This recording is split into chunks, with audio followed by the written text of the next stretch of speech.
नित्यानन्दं परमसुखदं केवलं ज्ञानमूर्तिं द्वन्द्वातीतं गगनसदृशं तत्त्वमस्यादिलक्ष्यम् एकं नित्यं विमलमचलं सर्वधी साक्षिभूतं भावातीतं त्रिगुणरहितं सद्गुरुं तं Namami. Welcome to Nityananda Yoga, where we transcend the limits of conventional practice and dive deep into the source of our being, drawing from the original source of yoga itself. Today, we're embarking on a journey of a simple 308 asanas, the Dvitiya Vinyasa Krama. But it's not just about contorting the body or mastering complex postures. It is about connecting in oneness with the cosmos. Your body will be like wax, moldable and pliable. Today, as we embark on this journey, shed the notion of limitations. Forget the boundaries imposed by your bone and flesh. Instead, recognize yourself as the very source material of the cosmos, the consciousness from where we all come from. With each movement, you will not just be stretching muscles, you will be reaching into the depths of your consciousness. Visualize yourself as a sculptor, crafting your form with intention and precision. Want to grow 4 inches taller by the end of this session? Believe it, for your body is a wax waiting to be molded as per your intention. There is only one enemy towards this that we have built within each one of us, that is the parasites of negativity. Every muscle you have built in the moment of anger, of anxiety, of pain, of incompletion becomes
The next step of this ritual of yoga, as Swamiji reveals, yoga is a ritual, a methodology to connect yourself with the divine. As every ritual in Hinduism goes, we cleanse the three elements of our body, of the world, and of the ultimate with the Tattva Chamanam.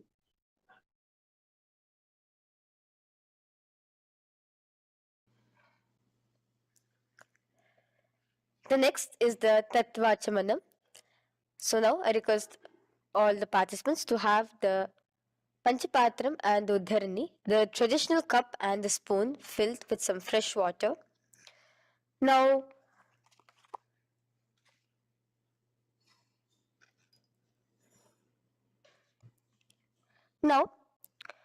keeping your right hand in the shape of a cow's ear, the Gokarna Mudra, pour an Uddharani of water from the Panchapatram and chanting each of the following mantras internally, drink the water that flows through the base of the palm.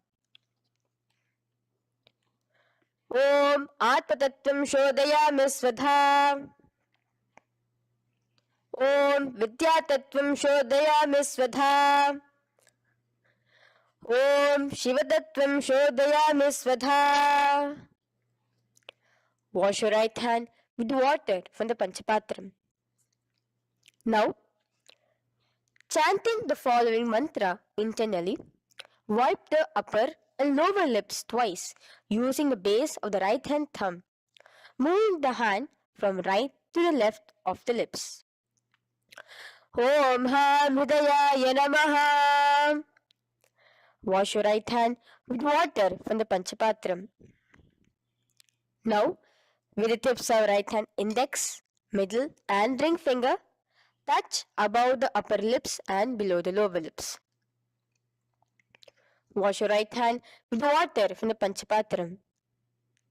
Now, with the tips of right hand index finger and thumb joined together, touch your right nostril, left nostril. With the tips of right hand ring finger and thumb joined together, touch your right eye, right ear, left ear. Wash your right hand with water from the Panchapatram. Now, with the base of the right hand thumb and little finger, touch the navel, right chest, left chest. With the right hand, fingertips together, touch the top of the head, right shoulder, left shoulder, and your heart center. With that, we have the Sankalpa. The Sankalpa, the manifestation of our conscious intention. What is it today each one of us want to manifest through Nityananda Yoga? Hold that in your inner space. Through this conscious intention, which directly happens with the blessings, with the grace of the Supreme Pontiff of Hinduism, Bhagavan Sri Nityananda Paramashivam, you will just see your intention manifesting as reality.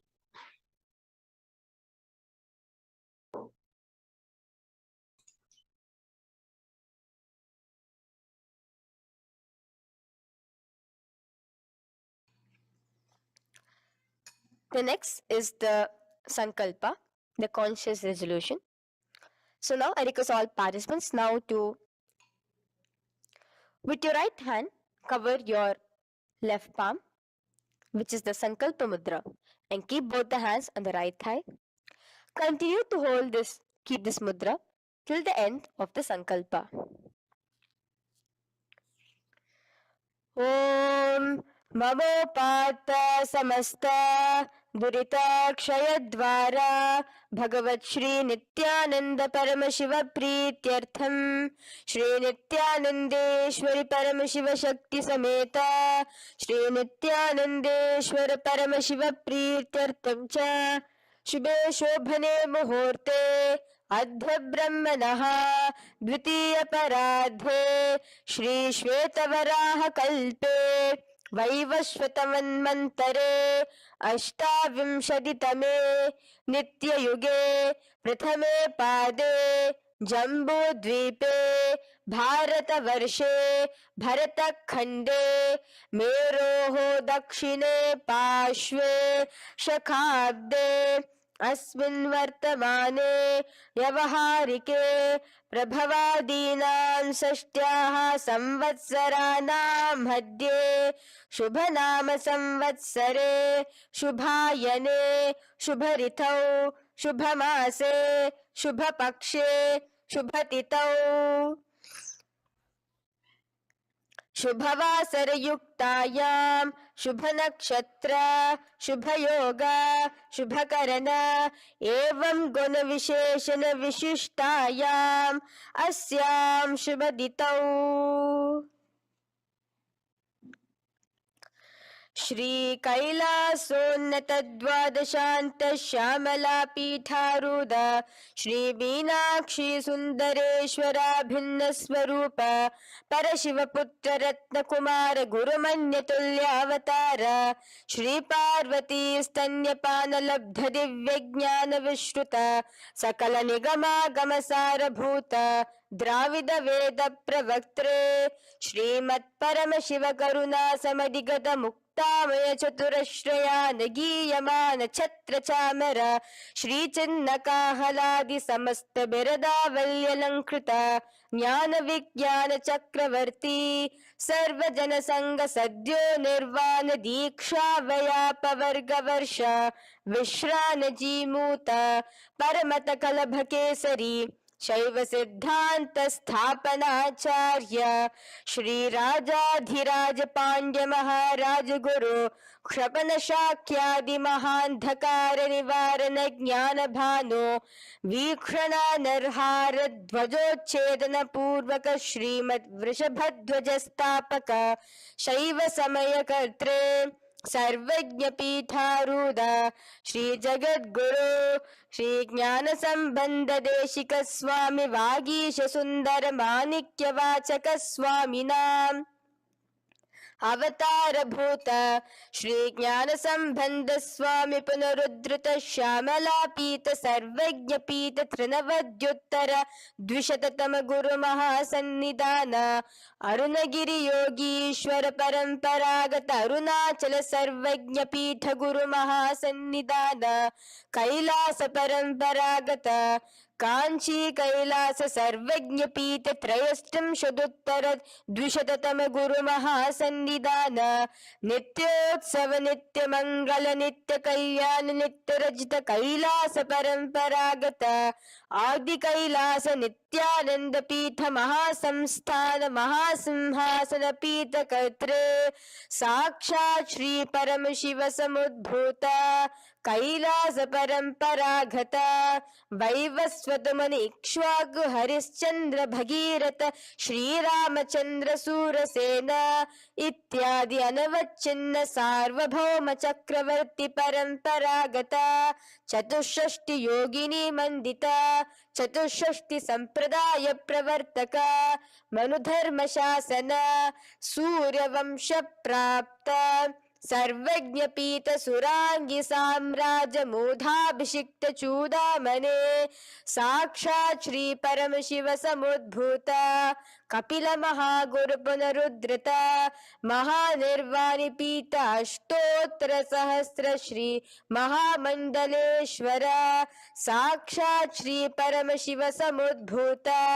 Shri Mahaganapati समारंभ अनवच्छिन्न पीतादीश्वर गुरु परंपरा प्राप्त अतल पीता अष्टोत्तर सहस्रतम अष्टोत्तर सहस्र श्री अतल पीताधीश्वर धर्म मुक्ति स्वर्गपुर स्वर्ण पीता त्रयोविंश गुरु महासन्निधान कैलास परंपरागत आदिपीठ सर्वज्ञ पीठ जगद्गुरु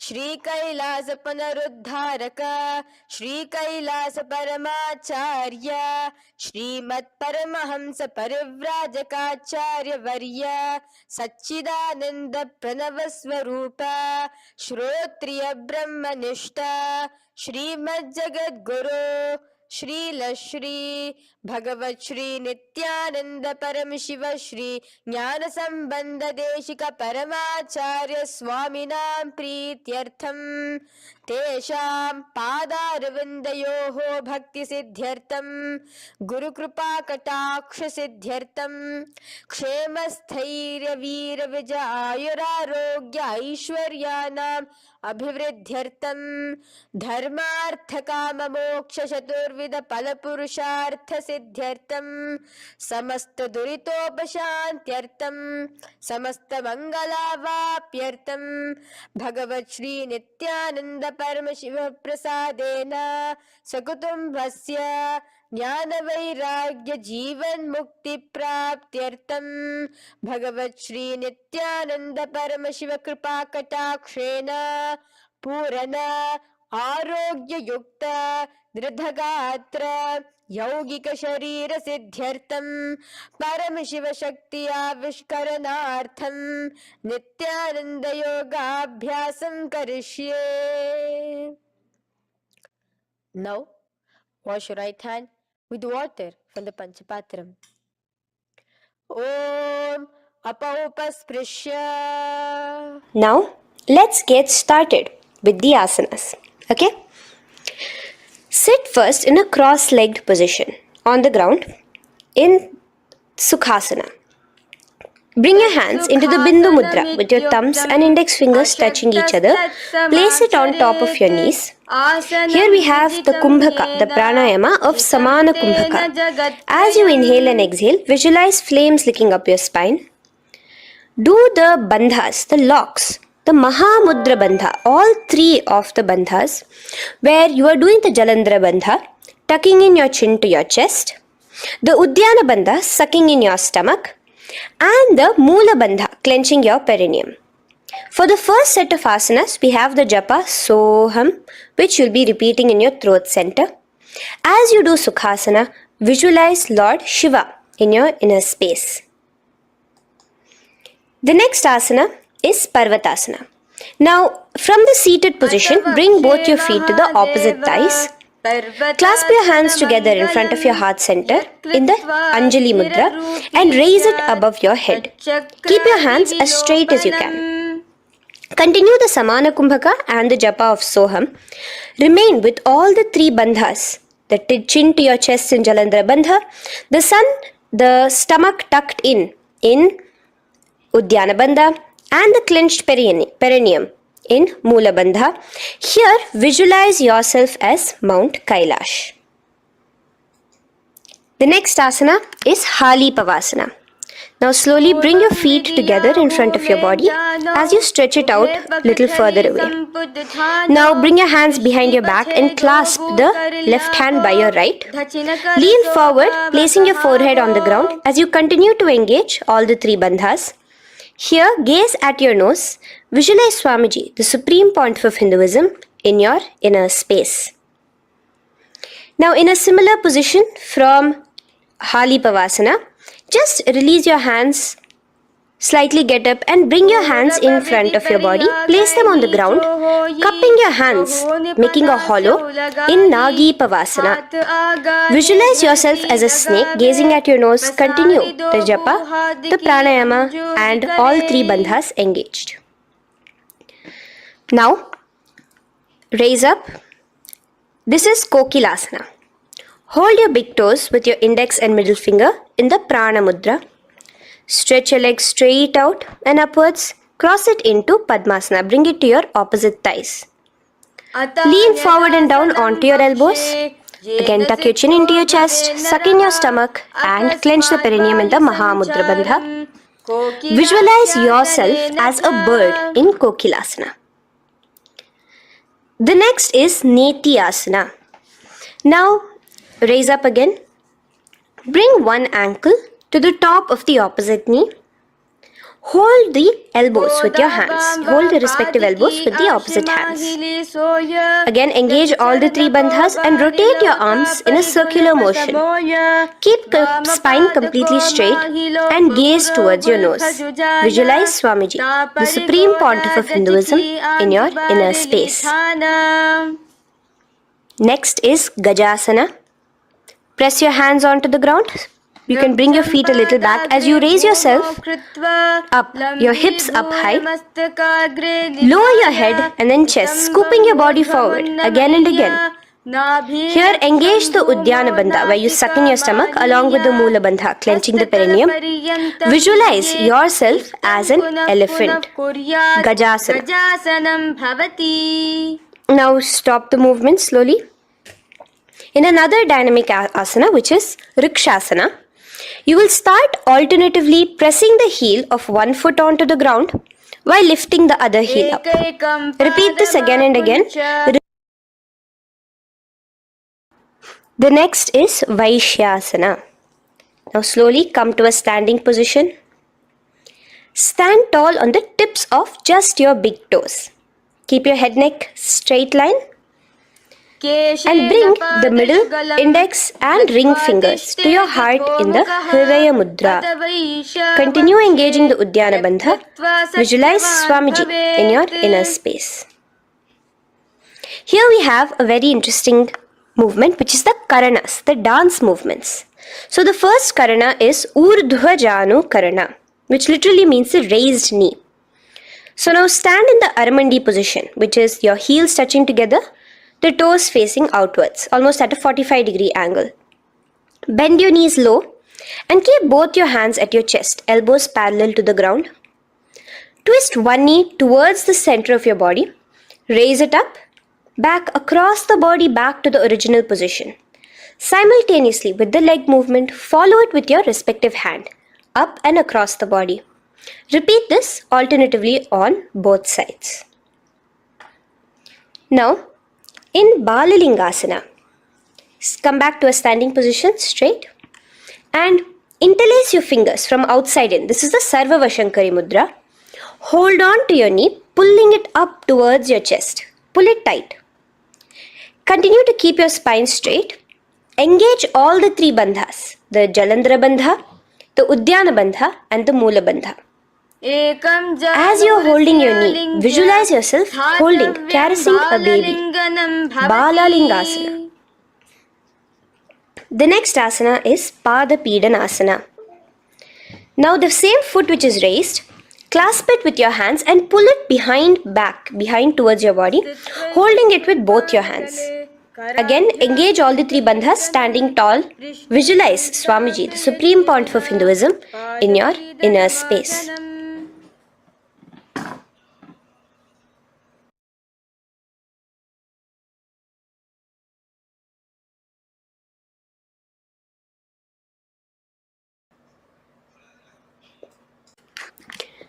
From here, let's enter into Natarajasana.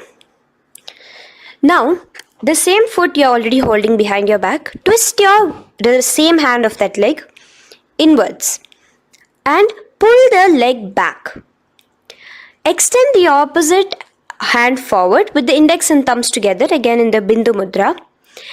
Now, pull the foot back and up while leaning forward in Natarajasana. Hold your balance here.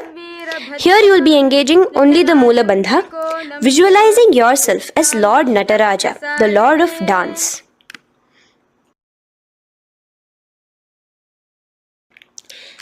Now again let's repeat Balalingasana on the other side with the other leg. Pull it up towards your chest with the hands in the Sarva Vashankari Mudra. Engage all the three bandhas as you visualize yourself holding and caressing a baby. Now pull your foot back into Pada Pidanasana on the other side. Remain with all the three bandhas engaged. Visualize Swamiji in your inner space. And lean forward. Now, hands stretched in the Bindu Mudra into Natarajasana. Balance there as you visualize yourself as Lord Nataraja. Now, come back to a standing position. Release your leg. Gain your balance. As we enter into the Ardharechita Karana. Now again bring yourself to the Aramandi position, heels together, toes pointed outwards and knees bent. Now from this position, bring your right foot onto the tips of the toes behind the left heel. The heel should be up.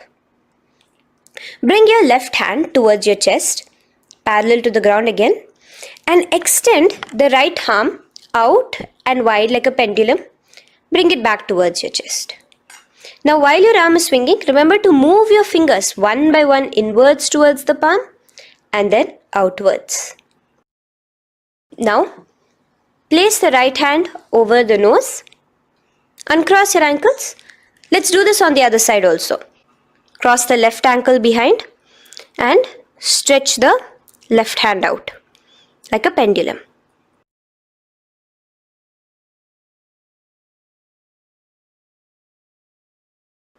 Bring it to your nose and cross the ankles. Now let us enter into the skeleton dance. It's a very powerful meditation. It cleanses the muscle memory. Any patterns which are there within your muscle memory can be completely wiped out through this skeleton dance. Just 2 simple steps. Now stand straight. Visualize yourself as a skeleton. You can close your eyes.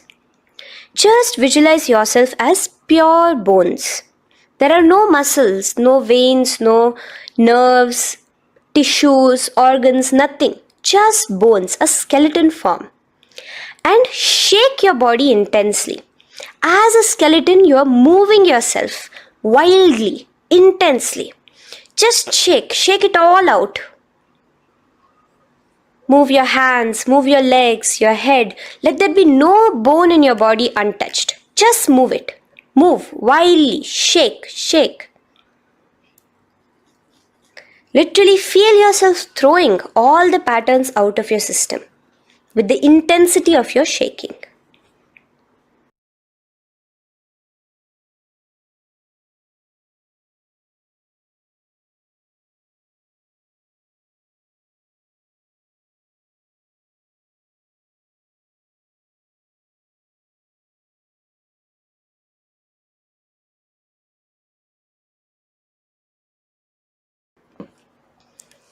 Now slowly calm down.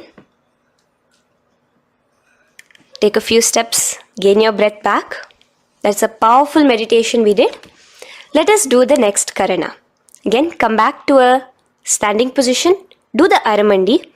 Your toes outwards, knees bent with your feet together. Now here, raise your hands above your head. Keep your palms completely straight and cross the wrists with the palms facing forward and the back of the hands outward. Now from the crossed wrists, uncross the wrists, spreading your arms out wide while you turn your hip towards the side. Turn by the waist sideways. Bring your hands back over the head and turn on the other side. Repeat this on the other side. Do it again. Let's twist out. Come back to the middle and twist out again. This is the Katichina Karana. Now stand tall. Raise your hands above your head. Bring yourself to the top of the tip of your toes. Let your hands face each other parallel to the ears. You're tall, pushing yourself, stretching yourself. Again, engage all the 3 bandhas. Tucking in your chin to the chest, sucking in your stomach and clenching your perineum. Visualize yourself as a palm tree. We have the japa changing over here where you will be repeating Shivoham in your throat center. Tadasana. Now, as we enter into Uttanasana, relax and lean forward, bringing your hands on by the ground next to your feet. Keep your palms flat on the ground. Try your best. Engage all the 3 bandhas. Remain with all the 3 bandhas engaged as you visualize Swamiji, the Supreme Pontiff of Hinduism himself, in your inner space. Now jump your feet back into Tarakshvasana, coming to a plank position. Keep your hands shoulder width apart. Be steady there. Chuck in your chin to your chest in the Jalandhara Bandha as well as engaging the Moola Bandha. Now rotate your head while in the Jalandhara Bandha from shoulder to shoulder, side to side. This is Tarakshvasana. Visualize Swamiji, the Supreme Pontiff of Hinduism, in your inner space. Yes. Now lay flat onto the ground in Bhujangasana. Lower your entire body down. Now point your toes backwards. Keep your hands by the side of your chest and push yourself off the ground. Remember to use the strength of your lower back to hold yourself up. Open your mouth wide. Inhale through the hollow of your throat and exhale through your nose. This is the Bhujangani Mudra. In Bhujangasana, you will visualize yourself as a cobra. Now come back into a plank position. So you can tuck in your toes and come back into a plank position. In Shashasana, alternate bringing one knee towards your chest, back and forth. So you'll bring one knee front, push it back and bring the other knee. Repeat this again and again. Do the Sahaja Kumbhaka. Simple breathing in, breathing out. Engage the Mula Bandha, clenching your perineum. Visualize Swamiji, the Supreme Pontiff of Hinduism. Okay, now place your legs back into the plank position as we enter into Rathasana. Again, bring one foot between your hands and alternate jumping one foot back and bringing the other foot forward simultaneously. Again and again. Continue the Sahaja Kumbhaka and the Mula Bandha engaged as you visualize yourself as a chariot, a Ratha, in Rathasana. Now, into Veerabhadrasana. Remain one leg in between your hands. So as you jump, one leg comes between your hands, stop in that position, one leg stretched back, and raise yourself up into a standing position. So the front foot will be pointing forwards and bent at a 90-degree angle. The knee will be bent at a 90-degree angle. The other leg, which is extended back, the foot will be pointed sideways at a 45-degree angle. Now raise your palms, hands up, parallel beside your ears. Do the Uddiyana Bandha along with the Mula Bandha, pulling in your stomach in. Gaze towards your third eye as you visualize yourself as Lord Veerabhadra. Now relax down, switch your legs around and let us do Veerabhadrasana on the other side. Stretch your hands up, gaze towards your third eye, suck in your stomach in the Uddiyana Bandha and visualize yourself as Lord Veerabhadra. Okay, bring your feet together now. Let us move into Vrikshasana. Now stand tall, gain your balance here slowly. Bring one foot towards the inner thigh. Bring your palms together, raise them up above your head in the Anjali Mudra. Keep your elbows as straight as you can. Again, continue the Uddiyana Bandha, sucking in your stomach. Gaze forward, hold your balance, visualize yourself as a tree, the stability of a tree in Vrikshasana. Now, slowly bring your hands down. Now the foot which is in your inner thigh, bring it towards the opposite, to the root of the opposite thigh. Bring your hands in the Namaskar Mudra in front of your heart center together and visualize yourself here as Lord Garuda, just engaging the Mula Bandha alone here. This is Garudasana. Now let us repeat Vrikshasana on the other side. Slowly put your foot down. Bring the other foot to the inner thigh. Raise your hands above your head. Suck in your stomach in the Uddiyana Bandha and visualize yourself as a tree. Let's repeat Garudasana on the other side. Slowly bring the foot to the opposite thigh and lower your hands to be in front of your heart center. Release the Uddiyana Bandha, just engaging the Mula Bandha, clenching your perineum. Visualize yourself as Lord Garuda, the eagle vehicle of Lord Mahavishnu. Okay, bring both your feet to the ground now and spread them far apart from each other. Now keep one leg toes pointing forward and the other set of toes pointing sideways. Straighten your arms out parallel towards the ground. Bring your front arm down towards the front foot, beside your foot, while the other arm extends towards the sky. Visualize yourself as a triangle in Trikonasana. Now raise up and let's repeat Trikonasana on the other side. Switch the position of your legs around and go forward. The other arm raised towards the sky. Visualize yourself as a triangle. Now come back to a standing position. Bring your feet together. We are having another karana, the Nikuttaka karana. Bring yourself to the Aramandi position. Feet together, knees out wide. Here now, bring your hands towards your chest, but keep both your palms parallel towards each other. Bring your right foot onto the toes with the heels up. And simultaneously bringing the right hand towards the top. Now drop the right foot, simultaneously lifting the left foot onto the toes, and switch the hands position. Now the left hand is on the top and the right hand is on the bottom. Repeat, and let us do this repeatedly.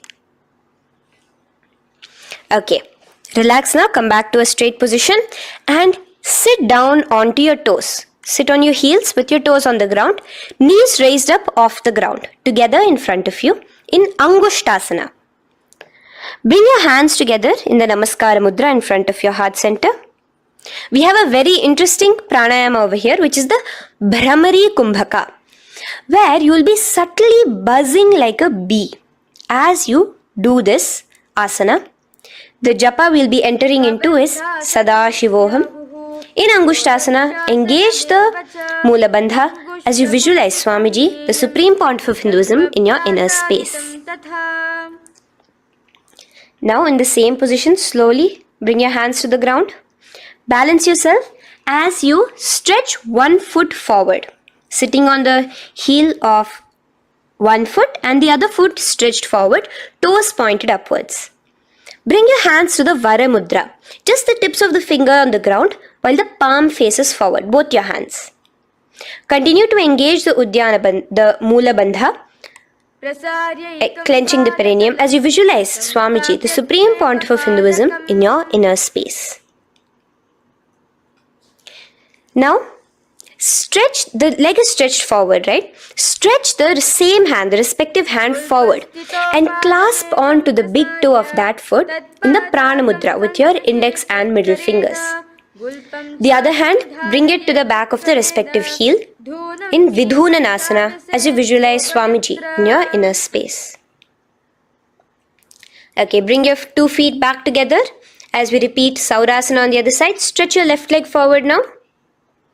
Palms in the Vara Mudra on the ground. Visualize Swamiji in your inner space. And lean forward into Vidhunanasana on the other leg. Clasp your toes. Bring the other hand to the back heel. Continue to visualize Swamiji.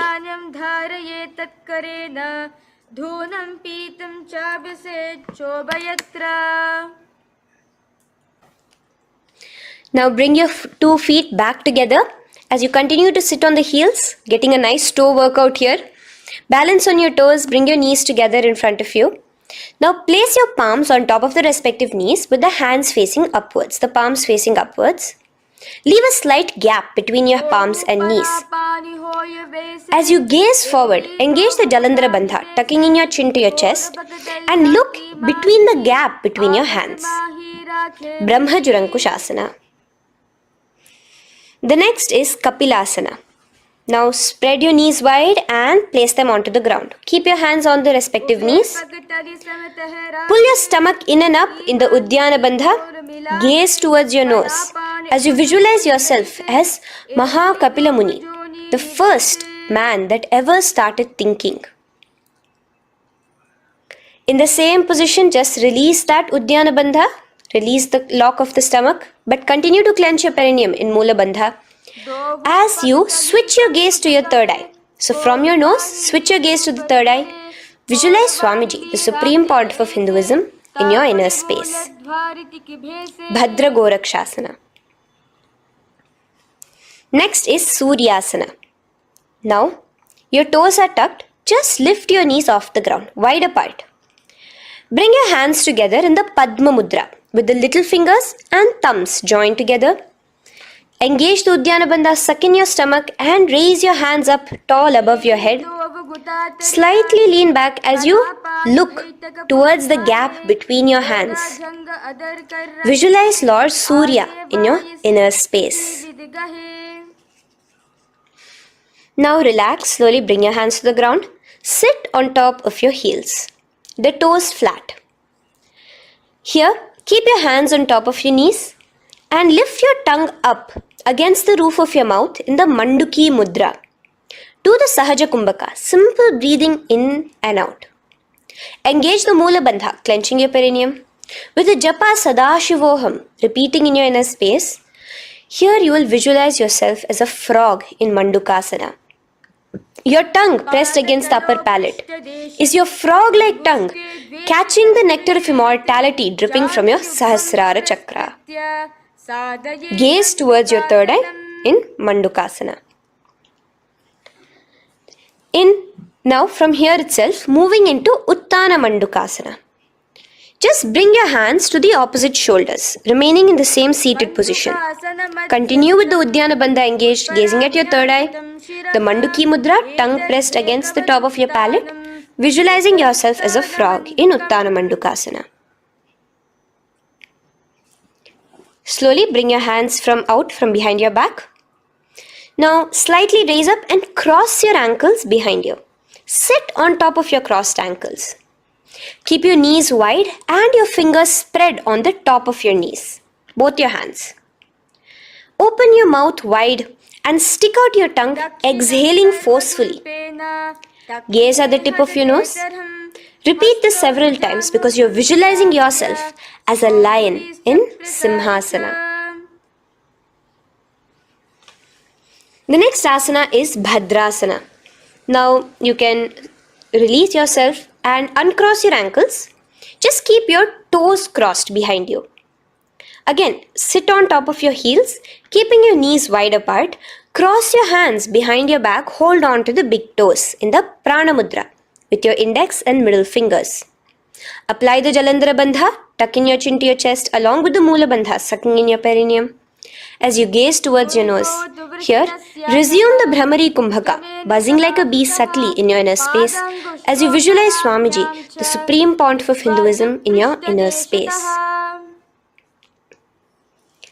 Now, bring your hands out from behind you. As you bring yourself to a squatting position. Keep your feet flat onto the ground as close together as possible, but your knees opened wide. Bring your body in between your knees, your torso in between your knees, and take your arms in and around your knees towards the back, clasping your fingers, interlacing your fingers behind you in the Parashu Mudra. Gaze towards your nose. Visualize yourself as a crow in Kakabhusandhi Asana. The next asana is Kani Pavasana. Unclasp your hands and place them flat onto the floor. Keep them shoulder width apart for good balance. Now, slowly bring your knees to the back of your arms, above the elbows. Lean your chin forward and down. Keep your gaze steady as you lift your feet off the ground. In Kani Pavasana, visualize Swamiji, the Supreme Pontiff of Hinduism, in your inner space. Now in the same position, slowly lower your head to the ground and stretch your legs up high, forming a tripod between your two hands and your head in Kapali Asana. Gaze at your nose, continue the Brahmari Kumbhaka, continue engaging the Mula Bandha and the Japa of Sadashivoham. Visualize Swamiji in your inner space. The next asana is Parshva Mayurasana. Slowly bring your feet down. Yes, relax. And now squat on your toes with your knees together and twist your body. Place both the hands to one side of your knees. Now bring one of your elbows to the knee and the other of your elbows towards the hip. Lean onto your arms, balance, extending your legs out to the side. Gaze towards your third eye, visualizing yourself as a peacock in Parshva Mayurasana. As you do the pranayama, the Rechaka Kumbhaka, let your exhalations be prolonged and your inhalations be slightly shorter. Now relax, bring your feet to the ground and bring your body to the other side of your knees. As you repeat Parshva Mayurasana on the other side, lean forward, stretch your legs, gaze at your third eye, visualize yourself as a peacock. Now let's do Bhairaganathasana. Now come again to a plank position. Place your hands down, stretch your legs back and bring one foot around your shoulder to be feet placed in between both your palms. Gaze at your third eye. Just engage the Mula Bandha, clenching your perineum. Here, this is Bhairaganathasana. Visualize yourself as Lord Kala Bhairava. Slowly bring your foot out and bring the other foot in between your palms, remaining in the plank position. Continue to visualize yourself as Lord Kala Bhairava in Bhairaganathasana on the other side.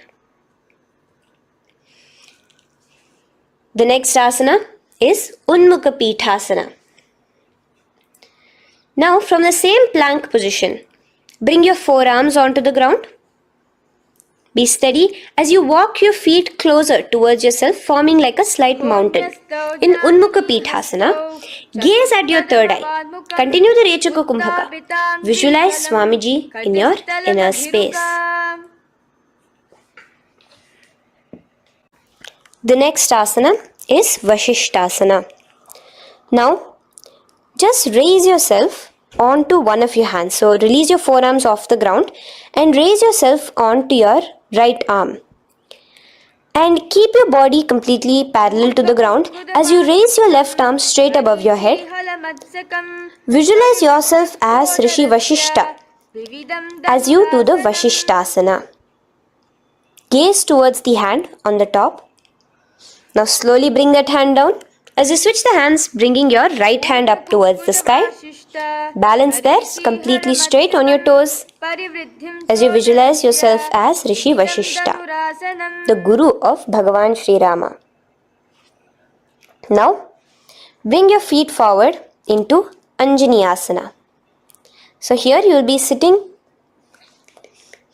on your hips with your legs pointed forward. And sit on top of your hands. So keep your palms facing upwards and sit on both your palms as you tuck your elbows into your body. Do the Rechaka Kumbhaka, continue the Rechaka Kumbhaka. Engage the Jalandhara Bandha, tucking in your chin to your chest, gaze at your nose, visualize yourself as Lord Hanuman in Anjani Asana.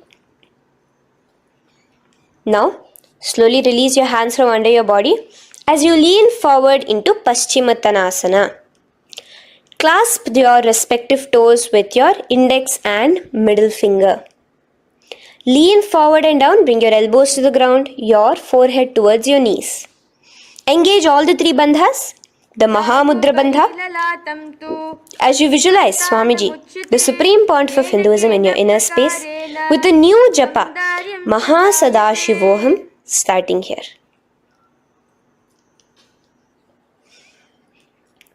The next is Ugrasana. Now, you can raise up and clasp your hands behind your neck in the Parashamudra. Interlace both your fingers. Lean forward and down, bringing your forehead to your knees and your elbows onto the ground. Again, engage all the three bandhas in the Mahamudra Bandha as you visualize Devi Kali in your inner space in Ugrasana. The next is Marichi Asana. So raise up and keep one leg pointed forward while you bring the other leg towards the groin, the knee pointed upwards. Place the foot flat on the ground. Now lean forward, bring both your hands, wrap your arms around the raised knee, clasping your hands behind the back together. Bring your chest to the thigh with your head towards the knee. Here engage just the Mula Bandha, sucking in your perineum. As you visualize yourself as Rishi Marichi in Marichi Asana.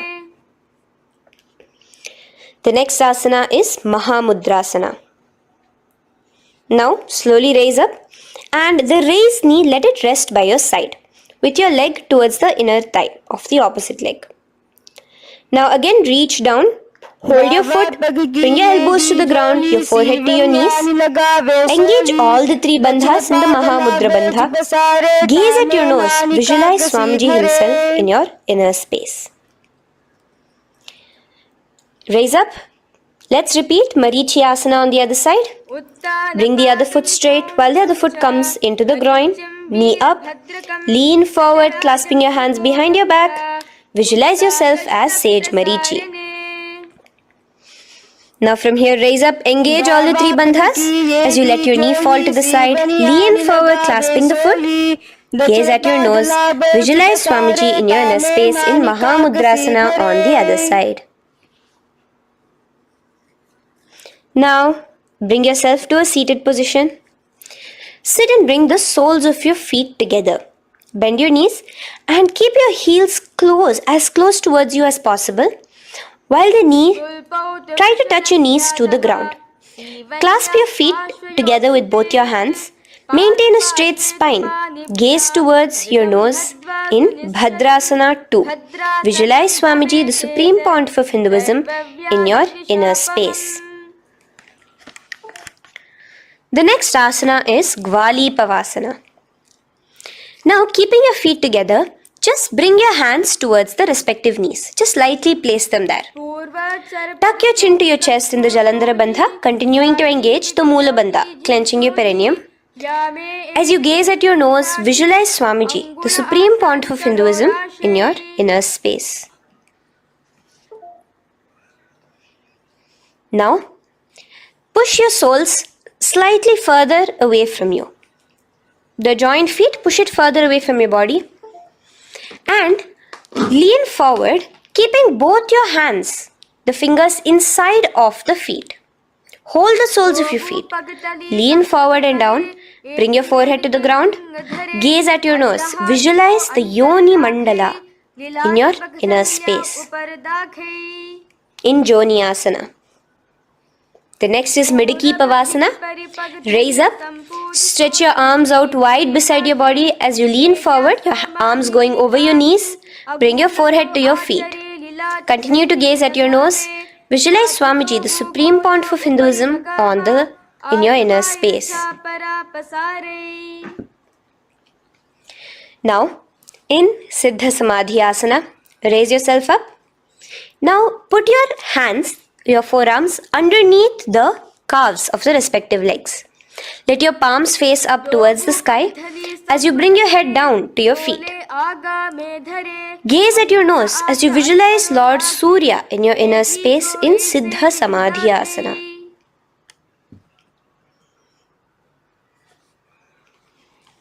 The next asana is Chiniki Pavasana. Raise up now. Bring both your feet together in front of you. Bring your feet back close to your body. Now place your hands underneath both the feet and pull your feet open like a book facing towards the sky. Both your feet. Press your elbows onto your thighs near the knees and gaze towards your nose, visualizing Swamiji in your inner space in Chiniki Pavasana. Giving yourself a nice stretch. Now release your feet and bring your hands to the respective knees. Gently push down on your knees, pushing it towards the ground. Suck in your stomach in the Uddiyana Bandha. Gaze at your third eye, visualizing Swamiji in your inner space. This is Charapata Chokasana. The next asana is Bhairavasana. Now, continuing to remain with your feet together, you can use the help of your hands to bring your toes onto the ground with your heels pointed upwards. Just push yourself and try to do it. Continue to remain with the Uddiyana Bandha engaged, your stomach sucked in. Bring your hands to the Bindu Mudra with the index and thumbs together on top of the knees. Gaze at your third eye. Visualize yourself as Lord Kala Bhairava in Bhairavasana. The next asana is Samanasana. So slowly you can bring your feet out from underneath. Take now one foot towards your chest, holding with both your hands as the other foot rests by the perineum. Pull the sole onto your chest. Gaze at your third eye. Visualize yourself holding the breath in the Mooladhara Chakra, the Chaturdala, the 4-petal lotus of your body. Gaze at your third eye. Visualize Swamiji, the Supreme Pontiff of Hinduism, in your inner space in Samanasana. From here, let's move into Apanasana. Now, the foot that you have towards your chest, just bring it over your shoulder and place both your palms onto the ground beside you. As you lift the leg by your perineum, stretch it out and lift it up high into the sky in Apanasana. Gaze at your third eye, visualizing Swamiji in your inner space. Let's repeat Samanasana on the other side. Bring your foot down. Clasp the other foot towards your chest. Gaze at your third eye, visualizing Swamiji in your inner space. And bring the foot onto your shoulder as we repeat Apanasana on the other side. Stretch your leg out straight in front of you, up high towards the sky, gazing at the third eye, visualizing Swamiji in your inner space. Okay, relax slowly. Let's move into Gomukhasana. Now, sitting in a seated position, cross one leg over the other, like over, and align the knees together at the center of your body and the feet by the opposite hips. Place both your hands on top of the stacked knees. Gaze at your nose. Here we have a beautiful pranayama, very cooling pranayama, which is the Sheetkari pranayama, where you will be inhaling through your clenched teeth with your tongue pressed against behind your teeth and exhaling through your nose, creating a hissing sound. The japa will be for the next sequence of asanas. Om Nityanandoham. Visualize the face of a cow in Gomukhasana. Now keep your knees crossed. From the knees, bring your hands towards the respective toes on the side of the body. Clasp the big toe in Pranamudra. Suck in your stomach in the Uddiyana Bandha. Visualize yourself as Rishika Anasuya in Anasuyasana.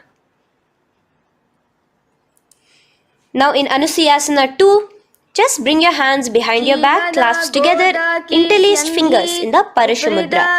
Lean forward and down. Try to bring your nose to touch the ground in front of you. Just visualize yourself as Rishika Anasuya and gaze at your nose. Anusuyasana 2. Raise yourself up now. Now bring one foot towards the perineum, knee resting on the ground. Raise your other foot with the foot in front of the lying down, knees pointed upwards towards your chest. Place your hands on the respective knees. Keep your spine tall, chest out. Gaze at your nose. Visualize yourself as Lord Garuda, the eagle vehicle of Bhagavan Mahavishnu. Garudasana 2. From here, moving into Naradasana. Now, keep both your hands, bring both your hands behind your neck and clasp them in the Parashamudra. Interlace your fingers behind your neck. Twist outward of the raised knee. Just keep your whole body outside of the raised knee. Gaze towards your third eye, visualizing yourself as Devarishi Narada in your inner space. From Naradasana, let's enter into Matsya Pithakasana. Place one foot on the top of the opposite thigh. Wrap your respective arm across the knee, holding on to the opposite shin. Extend the opposite hand straight. Hold on to the respective toe with the index and middle fingers in Prana Mudra. Gaze towards your nose. Visualize Matsyavatara, the fish form of Bhagavan Mahavishnu in your inner space. In Matsya Pithakasana.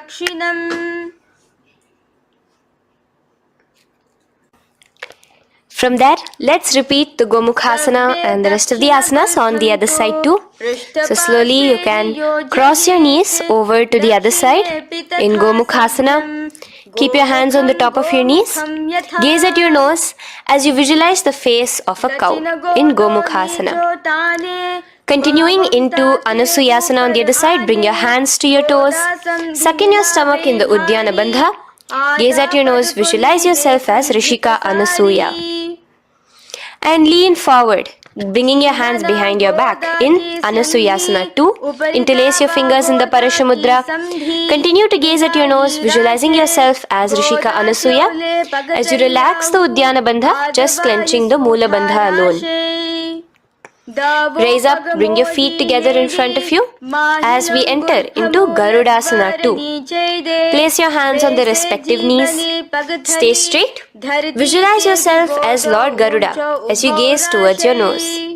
And twist your body out of the raised knee, hands clasped in the Parashamudra behind your neck. Gaze at the third eye, visualizing yourself as Devarishi Narada. And bring the foot to the opposite thigh as we enter into Matsya Piఠakasana on the other side. Clasp your toe in Prana Mudra. Gaze at your nose, visualizing Matsya Avatara, the fish avatar of Lord Vishnu in your inner space. Now let's enter into Matsyendrasana. Remaining in the same position with one foot on the opposite thigh, place the other foot on the ground on the far side of the other thigh. Twist. Bring your elbow outside the raised knee. Keep the raised arm by your neck. Turn backwards. Gaze towards your third eye, the other hand straight out. Visualize Matsyendranatha, the great Rishi and master of Hatha Yoga in your inner space. Just switch your hands around. Straighten the hand that was originally bent and bend the other hand towards your neck. As we enter into Kubhasana, visualize yourself as a camel. Continue to gaze at your third eye. Now, straighten out both your hands straight out in the same position. Continue to gaze at your third eye, visualizing Matsyendranatha, the master of Hatha Yoga in your inner space. Now slowly, take your foot off from the thigh. As we enter into Matsyendrasana on the other side, bring the other foot to the thigh. Place the other foot on the far side. Twist, bringing your elbows outside of the raised knee, hands on the head. The other hand stretched out back. Twist, gazing at your third eye. Visualize Matsyendranatha in your inner space. Switch the hands around as we enter into Kubhasana on the other side. Remember to visualize yourself as a camel. Now stretch both your hands out in Matsyendrasana 2 on the other side. Visualize Matsyendranatha in your inner space. Now, with one leg on the thigh, bring the other foot too to the opposite thigh in Padmasana. Place your palms on the respective knees. Engage all the three bandhas in the Mahamudra Bandha, tucking your chin to your chest, sucking in your stomach and clenching your perineum. We have a new pranayama here, which is the Shitali Kumbhaka, where you will continue to inhale through the teeth without creating the hissing sound, and exhale through your nose. A new japa of Om Nityananda Mahasadashivoham starts here. Gaze at your nose in Padmasana, visualizing yourself as Bhagavan Paramashiva. Now, keeping your legs in the same position, just cross your hands over each other, clasping onto the toes with your index and middle fingers in the Prana Mudra. Gaze at your nose, visualize yourself as Devi Parvati, the consort of Lord Paramashiva in Padmasana 2. Now, uncross your hands.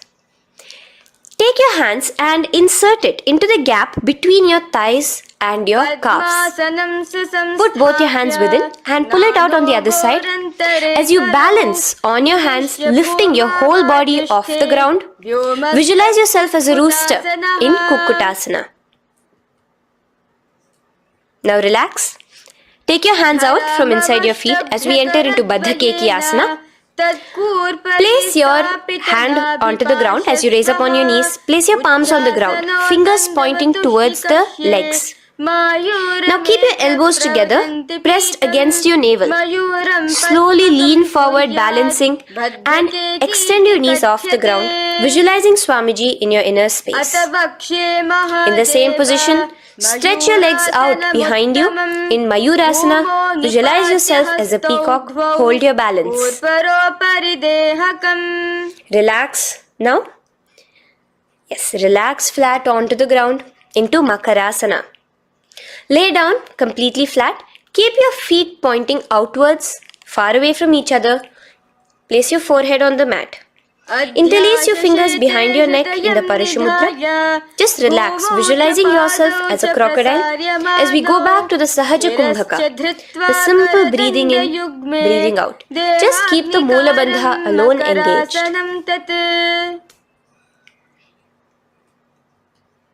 The next asana is Shalabhasana.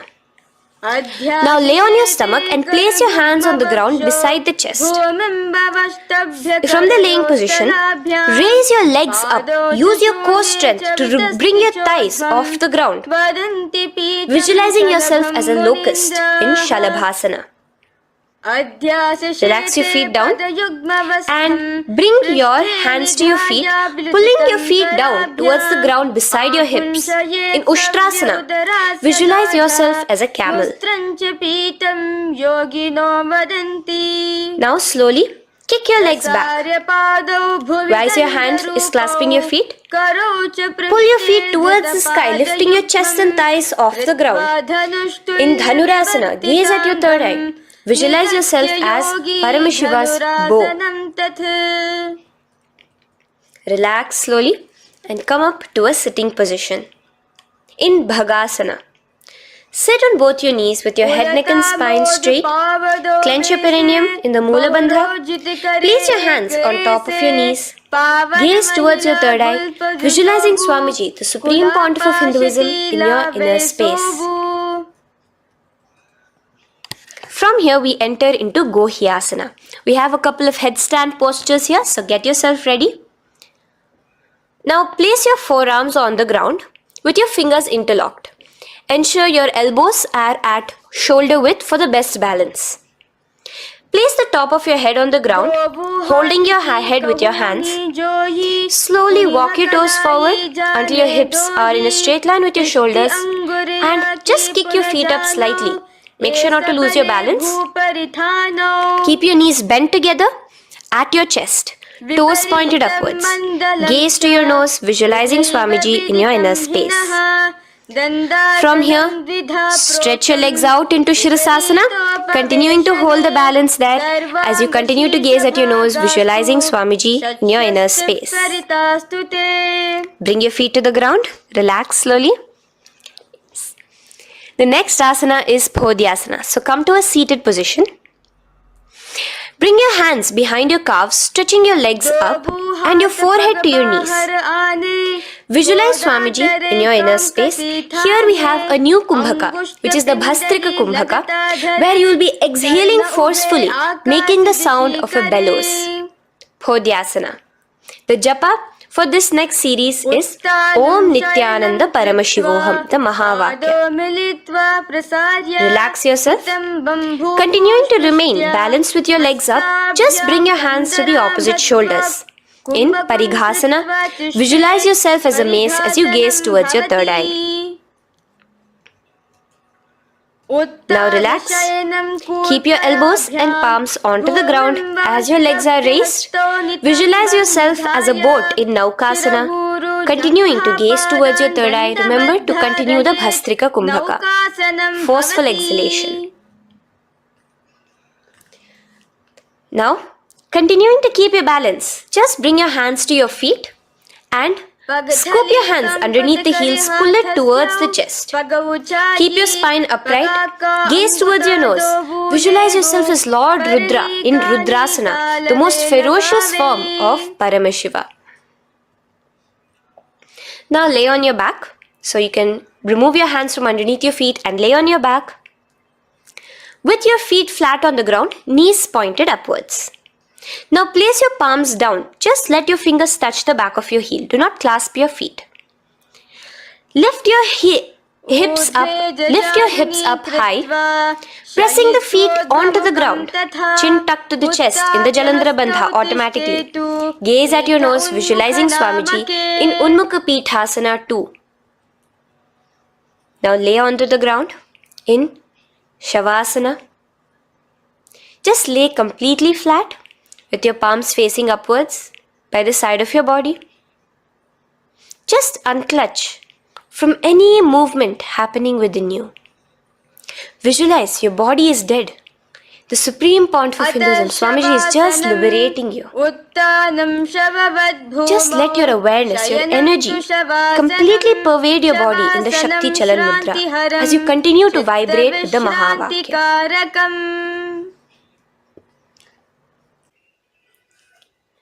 Roll over to one side and come to a seated position.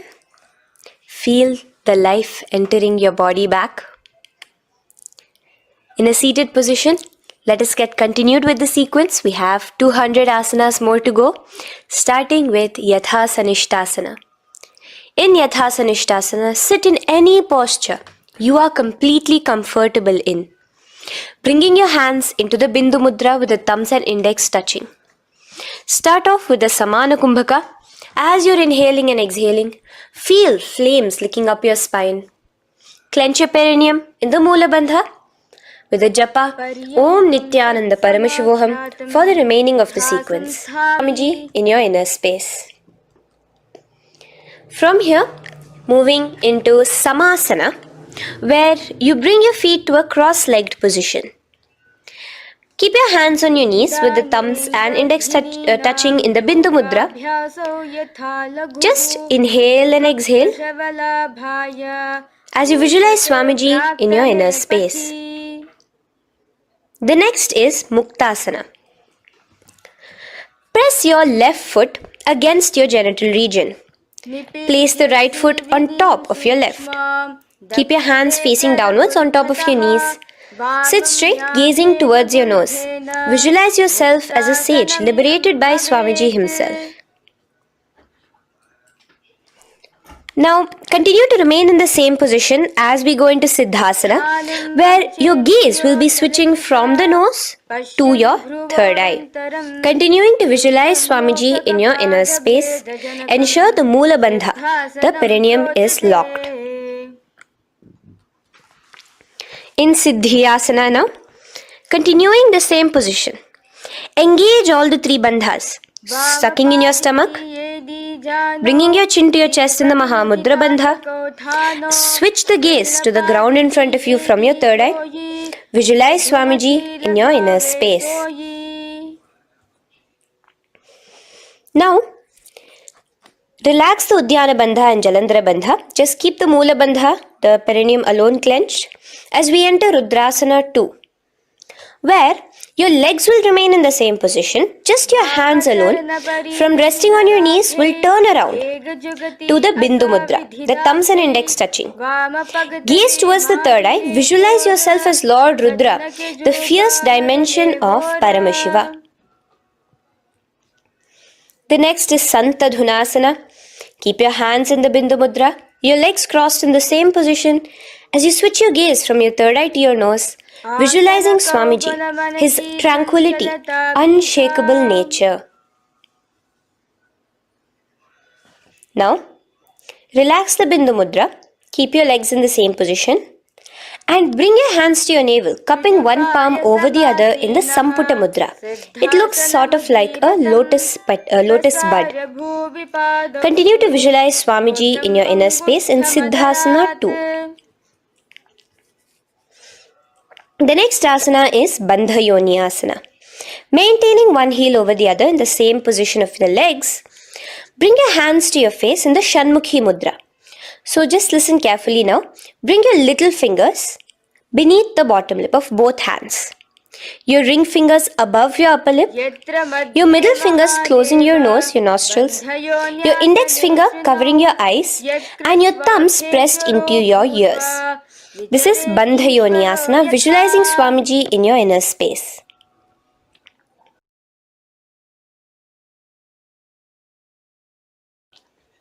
The next asana is Virasana. Now, you can remove your hands from your face and bring one foot onto the opposite thigh, and the other foot underneath the thigh. Keep your hands in the Bindu Mudra, thumb and index fingers together on the top of your knees as you embody the space and state of bravery, Veera, in Virasana. Now, changing the leg position again as we enter into Valmikasana. Keep your left heel on the right side of the generative organ, toes under the thigh. Keep your right foot on top of the left leg, toes by the knee.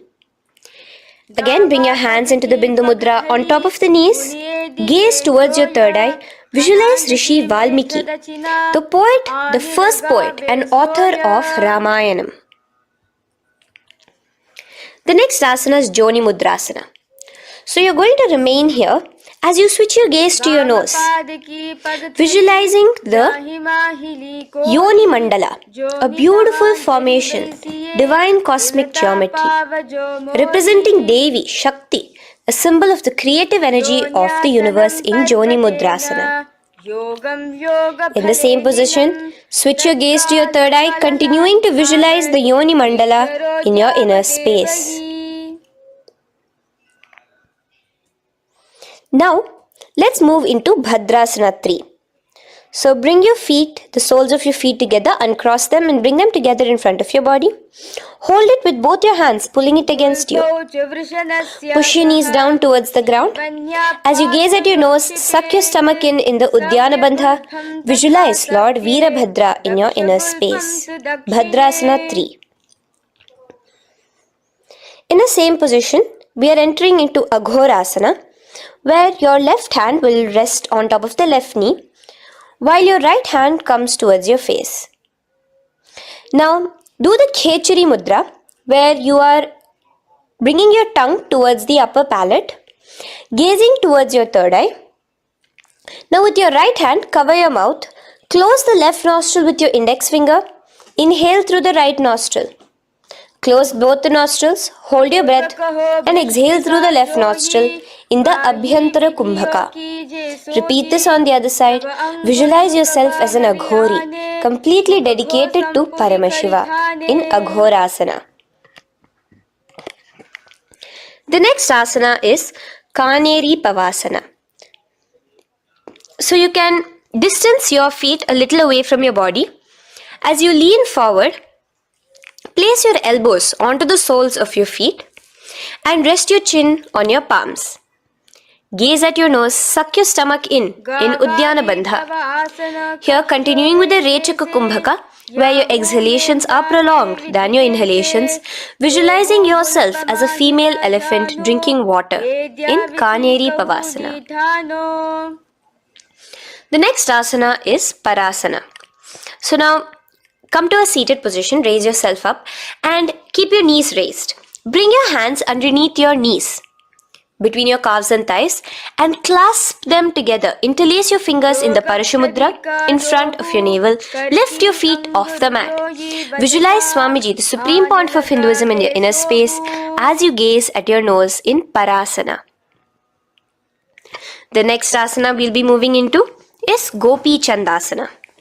Now take your hands out from in between the feet as you let your feet rest on the ground. Take your hands out from underneath your calves. Interlace your fingers around the feet with the soles of the feet together and raise it up towards your chest. Rest your knee on top of your feet. Gaze at your nose. Embody the state and space of a king in Gopi Chandasana. The next asana is Udarasana. So now just quickly release your legs, bring your hands underneath your calves and hold on to your feet again from inside out, both your feet together. Bring your feet up to your chin, resting your chin on top of the interlaced fingers. Bring your feet to your chest, gaze at your nose, visualizing your body, the Supreme Pontiff of Hinduism, free from any defects in Udarasana. Now, in the same position, just lift your legs up towards your head. Let the top of your hands come towards the top of your head, your forehead. And this is Vishishtasana. Visualize yourself excelling in everything in this posture. Now, slowly relax. Keep your hands underneath your shins as you take your hands up to the shoulder, pulling your hand and interlacing your fingers behind your neck. In Bhujasana, visualize yourself as a cobra.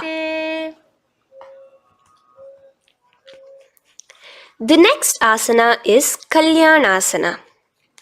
So in the same seated posture, bring your hands around from behind your neck, remove them and put them around your back, interlacing the fingers behind you. Gaze at your nose. Visualize yourself as a beautiful, auspicious goddess in Kalyanasana.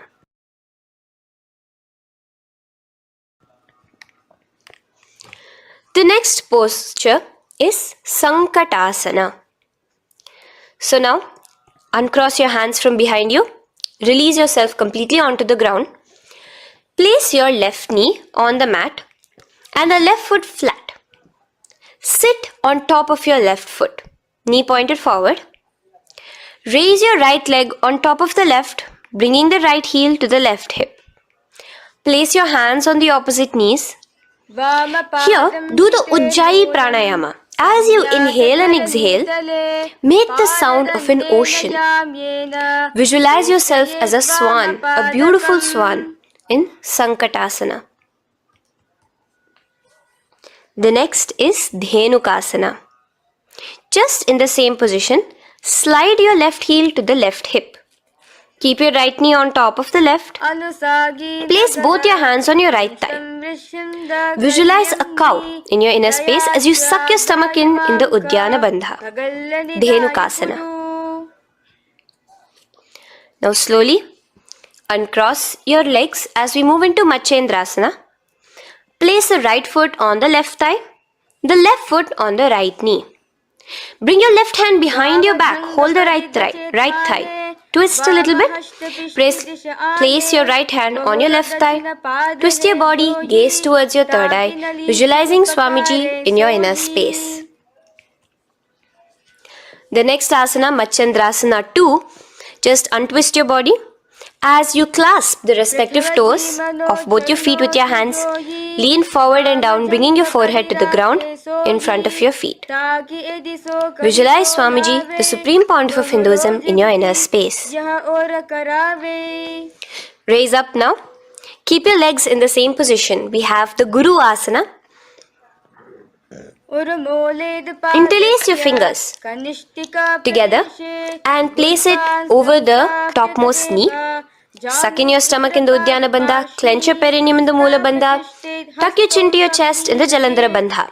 As you engage all three bandhas, visualize Swamiji in your inner space. Let us now repeat Sankatasana on the other side.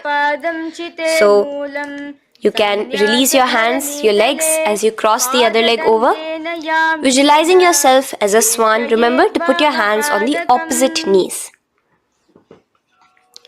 The next asana, Dhenukasana, repeating it on the other side. Slide your leg out, bring both your hands to the topmost knee. Suck your stomach in the Uddiyana Bandha. Visualize a cow in your inner space. Matsyendrasana again, repeating it on the other side. Bring your legs to the cross-leg position. Twist your body around as you gaze at your third eye, visualizing Swamiji in your inner space. Untwist as we enter into Matsyendrasana 2 on the other side.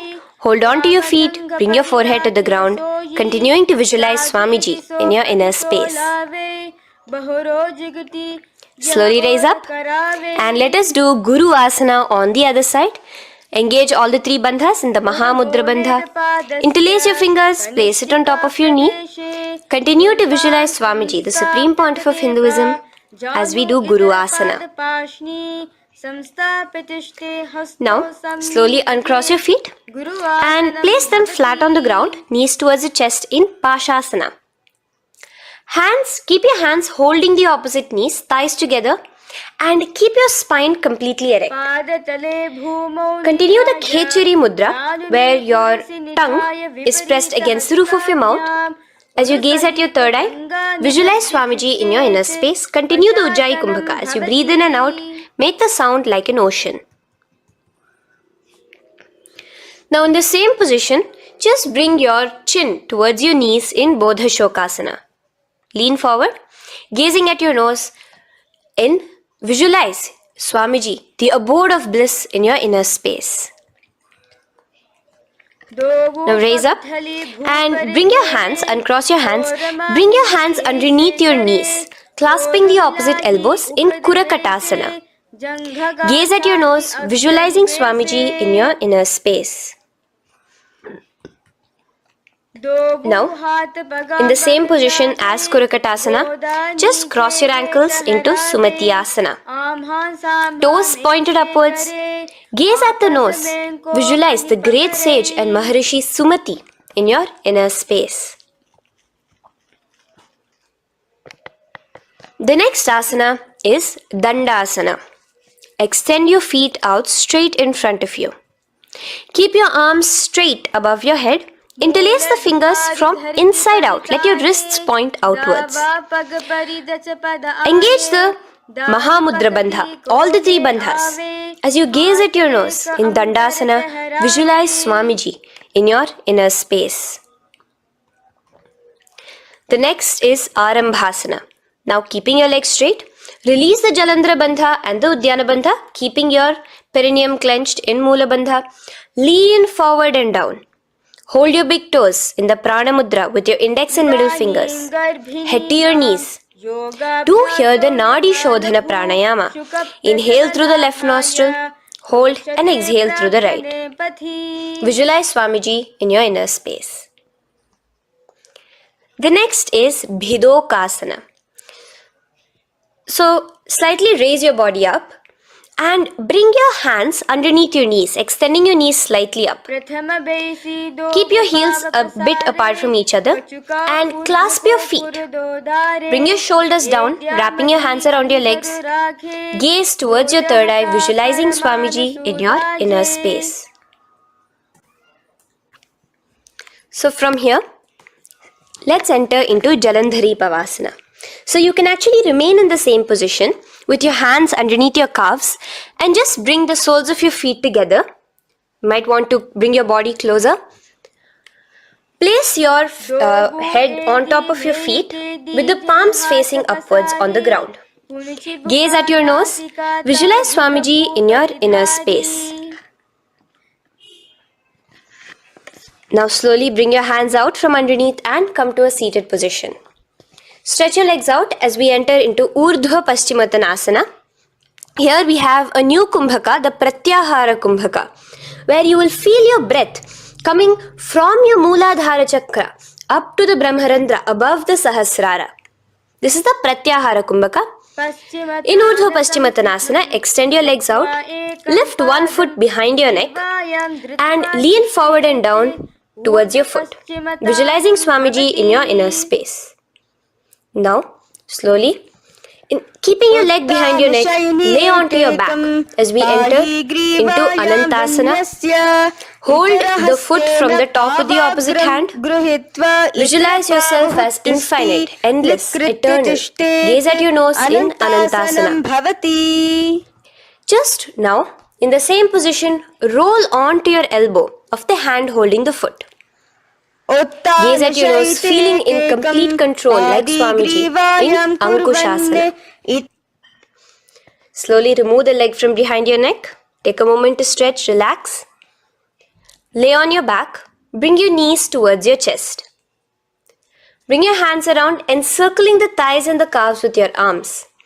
Roll to the left and right in Drishasana, visualizing Swamiji in your inner space. The next asana is Urdhva Paschimottanasana. On the other side, let us repeat it. Raise up to a sitting position and bring the other foot behind your neck. Lean forward and down, clasping your foot. Repeating Anantasana on the other side, lay on your back, bring the opposite hand to the foot, gaze at your nose, and continuing to gaze at your nose, roll onto the elbow as we repeat Ankushasana on the other side. Now, you can release your foot and try to remain in the same position without removing the leg from behind your neck as you bring the other leg too to cross behind your neck with both your legs behind your head. Laying on your back, bring both your hands to clasp behind your back. Gaze to your nose, visualizing Swamiji in your inner space in Yoga Nidrasana. As we enter into Atmaramasana, in the same position you can uncross your hands from behind your back. Bring it up, continuing to keep it underneath the legs. Just clasp it behind your neck. So you can bring your legs out from behind your neck. Just let your hands interlace behind your neck, gazing to your nose, visualizing the Atma Rama, Bhagavan Mahavishnu within you as your soul blessing you, as you gaze at your nose in Atma Ramasana. Now, you can release your hands and legs. Continue to lay on your back as we enter into Kochikasana. Bring your knees to your chest with the soles facing upwards. Extend your arms sideways as you gaze towards your third eye, visualizing Swamiji in your inner space. Now, from Kochikasana, keep your arms reached out to the sides at shoulder level. As we enter into Jatara Parivritti 1, keep one knee bent, twist it and bring it to the ground on the opposite side with the other leg extended straight. In Jatara Parivritti 2, keep both the knees bent to one side. And in Jatara Parivritti 3, keep both the legs straight to one side. Throughout this, keep your head looking in the opposite direction. And let us repeat this on the other side. You can bring your knees back to your chest. Let your legs out, go to the other side and do Jatara Parivritti 1, 2 and 3. The next asana is Dvipada Pitham. So now, from Jatara Parivritti, you can bring your feet down, lay on your back with your knees pointed upwards, feet flat on the ground. Extend your hands, holding your ankles. And lift your hips up. Engage the Jalandhara Bandha automatically as you raise your hips up. Gaze at your nose, visualizing yourself as a bridge in Dvipada Pitham. Now, in Paryankasana, so you can lay back onto the ground and place your feet flat. Bring your arms over your head, placing the hands flat near your shoulders with the fingers pointing towards the feet. Lift your entire body up and off the ground in Paryankasana as you visualize yourself as sturdy as stone furniture. Lay back down slowly as you bring your hands out. Keep your knees to your chest here and your hands on the shoulders as we enter into Svottanasana. Visualize you're laying on your back as a playful dog. Move your hips in the circular motion. Do the Sahaja Kumbhaka. Now let us enter into Viparita Karani. First, bringing your arms out from behind your shoulders. Let your arms be extended by the side of your body. Use the strength of your arms, palms flat on the ground, to push your body, your upper body, your lower body off the mat. And keep your legs straight above you, extended. Move your legs around and around in Viparita Karani. Automatically the Jalandhara Bandha is engaged. Breathing during the Jalandhara Bandha is the Murcha Kumbhaka. Visualize Swamiji in your inner space. The next is Viparita Karani 2. In the same position, just stop the rotational movement of your legs. Visualize Swamiji in your inner space. Now, as we enter into Langalasana, just let your feet from the top rest onto the ground above your head. Interlace your fingers in the Parashu Mudra behind your body. Visualize yourself as a plow in Langalasana, continuing to engage the Jalandhara Bandha. भूमिं कर्षयेत् लङ्घलासनं भवति. Now, in Shaita Paschimottanasana, bring your hands out from behind your body and hold on to the toes above your head. Keep your legs and hands completely straight. Visualize Paramashiva as Shaita Paschimottanasana is one of the 84 different asanas directly revealed by Paramashiva himself. Continue to do the Murcha Kumbhaka, inhaling and exhaling with the Jalandhara Bandha. Clasping your toes now, spread your feet wide apart from each other in Supta Konasana. Visualize Swamiji in your inner space. Bring your feet back together as we enter into Chakrasana. Clasp your ankles, keeping your legs and hands completely straight above your head. Visualize yourself as a chakra, a wheel in Chakorasana. Now slowly rest your back onto the ground. Keep your legs raised up in Supta Prasarita Padangushtasana. Clasp the respective toes in the Prana Mudra with your index and middle fingers and spread your legs out wide apart from each other. Visualizing Swamiji in your inner space, restart to Ujjayi Kumbhaka. where you're inhaling and exhaling, making the sound of an ocean. Bring your feet together in Supta Padangushtasana in the same position, continuing to visualize Swamiji in your inner space.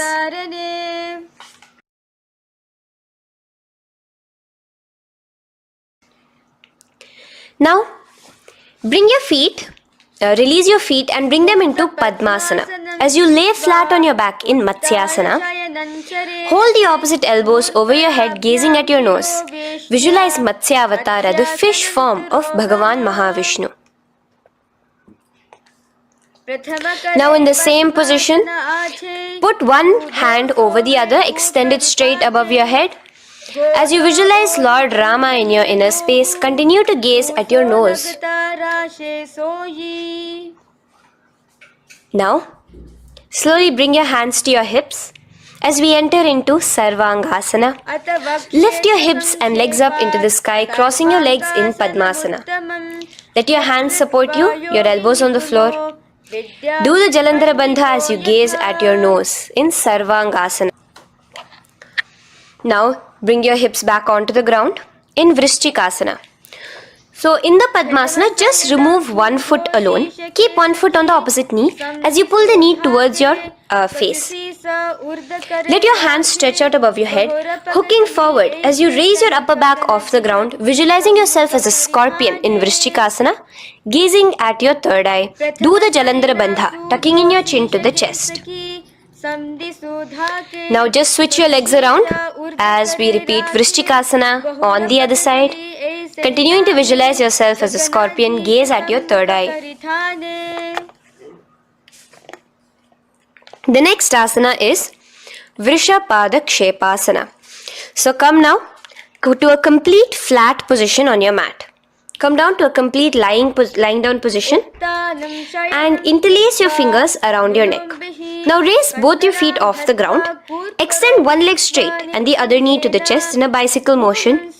Alternate between extending and raising the knee again and again, bringing your opposite elbows to the respective knees. Visualize Swamiji in your inner space. Breathe in and out in the Sahaja. From Vrishapada Kshepasana, now lay flat onto the ground with your hands by your side as we enter into Marottanasana, where you will be lifting your legs one by one, touching the ears with your knees. Visualize Swamiji in your inner space. The next asana is Vrikasana. Now what you'll be doing is laying on your back. Bring the soles of your feet flat onto the ground. Stand up completely and lay back down. Visualize yourself as a wolf in Vrikasana.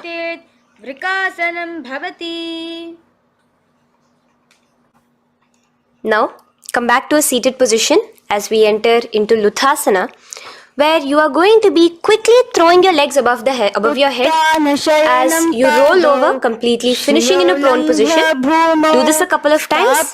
Come forward, roll over. Come forward and roll over again. Visualize Swamiji, the Supreme Pontiff of Hinduism, in your inner space. Now, take a moment to relax. Lay on your belly with your toes extended in Sarathasana. Keep your hands onto the ground by your shoulders. Now here, contract your lips and make a sound like a flute, whistling while inhaling. Visualize yourself as a ratha, as a chariot carrying warriors into battle for dharma on your back.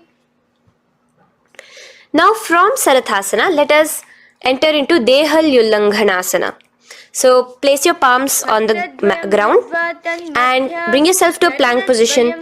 Jump your leg forward and back between your arms, visualizing Swamiji in your inner space. Jump forward now.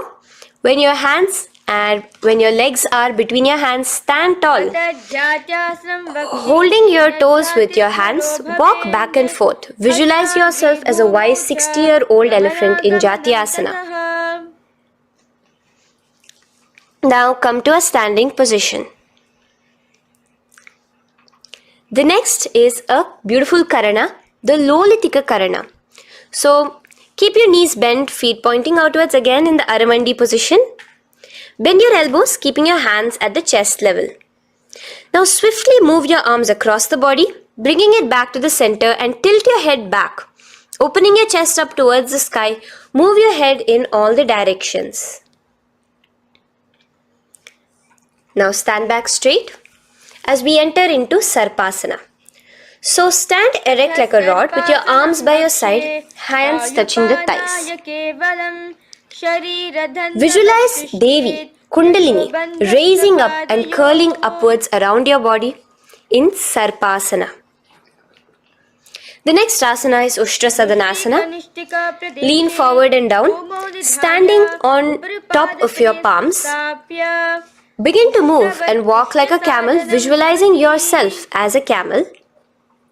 In the same position, continuing to walk around, switch your visualization to visualizing yourself as a horse as you start to walk around like a horse in Ashvasana.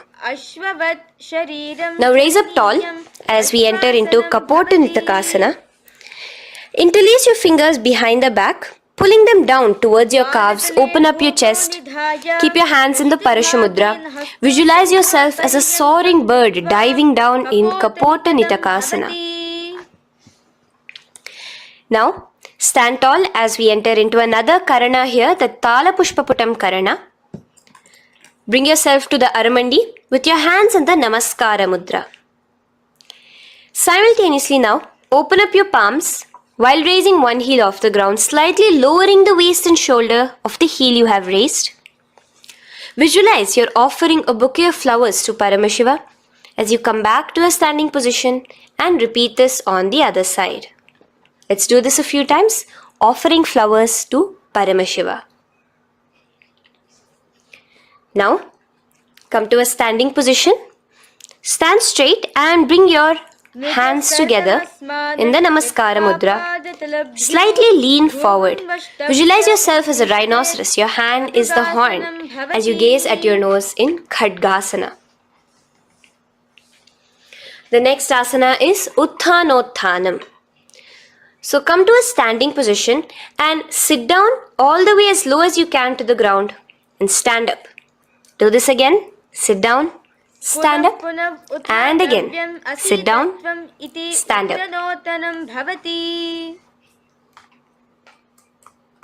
As you gaze at your nose throughout this. The next asana is Musalasana. Now come back to a standing position. Raise your hands above your head.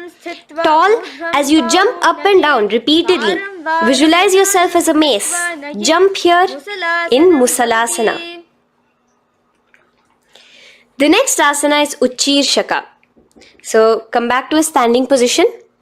Pull the sole of one foot towards your belly.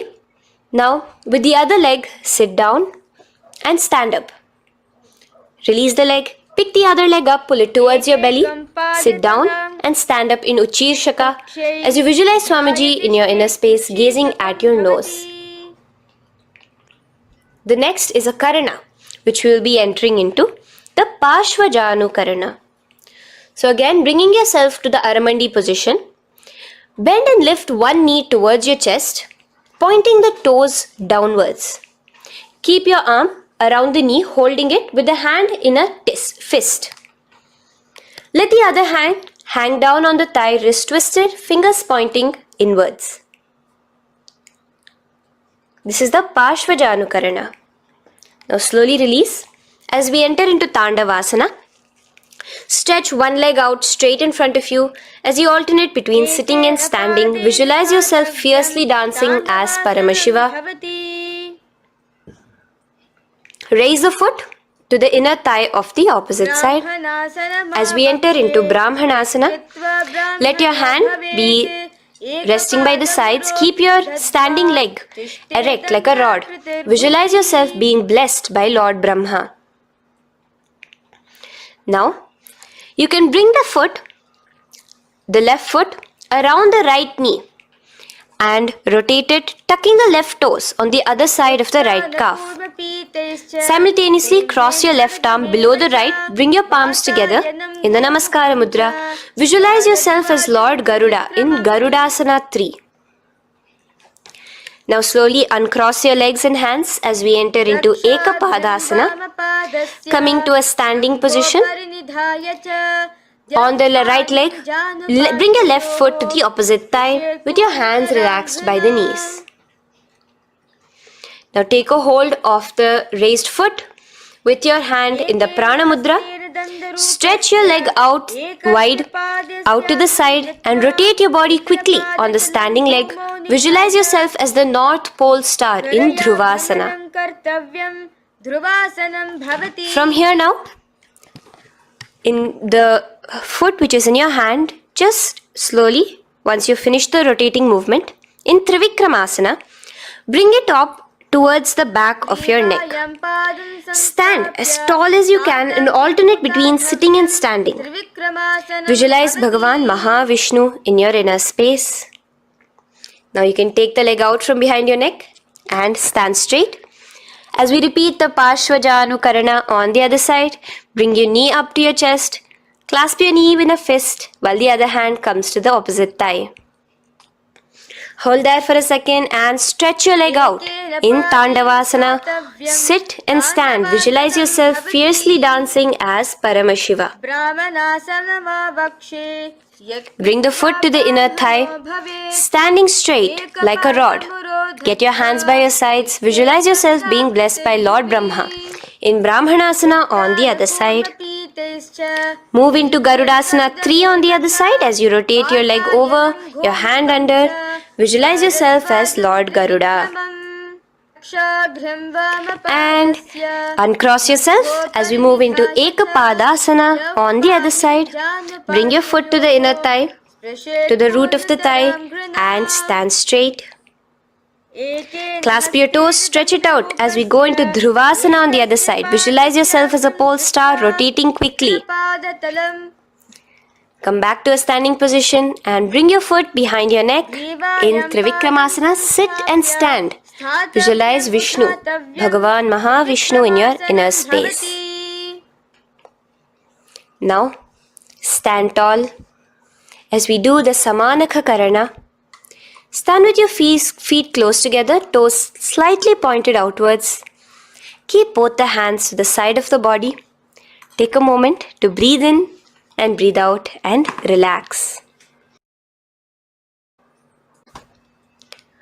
Now, slowly relax and from the standing position, slowly bend forward, bringing both your hands underneath your knees.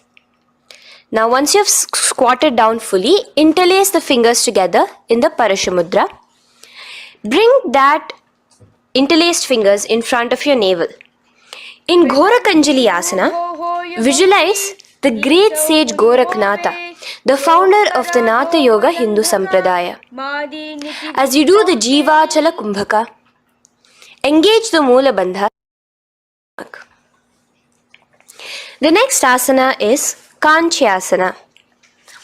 So now just slowly unwind your hands from each other, from your navel, and now bring your hands from the opposite side inwards underneath your calves and wrap your hands around your back.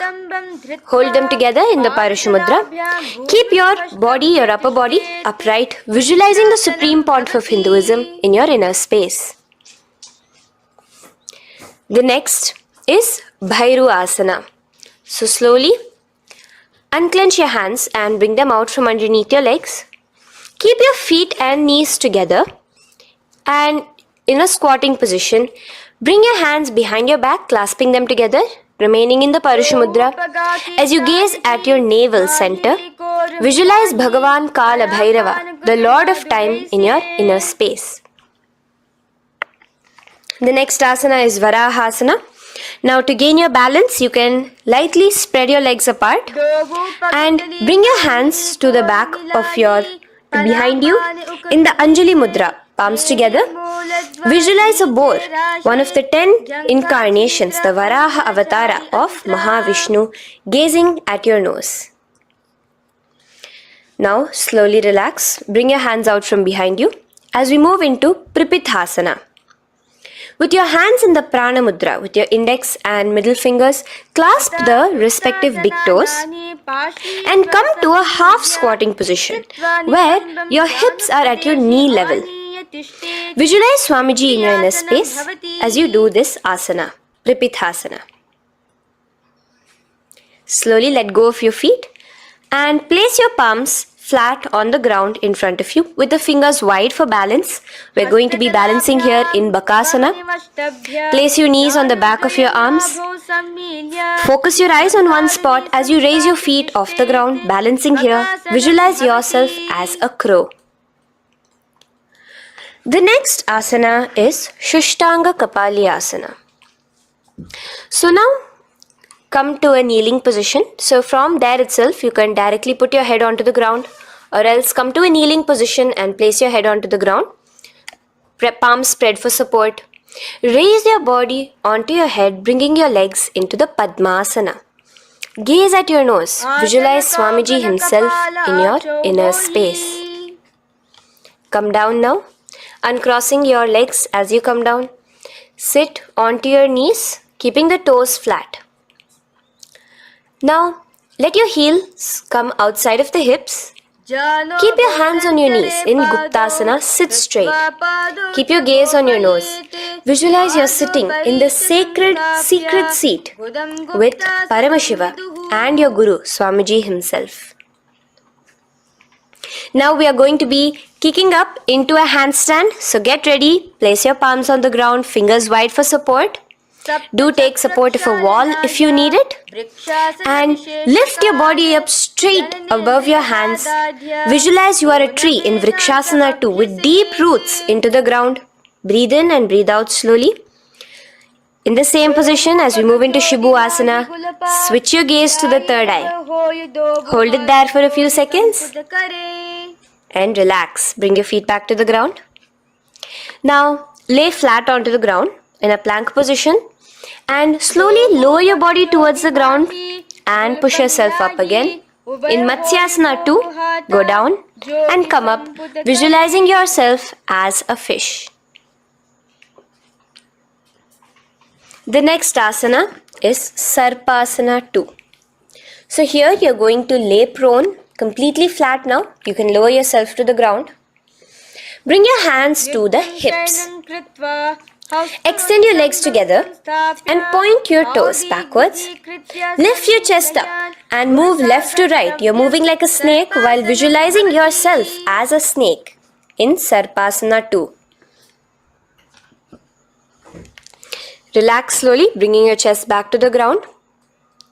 Now, keep your feet together, pointing backwards.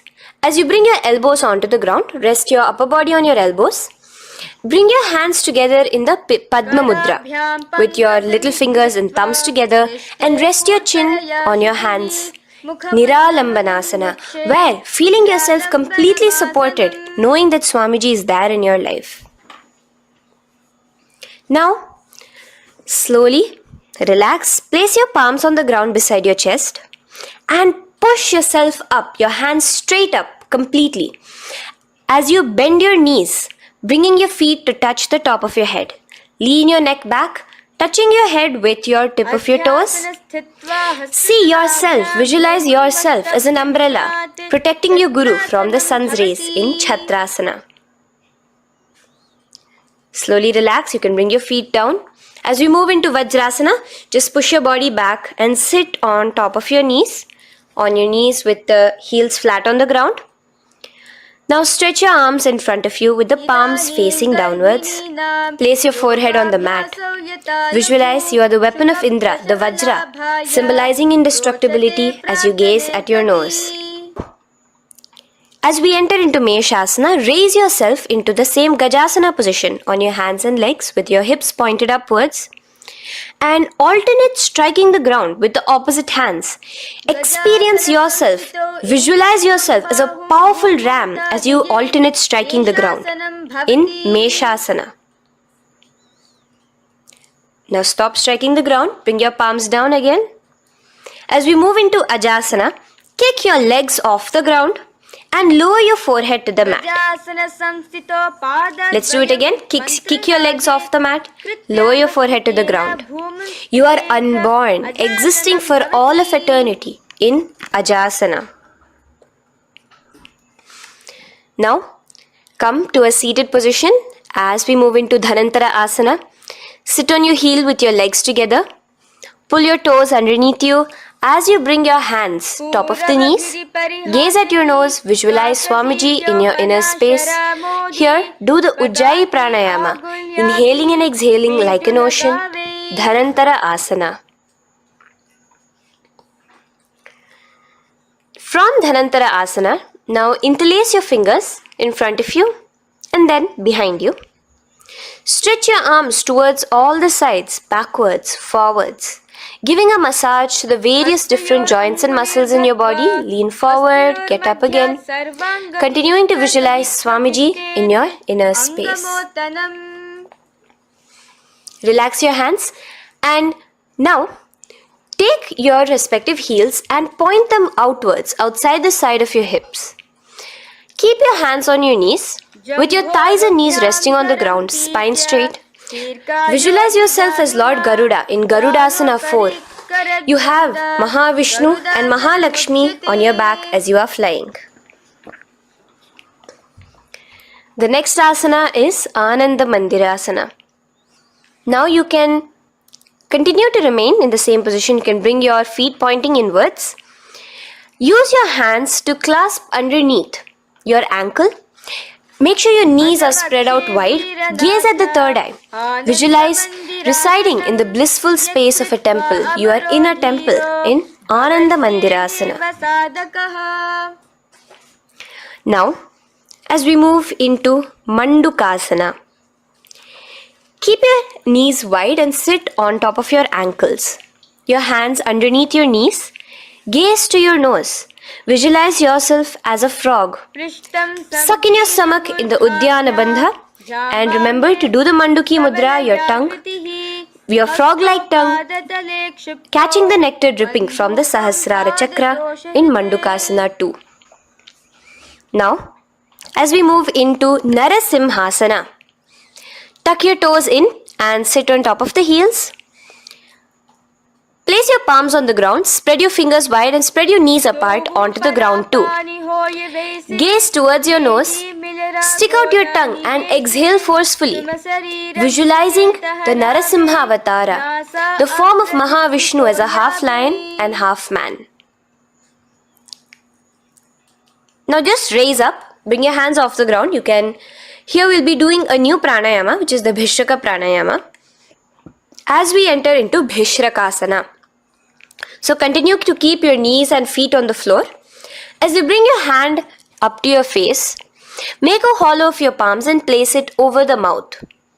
Keep your thumbs under your teeth and close your lips. Gaze to your nose. Inhale through your left nostril, exhaling through the mouth.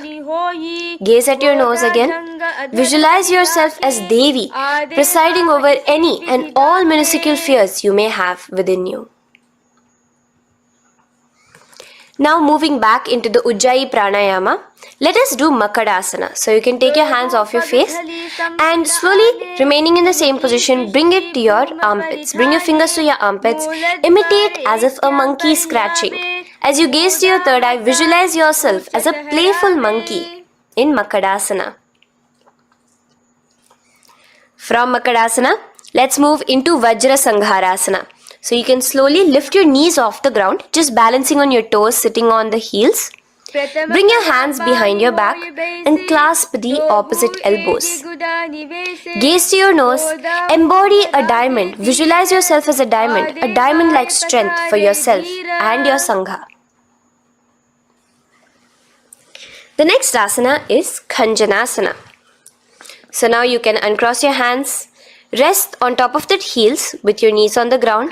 Keep the toes down, ankles crossed behind. Place your palms on the mat to your side. Suck your stomach in the Uddiyana Bandha as you gaze at your nose in Khanjanasana. Now, you can uncross your ankles and just sit with your toes flat. Keep your knees wide on the floor. Rest your hands on the knees.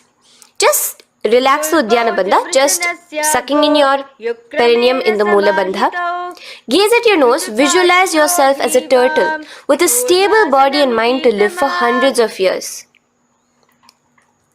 And without changing anything in your physical posture, just visualize yourself uniting with Swamiji himself in Yogasana. Now, raise up onto your knees, cross your ankles behind your back until the feet are coming towards the opposite knees. Now, bring your hands behind you and hold on to the calves with the fingers inside, the thumbs outside. Gaze at the third eye as you visualize yourself in a space of oneness with Paramashiva himself as Swamiji. Now you can uncross your ankles, come back to us standing on your knees as we enter into Ushtrasana 2. So now, in a kneeling position, bend backward, hold your ankles with your hands. Keep your arms straight. As you push your hips forward and tilt your head backwards, visualize yourself as a camel in Ushtrasana 2. Slowly, in the same position, lower yourself onto your back in Jatyasana 2. As you are lowering yourself, experience yourself as a blooming lotus. Bring your head, the back of your head onto the mat. Gaze to your nose. Now, let's move into Viratasana. So, try your best to do this without the support of your hands, but you can use your hand support if needed as you raise up from Jatyasana and back down. Raise up and go back down as you gaze at your nose. Raise up and go back down. Visualize Swamiji in your inner space. Now from Viratasana, raise your hips up higher, bringing your forearms onto the mat behind you in a short back bend posture. Hold the back of your heels in Kapotasana. Visualize yourself as a beautiful dove, a Kapota, in your as we move on from Kapotasana into Varasana. So stand upright on your knees with the toes tucked. Hold your arms with the opposite hands. Gaze at your nose. This is the boon fulfilling posture. Visualize your boon becoming a reality directly from Paramashiva himself in Varasana. Now, keeping your knees together, toes tucked, just lean forward, bringing your head onto the mat, holding your head with your hands. Visualize yourself as a boar, as the Varaha avatar of Bhagavan Mahavishnu in Varaha Asana 2. Now, just kick your legs off the ground as we enter into Mundasana. Raise yourself up into a headstand posture, visualizing yourself as a lopped tree. Gaze at your nose. Breathe in and out in the Sahaja Kumbhaka. Slowly come down now. Relax. Come to a kneeling posture. Sit on your heels. Bring your head down beside your knees, your elbows adjacent to the knees, your hands holding your head. Exhale through your mouth as you gaze at your nose, visualizing Swamiji in your inner space in Andhasana. Now from here, push yourself off the mat as you come lying prone on your belly. Let your arms be extended straight out and together lift your thighs, arms and chest off the ground, stretching your body, balancing there. Visualize yourself as a locust in Viparita Shalabhasana. The next asana is Kapalasana. So slowly lower yourself back to the ground. Now laying on your belly, bring your arms to your side, palms downwards. Keep your forehead on the ground and your chest on the mat. Only lift your legs up into the air. Only your legs are lifting up. Visualize yourself as a skull. You are a mind with purified thoughts, a strong will to attain enlightenment in Kapalasana.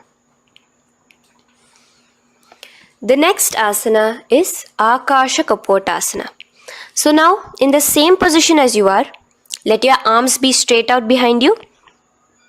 As you kick your legs up and over your head, bring your feet slowly to the mat in front of you. Push yourself, balance there.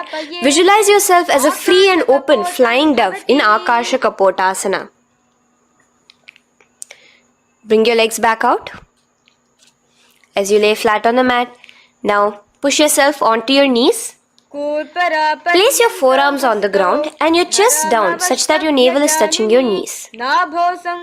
Be sturdy, visualizing yourself as a sparrow in Chatakasana. The next asana is Vrishchikasana 2. So your forearms are on the ground. Now slowly raise to your toes and kick your legs off the mat. Slowly lowering your legs to your head. Visualize yourself as a scorpion as you balance in Vrishchikasana 2. Slowly release yourself, coming back to the ground as we enter into Vrishasana. Sit down on top of your right heel and let your left foot remain outside of the hip, the ankle to the side. Place your hands on the mat, visualizing yourself as a bull in Vrishasana. Now, bring both your knees underneath you, sit on both your heels, cross your left leg over top of the right lightly and in Lolasana, push yourself off the ground. Your knees are off the ground, you're just balancing on your hand above the mat. Visualize Swamiji in your inner space. Lower down now. Bring the left foot now outside. Bring the right foot out and sit on your left heel now. As we do Vrishasana on the other side, visualize yourself as a bull. From here, let us get into a very powerful asana, Balagunasana. So, place your left toes on the ground, sit on the heel of your left foot. Place the right foot flat with the knees raised towards your chest. Maintain your palms on the respective knees. Be upright. Visualize Balagunahai, one of the 84 siddhas in your inner space in Balagunasana. Now come to a squatting position. Let your feet be flat as you bring your elbows under your thighs and calves, wrapping it around your shins. Hold on to your ankles from the outside in Grahasana, visualizing yourself as an entire planet. Now, you can unwrap yourself as you sit on top of the opposite heel in Balagunasana on the other side. Maintain your palms on the respective knees. Visualize Balagunahai, one of the 84 siddhas in your inner space. Now, sit upon both the toes with the heels up and knees off the mat, knees pointing forward. Now, keep your hands downwards on the respective knees. Keep your spine upright as you visualize Swamiji in your inner space in Utkatasana. The next asana is Vajra Sangharasana. Just spread your knees out wide in Utkatasana. Spread your knees out wide. Clasp the elbows behind your back. Visualize Swamiji in your inner space in Vajra Sangharasana 2.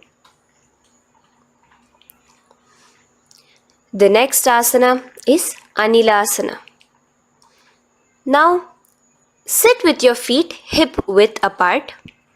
Bring your hands under the soles of your feet from inside. Your palms facing downwards. Step onto your hands. Keep your arms straight, elbows together at the navel. Gaze to your nose. Visualize yourself able to consume and live off of air alone in Anilasana. The next is Padukasana. So from Anilasana, you can release your hands. Place the back of your hands on the mat with your fingers facing upwards. With your fingers facing towards your body, palms upwards.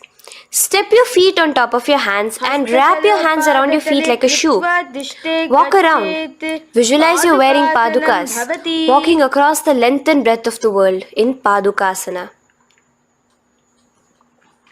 Now bring your palms onto the ground.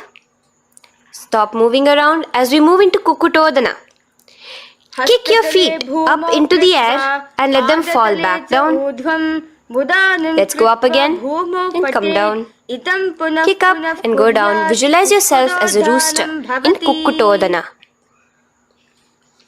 The next is Viparita Nrityasana. So as you're kicking yourself up, you can go up into a complete handstand posture, which is Viparita Nrityasana. Do take support if needed.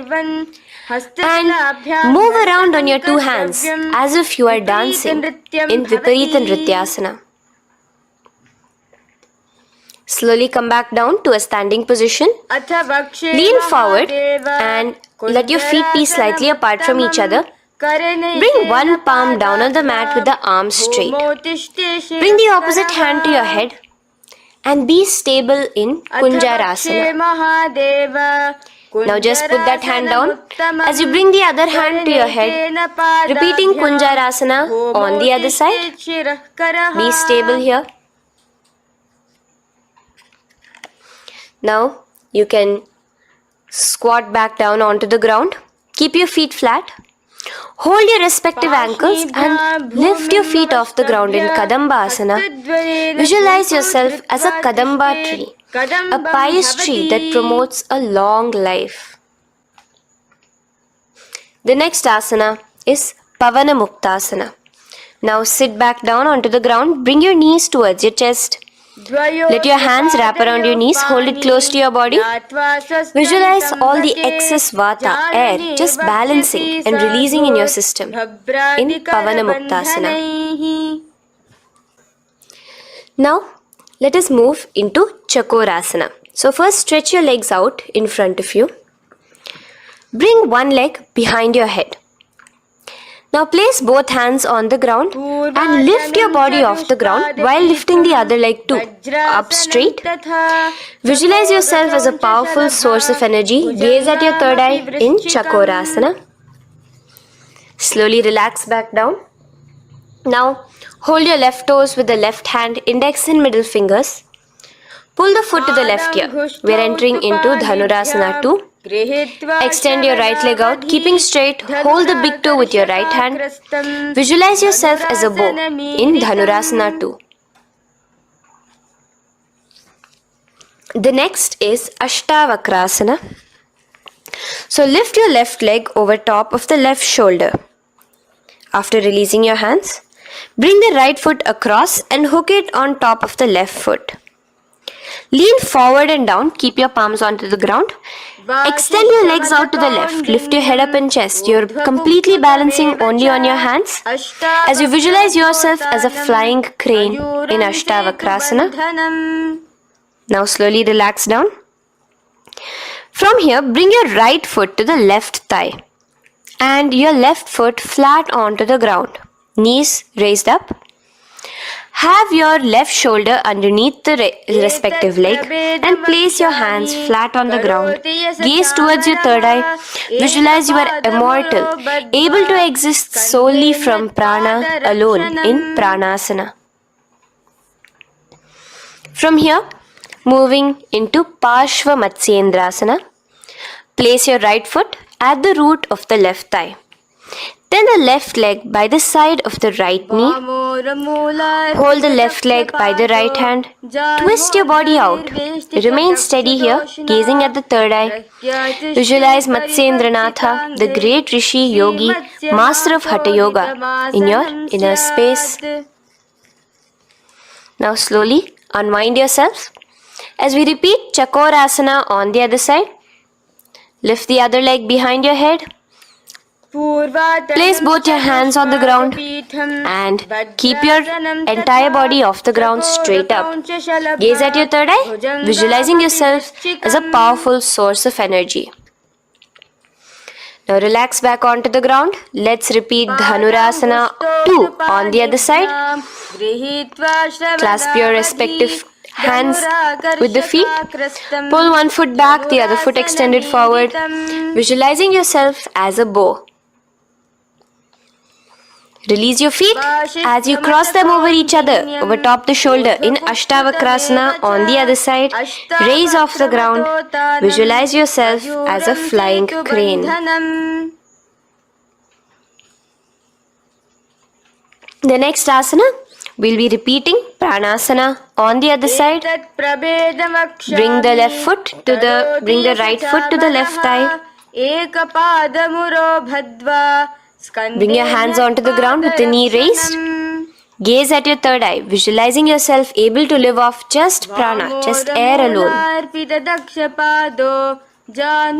And relax as we do Parshva on the other side. Twist yourself, visualizing Matsyendranatha, gaze towards your third eye. And from there, let us enter into Ardha Paschimottanasana. Keep one leg straight and press your perineum with the other heel. Bring your chest forward and down. Hold your toes and feet and bring your head towards your knees. Here in Ardha Paschimottanasana, visualize Swamiji in your inner space. Now raise up, and the foot which was at the inner thigh, now rotate it outside of the hip. Now hold the sole of your other foot and lift your leg up towards your forehead. Try to bring your knee to your forehead as you keep your knee straight. Gaze to the nose in Kraunchasana. Visualize yourself as a crane. Now slowly relax down your leg. Now the leg which is now straight, you can bring it to the inner thigh as you straighten out the other leg. As we repeat, Ardha Paschimottanasana on the other side. Lean forward and down, clasping your foot. Bring your forehead to your knee. Visualize Swamiji in your inner space. Slowly raise up. Place your right ankle outside of the hip now. Hold the sole of the left foot, lifting the leg up towards your forehead. Stretch yourself there. Gaze at the tip of your nose. Visualize yourself as a crane in Kraunchasana on the other side. Now from here, bring the soles between the thighs and calves. So once you have relaxed yourself, bring your soles between the thighs and calves. Keep your spine straight. Palms resting on your knees. Visualize a swastika, embodying peace, well-being, good fortune and prosperity as you gaze at your nose in swastikasana. Now without changing anything about your position, just take your hands alone. Cover the respective heels with your hands in Gorakshasana as you tuck your chin to your chest in Jalandhara Bandha. Gaze at your nose. Visualize the great Rishi Gorakhnatha, the founder of the Natha Yoga Hindu order. Now release the Jalandhara Bandha. Continue to keep the Mula Bandha engaged throughout the whole sequence. As you raise one foot to the opposite thigh, bring your hands to your face in the Shanmukhi Mudra, closing your eyes with your index finger, nose with the middle finger, ears with the thumbs. Gaze at your third eye as you meditate on Swamiji himself, the Supreme Pontiff of Hinduism. Now release the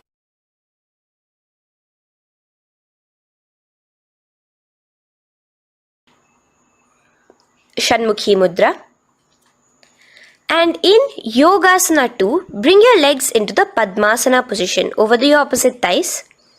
Keep your hands flat onto the ground beside your knees with the palms facing upwards. Sit straight, gaze at your nose. Here we'll be starting the Kaka Chanchu Kumbhaka, where your inhalation will be through your tongue wrapped like a pipe, and your exhalation will be through your nose. From Yogasana 2, now keeping your palms beside your body, just switch them around to be flat on the ground and push your entire body off the ground, balancing. Visualize yourself as a rooster in Urdhva Kukkutasana. Now relax down, come back to a seated position on the floor, keeping your legs in Padmasana. Insert your hands through your knees and place them on the mat. Remember, do not lift your body up, just stay seated down there. In Siddha Harituliyasana, gaze to your nose, visualize Swamiji himself in your inner space. From there, let's enter into Hamsasana, where you will actually be pushing yourself off the ground. Lift your thighs up high above your shoulder, above your elbows as much as possible. Gaze to your nose, visualizing yourself as an elegant swan in Hamsasana. Now release yourself. Now, do not take your hands out from between your thighs and calves. Just go onto your knees and reach your hands behind your body with your fingers interlaced in the Paramashivoham. Bring your forehead to the floor as you gaze at your nose. Visualize yourself as Lord Paramashiva's bow in Karmukasana. Now, slowly come back to the seated position as we move into Kurmasana 2. Keeping your hands in between your thighs and calves, bend your elbows and hold your respective shoulders with your hands. Visualize yourself as a turtle, a stable body and mind to live for hundreds of years. Now in the same position, just engage the Jalandhara Bandha, tucking your chin to your chest as we move into Granthi Bhedasana, gazing at your nose. Rejoice, knowing you are in Paramashiva's secret knot posture. And from there, release the Jalandhara Bandha as you roll onto your back. Keep your hands on the shoulders, laying flat on your back. As you visualize yourself as a turtle on its back, playful, gaze at your nose in Uttana Kurmasana. Now rock yourself back to a seated position as we do Pangu Kukkutasana. Now it's the same as your hands between your thighs and the calves, except you will be placing one hand flat on the mat. Hold the wrist with the other hand. Lift your body up and holding only on one hand. Visualize yourself as a rooster in Pangu Kukkutasana. Now release back to the ground. Hold. Let's do Pangu Kukkutasana on the other side. Place the other palm flat and bring the other hand holding the wrist. Push yourself off the ground. Visualize yourself as a rooster. Continue the Kakachanchu Kumbhaka, sucking in your breath through your curled tongue and exhaling through your nose. As you slowly extricate your hands from between your thighs and calves, let's do Girdharasana here. So now, interlace your fingers in the Parashamudra as you place your elbows on the feet, remaining your legs in Padmasana. Lean forward and down, resting your chin on your knuckles. Place your thumbs to your throat in Girdharasana. Visualize Swamiji in your inner space. From there now, sit straight into Padmasana 3. So with your legs in Padmasana, bring one hand over the other near your navel center. Engage all the three bandhas, suck in your stomach, clench your perineum, tuck your chin to your chest and gaze at your nose in Padmasana 3. Slowly now, as we move into Padmasana 4, bring your hands to the respective knees. Release the Jalandhara Bandha and release the Uddiyana Bandha, just engaging the Moola Bandha alone. Visualize Paramashiva in your inner space as you gaze at your nose in Padmasana 4. Now we'll be entering into Karmukasana 2. So in the Padmasana position, hook your right hand index and middle finger in the Prana Mudra around the toe. Pull it back while your left hand rests on the knee. Now, as you visualize yourself as Paramashiva's bow, just release your right foot, bring your left hand to the left toe, right toe, and let your right hand be on the right knee. Now from here, let's do Karmukasana 3. So you can release your toes, cross your hands behind your back, continue to keep your legs in Padmasana, and with your respective hands, cross behind your back. Hold on to the toes in the Prana Mudra. Engage all the three bandhas, suck in your stomach, clench your perineum, tuck your chin to your chest, Visualize yourself as Paramashiva's bow in Karmukasana 3. Slowly relax the bandhas. Just keeping the Mula Bandha. Continue to hold on to your toes. Release the Udyana Bandha and the Jalandhara Bandha. Switch your gaze to the third eye. Visualize you are Paramashiva's third eye itself. Anything you come across, you just rejuvenate it, destroy it in Dridhasana. Now, try to keep your hands at the toes. If not, just keep your hands crossed behind you. As you lean onto your back in Padmasana, where you are entering into the Nagrasana position.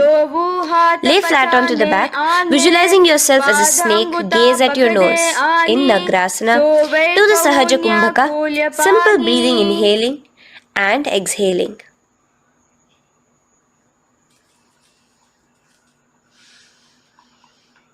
Now bring your knees to your chest. Let your hands wrap around your knees. Slowly uncross your Padmasana and bring your knees to your chest. Bring your hands to the Parashamudra, the fingers interlocked on top of your knees. As you pull your chin up to your knees, visualize yourself as a ball in Kandukasana. Now relax. Bring your feet onto the ground, the knees pointed upwards in Urdhva Pavanasana. As you interlace your fingers, bring the interlaced fingers behind your head. Laying down, gaze at your nose in Urdhva Pavanasana. The next asana is Marakata Pithasana. Now, from behind your head, take your hands out and clasp onto your feet. Just step lightly onto your palms. As you push your hips up into the sky, automatically engaging the Jalandhara Bandha.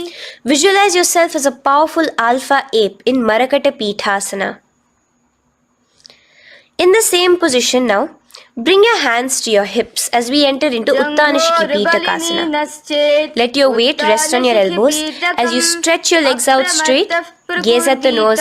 Visualize Swamiji in your inner space. From there, continuing to rest on your elbows, kick your feet up high into the sky in Narakasana. Stretch your palms out behind you, flat on the ground. Balance there. Visualize yourself blissfully traveling through hell unscathed in Narakasana. Bring your hands to your hips now as we move into Tiryanaukasana. Angling your legs down at an angle, visualize yourself as a boat crossing the ocean of samsara in Tiryanaukasana. Now from there, come back straight as we enter into Dhwajasana. Keep your legs up high above your body, your hands stretched out down behind you. As you push yourself up, visualize where Kailasa's flag respected across all nations in Dhwajasana. Hold there for a few seconds and relax now. Flat onto the ground. Palms slightly away from your body. Do not move at all in Mritasana. Your body is dead. Visualize that. Visualize the Supreme Pontiff of Hinduism liberating you. Let your awareness travel to all the parts of your body in the Shakti Chalan Mudra as we do Mritasana.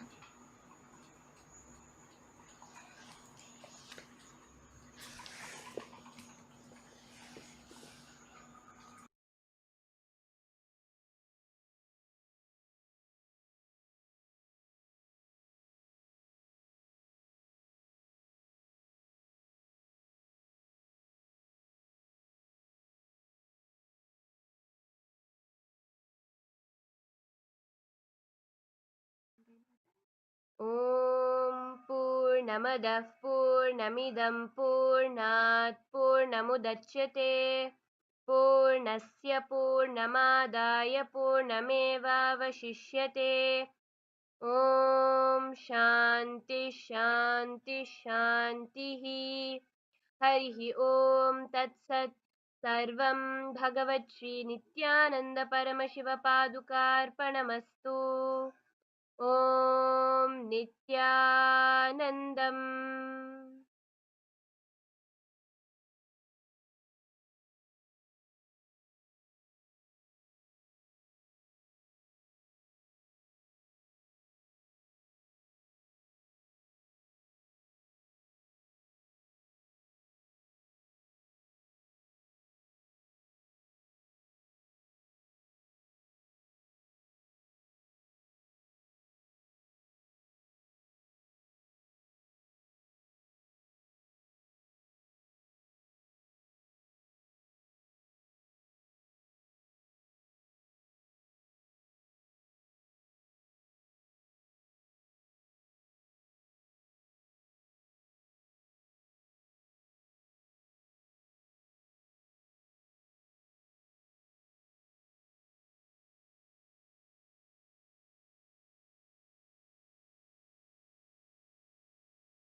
आनन्दं परमसुखदं केवलं ज्ञानमूर्तिं द्वन्द्वातीतं गगनसदृशं तत्त्वमस्याधिलक्ष्यम् एकं नित्यं विमलमचलं सर्वदी साक्षिभूतम् भावातीतं त्रिगुणरहितं सद्गुरुं तं Namami.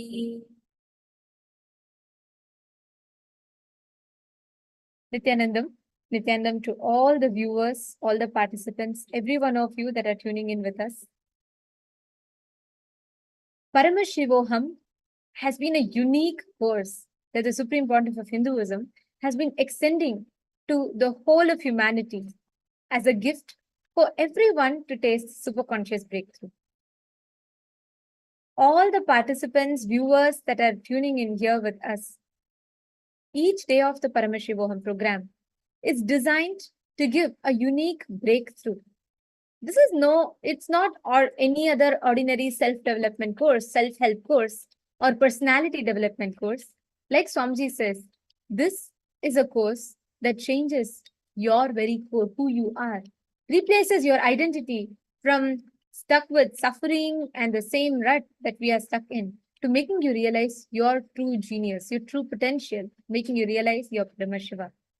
People come with so many different reasons, like why you want to attend Paramashivoham. When we listen to from people, we hear people coming because they want to receive healing from various diseases, disorders, issues. And we also see each time that a person attends the program and receives Swamiji's blessings, they are healed, no matter what kind of worst suffering that they are going through, they're tremendously and beautifully healed out of it. And people also attend because they have some issues related to their wealth. Like, for example, they're struggling a lot with their loans, with their debts, and they want to have a breakthrough. And of course, the blessings of Swamiji, so beautifully, they do have a breakthrough by the end of the program. So we are seeing like this many different shifts happening in just the participants attending the program. It's a beautiful 21-day course that Swamiji has designed, where each day we address different aspects, whether it is one day is completely dedicated on you being healthy and achieving the best health, not just what we think as diseaselessness as health, but Swamiji says that's not alone health, but you having the ability to live long as you want and living healthily. Like, each day is designed very uniquely, whether to resolve your relationship issues and lead to have a completion-based, fulfilling, loving relationships. Or there is a day completely dedicated for you to manifest wealth. Like, you will learn the exact science of manifesting wealth.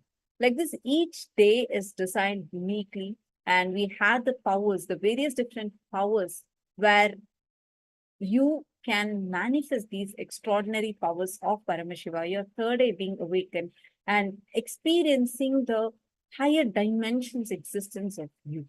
And today, our program that we are going to be listening to today is going to offer to all of you a glimpse of what Paramashivoham is. Paramashivoham from the point of view of the receiver, Paramashivoham from the receiver's end. How is it to experience Paramashivoham? Paramashivoham program has been gifted to, has been tasted, experienced, and enjoyed by participants from over 150 countries around the globe, all of whom from various different cultures, backgrounds, walks of life are here to experience Paramashivoham, to taste the superconscious breakthrough. We have had tens and thousands of participants who have joined with us and who have tasted Paramashivoham, the superconscious breakthrough that Swamiji is offering through the Paramashivoham program. And today we are here to share with you all, give you all a glimpse of what it is. And they are here to give you all a glimpse from their life, from their point of view, how Paramashivoham is.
For this special segment, joining with us first is Kailasa, Singapore, the Singapore Sangha. And Singapore is known for the quality of life that it offers for people. I mean, the luxury or the kind of the things that we have access to, the advanced way of living, etc. And now Swamiji has taken the super conscious breakthrough also to the people in Singapore. So today, joining with us, we have Manitya Durgananda, the House of Representative of Kailasa, Singapore. Nityanandamma. Nityanandamma. Nityanandam. Welcome. How are you doing? I'm good. I'm delighted to be here after so long to be sharing from Kailasa, Singapore. So beautiful to have you here. Before we actually enter into the sharing itself, I just wanted to ask you if you would like to share a little bit about your journey with Swamiji. Like your career with Swamiji, yes. Oh God, I think this is going to take a long time if I were to share because it dates back to 2006, the year that I met Swamiji for the first time. Okay, maybe I'll keep it short and sweet, because otherwise 17 years of journey with him, is too much to share, too juicy. Okay, so the very first thing that sort of drawn me to Swamiji, I think, see, in 2005, I was diagnosed with stage 3 cervical cancer. So that year was like a huge kind of like a shakeup for me, as as a mother, as we call it a manager in a organization. So literally my whole life was kind of like gone into this standstill that I just suddenly realized that life is so short-lived, you know, and that year I was only 36 years old, okay? So it's like a strong message that I have to do something and nobody's going to help me. At least, you know, that thing I cognize that I have to do something for myself. So then, and then I just know that I have to change my lifestyle. I have to do something. And then come in about 6 months later, I registered for a meditation program, and that's how I got started, which is the Ananda Spurana program, which is LBP1. So I attended the 7 chakras 2 days weekend program, and I was just, you know, I felt a certain emotional release during that time, and then after that, I feel that I wanted to see Swamiji, because at the end of the 2-day program, the Acharya invited us to go to India, and of which I was like, I felt this strong pull to go to India. So then after, I had a very, very vivid dreams, okay, a very, very vivid dream. And then I decided, okay, I'll go to India and see Swamiji. So I applied a 1-week leave from office, and then I flew to India. And, you know, I attended the second program, which is the Nityananda Spurana program, 4-day program in BDD, Bangalore, Adinam. And so that 4 days, a lot of things happened, as you can, you know, you can imagine what Swamiji did to me. In overall, he basically healed me completely in that 4 days. Okay, so I came back. Stage cancer, what you said, right? Like stage 3 cancer you had, and Stage from 3, Swamiji healed you from. Correct. See, what happened was, before I met Swamiji, I actually went through a small procedure they call cone biopsy, which involve removal part of my cervix, the cancerous part. But the gynae never say it's going to be healed completely. Every 6 months, I have to do a follow-up checkup to ensure there's no relapse. Then the like 6 months later, I met Swamiji. I mean, he came into my life, and then I went to India, and then when I came back from that 4-day program, I felt that I'm reborn. I have a new body and a new mind, and everything seems different. And then for 3 years, every 6 months, when I was asked to go and do regular checkup, it's always been a clean bill of health. So from then, I know he healed me completely. So that's the there is like Wow. so it was like a huge inspiration for me to you know, after he healed me, I think I just wanted to offer this seva. I mean, so I became a healer 6 months after I came back from that NSP. So I think in January 2007, I went back to India again to be initiated as a healer, Nitya spiritual healer, and giving up all the non-veg lifestyle, anything, just to become a healer, because that strong experience made me want to be a healer, be his healing hands. So that's how the biggest jump I made after I met Swamiji is to become a healer. That was the very first jump. Of course, subsequently, there are many other jumps, but becoming a healer was a big jump, because a lot of my family, including my spouse, was not happy that I became a vegetarian. But I was just so deadpan hardcore. Okay, I call hardcore. You know, it's as stubborn as a mule, if you can call it. He couldn't move me, and then I'll just say, I've already decided this is the way I'm going to live, and so no looking back. It was just one of the best decisions I made, is to become a vegetarian and become a healer. So that is the very first transformation, a huge jump after Swamiji came into my life, healed me from cancer, and then, you know, and made me a healer. So that was that transformation that happened. Of course, subsequently, many other things happened. So I don't know whether we have time to talk about others. I think this is like a huge introduction. Actually, this incident inspired me to write a book. Swamiji actually inspired me to write a book in 2017 to share my healing experience in a book. So I wrote an ebook. Part one was the whole experience I went through in NSP. Okay, so that was a part one. Then I attended the last physical program, 2017 is the Paramashivoham, remember?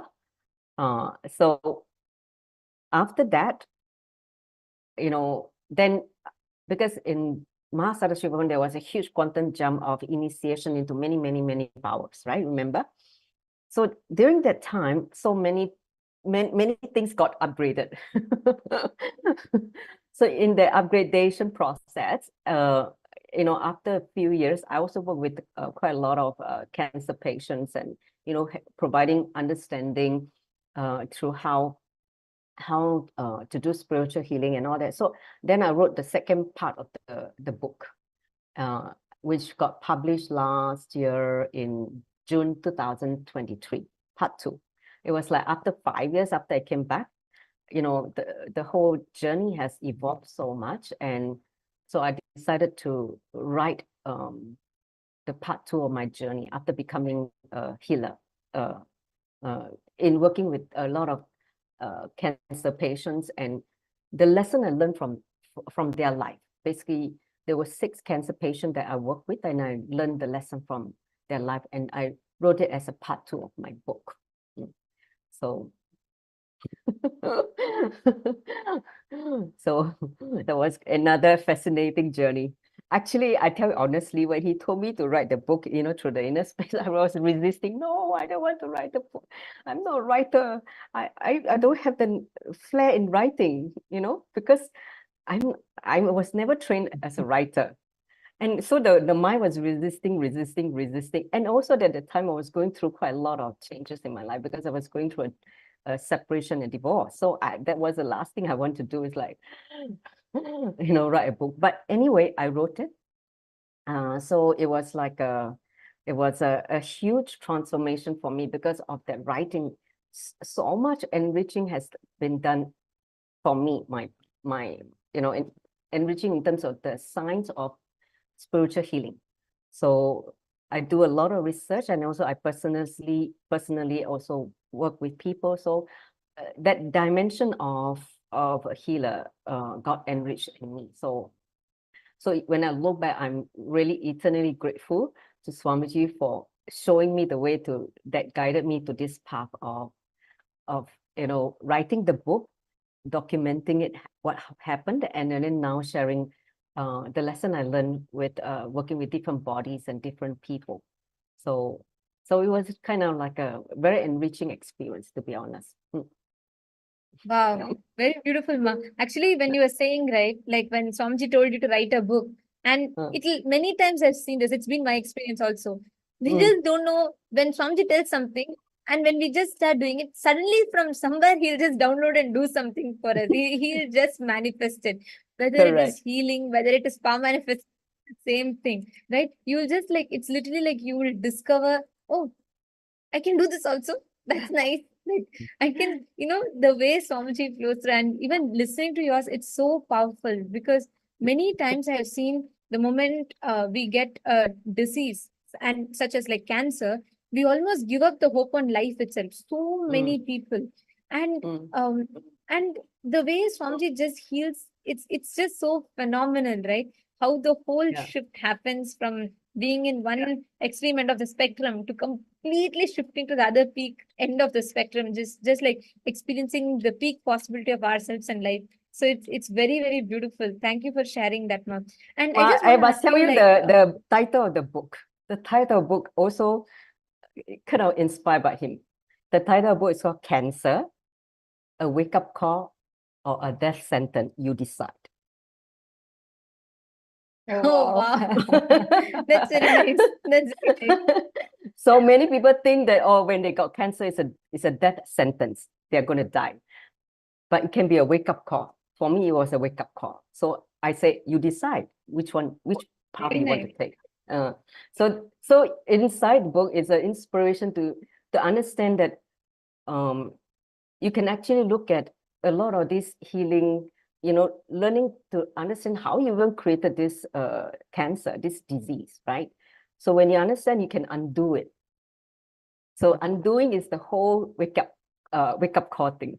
So it's really, really Absolutely. fascinating. Absolutely. Mm. So beautiful, Ma. Actually, even when you're sharing, right, even the aspect of healing from cancer, and also how you wrote the book, how you just like it just downloaded and manifested in you. I remember, like, even for Gurukul kids, right, this is literally how Swamiji will tell. I remember even in Gurukul, once we got like so many instruments, okay, like we got instruments from like from all parts of different parts of India, that all the traditional Hindu instruments we got. So then the first one of the, as Swamiji was coming rounds, like in Vidadi, Swamiji typically, he will come rounds, department by department, Swamiji will be walking and it'll be very nice. He'll be having his walking stick and a group of sannyasis, a small group of sannyasis will be with Swamiji. So he'll be coming to every department. So one day Swamiji was coming and he saw in Gurukul, there were like, we got all these instruments and Swamiji was like, have you guys started playing this? And then one of the teachers of Gurukul. So he told Swamiji that, yes, Swamiji, we're just looking to get teachers for these instruments for the kids. Swamiji was like, what? Teachers? Why teachers? Here's the instrument, here's the trick, play it, that's all. Over, just play it. And I'm literally, Ma, that was one statement Swamiji said. Okay. And after that, every kid picked up one instrument, and it was not just like playing normal level. They used to just once watch a video of a performance and they will replicate in less than 24 hours. The next time when Swamiji came for walking, we all did a proper presentation to Swamiji with doing the traditional Chandamelam, and it's a very particular type of dance, and you have to learn. And typically, people train themselves for months. After Swamiji gave, it was like an initiation, and all kids, one kid will just pick up the flute and he will just listen to the music. He didn't even and watch a video. He did not even see how it is being played. He didn't watch a video. It is just pick up the instrument and just start and playing. listen to the music and they'll play. That's all. And same with Yeah. piano. I remember there was another girl who was very passionate and she just used to pick up and play. That is how the whole learning happened. And after that, when we had the professional Nadaswaram team that came, like means the professional players who've been playing for years, when they came for a function, they were amazed at the level. They were like, who taught you all these instruments? And we were like, oh no, somebody just told and we all did it. And they were amazed at the way we played it. He said, I've only seen people who have years of experience do it like this. And he was so interested. He actually stayed in Gurukul, his entire team. They spent time with the kids more and they did like more combination of music, everything. And he trained in advanced levels.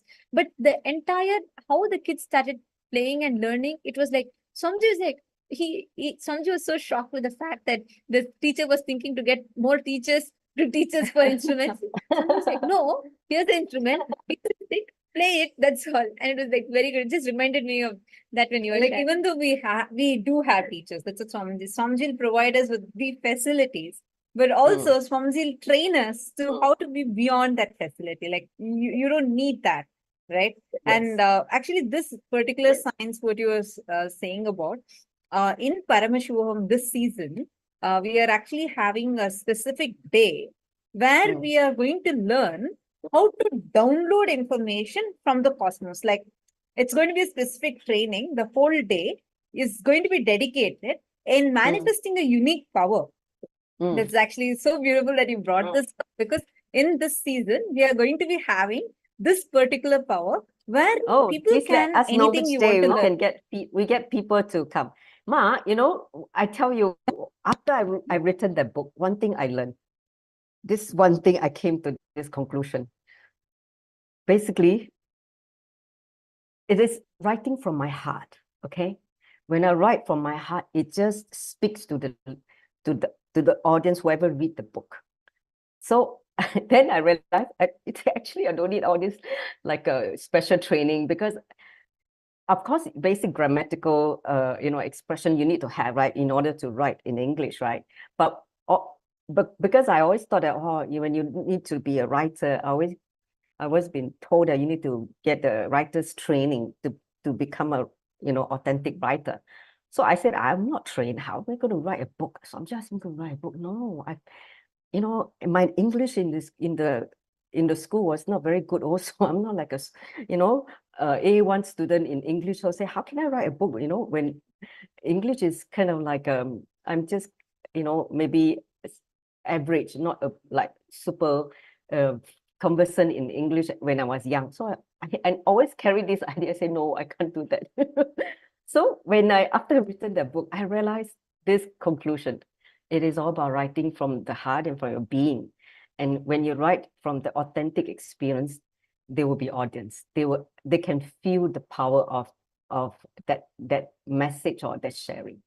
So that's what I understood. Beautiful, Ma. Actually, anything, whenever we do it, because Swamiji is telling us to do, because see, Yes. the best thing you did was Swamiji told us, I'm going to do it no matter what. Right? I'm going to just jump into it. I'm not going to think whether I With know this, little I don't know this. resistance initially, but after a while, you just know that there's no way out. I just have to do it. So when you do it, the process, you will enjoy the whole process. It was like, oh wow, this is so cool. And so there are many other things. This is the way how when he gave the instruction, initial, the mental level, the mind would just say no, how, like all the impossibility will start coming out. But then when you make a decision, okay, I'll do it, then you start enjoying the whole expansion process, how whether you download the information or you're able to see things, experience things at a very different level. So all this come together as like kind of like a juice of the whole process. The juice of the whole process is to learn, when the guru tell you to do it, you just do it, and then he will guide you along the way. It's an individual expansion kind of, learning through him, learning with him also. Very beautifully said. And also, I wanted to ask, we also have another participant from Singapore, Ma Parameshwari, who is here. Nityananda Ma Parameshwari. Nityananda Ma. Nityananda, how are you doing? I'm okay. Happy to see the And both of very you. nice to have you.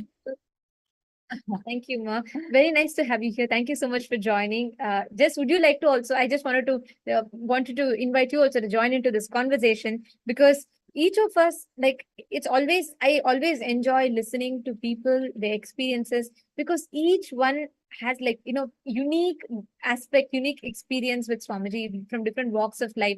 What we seek for, what we look for is different. Like some people come to Swamiji for healing, some people come to Swamiji looking for enlightenment, some for wealth, some for health, some for every different aspects of life. So it's always wonderful to hear how that journey starts from wherever it starts from, and then it leads to the ultimate, which is enlightenment. Like I still remember when I came to Swamiji first, the only reason I stayed back was I loved Swamiji's chickies. He used to give that peanut candy, right? So I had no clue. I had no clue who Swamiji was. I had no clue of what enlightenment, nothing. I didn't even know where we were going. We were just told we are going to a very sacred place, a special place, and so on. And I was just 12 years old. So I had no clue of what is enlightenment or, who or how it all works. Nothing I knew. And when I came to Swamiji, I remember Swamiji's he was like a hero to me. He looked so beautiful, so graceful. And it was too much for me to even comprehend. And I had no clue of what is going to happen, what was the purpose, why we came, etc. The only thing I remember from my first visit to Swamiji was the chickies, they were yummy. Swamiji looked at me and he gave a handful of chickies in my hand. And the only reason I wanted to come back was I was telling everyone that, I just want to have the chickies. I really enjoyed it. And from that, it was a very silly desire for chickies, but that led me to, just fall in love with the whole process, with just enjoying Swamiji and then joining Gurukul. And here I am, wherever I am. So it just starts from somewhere, and even using the smallest of things, Swamiji lead you to enlightenment. So I just want to hear from you, Mama Parameshwari. How was your experience? How did your journey start?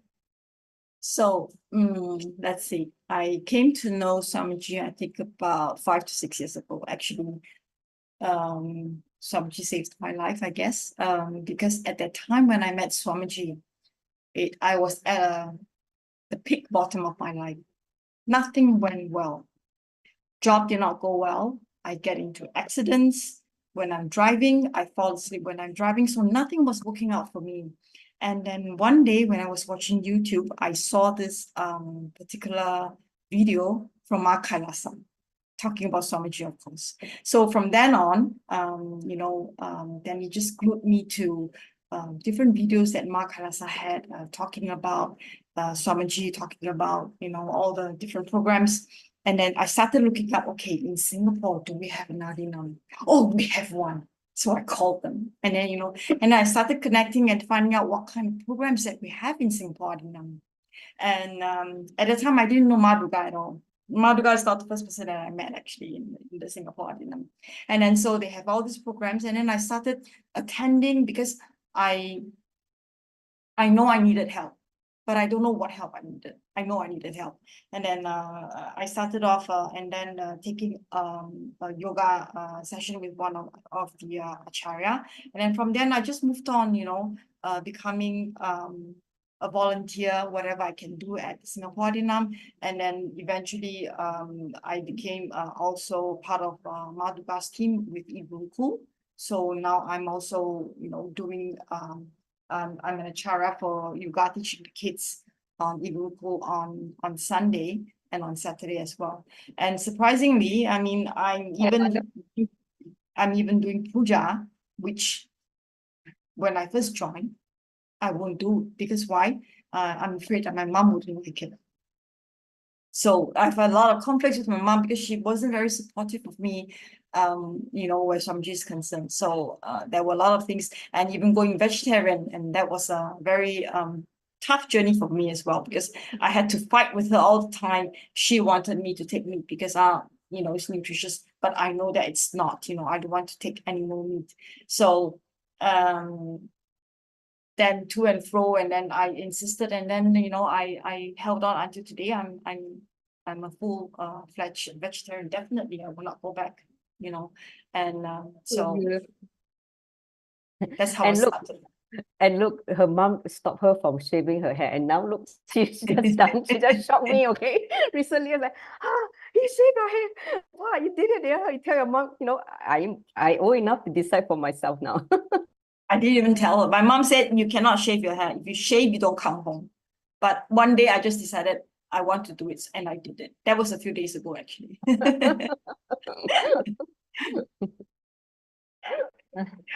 So beautiful. Actually, I just wanted to ask maybe Madhurga and Ma Parmeshwar, both of you can share the lifestyle that you have in Singapore. Do you really many people think, okay, you go to Singapore, you live a very high-fi lifestyle, you have a very luxurious lifestyle, and it's a very developed country. Why do you think that people from Singaporeans also should definitely make it to Paramashivoham? Why do you feel it is important for people there to attend the Paramashivoham program?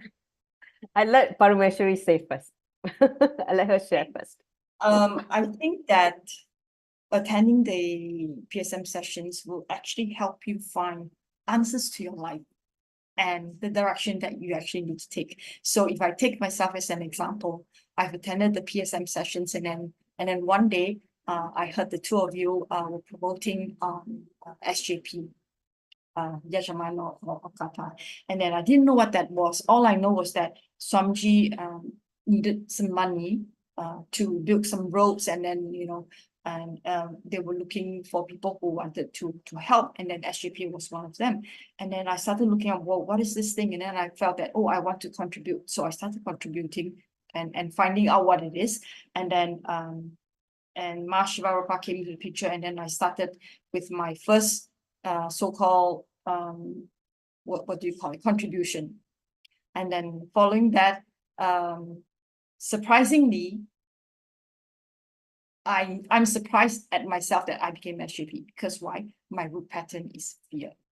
So I have this fear of losing things. I have this fear of not having enough, and definitely money is one of them. So there's no way that I would have come up with so much money based on my fear. But somehow, Swamiji told me this is the path that you should be taking. So he's pathed it so smoothly that, I'm even surprised myself that I can't believe it. See, first of all, okay, I did my first contribution. And then I didn't have enough money. So in Singapore, we have something that we call the CPF, which is a contribution for actually old age retirement savings. Okay. And I didn't want to touch that. When I was actually contributing and trying to find money, I was wondering, where can I get the money from? And then in my hand, I'm like, please don't ask me to use my CPF because this is like my retirement money, And this fear thing is working on me. And then eventually, somehow, I don't know why, I was talking to Mashwapa, and we got talking and say, hey, if you can, finish up whatever balance payment on the SJP by such and such a time, that would be great. That would be a great blessing. I'm like, huh? I really have to touch on my CPF. I really don't want to. So all this fear thing starts, coming up. And I even sold my insurance, Mom. Whatever insurance I have is all gone. I've surrendered it. Okay. So for me to do this with my root pattern as fear, I'm even amazed at myself.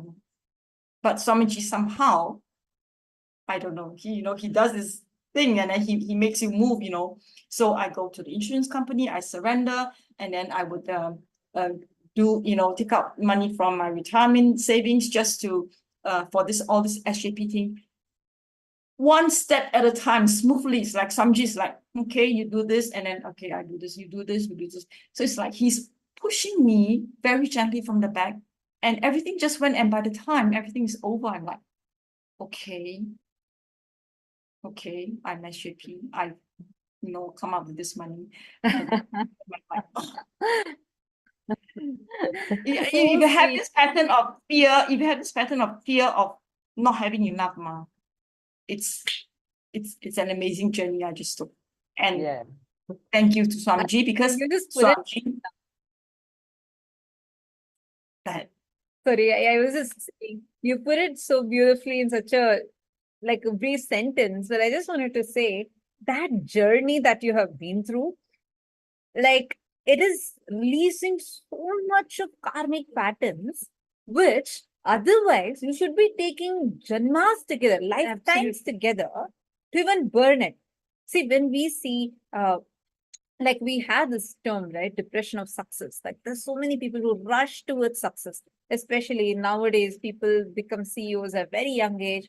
But after they achieve everything they achieve as the so-called best, they do not know what to do next. They're just bored. They're depressed. And in that depression, they just collapse. Why? Because you do not know what to do further in life. Because you thought this is going to give you fulfillment. You've reached here, but that fulfillment is not happening. But unfortunately, the problem is the fulfillment cannot happen by what you're trying to get through that.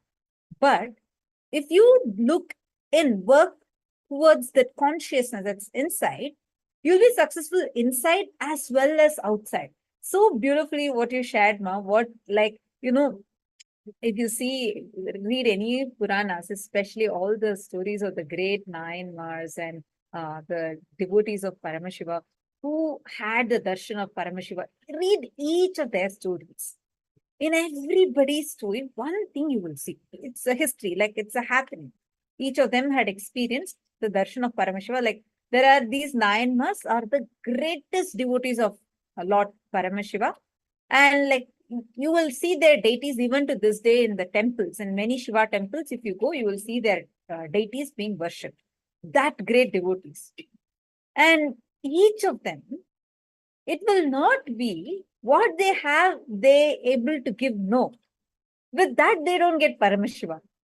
The last thing they have, which they're holding on to, saying whether it is as simple as that one cloth that they're having as their only possession, or that only last, or there's sometimes even their child, the only thing that they have, when they give up that, they manifest the ultimate. That's why Samji tells beautifully, it's that last bit that you give. You can have any number of things, but if you give that last bit, that is what I enjoy. There's a very beautiful story of Krishna One's like a king and a man who wants to become wealthy, and a poor lady who has only one cow as a possession. Both will be praying to Krishna. So Krishna will go, will bless the man who was praying to become wealthy. So he'll become very, very wealthy, prosperous, and he'll manifest more wealth, everything. And Krishna will go to the house lady who's very poor, the old lady, and he'll just go have a meal and bless her and come back. And the only possession she had, which is that cow, will die that very day. Now people will be surprised. They'll be like, Krishna, you went to the person who was praying to you, who already had wealth, and you showered him with so much of wealth. And then you went to the other lady whose only cow, also for you only she was getting milk from that. Why did you take away her cow?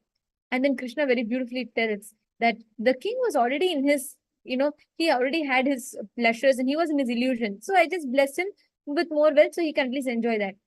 But that old lady, she gave her last bit, that cow that she had.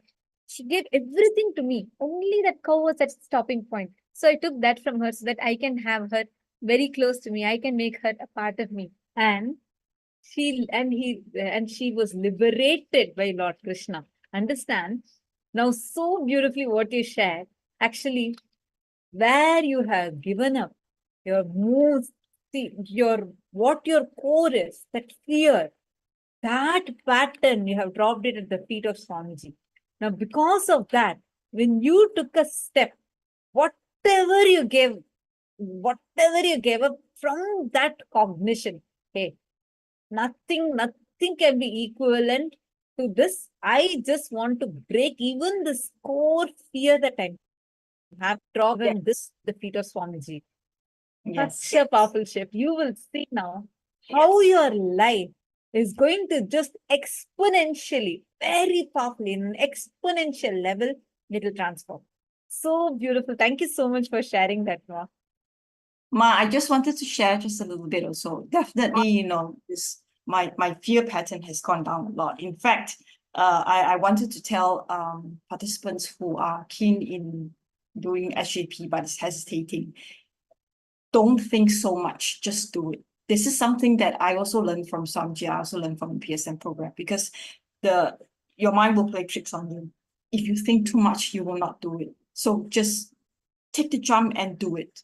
You won't regret it. It means that Swamiji is telling you to do it. So that's what I wanted to tell the audience. If some of them are actually hesitating. Wow. Some of them are actually hesitating. I think that's to the point. To every one of you that are listening, see, you're seeing another person who's walked that path, who has taken that step, and she is sharing with you all. Everyone, see, there are so many of you. I know from even the participants that have sitting in the program with us, there are so many of you that are really wanting to manifest Sarvagnya Pita.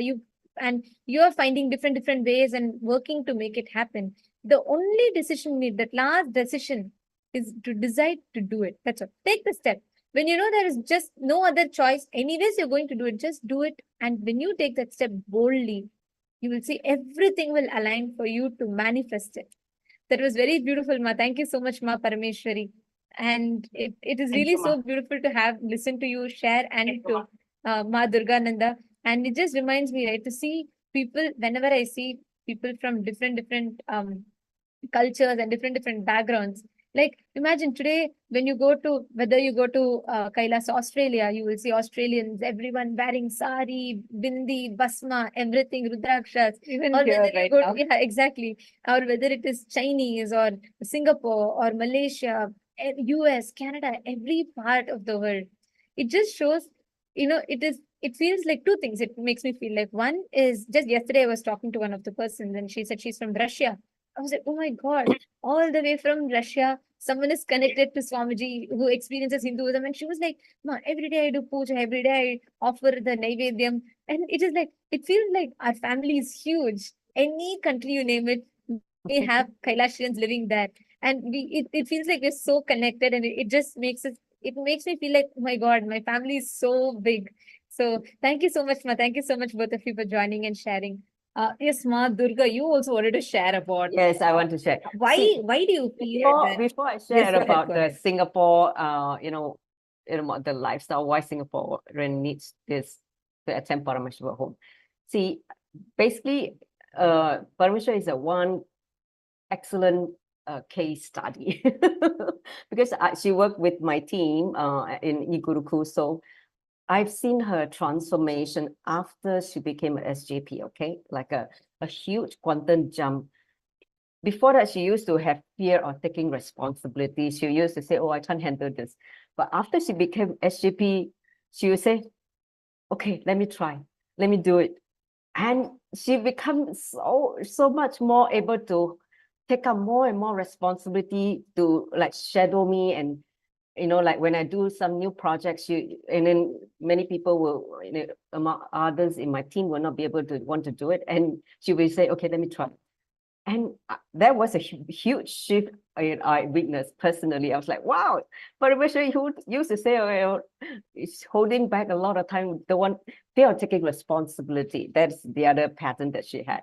And when she became SJP, that fear just went away, and she was just happily to dive into new experiences and able to sort of rise up herself to the next level. So I can personally vouch for that after she became SJP.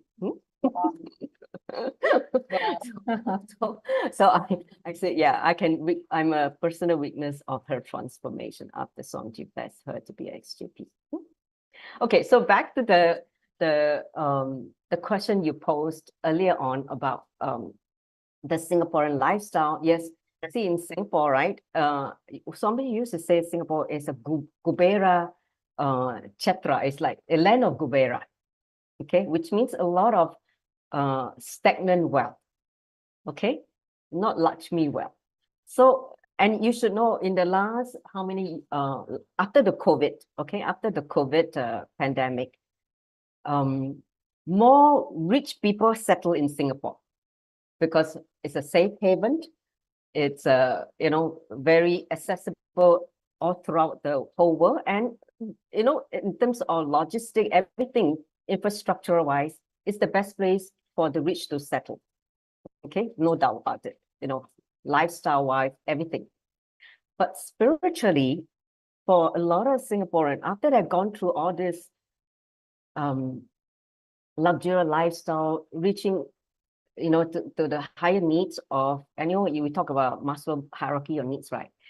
Singapore, I say they're prime for spiritual discovery, because you know how in the Puranas we say that the king is you know most suited to become enlightened versus a beggar, right? Because the beggar still have not experienced other dimension of life, right?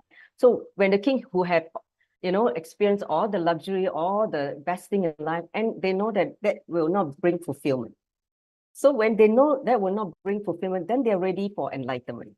So I feel that in Singapore, many people will go through this experience of what you term the depression of success. I am one classic case. I had everything I need in the outer world.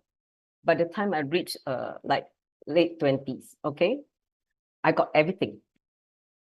I'm not a millionaire or whatever, but whatever I need, whatever I aspire, whatever I work for, I got it at the early time of my life.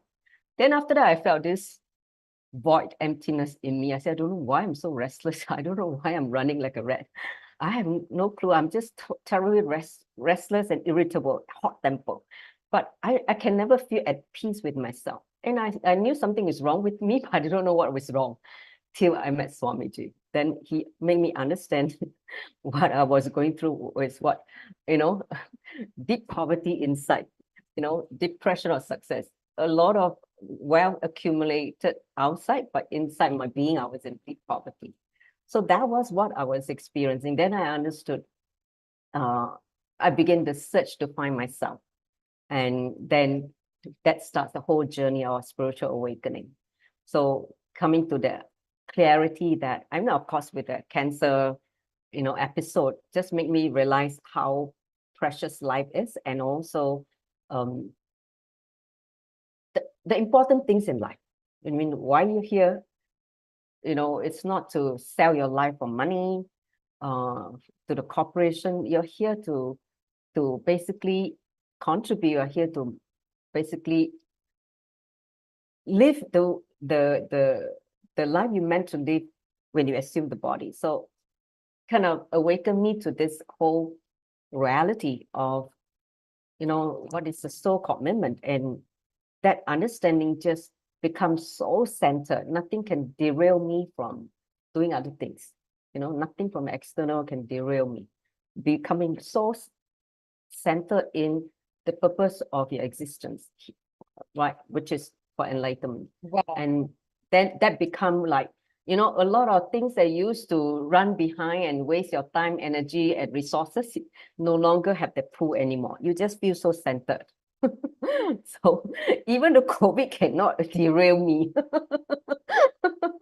Even the COVID pandemic also cannot derail me. So you just see how much you're so integrated to that commitment. So I feel that living in Singapore, there come a time where more and more people will get to certain life stage in their life where they feel the emptiness, or they feel the non-fulfillment in their life, and they are seeking for something that brings not only health and fulfillment in all aspect of their life. So that's where the so-called the spiritual awakening can begin.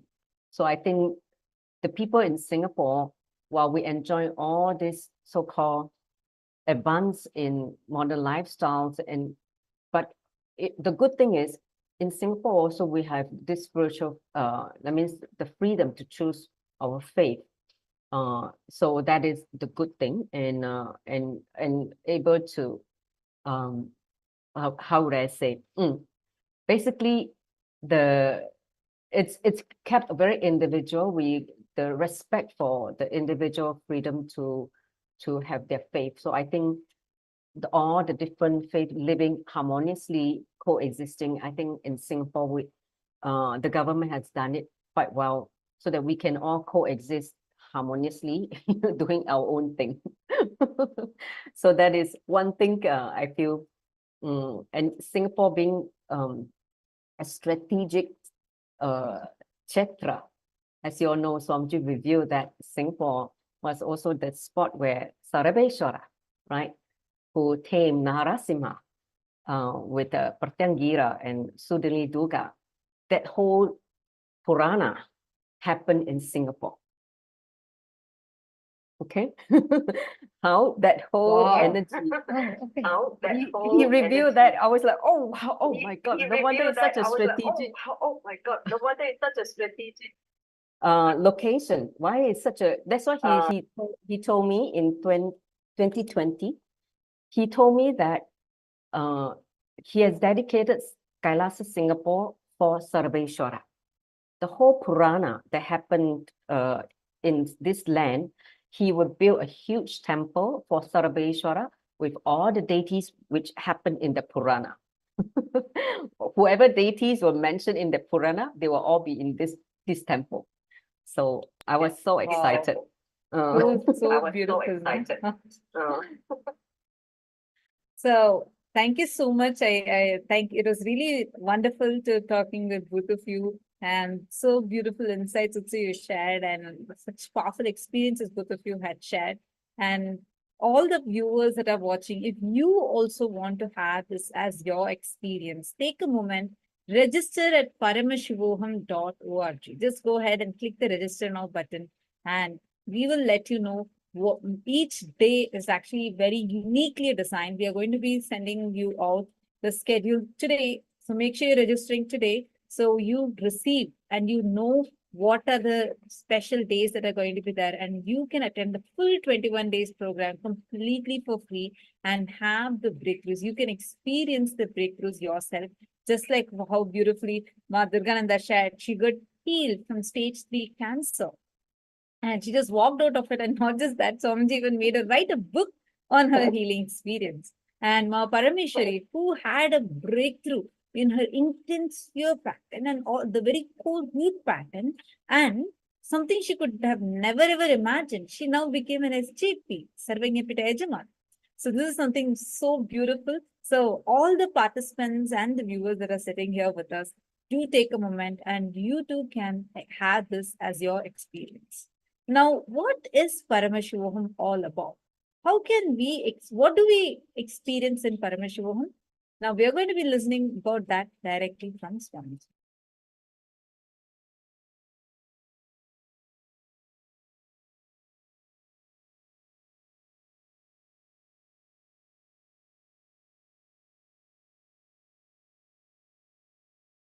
Superconscious breakthrough,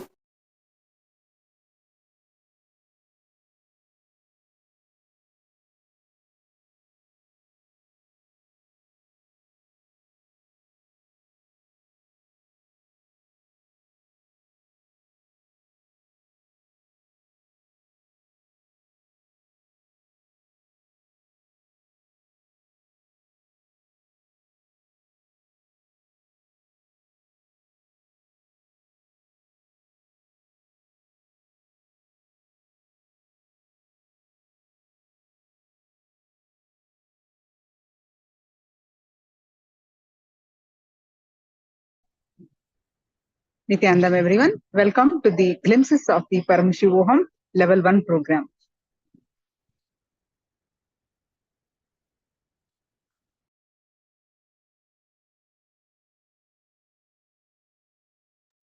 With the blessings of the Supreme Pontiff of Hinduism, Jagat Guru Mahasannidhanam, His Divine Holiness, Bhagwan Nityananda Paramashivan's blessing. Let us start with the Sadguru Vandanam. I hope you have enjoyed the introduction and glimpses of sharing of the participants. Now, I'm going over what are all we are going to learn during this program. Let us start with the Sadguru Vandanam. Nityanandam Paramasogadam Kevalam Jnanamurtim Tandvatitam Gagana Sadusham Tattvamasya Ekam Nityam Vimalamachalam Sarvadi Sakshi Bhutam Bhavatitam Triguna Rahitam Sadgurum Tam Namami. Nityanandam everyone. So what you expect from this program? What is Paramashivoham? Paramashivoham is experiencing our divine self. This program is going to introduce you to you. What do you mean by you to you? Actually, what we think we are, we do not know about ourselves. Scriptures say you are every human being, Amrutasya Putraha, meaning the immortal sons of the cosmos, favorite inheritors of the cosmos, Brahmanyam Bahuputratam. There are so many millions of scriptures in Sanatana Hindu Dharma, and practically every scripture leads to experiencing our divine self. We take this birth to experience that, whether we realize it or not in this lifetime, or whether we accept it or not. But that's the truth. So, Paramashivoham is the journey to experience our divine self, experiencing the state, space, and powers of Paramashiva. Who is Paramashiva? The whole universe, the whole cosmos, whatever you name it, the consciousness coming into the form we call Paramashivam. And the light body, he has the light body. How do we relate with him? How do we experience him? How do we know that? Recognize him, see him. So that Paramashiva coming into the form is Guru. And the Guru happens to us when we are ready to seriously embark upon the journey of Paramashivoham, meaning to embark upon the journey of experiencing our divine self. Whatever life that we go through, the experience the ups, downs of human life,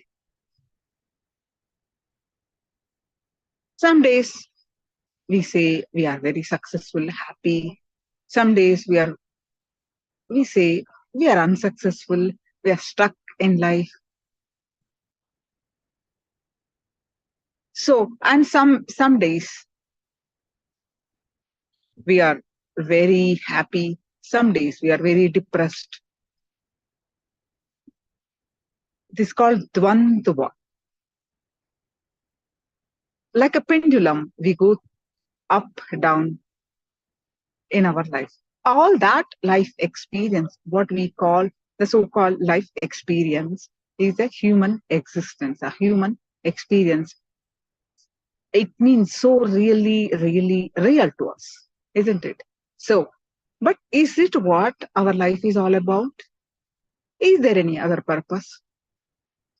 All of us are seeking something. We may not even realize. Some of us are so much interested in making a lot more money. Some of us are a lot more interested in making great name and fame. Whatever we are trying to achieve in this human existence, what we are seeking is fulfillment. If that fulfillment to the peak is, unless we realize our divine self, we actually do not feel fulfilled, satisfied. We constantly seek, knowingly, unknowingly, we are seeking for our divine self. So this program is going to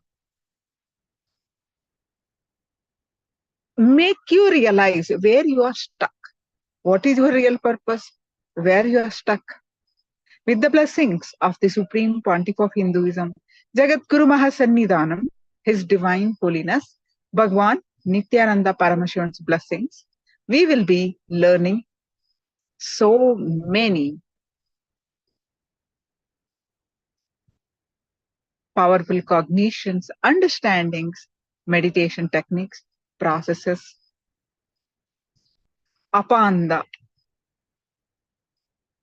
Above all, we are going to get initiations from Swamiji every day, various initiations to initiate us to embark on this journey, to experience our divine self. So what are all you're going to experience in this journey in 21-day program in Paramashivoham Level 1? On day 1, you're going to learn about all the basic introductions, meaning what is actually Paramashivoham and how the knowledge, what are all the knowledge that you're going to learn, and what is the speciality of this program, the knowledge transmission from the avatar, and how the transformation happened, how the healing happened. See, many of us have these feelings that, oh, I have so many issues in my life. Right now, it is not my priority to seek for higher self, to seek, this life itself is a big deal for me. So let me work on it later. I have so much more life. But right now, I have this struggles. Yes, but this program will enlighten you that once you start this journey, you actually resolving all your life issues. So, what is Paramashivoham? You'll be learning. And what is initiation? And what are all the initiation that you get every day? And how Swamiji initiate? I'm not sitting right in front of him. And what is Shaktipata? How the darshan happens.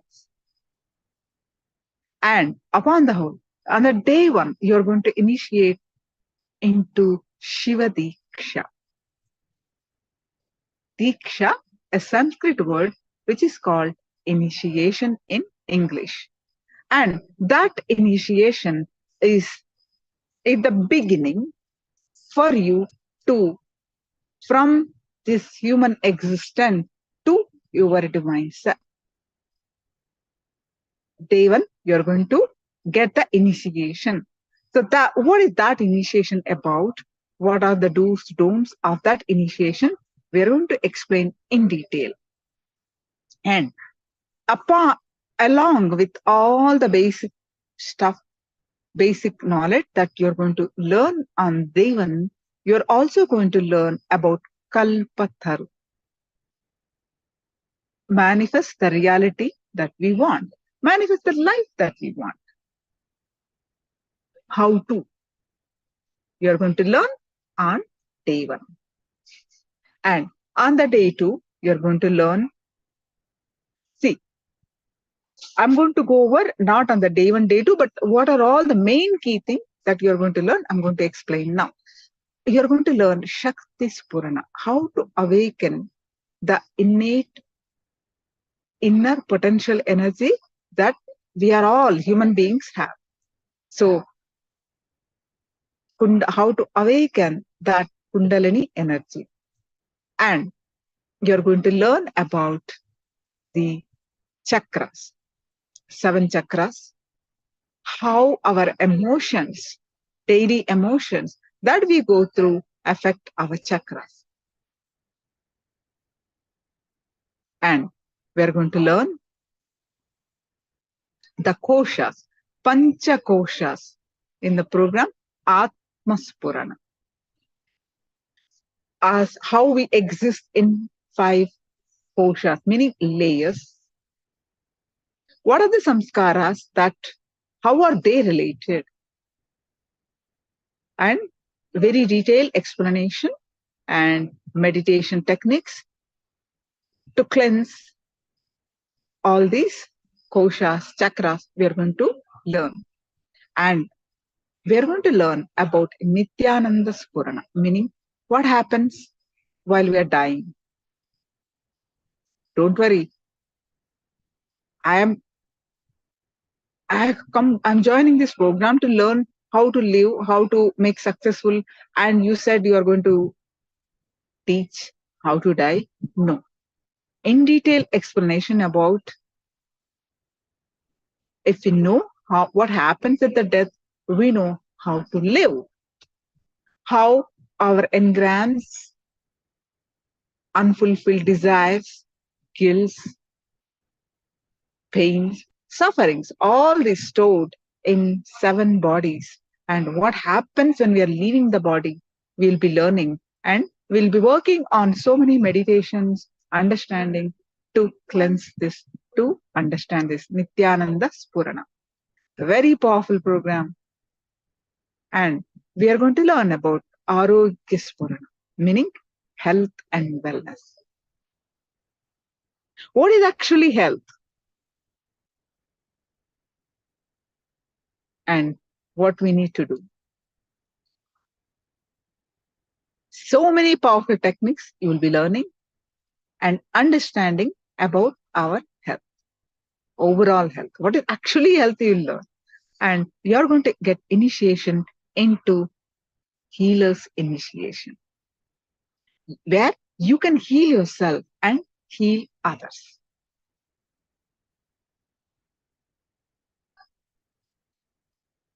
And you are going to learn about 4 tattvas and completion. What are the 4 tattvas? 4 tattva is a principle.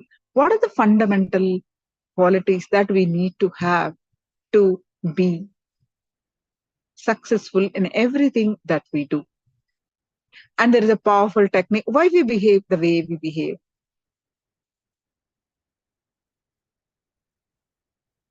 why so many repetitive things happen to us, why we feel like we are growing, but it's the same thing happening. Why? So we are going to learn about completion. Basic concepts about genesis of our identity. Your life starts with the genesis of identity. And you're going to learn about karma and Vedic astrology. You're going to learn about Bhakti Spurana, flowering in devotion. And so many scriptures you're going to learn. Shiva Sutras, Jain Sutras, Bhagavad Gita, Patanjali Yoga Sutras. And one whole day you're going to learn about Nityananda Yoga, Patanjali Yoga Sutras. And you're going to learn about Dhyana Spurana, meaning flowering in devotion, flowering in meditation. And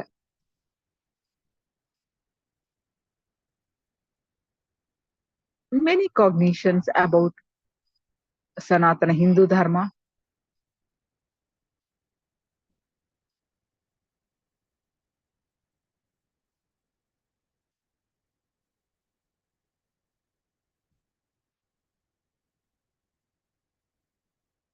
many scriptures, all that leads you to experience Paramashivoham.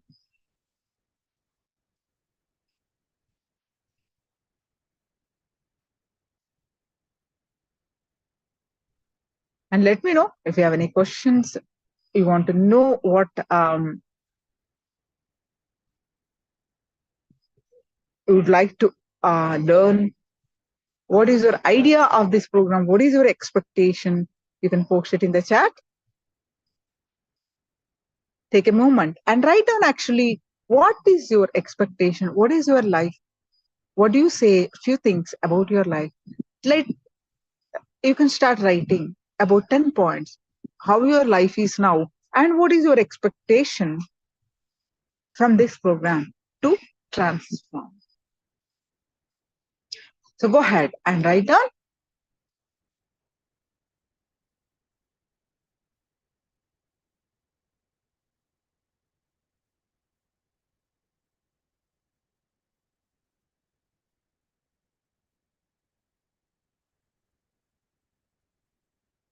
Then you don't need to show. Swamiji says, when you listen to yourself and others, your life starts. Many of us do not listen to ourselves. We just live unconsciously. That is where many of our problems start. So in this program, you will learn to listen to yourself. What is actually happening to your life?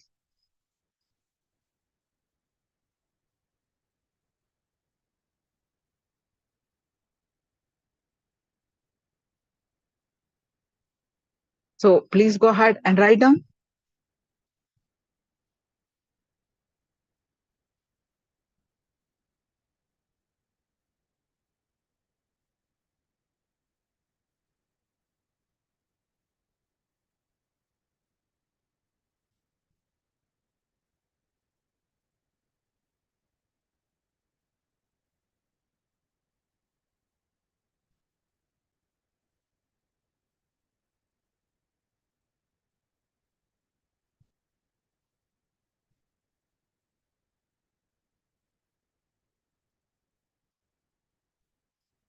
It's for you to understand and listen to yourself sincerely. Write down.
And what is that current situation, and what is that you're expecting from this program? Go ahead and write down.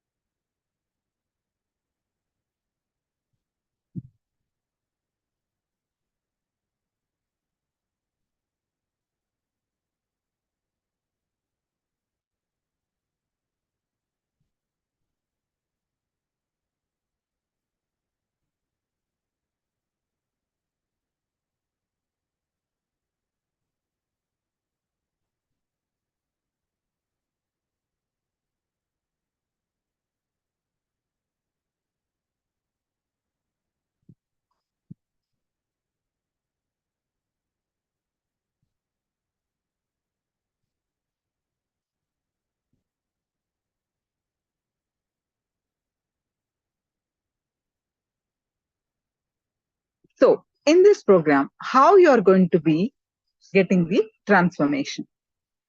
See, the knowledge is of 3 types. We go to school, whatever country you are in, you go to school and you learn some subjects. You learn math, you learn social studies, you learn science. This knowledge, this type of acquiring knowledge is knowledge from the mind. That is intellectual knowledge. And second type, music, art, pottery, many art forms. You pick up from your guru, you pick up from your inheritance, from your grandparent, from your father, you pick up. It comes from your heart. Right? So that is second level of knowledge. Third one, neither you learn intellectually, not to pick up from your heart, but direct transmission of energy. How? Through initiation by the avatar.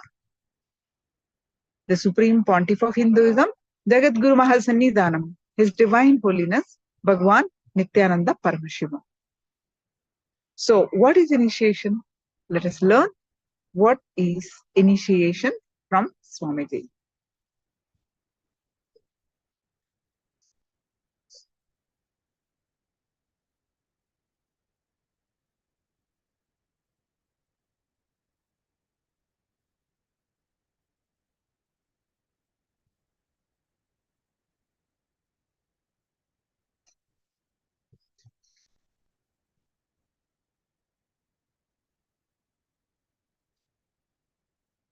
Experience your true self.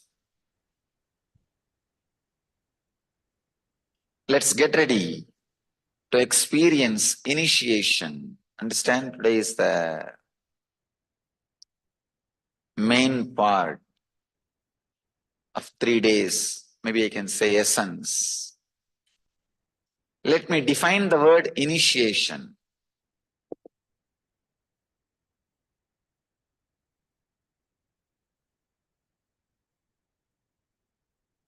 Day before yesterday, I was using a word psychological revolution. Yesterday I introduced a word Shastra Shastra. Understand? Knowledge weapon. Whenever you need to heal yourself, you need inner healing. You need to bring yourself again to the life energy. Many times you can see a simple disturbance from the outside or from the memory inside.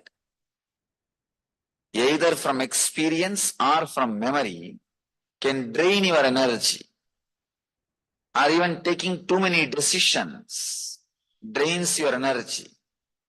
Anytime you can see in your life, morning, if you go and sit in your office, you don't have to do any work. Just take some 5-6 major decisions. You are already tired. You say, I'm done. That's all. Either the incidents from outside or memory from inside, or just simple decision makings makes you tired, dead. The truths, ideas, words, which brings you out of the tiredness, which brings you out of that low mood, which brings you out of that depression, gives you the energy, confidence, life. Those truths only I call as Shastra Shastras, knowledge weapons.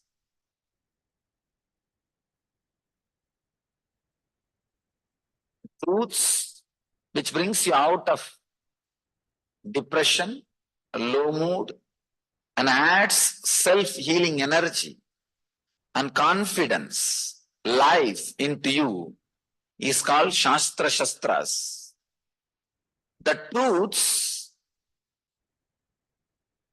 which not only brings you out of the depression, destroys the source of depression once for all, is called mantra. Understand? The mantra word has two meanings. Mantrayate idi mantraha. The words which shows path for human beings is mantra. The truths not only brings you out of depression, once for all breaks the source of depression in you, is called mantra. Any mantra, if it comes from the enlightened, experienced inner space, you do not know why, how, what. Suddenly you see it is true. It clicks.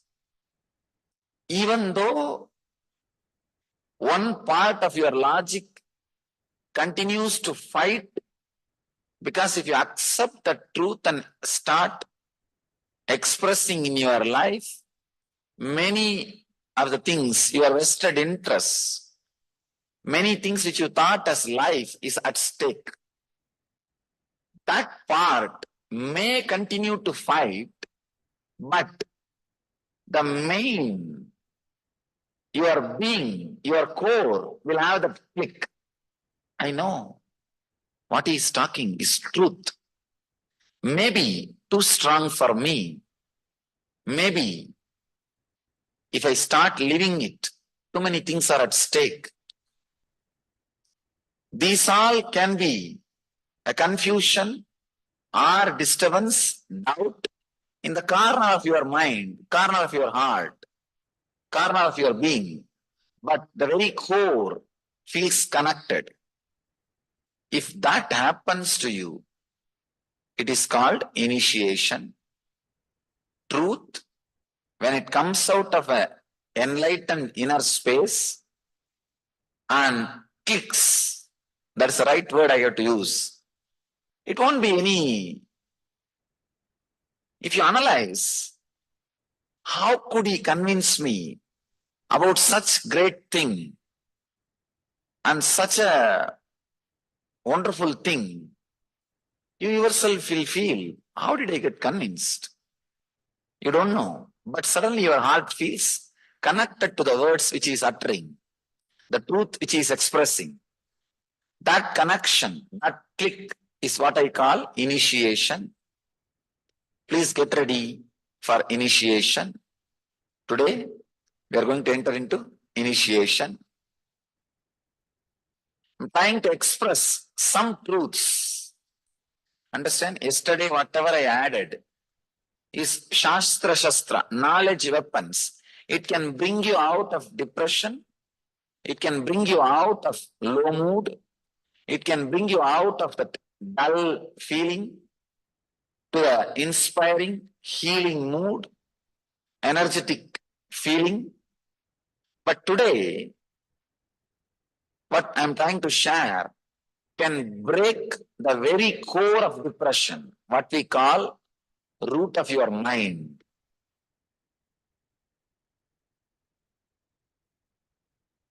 There is every possibility. Just be available, receptive. and ready to let this Satya, truth work on you, suddenly you will see that click, that initiation happens in you. Just two things. Do not sleep, not only closing the eyes, even with open eyes. Many times, like changing the channel, the house you are trained, more than 5 minutes you don't sit in front of one channel. In 15 minutes you go one full round and come back. Some 30-40 channel you go around and come back. Same thing continues everywhere, even when you sit in the discourse. After 2-3 minutes, you already changed the channel. Your eyes may be open. You may be sitting here, but you changed the channel, either in the dream state or daydreaming state or almost sleeping state or just somewhere. Just today, please do not change the channel. And second thing, completely be relaxed, and the words which comes out of the enlightened inner space, just play with the understanding. Oh, yes, what he says sounds great. Even if it is sometime, it will give you an idea. Oh, if I start practicing this, what will happen to this? What will happen to that? The prejudiced, presupposed, hypothetical questions, if you can just push them aside. Yesterday I saw many questions. If this happens, what to do? If that happens, what to do? The if has no answer. You can suddenly say, if world disappears, if world is destroyed, what to do? What to do? Nothing can be done. That's all. That if has no answer. The if is just a cunning way of postponing the truth. Now, only these two things. Just do not change the channel. Second, just be relaxed. Go with the whole flow. Go with the whole expression. Suddenly you will see somewhere it clicks. Somewhere it just clicks. That click is what I call initiation.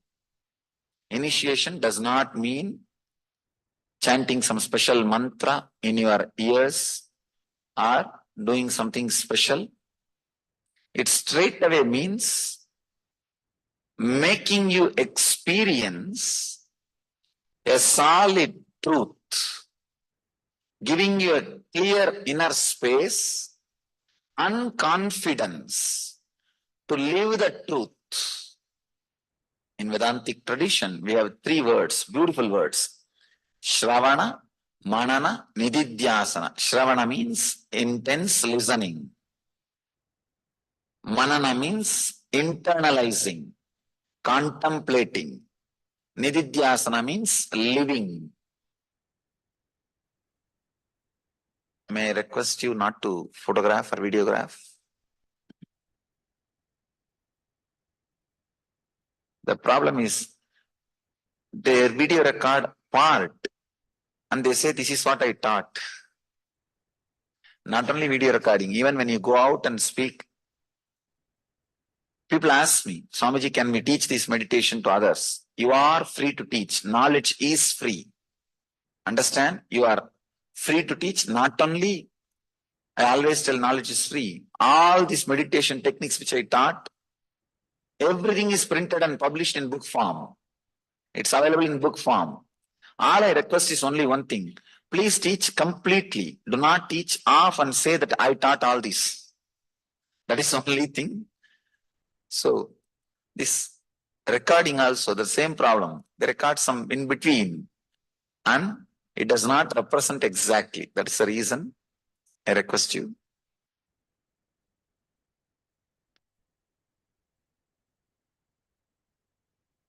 Initiation means the great truths. Mantrayate, the words which leads you to the truth. The clear path which leads you to the truth. If it is experientially transmitted, at least one glimpse, then initiation has happened. Then you are initiated. Many doubt when I use the word initiation, there will be so many doubt. I am already initiated by some guru.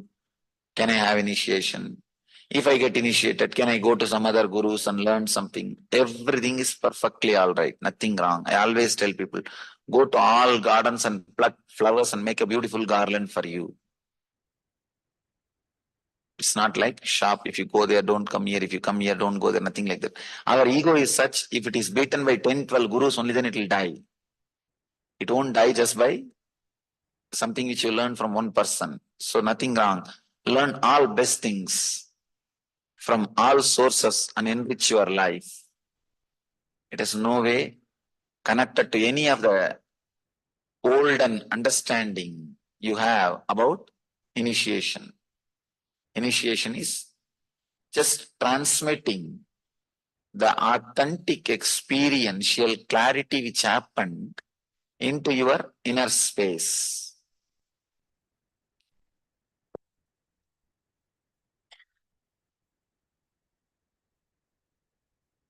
Many times when I start the initiation,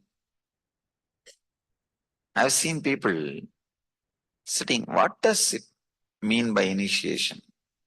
How is this going to help? How is this going to change? After all, few more words. That's the usual mentality. And especially when I give such a big introduction about initiation, people think, oh, he's wasting too much time on introduction. Why not enter into meditation, enter into initiation? The big problem is, whether you believe it or not, it takes at least half an hour for you to listen to start listening to somebody. First half an hour, you will be preparing your replies. Usually conversation never starts till half an hour. Till half an hour, the listening never starts. It is just monologue will be happening. Just somebody talking, and you will not be, either you will not be listening. If you are listening, you will be just preparing your answers. That's the reason I'm just preparing the mind. Unconsciously also you will be ready to receive these great truths, to receive the initiation, to receive the click. The click, which word is responsible, which moment the click happened, you will not know. By suddenly, once the expression of truth is over, you will see, you feel it. Yes, it is true. I am seeing it. It is true. So, just be prepared for initiation, entering into the truth. Let me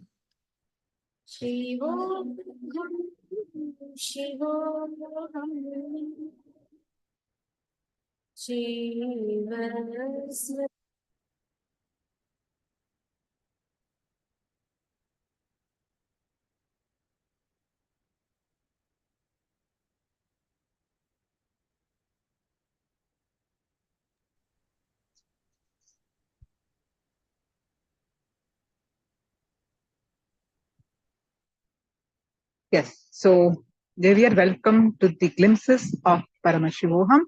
We just had the introduction and we had some glimpses like participant experiences we went over.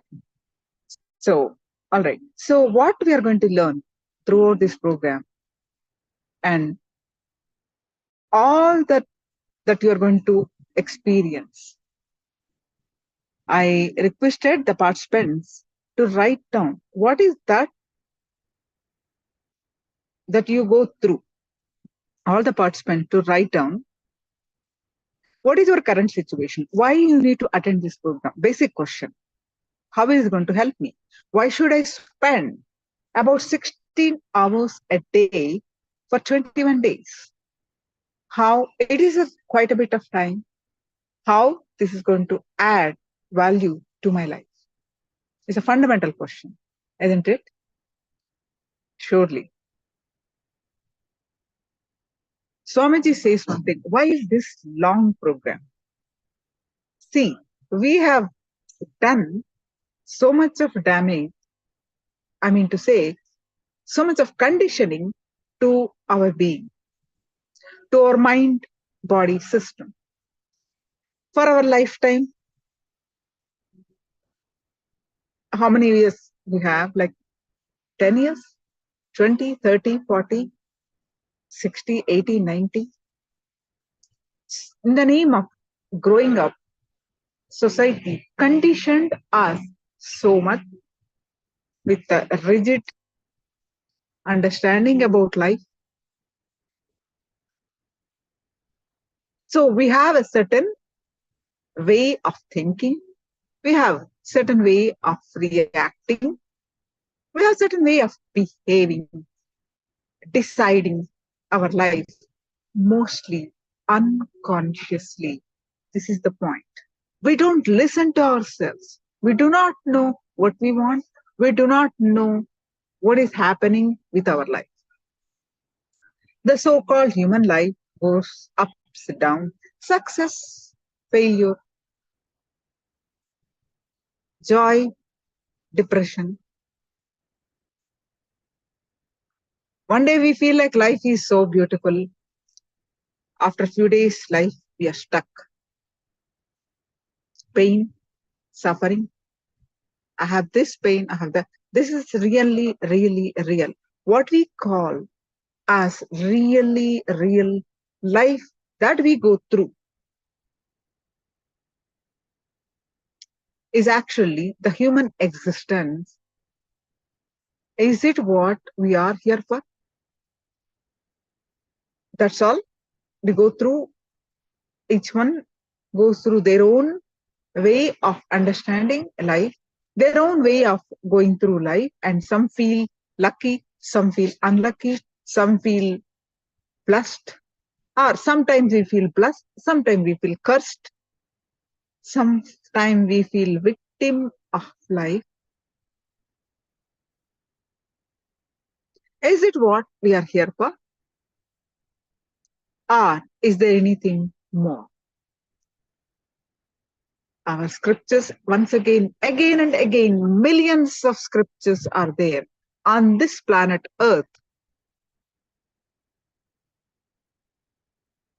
Akhanda Bharat, the ancient India, about 2000 years ago, I should say, from time immemorial, there were everybody, millions,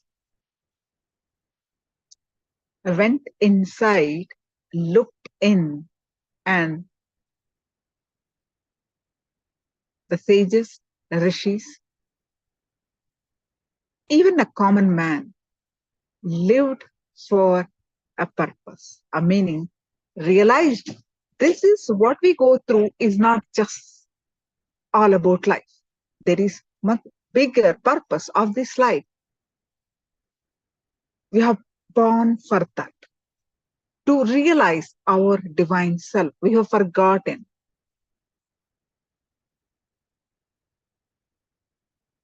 So how do we get back on track? To embark on this journey of realizing, experiencing our divine self is the journey of Paramashivoham. Paramashivoham is experiencing the state, space, and powers of Paramashiva. Who is Paramashiva?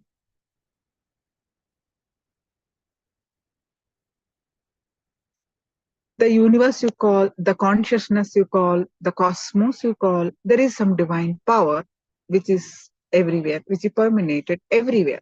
That is what our scriptures say. Isha Vasham idam sarvam yaskincha jagatyam jagat, meaning this whole world, everything, animate, inanimate, human beings, animals, birds, mountains, rivers, this nature, everything is filled with that Isha, that consciousness or God. And we are all that.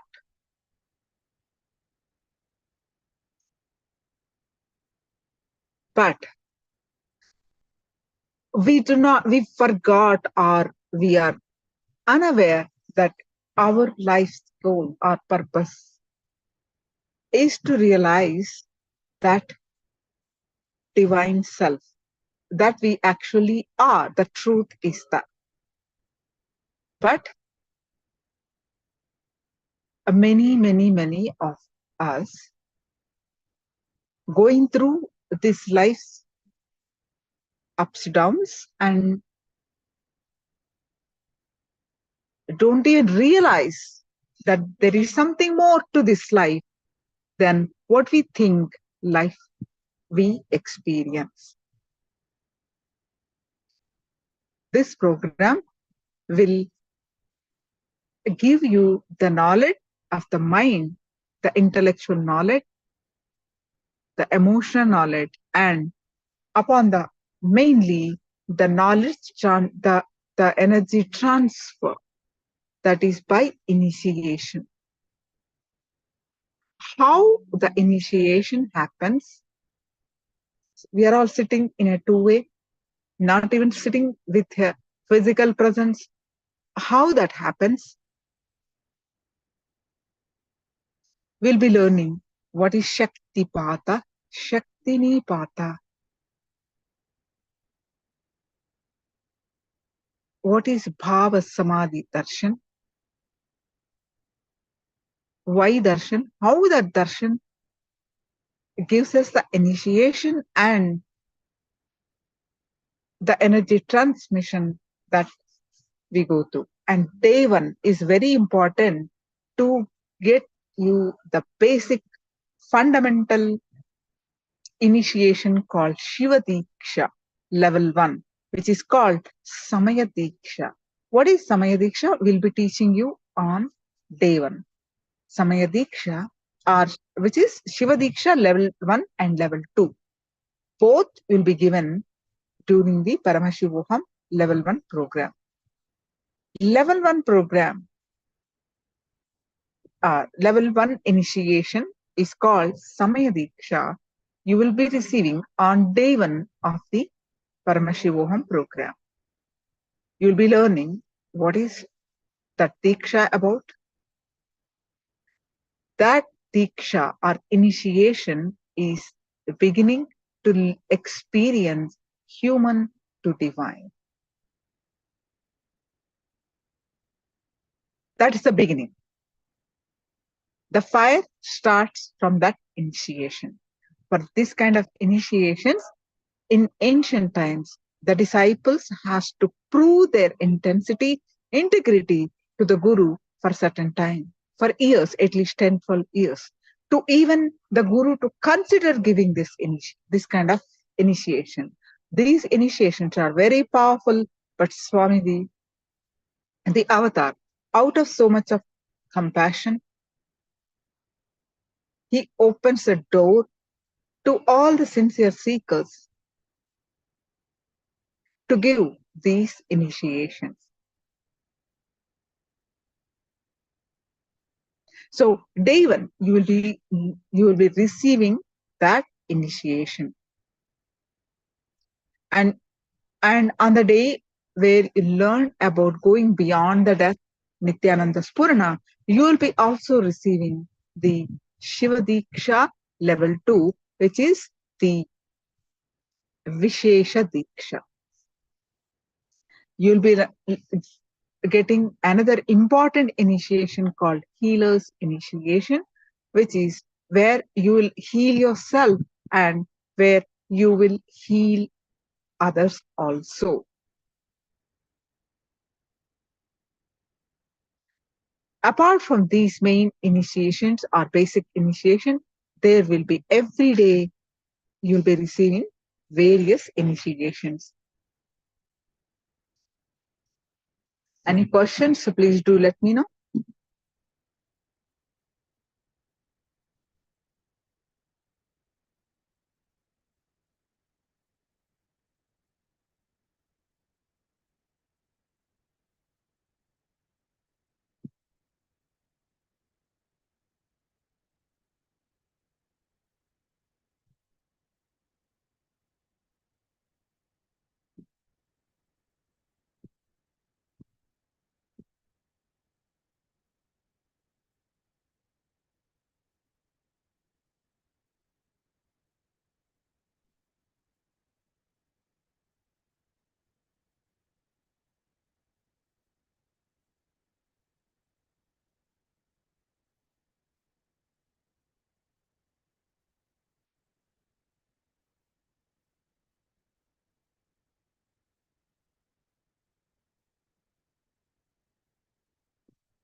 This program will give you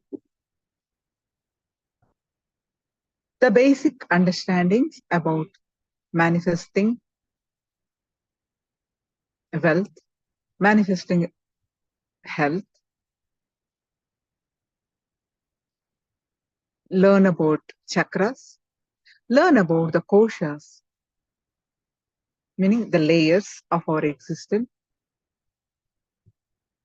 and many scriptures from Sanatana Hindu Dharma, like Bhagavad Gita, Shiva Sutras, Patanjali Yoga Sutras, Jain Sutras.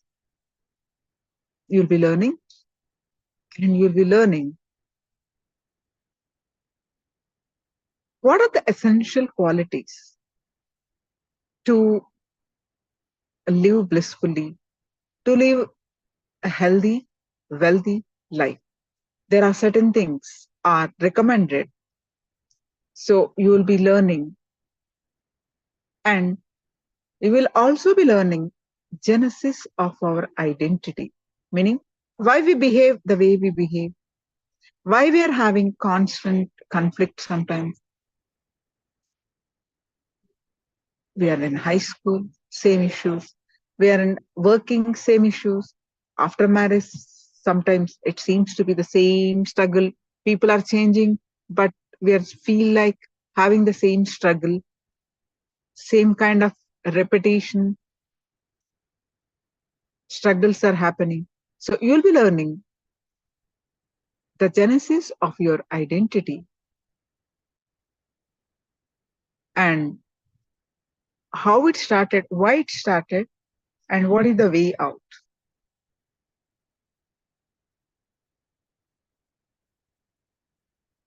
Sometimes I'll tell you some powerful cognitions from our scriptures. How God's creation it is. Understand? Sometimes we feel like I'm working, I am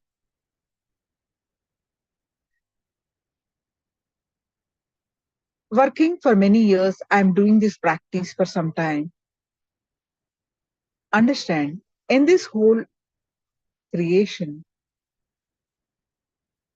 God's creation, everyone, everything is unique.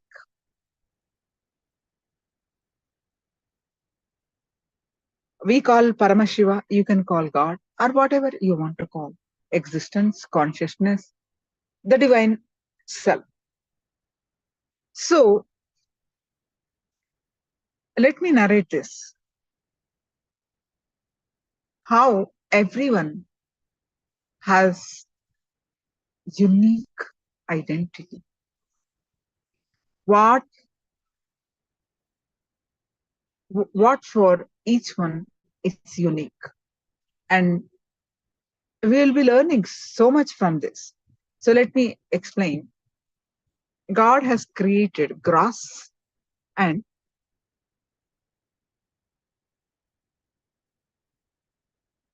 the bamboo trees. How many of you know? Javier, do you know bamboo trees? About bamboo trees? You know about grass, right? How much grass can grow? Like 3-4 feet, right?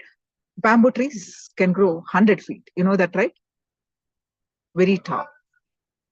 Yeah, bamboo, very famous in India,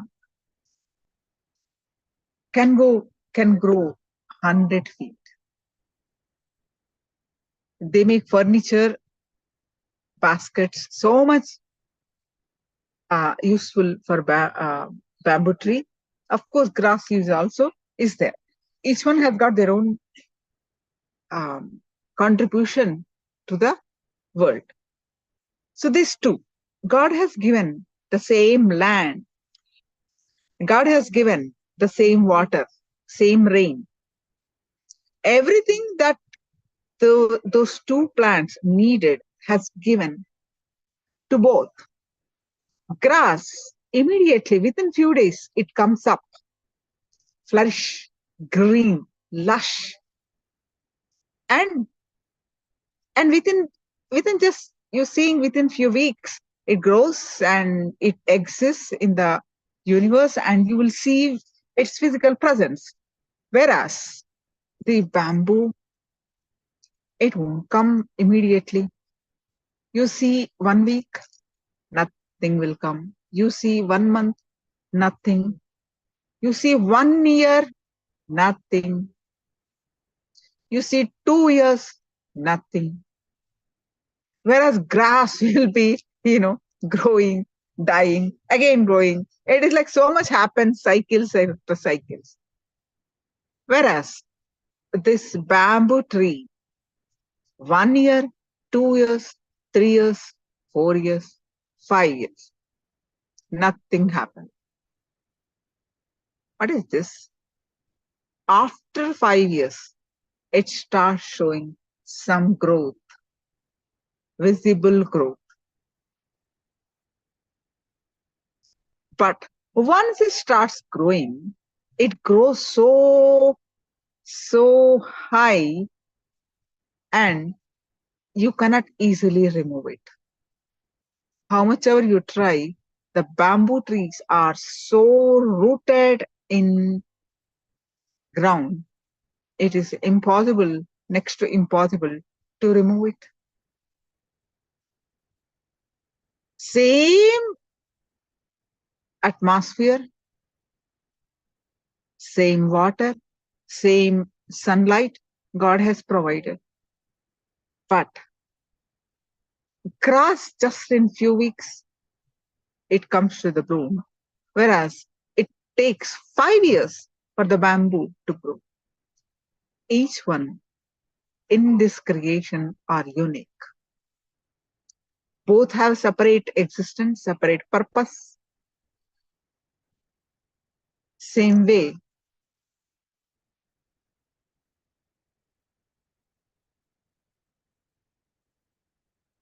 it's the same way. We all have different conditions, different situations we are in. But like a bamboo, if we are persistent, we become more and more and more strong.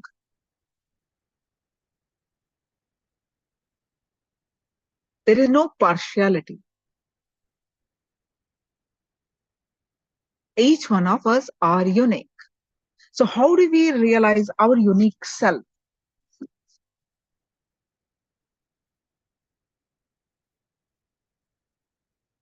And grow in that self, go to our authentic self, is what we are going to learn.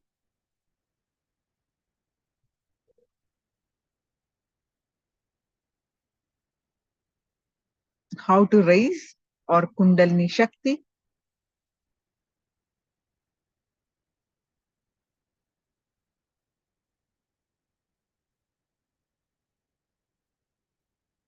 So many meditation techniques you'll learn, And some are daily meditations, some once in a while you need to do to cleanse. Like detoxification, you don't do on a daily basis, intense detoxification, right? So some meditation to just detoxify.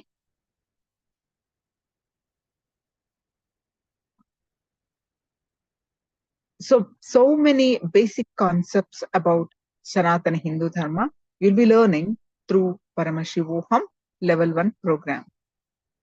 If you have any questions, please do let me know.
And when Paramashiva comes down as Guru,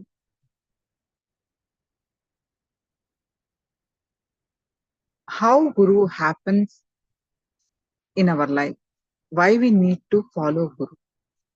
Basic question.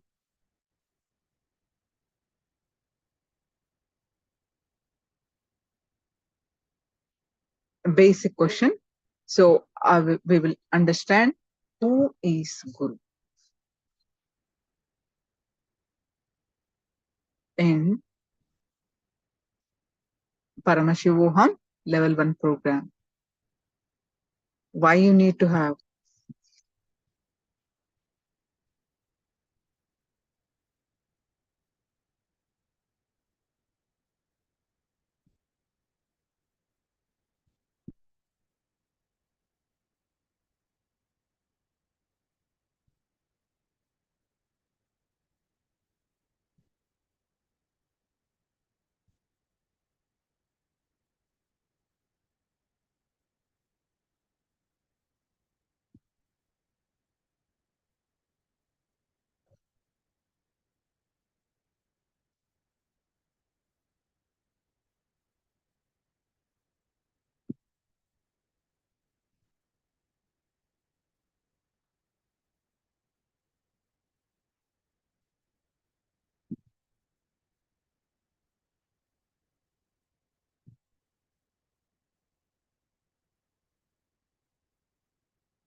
So now let's understand the basic thing. Why have a guru in your life?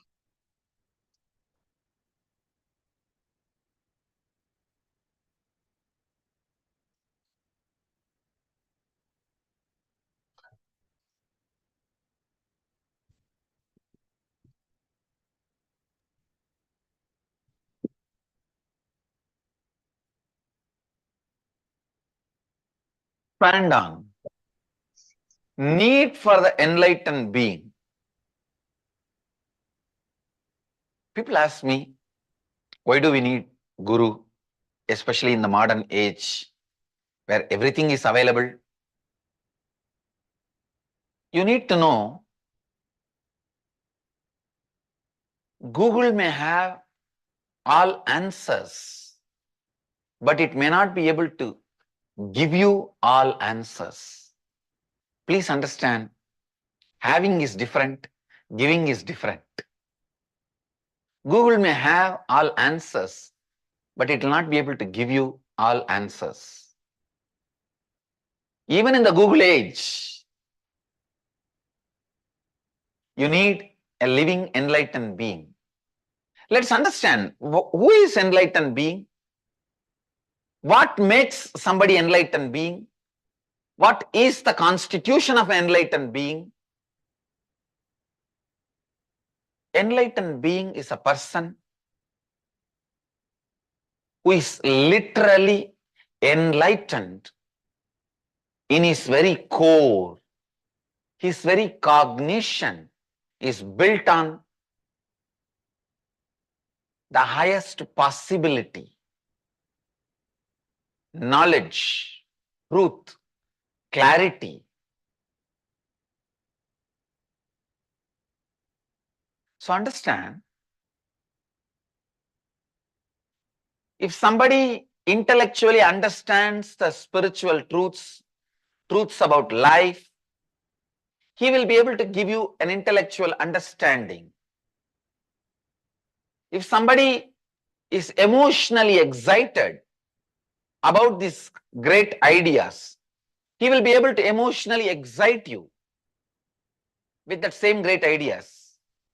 But only if somebody is enlightened, somebody's being, the core being, cognition is established in these great ideas, he will be able to transmit that experience to you. So if you want an authentic, long-lasting transformation, enlightened being becomes an important co-creator for your reality. Please understand, when an enlightened master is a co-creator for your reality, you don't waste your time in trial and error processes. You don't waste your time in trial and error methods. You don't unnecessarily waste your time in long journeys. Sometimes the long journeys not only are futile, by the time you realize they are futile, your life is lost. The precious, very important, the time is lost. So enlightened being is an alchemist who transmits these great truths, who helps you to cross some of the major karmic patterns you carry, thought patterns you carry, like self-doubt, self-hatred, self-denial, self-blackmailing.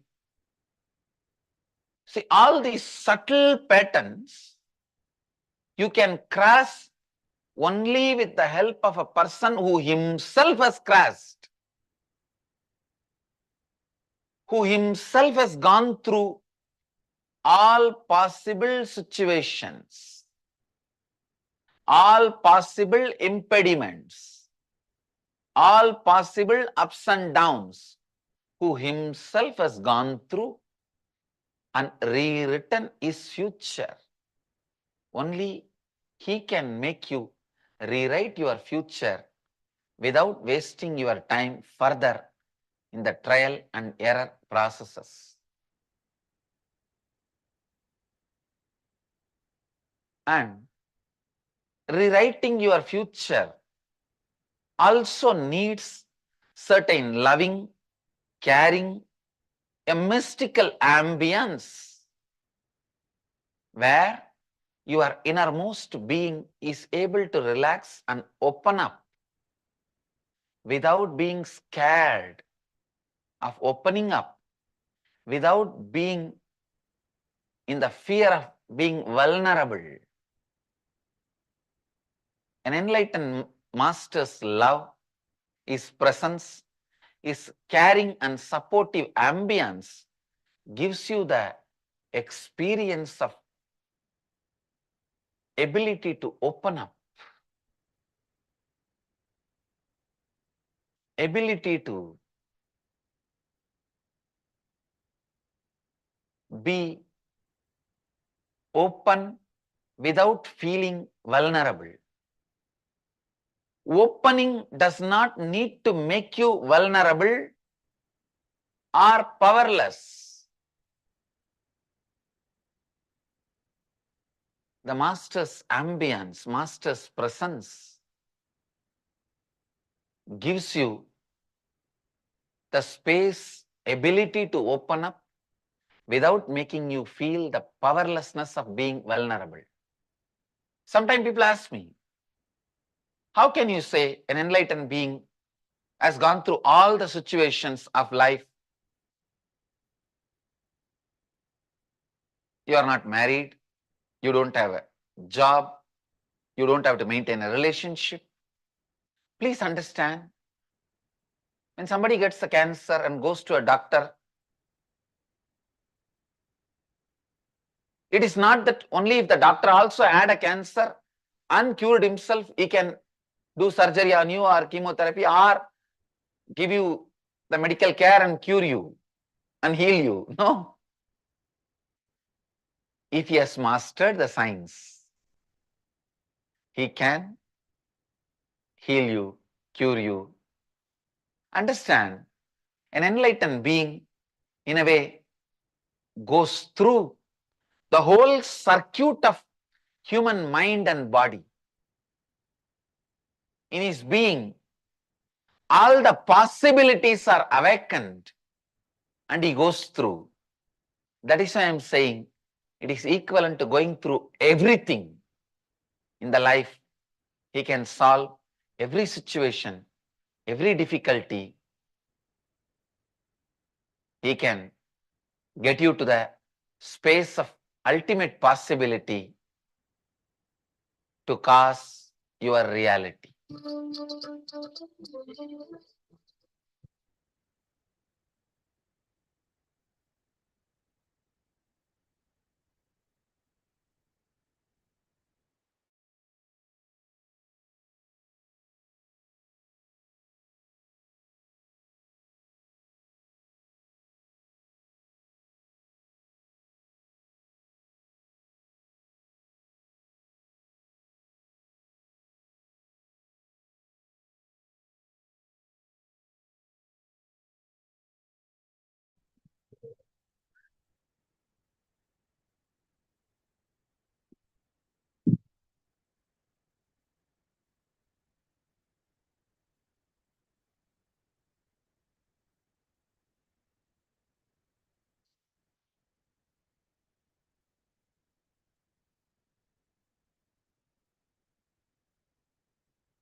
We will be getting the initiation into Shiva Dīkṣā Level 1, which is called Samaya Dīkṣā. On day 1, which is the beginning to start the journey of realizing from human to divine. So what is Shiva Dīkṣā? Let us learn.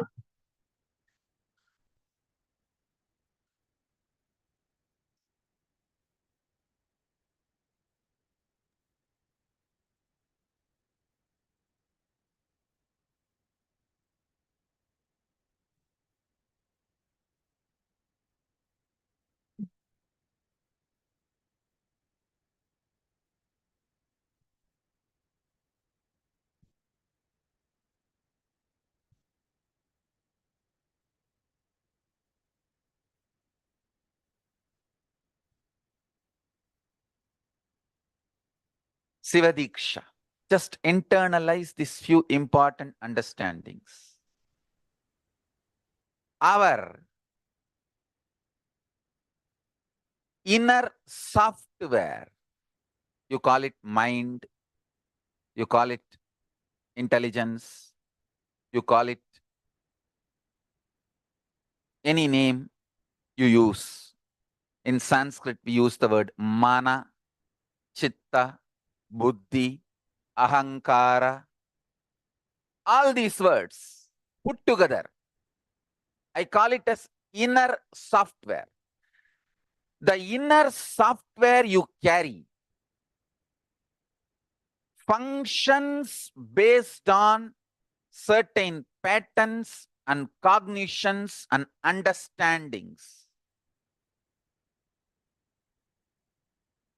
That inner software can be binding you, torturing you, harassing you, abusing you more and more. If it functions based on wrong content, wrong cognitions, powerless cognitions, abusive cognitions. If that inner software functions based on powerful cognitions, right cognitions,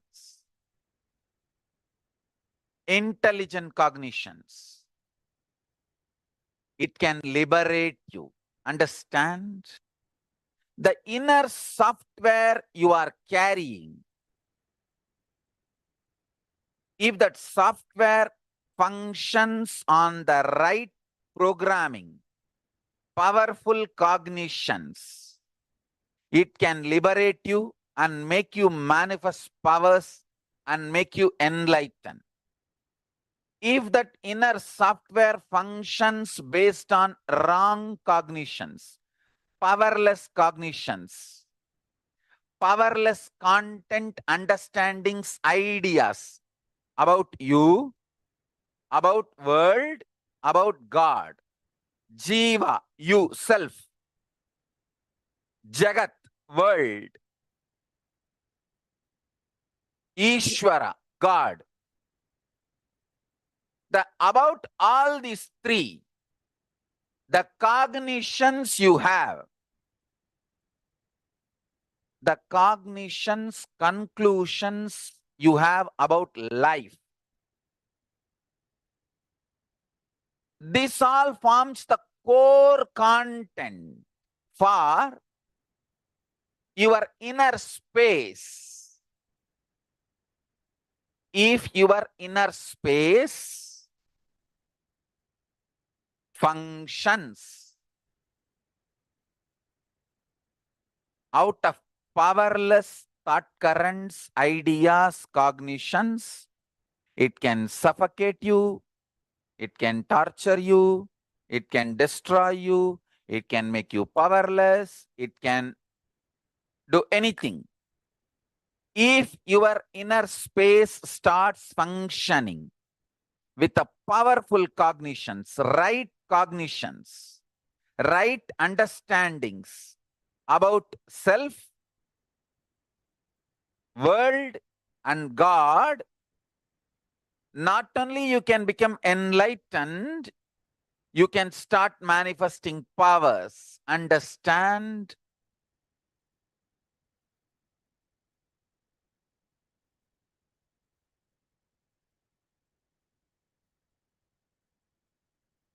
Shiva Dīkṣā is all about shifting the way you function from powerless cognitions to powerful cognitions. That's all. Shiva Dīkṣā is the way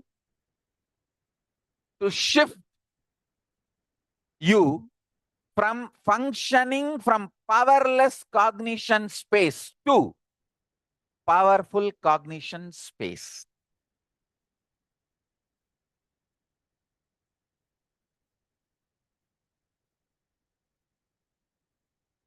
Your inner space is like a software which decides how your life will be. That's the first understanding.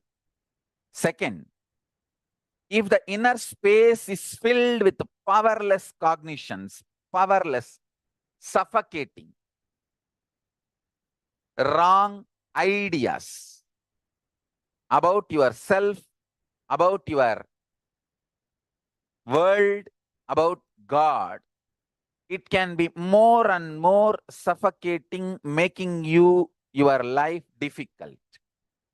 Start functioning from powerful cognitions, truths, understandings about you, world, and life, you can become enlightened, manifest powers, and all possibilities. Your inner space can be beautifully reprogrammed.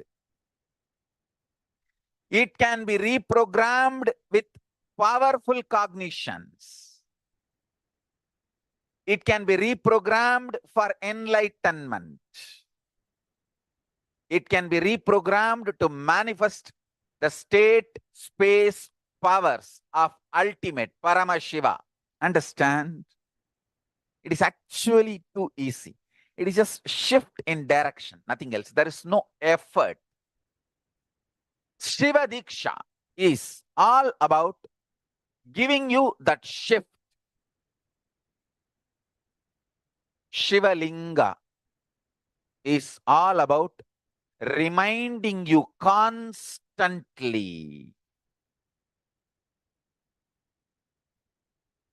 that shift and making you start living, manifesting that shift, enjoying, entertaining that shift inside you.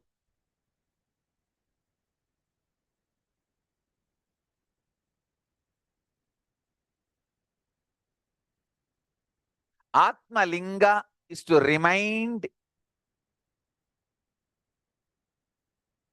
your Atma is Linga. To give you experience that your Atma is Linga. Linga means pure form of Paramashiva. The formless form of Paramashiva is Linga. I want all the participants all over the world, and earlier many Shiva Dīkṣās I have conducted. Please watch some of those videos for deeper understandings. Deeper understanding enlightens you, awakens your Kundalini Shakti, awakens your consciousness.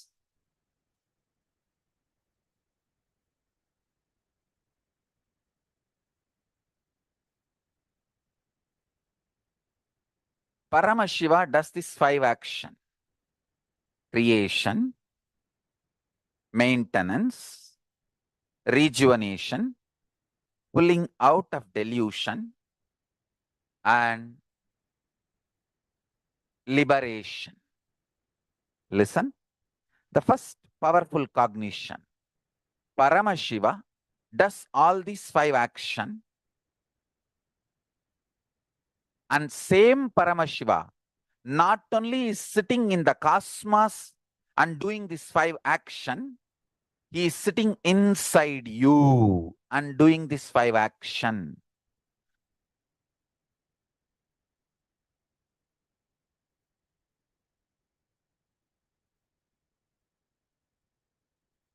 The core content of your inner space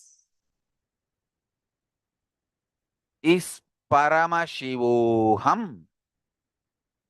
You are Paramashiva. Your day-to-day life facts may not immediately match the truth, but if you just sit and start digesting this truth, you will see the day-to-day facts and the ultimate truth both matches. When you realize day-to-day facts, ultimate truth matches, it is called enlightenment. When you realize, wake up, yes, the day-to-day facts and the ultimate truth is matching. That is called enlightenment. You are Paramashiva. And your day-to-day facts immediately don't match. No. There are too many conflicts, confusions. How can I be Paramashiva? But if you sit and understand, if you bring love in your life, love, deep love for everything happening, you will realize two things. Everything is auspicious. Paramashiva, Sada Shiva. Sada means everything. Shiva means auspicious.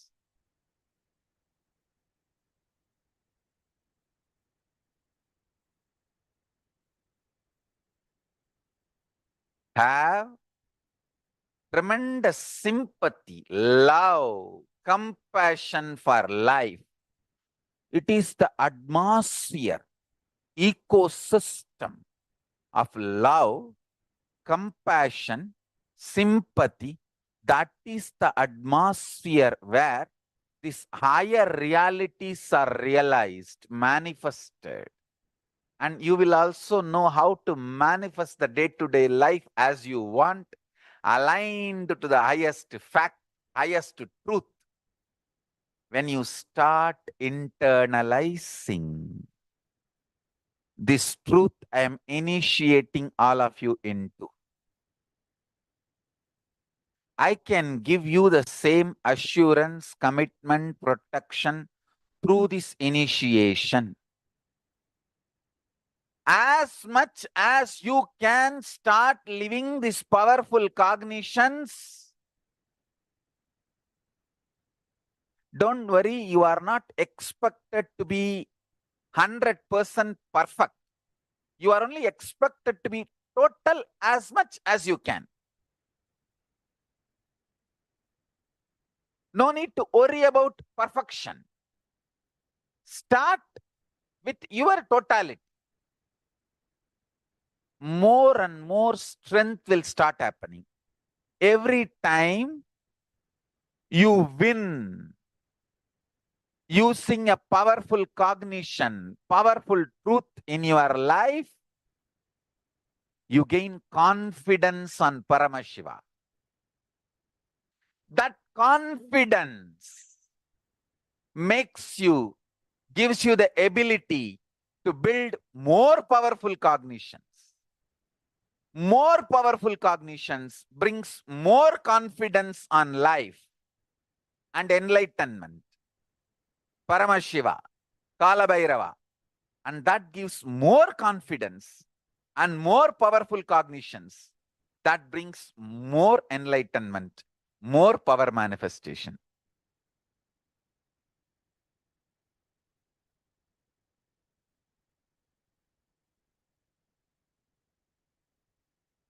Somebody goes to God and asks, God, bless me. Everyone should praise me. Give me the boon. Everyone should praise me and accept me. God said, hey, even I am not accepted by everyone. Why are you asking that? Even I am not praised and accepted by everyone. Don't ask for that. Life will ever be one side people praising you for your contribution. The other side people will be abusing you, attacking you, just because they are feeling deeply anger, violent inside for various reasons. You need to know, are you going to hurt yourself because they are vomiting their pains on you? Are you going to hurt yourself waiting to get hurt by them? No. Or are you going to be very clear and go on contributing to the world what you need to do? Understand, life is for people who decide to go on contributing and do what they need to do. That's it.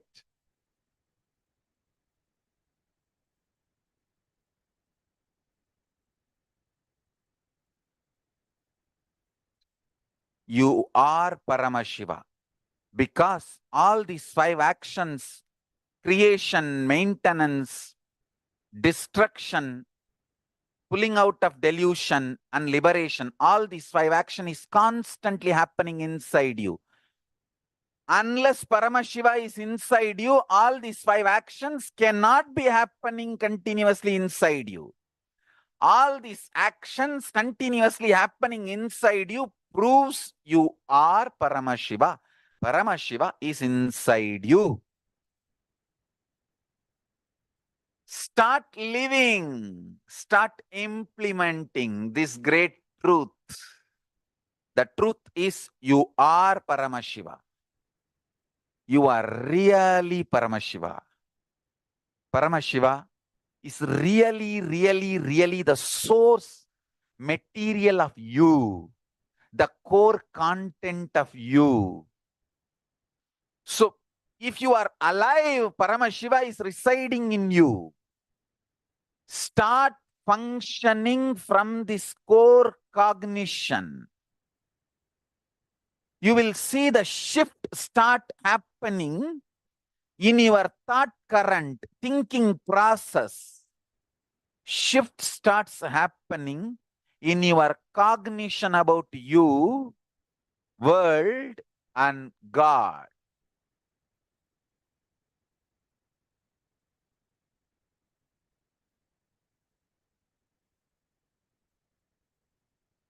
Paramashiva is real and he is the core content, source material, source of your being, consciousness.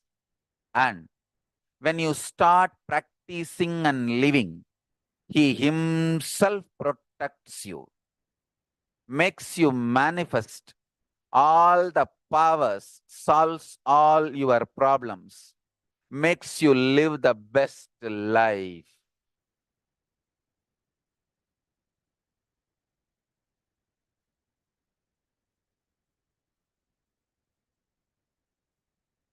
Crisis is the time to pack yourself with the intense, powerful cognitions.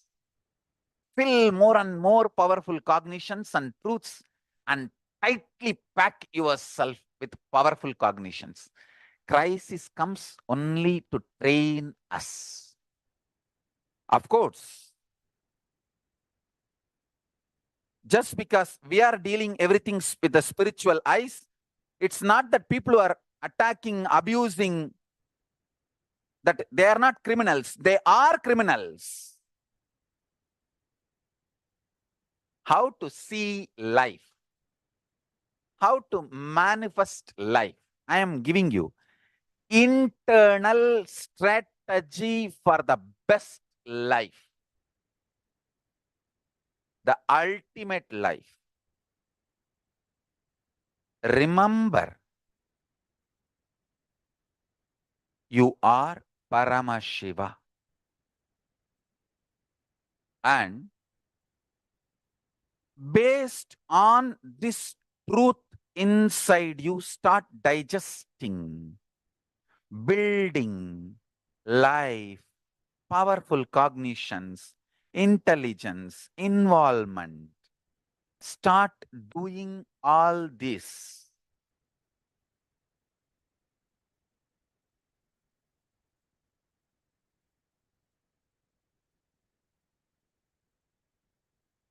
Please sit straight.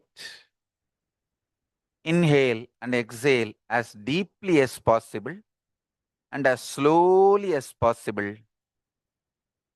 I want to start the initiation. Sit facing me. Now, I'm going to give you the initiation. Mantra Dīkṣā. Listen carefully. In Hindu tradition, always the Gayatri mantra was given as the first mantra. So I'm going to give you formally these 3 mantras. Gayatri mantra, then Shiva Dīkṣā, Samaya Dīkṣā, Shiva Dīkṣā mantra, then Mahavagya. Now first listen to the mantras and repeat along with me. Om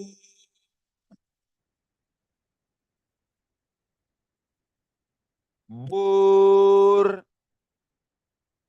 Buvaha Suvaha Tat Savitur Varenyam Bargo Devasya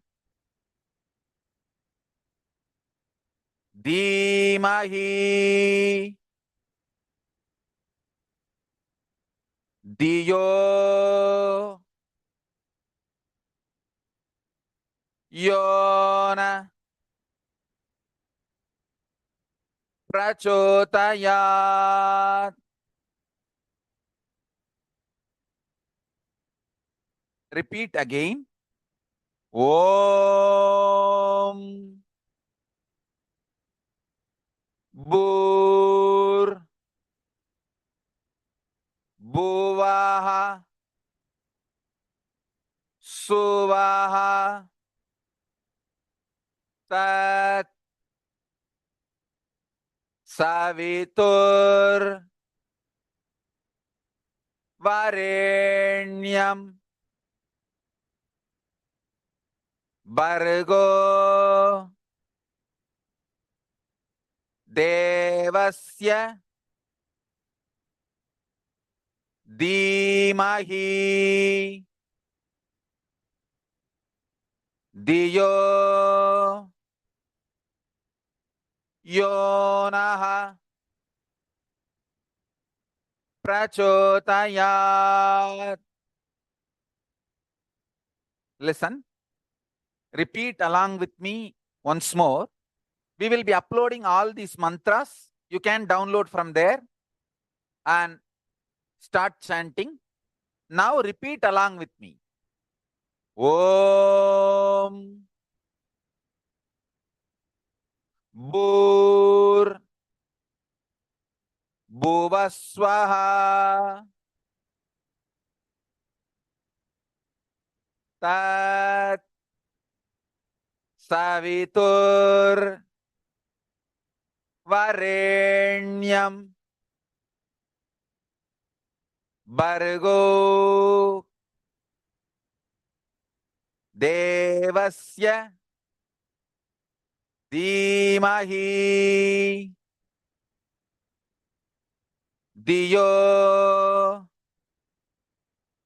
Yonaha Prachotayat. Om Bhuvaswaha Tat Savitur Varenyam Bargo Devasya Dhimahi Diyo Yona Prachotayat. Now, next mantra. It is Samaya Dīkṣā, Shiva Dīkṣā mantra. This is the most important mantra. Listen, this starts connecting you directly with Kailasa. It's like a passcode for Kailasa, password for Kailasa. Om Ham Haum Shivaya Namaha. Repeat along with me. Om Ham Haum Shivaya Namaha. Om Ham Haum Shivaya Namaha. Om Ham Haum Shivaya Namaha. Om Ham Haum Shivaya Namaha. Om Am Haum Shivaya Namaha. Om Ham Haum Shivaya Namaha. Now, listen to Mahavagya, third. First Gayatri mantra, then Samaya Dīkṣā, Shiva Dīkṣā mantra, then Mahavagya. Om Nityananda Paramashivoham. Om Nityananda Paramashivoham. Om Nityananda Paramashivoham.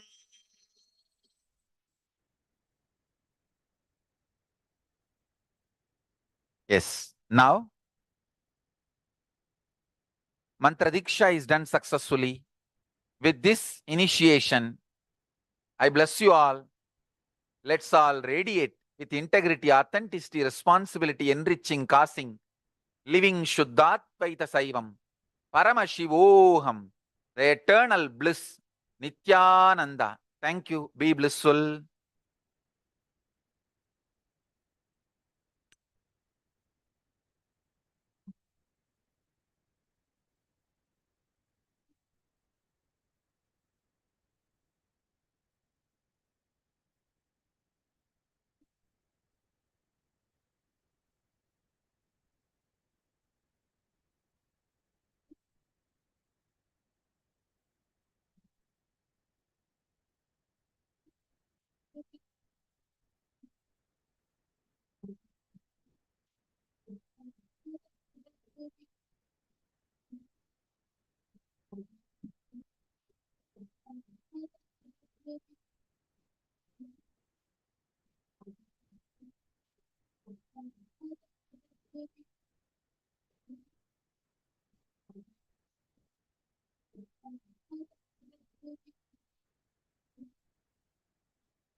So you have learned about Shiva Dīkṣā. Shiva Dīkṣā level 1. You have any questions? Do let me know.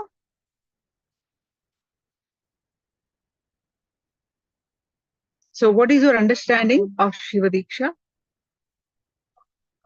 Why one needs to take Shiva Dīkṣā?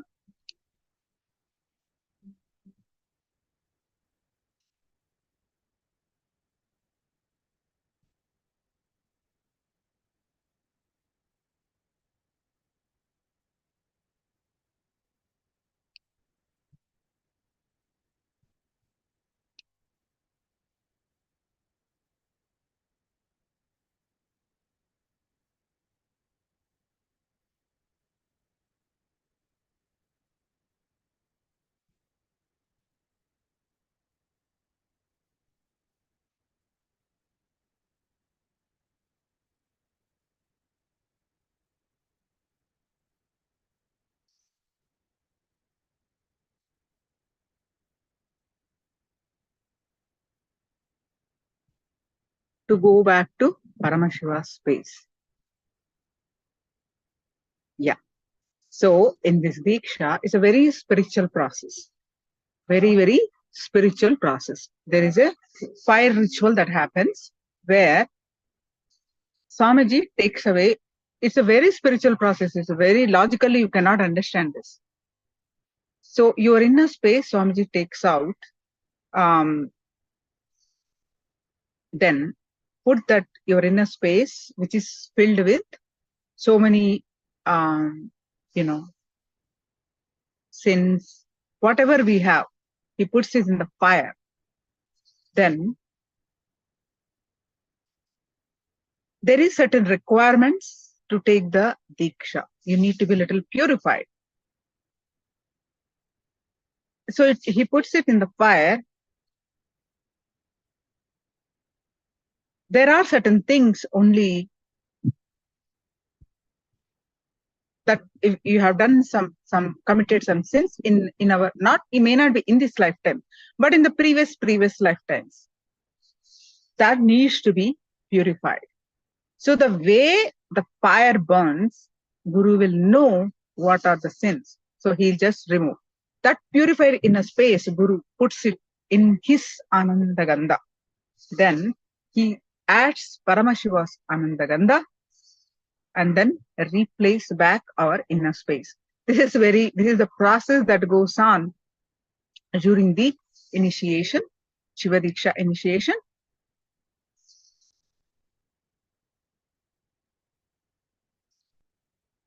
And this is the one of the primary initiation for a seeker to receive the Dīkṣā.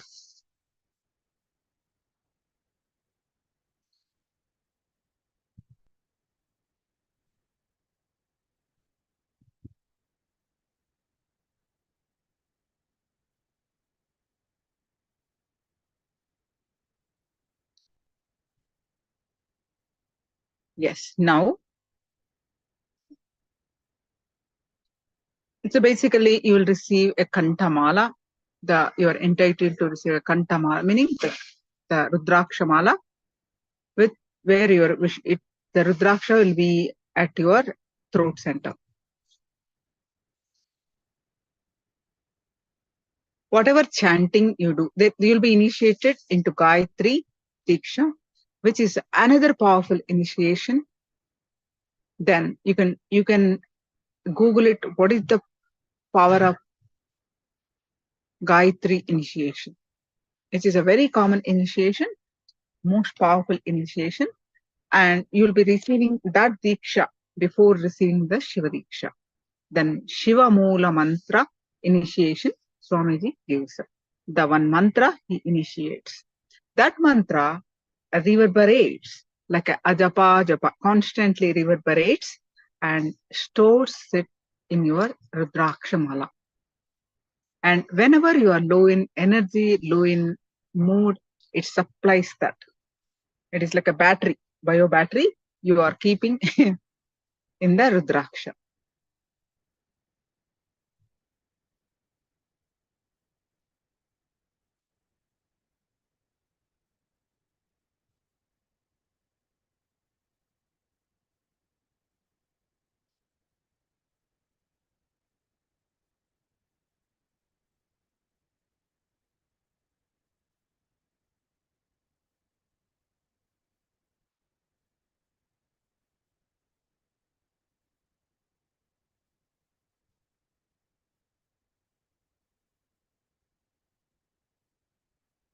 So today in further sessions, you'll be learning about the Kalpataru. You'll be learning about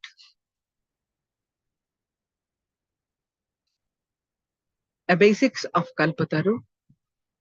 You'll be learning about the introduction to living enlightenment and who is an avatar, the science of Kundalini in the further sessions, and introduction to Nityananda Yoga.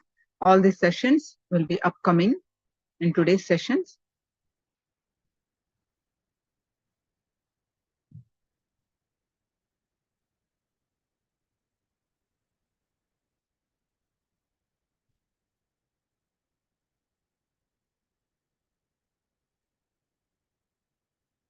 So what you have learned, now let us do one internalization. What is the Shiva Dīkṣā about? Let me explain.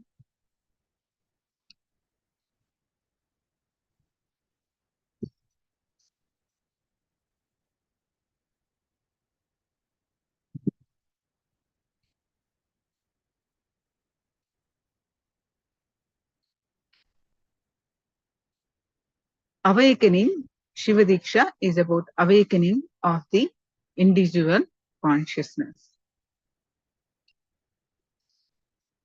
Shiva Dīkṣā is all about shifting the way you function from powerless cognition to powerful cognitions through Gayatri Mantra. Awaken your consciousness. Shiva Mula Mantra, access to Paramashiva.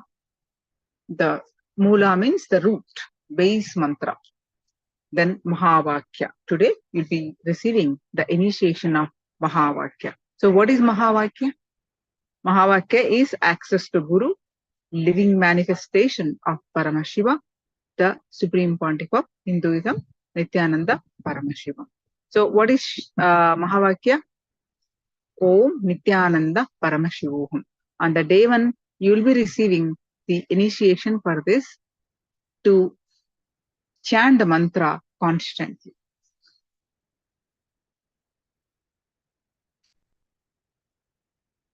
Understand, like internalize.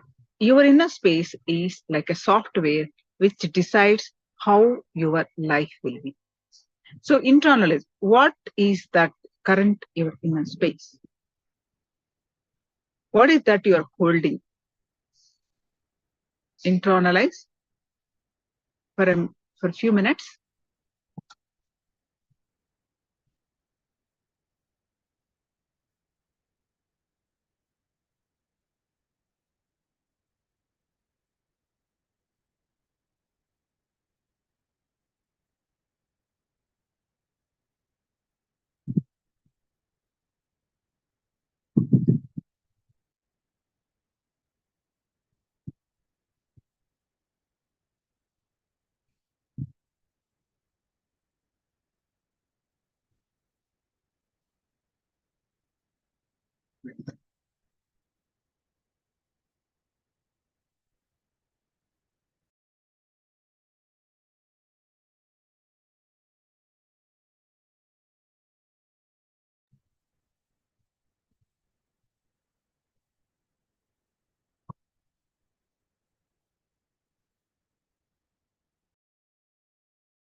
So, Swamiji says one thing. Whatever you need to learn, if you are present and listening, when you listen to yourself, when you listen to others, listen to life, only you understand about you, about God, and about life. What is listening? How you can listening is God. Swamiji said that. What is authentic listening? How you can transform your life through authentic listening? Let us learn now.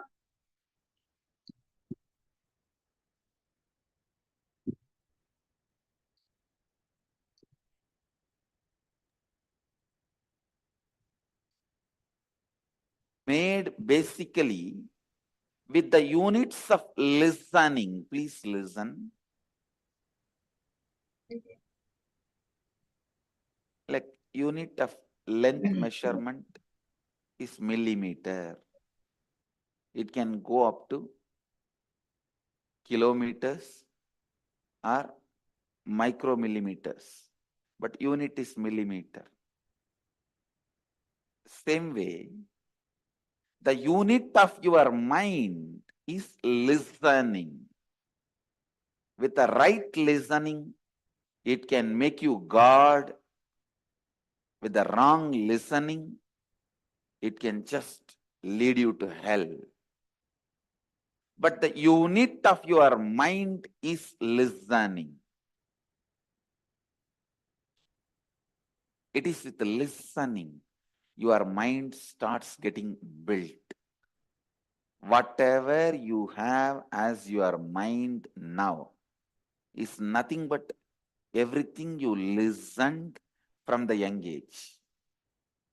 Whatever you listened with sincerity from the young age, whatever you listened with sincerity from the young age, please understand that became part of your mind. So now, if you feel some part of it, some part of my mind is okay, but some part of my mind, I really very seriously want to change, transform.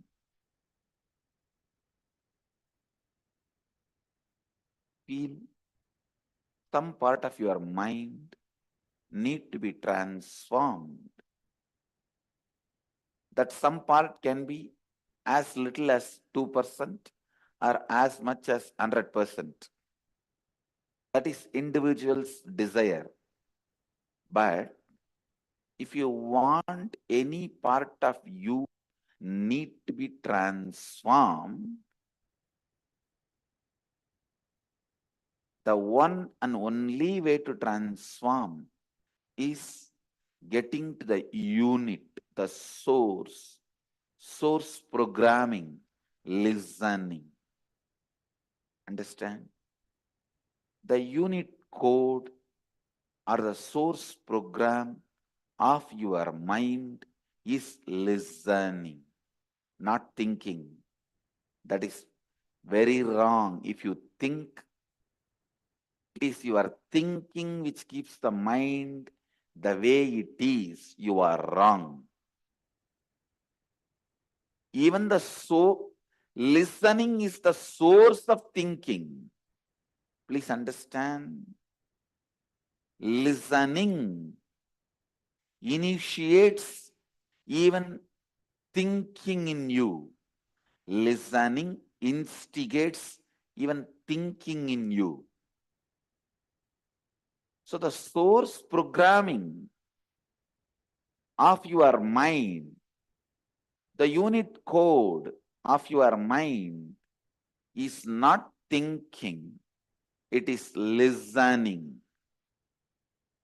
What you listen or don't want to listen are forced to listen, they decide the unit code of your mind. So please understand, it is listening. It is listening that is unit code or source programming of our mind. Only with the listening, thinking starts, or thinking gets activated, thinking gets silenced, whatever. It is with your listening, your new being will be born. See, whatever may be the reason you are here, you may be here for the sake of health, you may be here for the sake of wealth, you may be here for the sake of mental fulfillment, you may be here even for the sake of enlightenment, you may be here for any purpose. But I want to tell you, listen, whatever may be the purpose you are here, not with arrogance or any pride, with all my integrity and authenticity, I can tell you, whatever may be the purpose for which you are here, I have a science to make that into reality. I have the science to make that into reality. So please understand, I know the science. I can make you experience that science, and I can make you live that science to achieve whatever you want as reality, to manifest whatever you want as reality. But I need only one thing from you. You are listening. That is the only connection between you and me. Please understand, in Vedic tradition, words are not used just to transmit some ideas or concepts.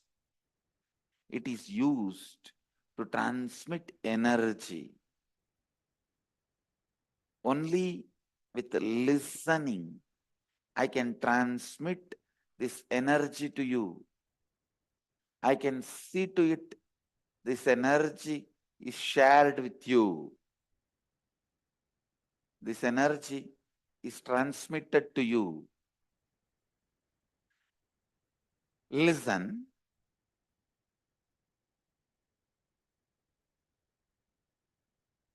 Your listening is the only connection between you and me, through which the energy can be transmitted. I am not using words just to give you some ideas or concepts. No, I am using the words to transmit energy to you.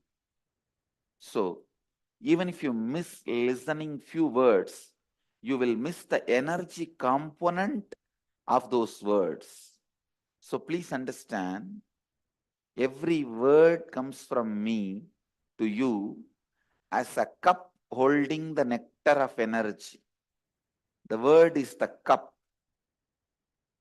and the energy is the nectar filled in the cup. Even if you miss few cups, you will miss the nectar filled in those cups. That is why I request you, decide to put your listening, authentic listening. See, many times you hear, but before you cognize the meaning of what you heard, your mind, incompletions means your thoughts, emotions, hangovers, residues from the past thoughts, emotions, hangovers, residues, your past sitting in the present suffocates you and not letting you live the future. Not letting you live the future. So understand, past thoughts, emotions, hangovers, residues, sitting in the present and suffocating you, not letting you live the future, is incompletion. Is incompletion. When these incompletions interfere in your thinking, whatever you hear, you won't cognize it completely. Whatever you hear, you will not cognize it completely. You make your own meaning of the words I utter. What is heard and what is cognized becomes completely unconnected, disconnected. I can give you one example. In your childhood, if you had a bad experience, some suffocating bad experience in the beach. For example, you go for a walk and you see few people fighting in the beach and suddenly one person got killed, got murdered, and you ran away. After that, any time, most probably you may never go to beach again. But if you go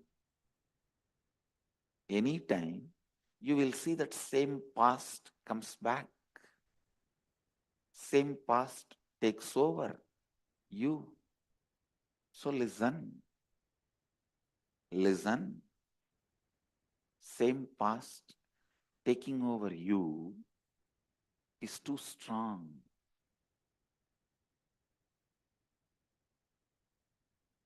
When the same past takes over you,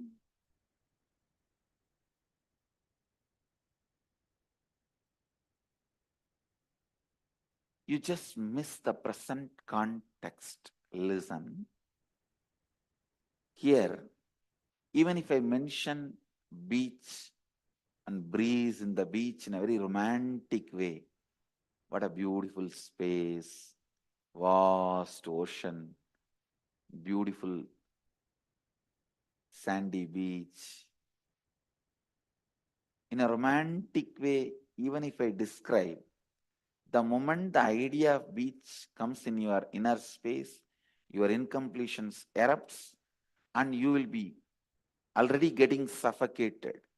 So what I am saying, what I mean and what you mean totally gets disconnected. I'll try to convey love or the free space by describing beach. You will be entering into suffocating space and shivering the moment I describe about beach. So understand, when there is incompletion, your past thoughts, emotional patterns, hangovers, when they disturb your present listening, you will never experience authentic listening. Authentic listening means hearing and cognizing. Hearing and cognizing. Hearing and cognizing. Happening, listening, happening without any interference of incompletions is authentic listening. That is what I call authentic listening. In Sanskrit, we have a word Shravana, listening.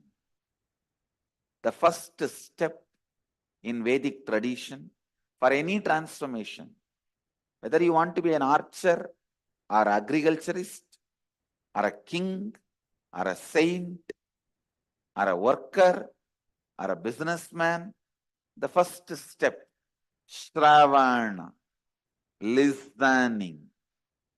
Second, Manana, internalizing and internalizing. Third, Nididhyasana, living it, radiating it.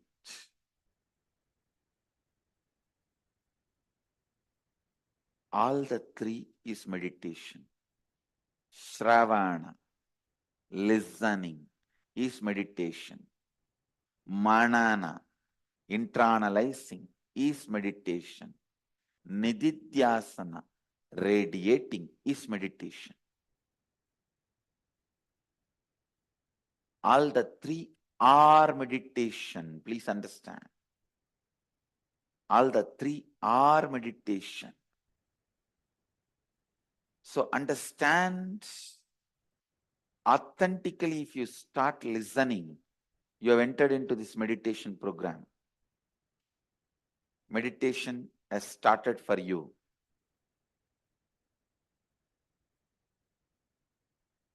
I commit with you. I'll transmit the signs of whatever you want to cause that as a reality. I'll give you the signs of completion, which will make you cause whatever you want as a reality. Not too big promise. I'm not giving you any false promise. And I tell you,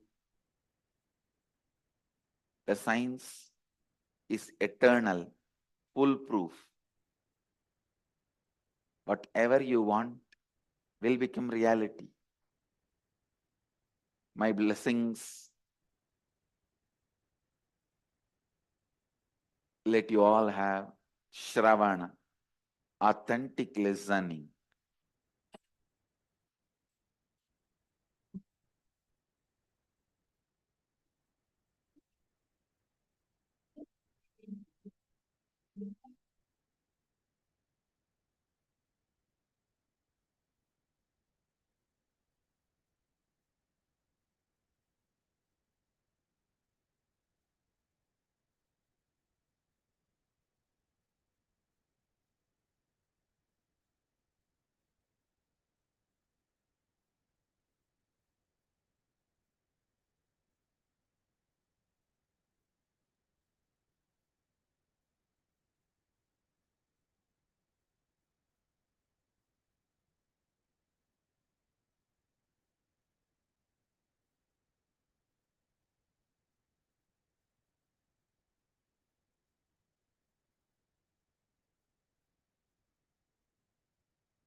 Yes, now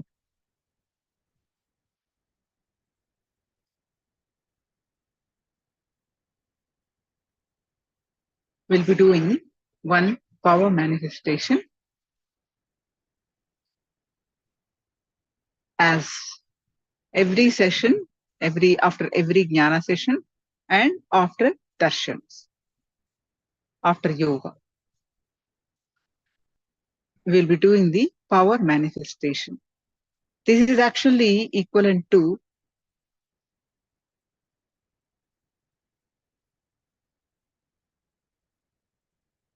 many hours of meditation.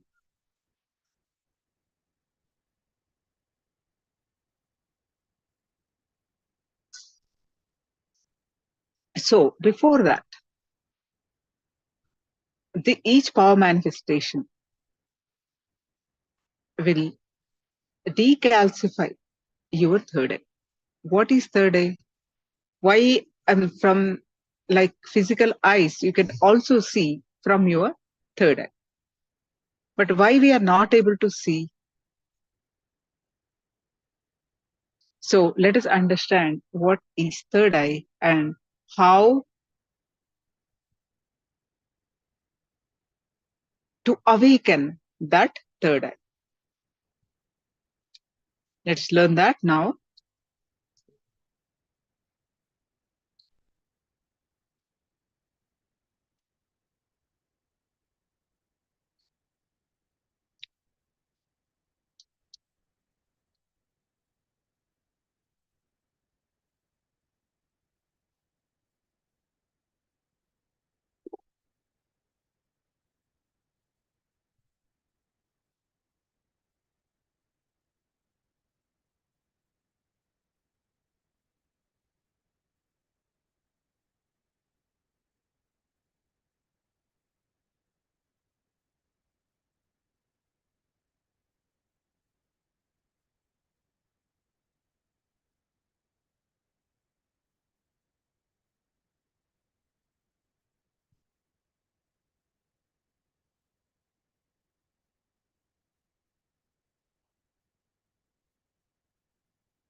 Third eye,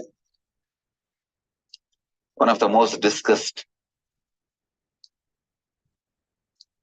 analyzed, debated, argued, and most misunderstood subject. Please understand,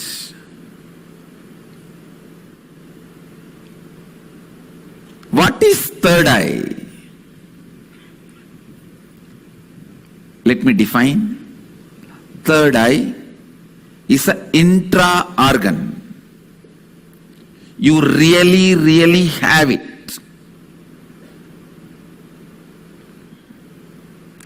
Which can be awakened, which can directly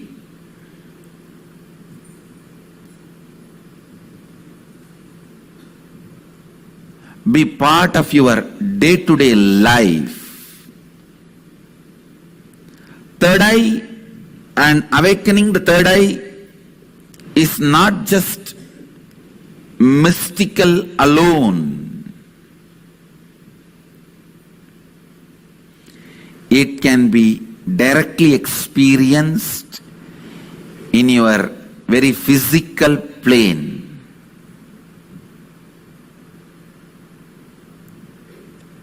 It has a clear, defined powers which can add to your day-to-day life, not just exploring the mystical path and spiritual experiences. It can directly help you experience so many extraordinary things in your day-to-day life.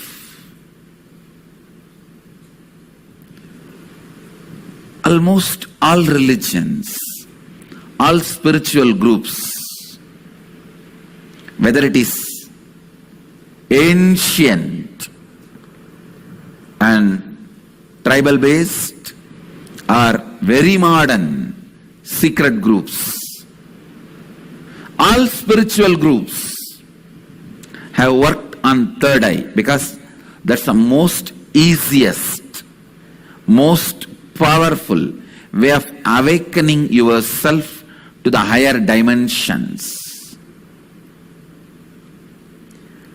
Awakening yourself to the higher dimensions.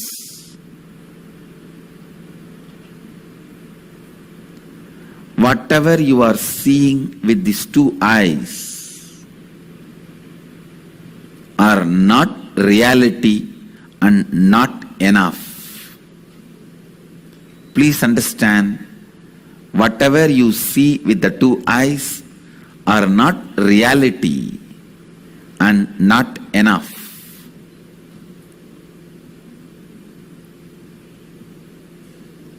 Third eye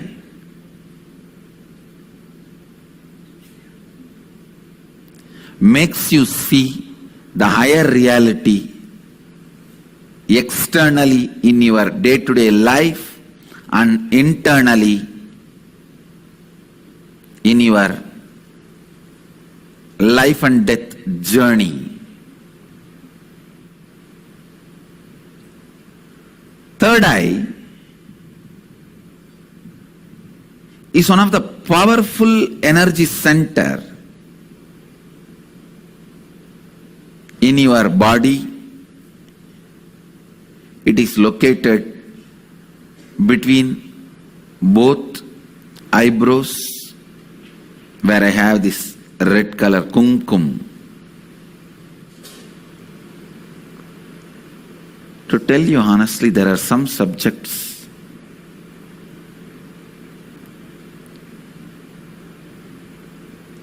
when I start speaking about, I am stuck for words because so much need to be told. So much need to be told. Whatever introduction I am giving it to you about third eye looks very pearl, very little. When I see the reality of the third eye, I can say it is just third eye. Everything is centered on third eye. Whether the lifestyle practices or rituals or spiritual practices belong to all spiritual traditions.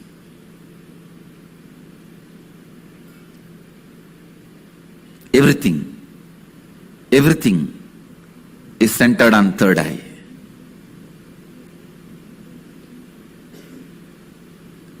Awakening the third eye makes you immediately experience God. I can say God minus third eye is man, man plus third eye is God. God minus third eye is man, man plus third eye is God.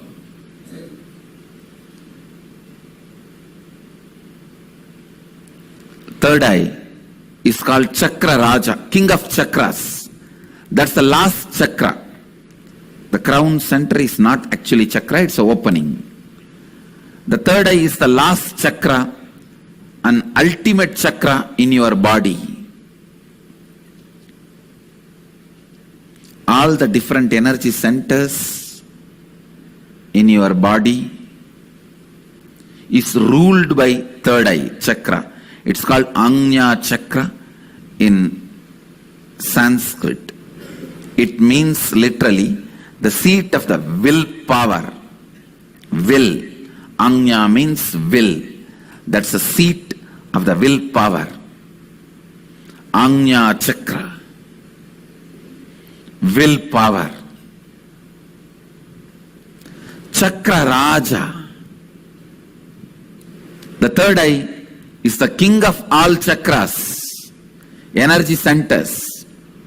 If that one energy center can be awakened,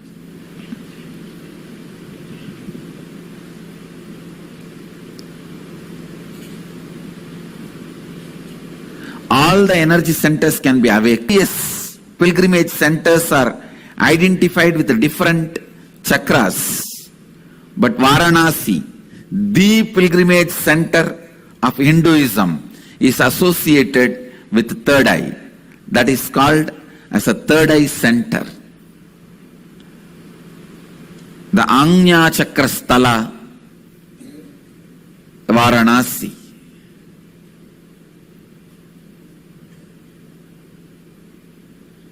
People ask me, what happens to you when you activate your third eye? Actually, I can't say. You can't explain to a born blind man what happens to him when he gets the vision. How much ever you try, you can't explain all the dimensions.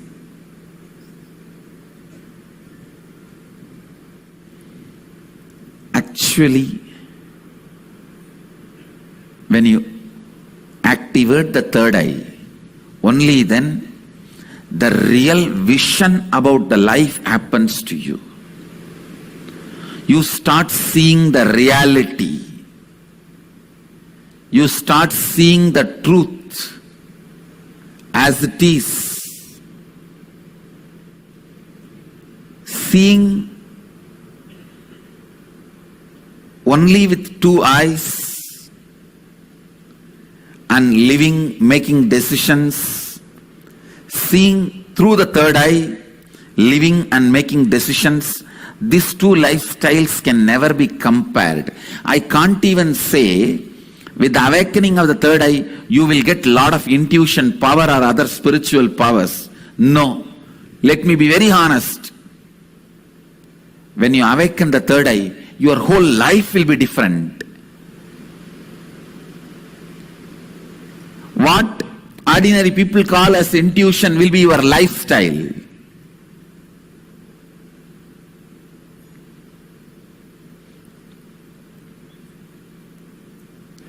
What individuals call as spiritual powers, that will be your lifestyle. It is not easy to describe the difference. I am telling you, The truths about the third eye was never believed by mass because it seems too good to be true. Too good to be true. When I declared, if your third eye is awakened, you can see with closed eyes. Your ordinary two eyes are not required for seeing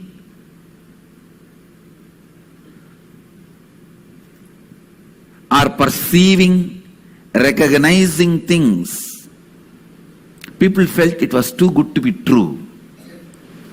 When I declared at the age of 12, when I had the third eye awakening, with closed eyes I was able to see 360 degree.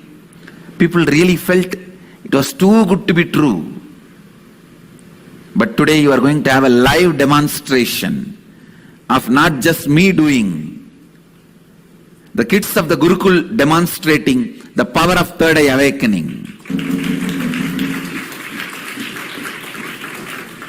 When your third eye is awakened,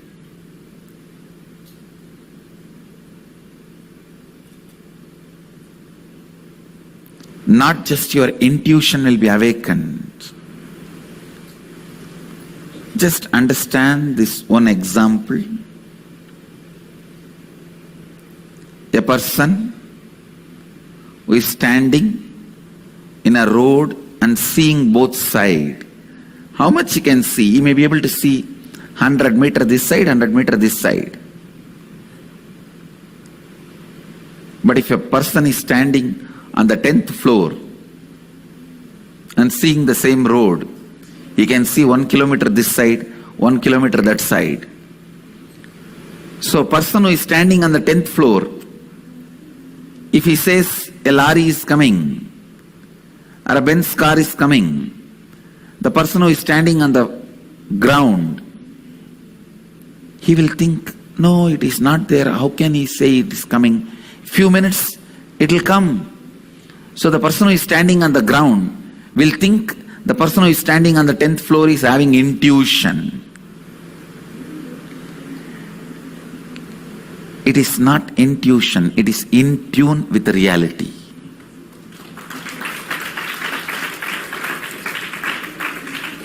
When your third eye is awakened, you will be able to see everything from the higher plane.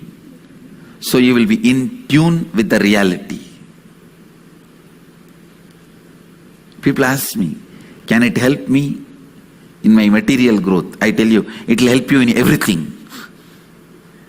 In your health, you will be able to see through your body. I have seen so many siddhas.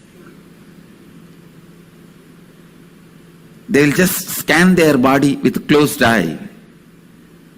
They know where the problem is and heal it. Very soon you can expect my kids doing X-ray and scanning. You will see they will be demonstrating. Just by seeing a person, they will diagnose them.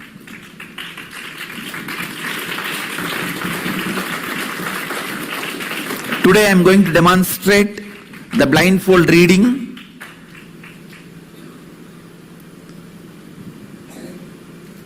Now I am demonstrating the power of third eye awakening to the whole world in front of all of you.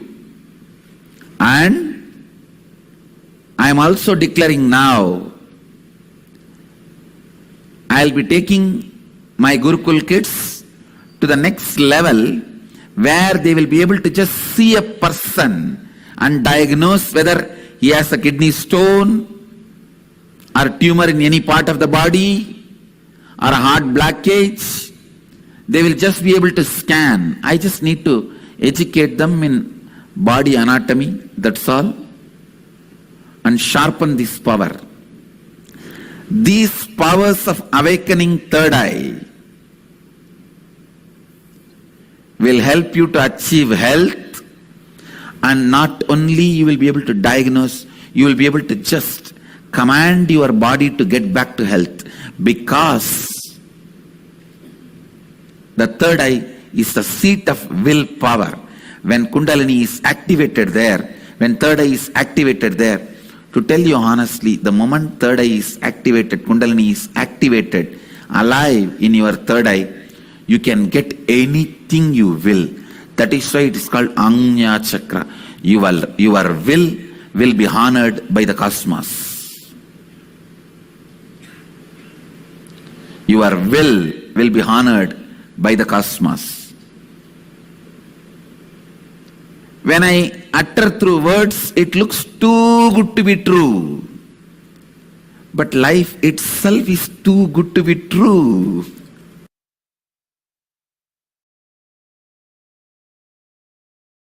It's a simple, straightforward science. Let me give you these simple basic definitions. 1.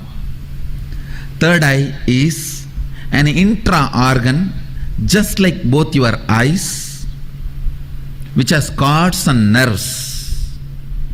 First. Second, the consciousness you are using to operate these two eyes, called chakshu, the same consciousness only needs to be used to operate third eye also.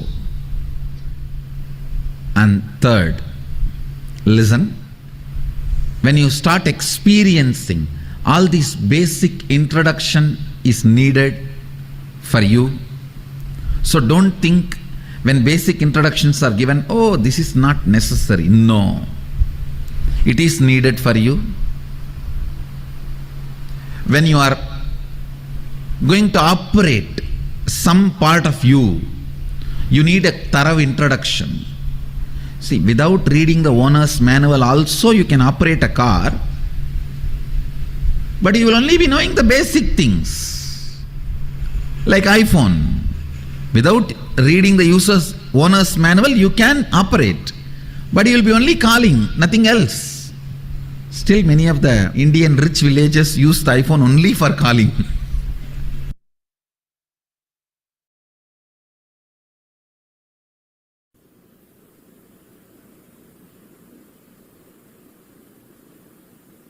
Listen carefully. First truth you need to know, probability even if you get the best probable happening in your life among the good, okay, bad, or worst, or great, or best, all these probabilities. We can start from this side. Worst, okay, good, better, best. All these are probabilities. Even if you get the bestest, you will only have growth. Possibility of your consciousness will give you breakthrough. There's a difference between growth and breakthrough. For example, the tallest building you have seen in your life is 20 feet tall. And if you plan to build 50 feet tall building, it's a growth. But the tallest building you have seen in your life is only 20 feet. But you straight plan and manifest 2,000 feet tall building. That's a breakthrough.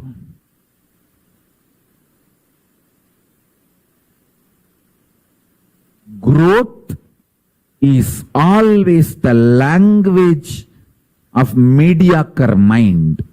Breakthrough is the lifestyle of leaders.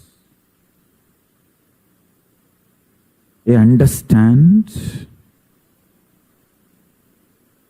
Please understand.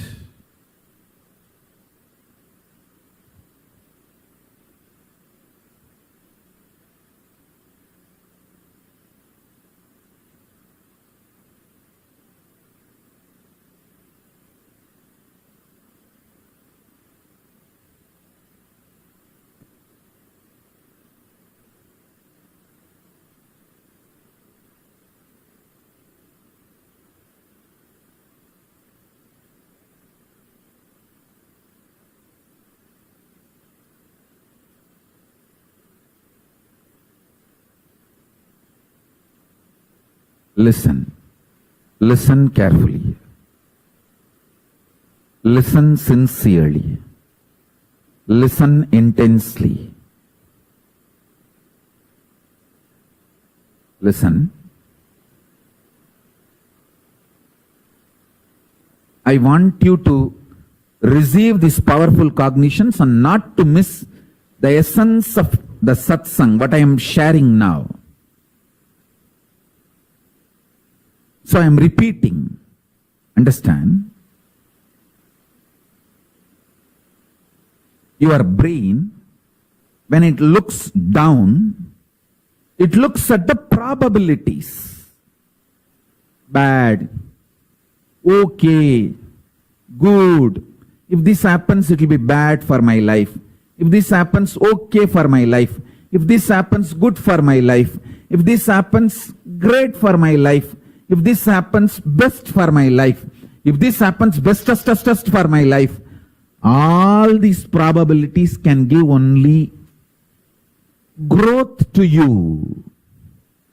But you just visualize what do you want,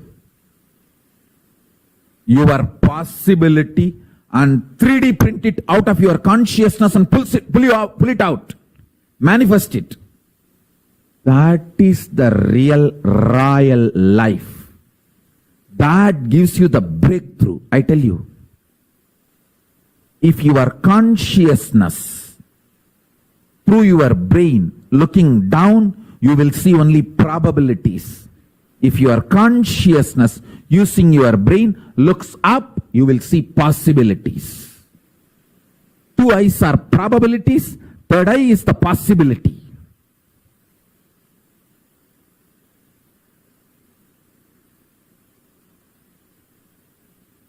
Anyone who treats themselves very cutely and who feels a delusion is very cute, or juju, life is very cute.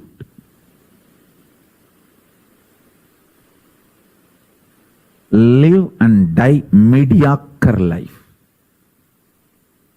Behave like Maha Kala Bhairava with yourself. Be ferocious with yourself. Take strong decisions. Take intense decisions. Take actions in your life. You will see the possibilities are just printed out of your consciousness and manifested in your life.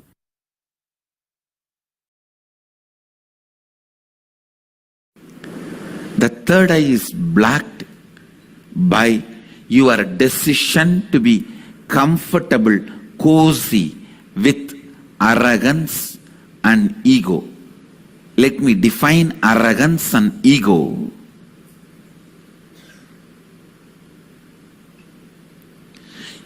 Your decision to carry on with your life with the small informations and your false identity built with the small information given to you about you is arrogance and ego. Your decision to carry on with your life having you, which is built with very less informations about you. It is like when you are young, the informations you receive about you and others, which are not completely complete. If you received the information, you are insecure, you need to be protecting yourself, you are powerless, you are weak, you are ignorant, and building your identity based on those informations and continue to live with it. Building your identity based on less wrong, misguided informations is ego.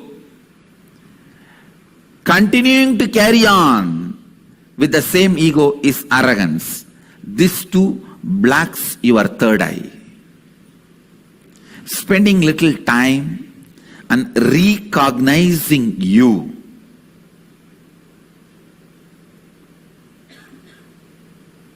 by internalizing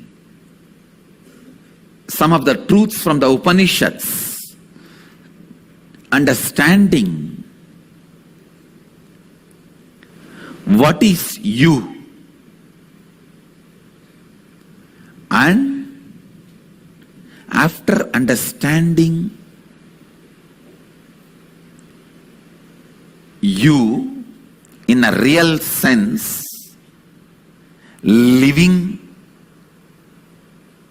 with that understanding makes this third eye open.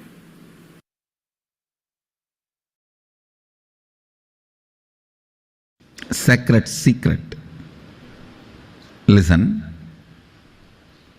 A restful awareness is the Vatavarana, atmosphere for third eye to flower.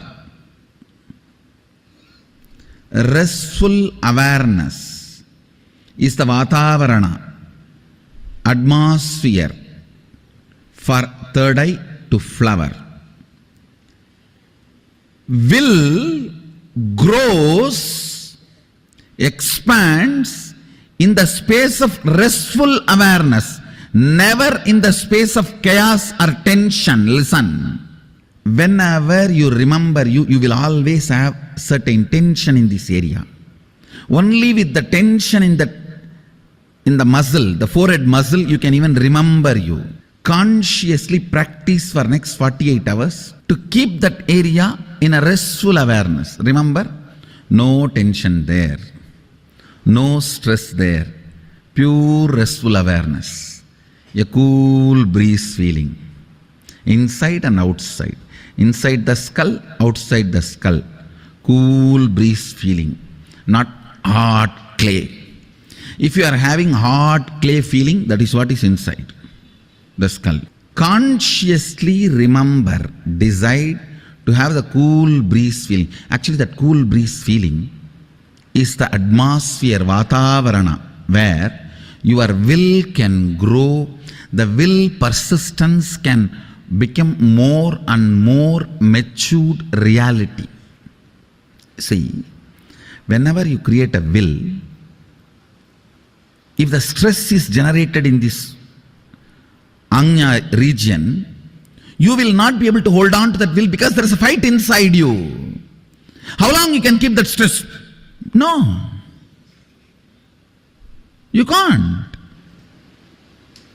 So naturally you give up on your will, and it leads to will failure, will not being fulfilled, will arrogance, will pain. The will persistence happens if this region, the forehead, Anya region, is kept in the restful awareness. If you are in Bangalore Adinam, I can give you a very powerful technique. Just pick up one leaf of the banyan tree which is dropped by banyan tree as a prasadam. Please understand. Any leaf dropped by the tree by itself is a prasadam to all of you. But you can't pluck the leaf from the tree. Take any prasadam leaf, put it on your forehead, lie down, which you always do 24 hours anyhow. So nothing new about it.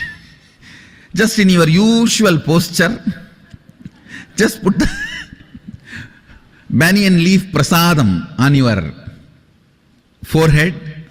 Decide to be in the restful awareness where the ambience, atmosphere, vatavarana in which your will persistence can grow and your third eye can flower.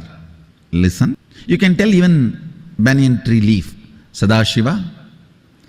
See that tree, the banyan tree itself is nothing but breathing of Sadashiva. It is literally Sadashiva. So the leaf, the prasada of the banyan tree is literally Sadashiva prasada. Tell him, create a vatavarana, atmosphere, space where my will persistence can grow and my third eye can flower. You will see that restful awareness start happening.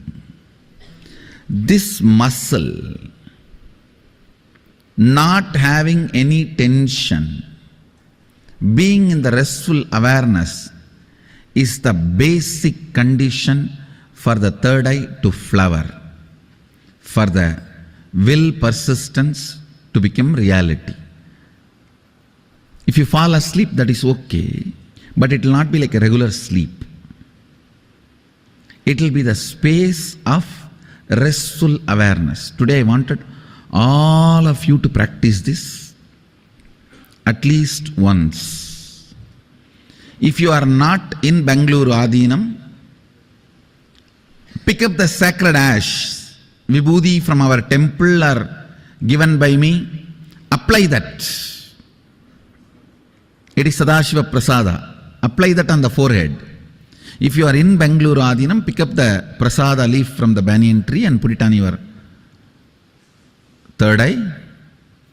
If you are anywhere other than the Bangalore Adinam, put the sacred ash, lie down, support your head and tell yourself, O Sadashiva, let the Vatavarana, the atmosphere, ambience for the third eye to flower happen, which is restful awareness.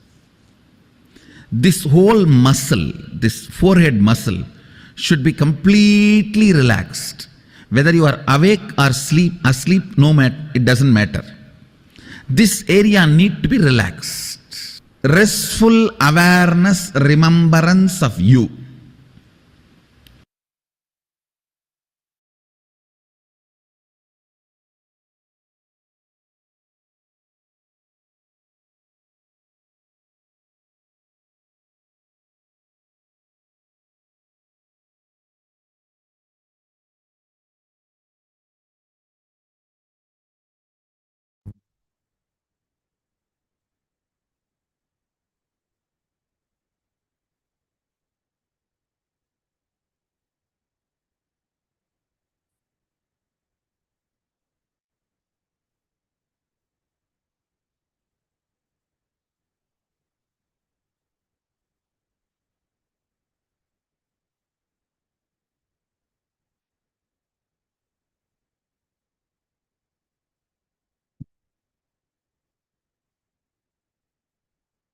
So, what is your internalization?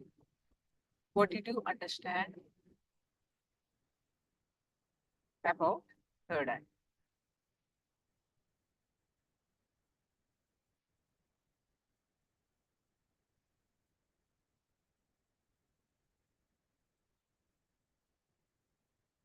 So, what is your internalization and what did you understand about third eye?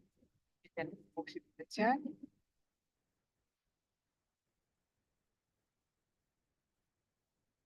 Swamiji always says only when you internalize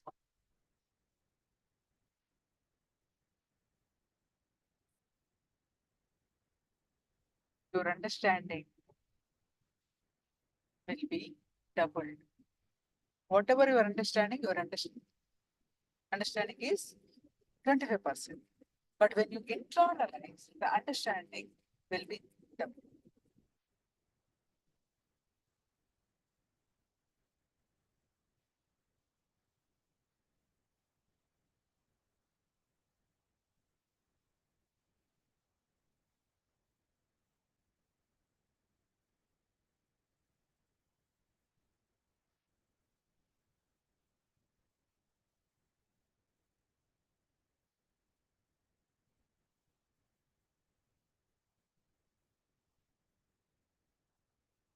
nadis back to the body.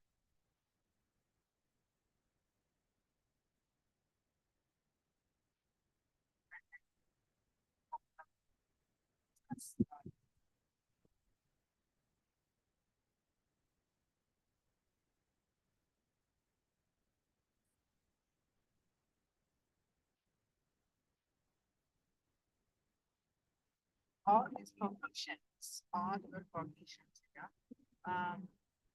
Then they time.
So, how to bring knowledge back to the body, and I feel I've made them go out of the sahasrara, and it hinders my progress.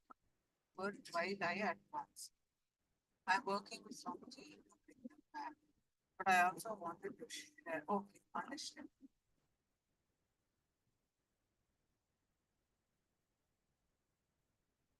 Even though I am not 100% understanding your health issue, the health of specific issue, I'm not understanding 100%.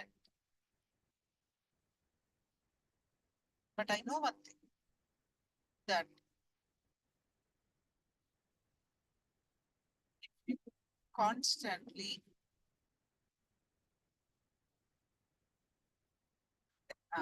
connecting deeper and deeper to something, surely what you want will manifest. But I'm not sure whether you should cognize that you send them out of, you sent it out of your. I'm not able to relate with that concept, but I understand one thing. The more you think about your problem, the problem never solved. Problem only increases. Only now, only takeaway is you think more and more and more and more and a deeper feeling connection, deeper prayer, and that will actually gives a permanent solution. And there are some techniques, the pain meditation techniques Swamiji has given. You can learn within Arogya Spurana Day, we'll be doing that. And see, on the Healers Day, on the Arogya Spurana Day, means on the Health Day, you missed the Healers Initiation, actually. You did not listen. I mean, you might, I don't know whether you are there for darshan, but you did not hear, you were not there when we are explaining about the last season. I think this season we'll be learning Healers Initiation. We should attend that and understand how that healing works. And constantly be in that healing space. It's one of the powerful technique, one of the powerful gift Swamiji has given you, that will help you. So you constantly grow in your feeling connection, work on your consciousness. Surely you'll be helped. And don't see. Depending on how much There are many reasons. I thought we'll be discussing that we are doing.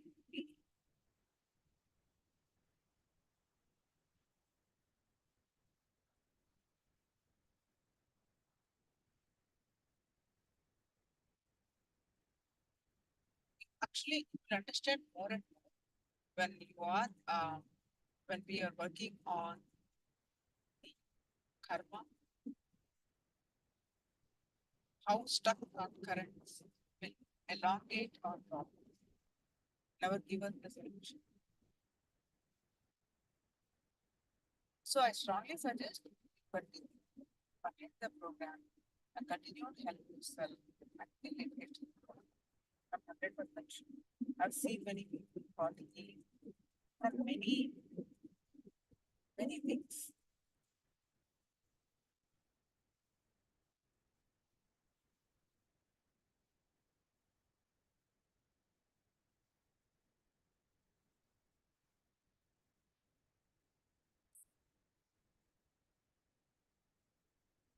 So how so okay, if you only attend the sessions. Yeah. Yes.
So now we learn is the avatar.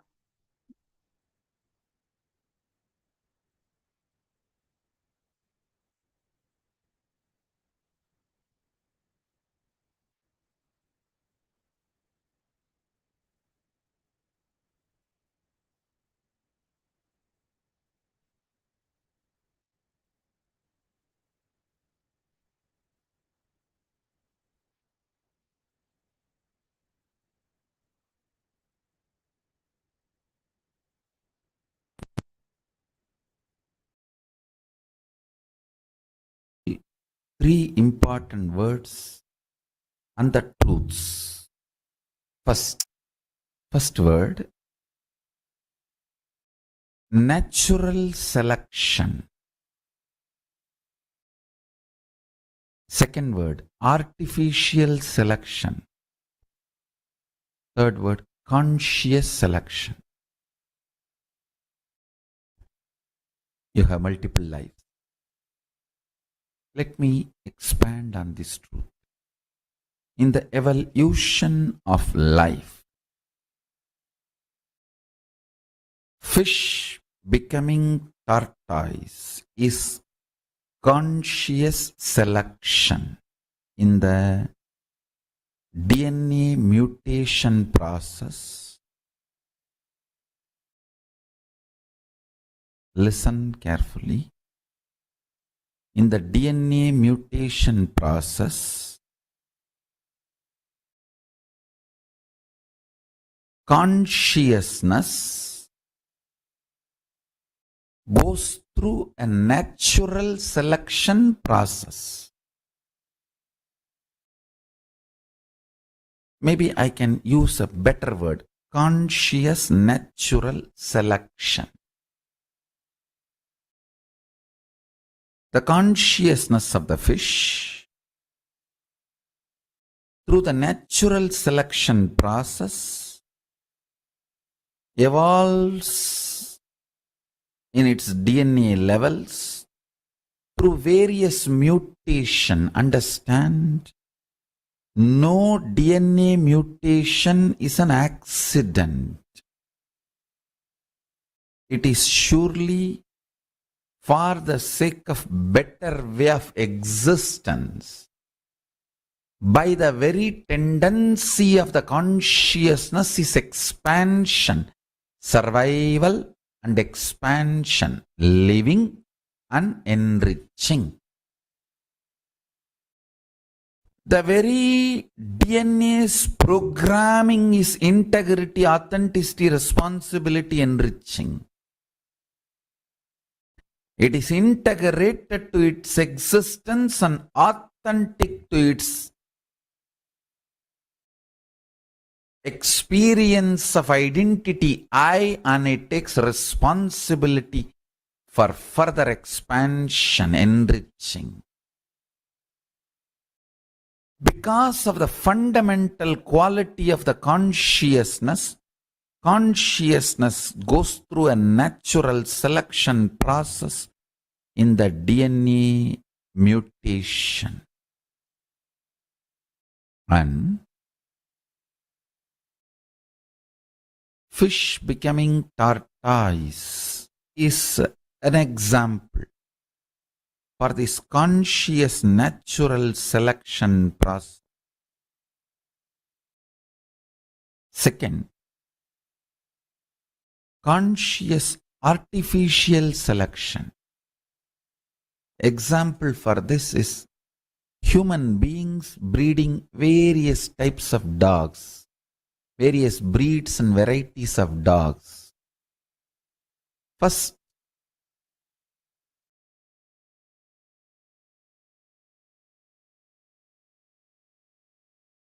you understand the dogs fear, greed, and intervene artificially in its natural flow of life, and through the external intervention you start breeding various varieties based on your needs. Dog breeding is conscious artificial selection process. That's an example. Third, beyond these two, something called conscious selection process. You, human being, consciously choosing consciousness as the foundation of your very existence and liberating yourself, enlightening yourself. Moksha and Jivan Mukti, becoming the reality of your existence, is conscious selection process. Understand?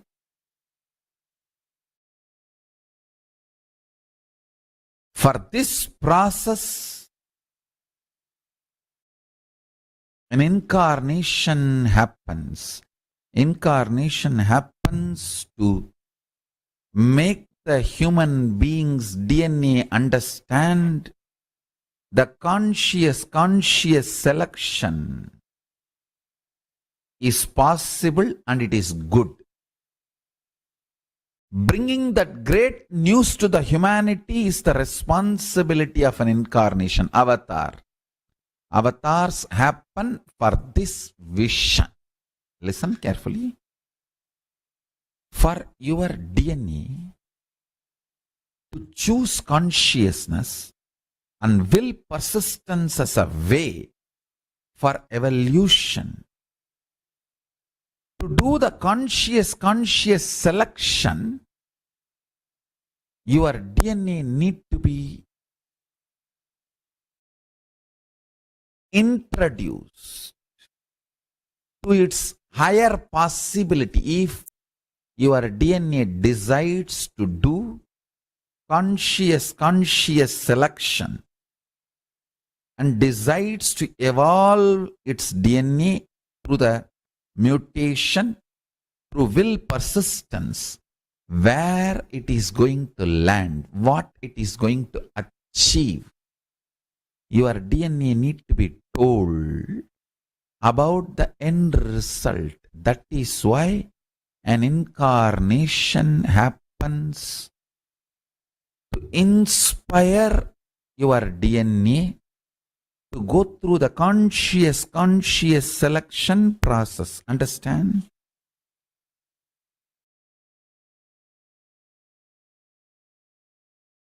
Happening of the avatar.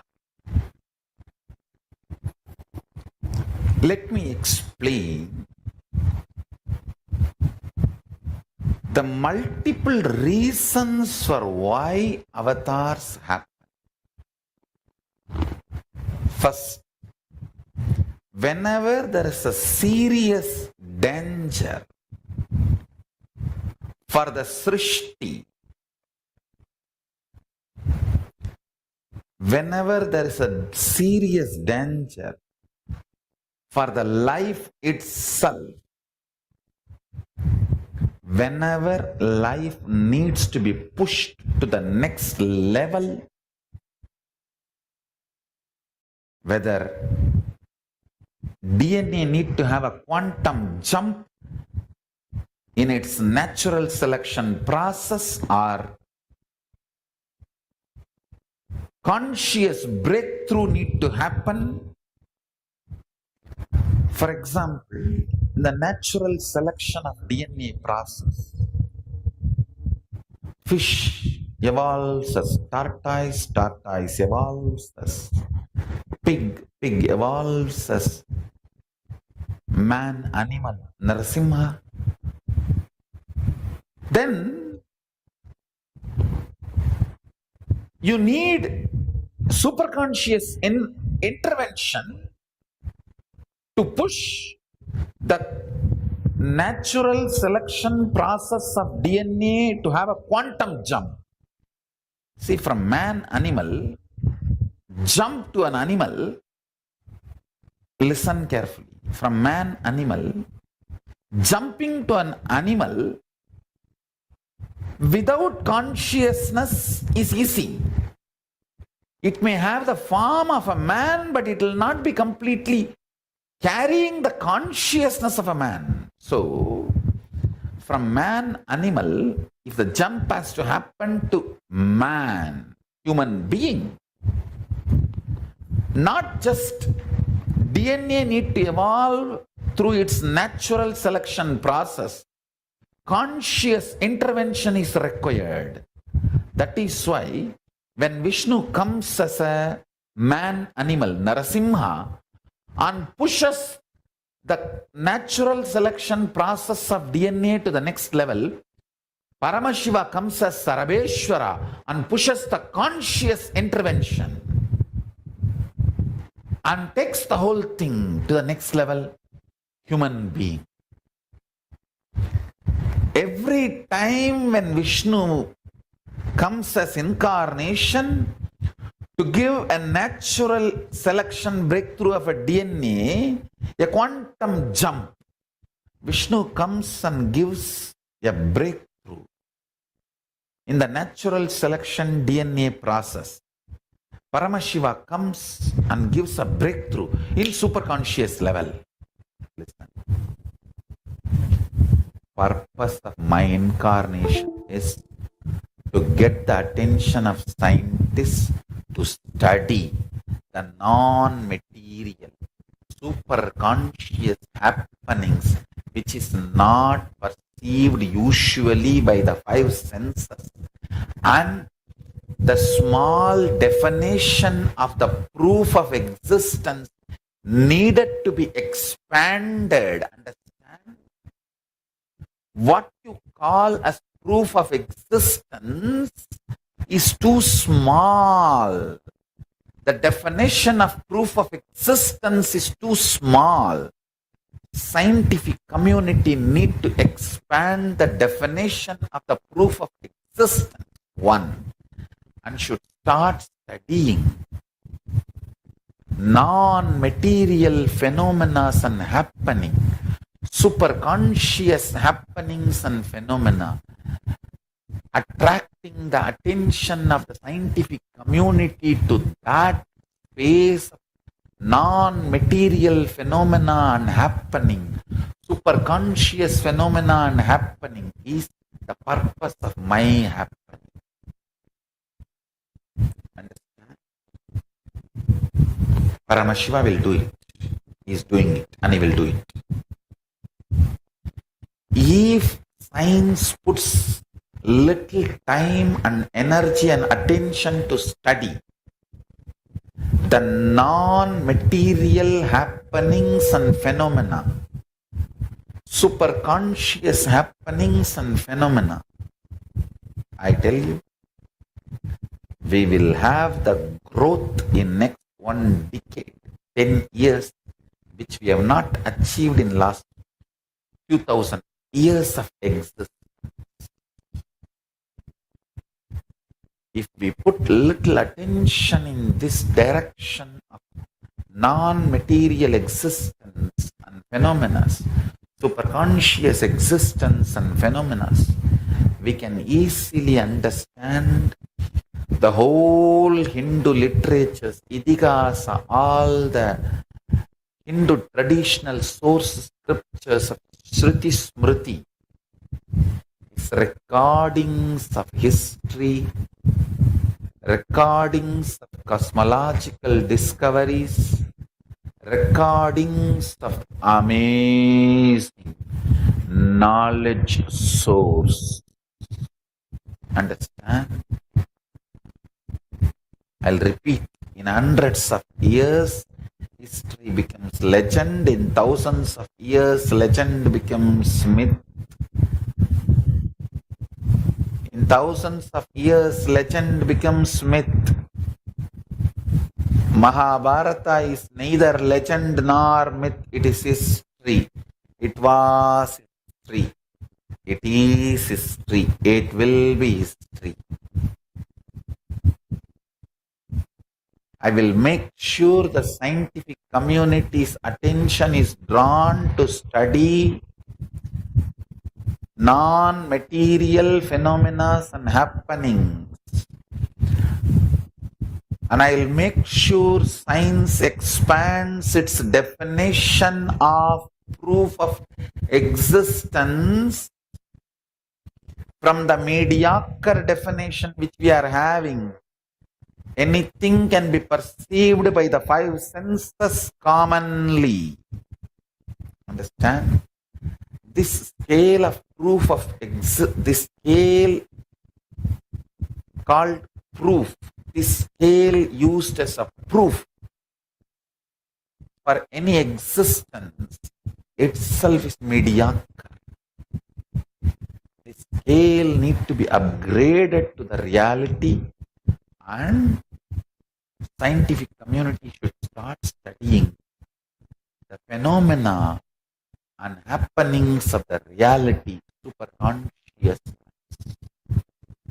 Then, whatever I am revealing, you will understand very scientifically, and science will catch up with whatever is revealed in Hindu source books, Shastra Pramanas, Shruti and Smriti. Understand? Keep its spiritual legitimacy on the planet Earth. At least let few thousand kids learn this power manifestation science, and not only they manifesting, I will train them to initiate others manifesting. So let few thousand Nityanandas be reproduced before it is too late. Before it is too late, let us reproduce few thousand Nityanandas, where this power manifestation science is kept alive. Oh, Hindus, enough. You guys have had a silly conversation and judged me. I am not attacked because of my so-called right wrong, keeping this science of enlightenment of Hinduism alive. Oh, Hindus, wake up. Anti-Hindus know my potential before Hindus know my potential. Essence of today's satsang. The purpose of happening of the avatar this time is to revive Sanatana Hindu Dharma and get its spiritual legitimacy, religious legitimacy, social legitimacy, cultural legitimacy, economic legitimacy, literary legitimacy, judicial legitimacy, and political legitimacy of Sanatana Hindu Dharma.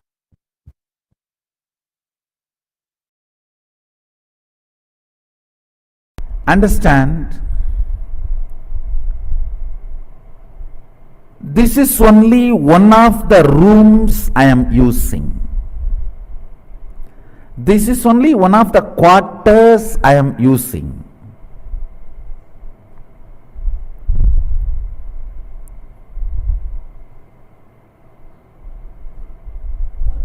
Just like Bangalore Adhinam as one of my quarters, and many other Adhinams as my quarters, as on now I am using only Bangalore Adhinam quarters, does not mean that is only mine. All the other Adhinam quarters is also mine.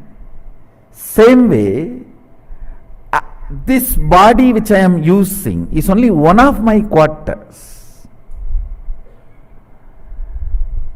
When you say, people who have not met me physically, but listening to my discourses, watching and feeling connected, understand, discipleship is not restricted just to this body. In multiple planes, I exist.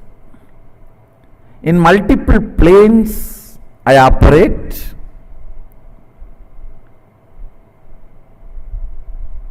Each one, the way they are connected, the same way they get the response.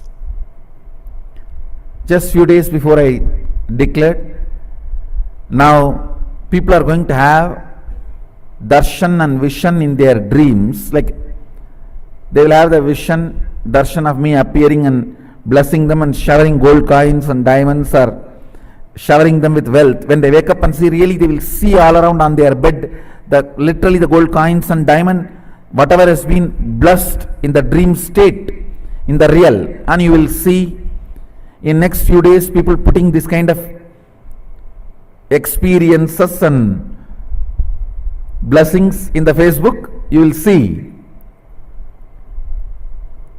these happenings,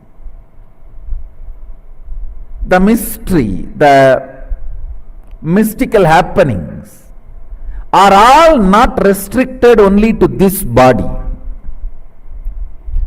I should say that this is one of the body I am using. To relate with all of them, there are some more bodies which are being used, and I should say that there is an automatic 911. Whoever calls from wherever, they get the response, and it is not necessary all that information should be known to this body and mind, but whenever needed, this body and mind gets those informations.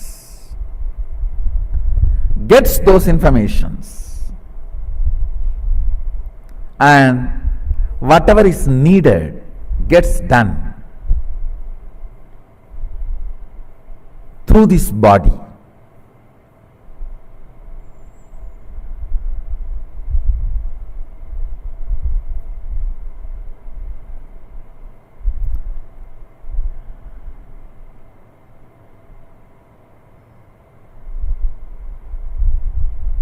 It is such a intense subject. Maybe I'll use few more examples and give you an understanding. In various planes, like in dream state, the body of Nityananda is different. In the deep sleep state, there is another one body. In the waking state only you are seeing this body. And Turiya, there is another one body. In Turiya Atita, there is another one body. In all those states, the bodies which are being used, they all respond automatically from the calls received in those planes. So this body is only one of the centers I am using. That is why when people call, pray, automatically they get the response. When it is brought to me, I download what has happened during that time and give them extra information, that's all. But I myself, this body and mind does not necessarily need to be involved during the prayer or the answer. Action and response happens without even this body and mind knowing or getting involved. So wherever you are, understand, and you are calling this form, this name, feeling connected, immediately Sadashiva responds. Understand, this form and the name is the gift to the universe by Sadashiva. I am also enjoying it like you are all enjoying it.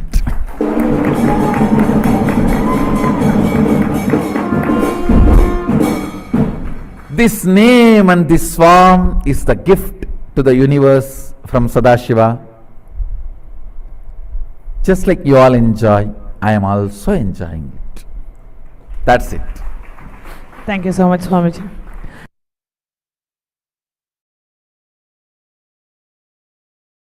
Listen intensely, sincerely, carefully, and assimilate. Recognizing my identity as Paramashiva, me as manifestation of Paramashiva, especially the exclusive relationship you have over me, the exclusivity is the right you gain the moment you recognize my identity. Understand? Exclusivity and intensity exclusivity and intensity in the relationship is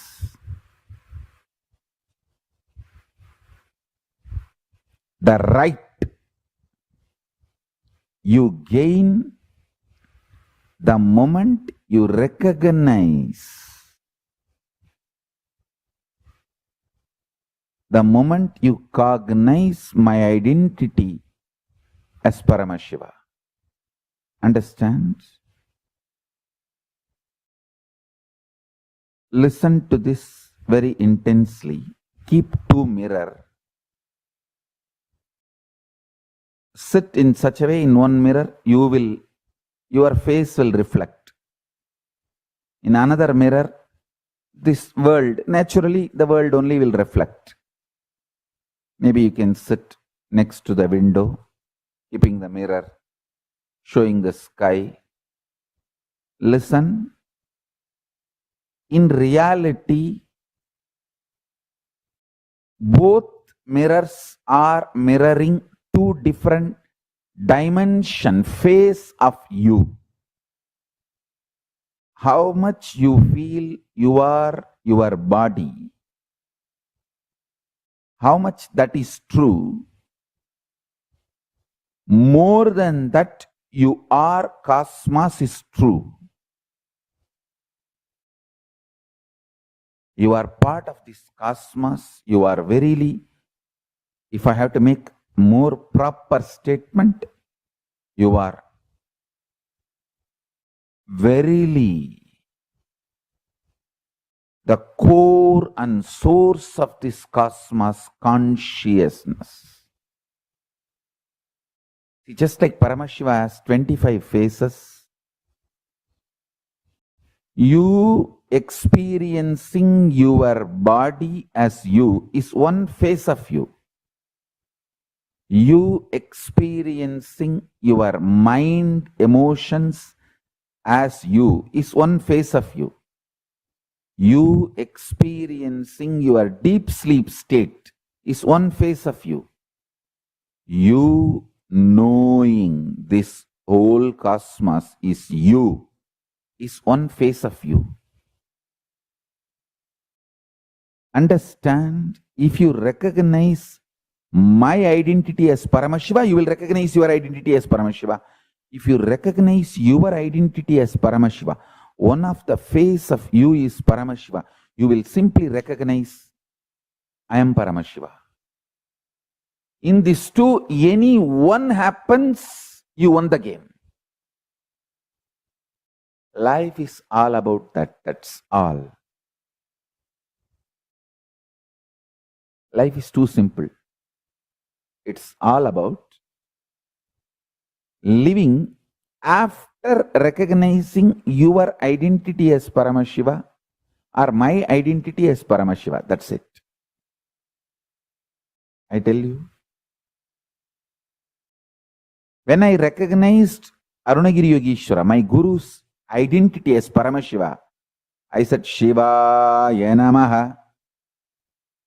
When I recognized my identity as Paramashiva, I just said Shivoham. Understand? Living either as Shiva Namaha or Shivoham.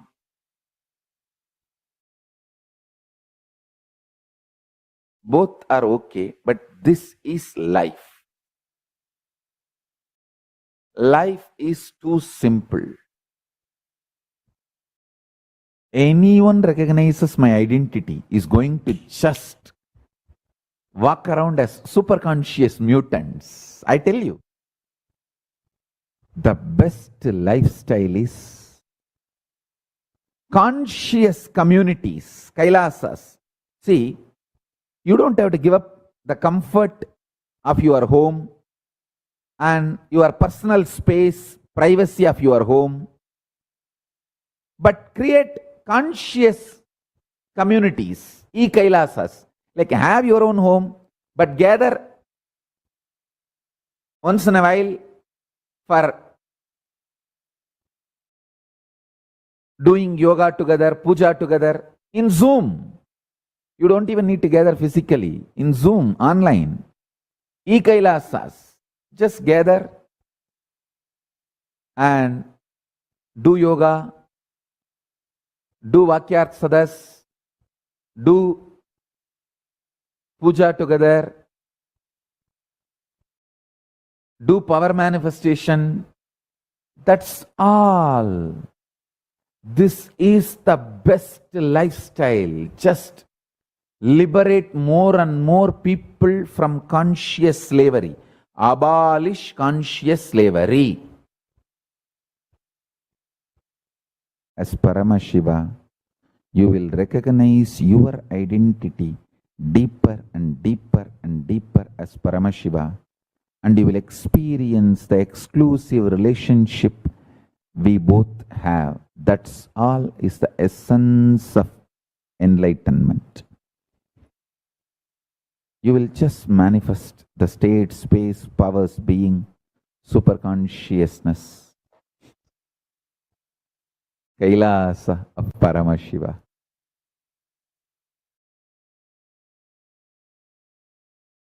I tell you, even if I am alone, I will continue to tell the truth and reveal the signs of conscious possibility for you human beings. Just for that purpose I came from Kailasa. As I said, today morning satsang, my gurus have given me 3 methodology to revive this whole ecosystem of Kailasa on planet Earth. 3 methodology to revive this conscious possibility science, living enlightenment science. 1. Varnashrama Dharma, sovereign order of Kailasa. The Brahmana, Vaishya, Kshatriya, Shudra, Varnas, and Ashrama, Brahmacharya, Grihastha, Vanaprastha, Sannyasa. And there are subdivisions in this. Rudraganya, Sadhvi, or Brahmacharini, Brahmachari, all that subdivisions put together. I call it Varnashrama Dharma. All the 108 orders, sovereign orders of Kailasa is Varnashrama Dharma. That's a one methodology to revive this Kailasa ecosystem. Second, Gurukul, where a group of seekers, balasans, sannyasis sit with Guru and start manifesting powers, powerful cognitions, conscious possibilities. Through that, from all over the world, all the yoga prashtas are attracted. All the yoga prashtas are attracted towards me. Yoga prashta means, in the past many births you struggled, worked for enlightenment. But just before getting enlightened, last 2-3 patterns, before breaking last few patterns, you left the body, you died. So this time you take birth in very rich families. Or the families where your parents and your ecosystem will allow you to go and be with the master. Bhagavad Gita very clearly explains the science of Yoga Prashta. How Yoga Prashta takes birth. If he has not broken the pattern for some luxury, desire, he takes birth in a rich family and exhausts that desire and breaks that pattern, completes it, and reaches the Guru's feet. Or he takes birth in a family ecosystem where the parents and everyone is supportive of you being with the master. If your pattern is just some unconscious, you take birth in a family ecosystem situation where you are supported to be with the master and come back to master, work on your conscious possibilities and get enlightened. Understand? Gurukul is the lotus flower, attracts the bees, honey bees automatically. When a lotus blooms, honey bees automatically are attracted. When a Gurukul blossoms, the Gurukul ecosystem blossoms. From all over the world, all the yoga prashtas are automatically attracted. That's a second methodology. Third is creating a powerful energy field, Kailasa system, where the gods and goddesses of Kailasa, different dimensions and aspects of Paramashiva, directly embody, incarnate.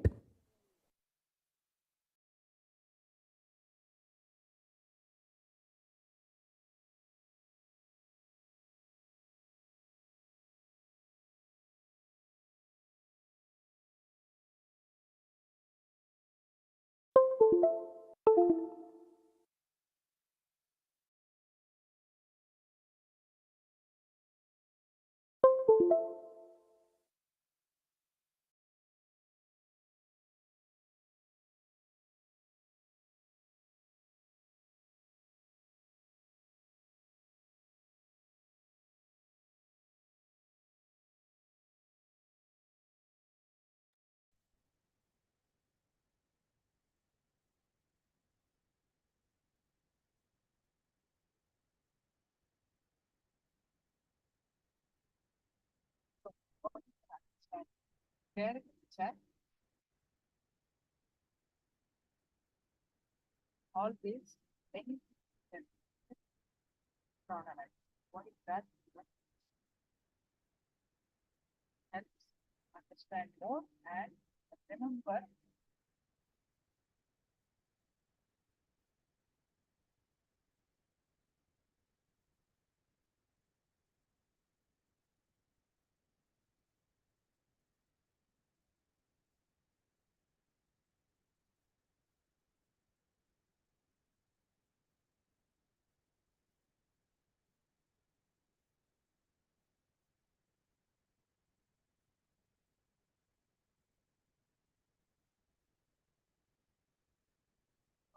now. Please turn on. At the same time, you turn on Sankalpa, right? Or Sankalpa. What is Sankalpa? Yeah, which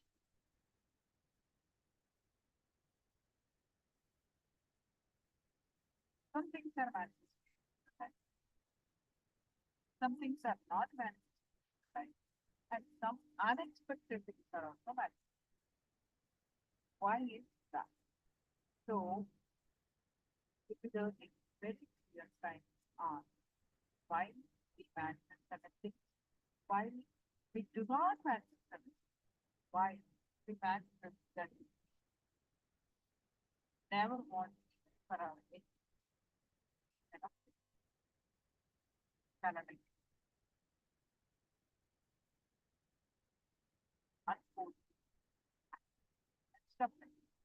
So, why manifest things? So, you'll be learning the signs of manifest what you want and not manifest what you want. Learning the signs of Kalpataru as everything starts as a thought becomes word becomes action, and action, all the actions together is our reality. So we'll be learning that. So, the type of person.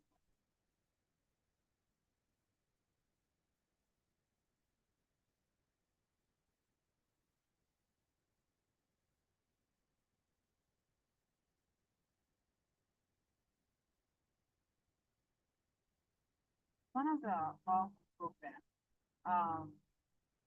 from has taught um 2009, and it has so many like benefits from this program. Got a great like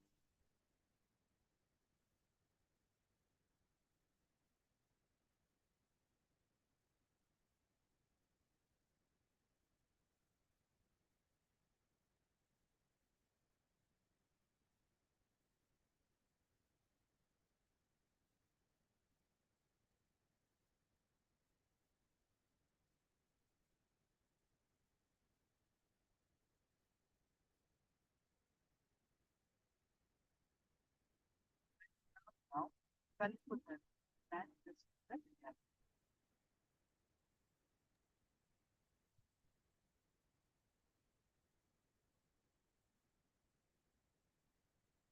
Even if you miss one statement, you may miss the whole essence. You may miss the experience, what I call Kalpadaru. So all I request is be intense, be aware, completely involved, going on, giving arguments, logic. This is nothing but intellectual torture. I'm straight away sharing the experiences and techniques and experience it. Experience doesn't need intellectually to experience the truth. You don't need to be intellectually tortured. But we are not convinced. We don't want to settle down. We don't want to relax. We don't want to connect. Then nothing else can be done. I have to go on using all kinds of words. I'll straight away present simple truths. Internalize it and start meditating.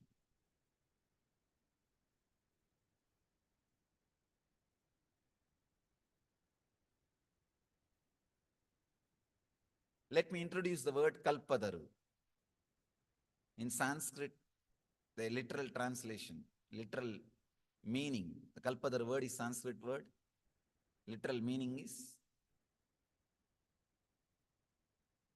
fulfilling your wishes, the tree which fulfills your wishes. Kalpataru means, kalpa means whatever you can visualize. Taru means the tree which fulfills it. Please understand.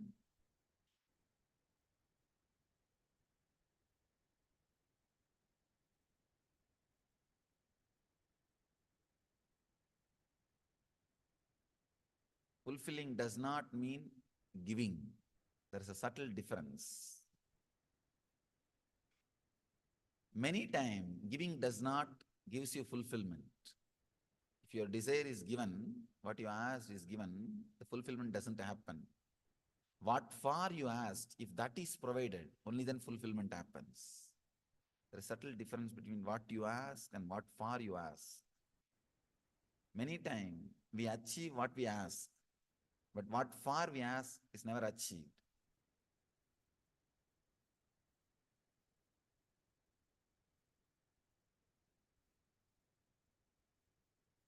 I've seen people going through the depression of success. They achieve what they want: house, car, bank balance, relationship. They achieve all that. But what for they want to achieve, that they are not able to achieve. Whenever you wish for something, you always have a feeling, if I achieve this, I'll be settled. If I achieve this, I'll be settled. But after achieving that object, suddenly you realize you are not settled. You are not fulfilled. That's what I call depression of success. I've seen so many people. Before achieving something, they think if I achieve that, I'll be completely fulfilled and settled. But after achieving, they are in opposite mood, completely opposite mood. You can see from your engage. The moment you start feeling the individual identity, you have some deep emptiness. From that moment, we feel a deep emptiness. First we think, if I am educated and I'll be settled in the life, that emptiness will disappear. After education, we think, no, if I'm employed and if I'm standing on my own, that emptiness will disappear. After that, we think, no, if I'm married and have love in my life, that emptiness will disappear. After marriage, if I have kids and a family, the emptiness will disappear. After that, no, if I have a house and car, emptiness will disappear. After that, if my son stands on his own feet, emptiness will disappear. Then I think, if he gets married, I think I am settled. When he gets married, no. If I have my grandkids, I am settled.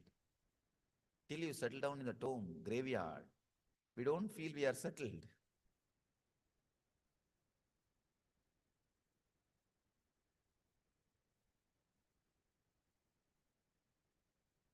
That emptiness, which starts the moment you feel the individual identity, continues to drive your life crazy. It is continuously driving your life crazy. The big problem is, if whatever people tell, you believe and start doing it. If somebody says, with money, that emptiness will disappear, you run behind money. If somebody says, no, with good relationships, that emptiness will disappear, you start running behind. If somebody says, no, if you have a position in the society and security, the emptiness will disappear. Big problem is, you are running behind the goals set by the people who themselves have not experienced the fulfillment.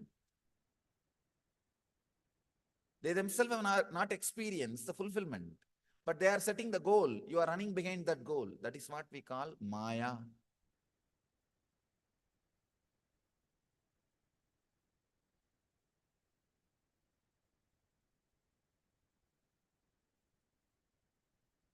Maya means Yama iti Maya, which is not there, but which makes you run with fear and greed as if it is there. Yama iti Maya, in Sanskrit we say, which is not there, but which makes you continuously feel, which creates the responses of fear and greed in you as if it is there.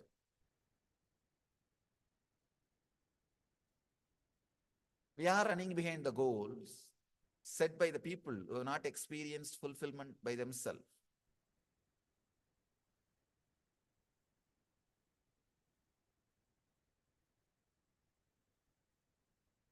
Kalpadaru means which can fulfill your visualizations.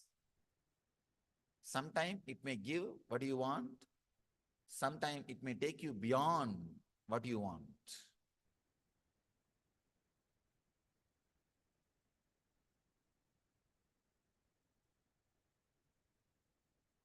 Fulfillment. In each one of us, that energy, the fulfillment is there. These are all, please understand, I am not repeating the same old things which you heard or read in books. When I am saying, I am responsible for it. But now, when I say this fulfillment is inside you, I am responsible for my words. You can ask me. I am responsible for what I am talking. So please understand, I am not repeating from any book. I am not repeating from any theory. Whatever you listen from me, I am responsible for it. You can very clearly understand, I am responsible for what I am talking. The fulfillment is inside you. It is there. And we have experienced. Even now, rarely we experience. One big problem is, human beings, when they walk they leave their footprint. The birds don't leave their footprint. Same way, suffering leaves samskara, engram, memory in you. But fulfillment, which you experience in your life, rarely doesn't leave footprint, doesn't leave any memory inside you. That is why you don't remember the moments when you experienced fulfillment. But you can always recall the moments which you experienced suffering. The painful moments you can always recall and remember, recollect, cherish. That's what we are doing whole day. Whole day we are doing that only. Constantly we bring our past back. Actually, if you have any problem directly, any pain, suffering, we are very comfortable with the present moment. We think, oh, life is going as it should be. If nothing is there, if everything goes well, we feel empty and lonely. First thing, oh, if everything is going smooth today, tomorrow it is going to be a very bad day. That's our mind.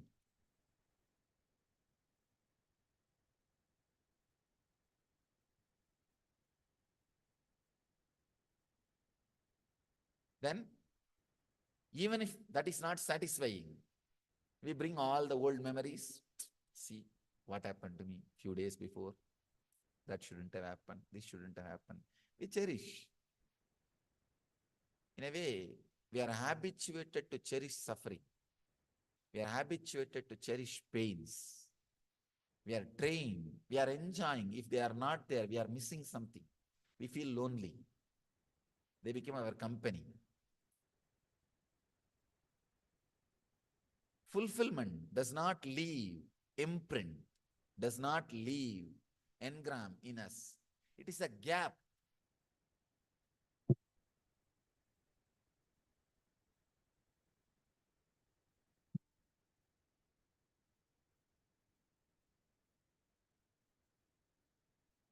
See, if your mind is a shaft, it's a continuous chain.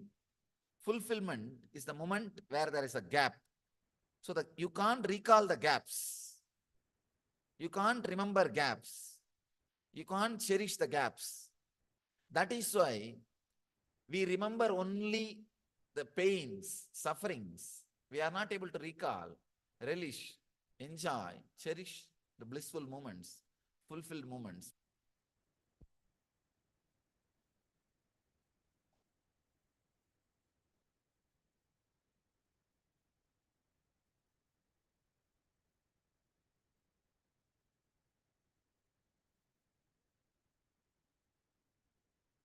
Please understand, if there is no fulfilled moments in your life, by now you would have committed suicide. There are moments where you are fulfilled, you are relaxed, you are settled. Only thing, your mind doesn't allow you to remember it, recall it. And another one big problem is the fulfillment happens in you as an accident. You do not know the science of recreating it. You do not know the science of reproducing it. It happens as an accident. Sometime you are working for this, suddenly something else happens and you feel fulfilled. You don't know why it happened. You don't know the chemistry of fulfillment. All I am trying to share with you in this one day is chemistry of fulfillment, the science of fulfillment, where you can bring this moment of fulfillment again and again at your wish.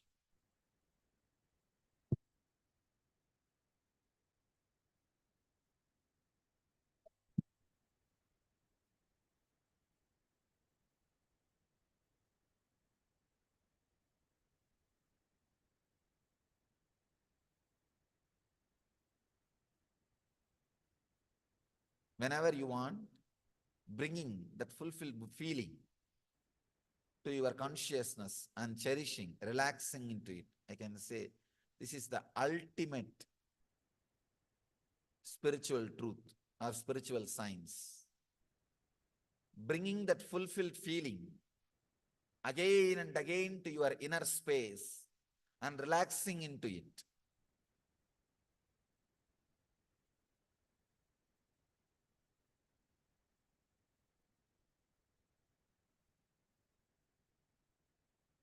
I want you to know few truths. First thing, whatever you are seeking in your life, whether it is money, name and fame, or position, or power, or love, whatever it may be, you are traveling towards fulfillment. It's a fulfillment you are seeking. Beautifully, Chandogya Upanishad says, wife is not loved just because she's a wife. Husband is not respected just because he's husband. There is something more they are adding to your life. Because of that, they are respected. She adds love. He adds security. That's the reason they are respected and loved. If that love and respect, love and secure feeling, if that is not added, naturally you don't respect, you don't love that person. The relationship breaks. Money also. Money gives you more freedom, more choices. You can choose between sufferings. With poverty, you don't have choice. Your suffering is restricted. With money, you have more choice of sufferings. You can choose between many suffering. Anything you love, anything you want, expands you, gives you more freedom, gives you more choice, gives you more possibility. That is the reason you are behind it. So anything you ask, anything you want, directly, indirectly, it leads you to fulfillment. It leads you to fulfillment. That is the reason you are seeking it. You are working for it. First truth, whatever you may seek, you are behind fulfillment, directly or indirectly.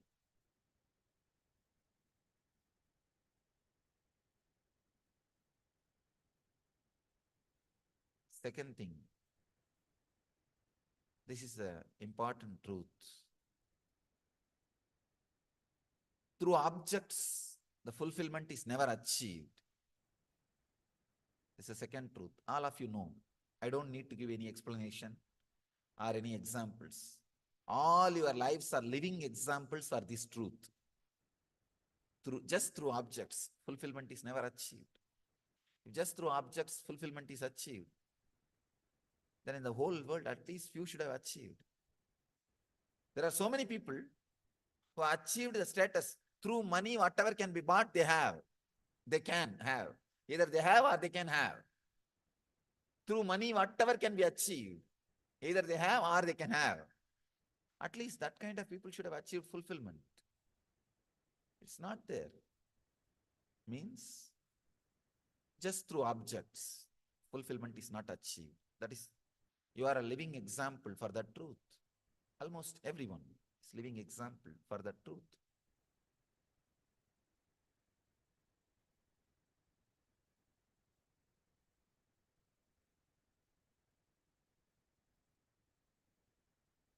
I want to share my experience, the third truth.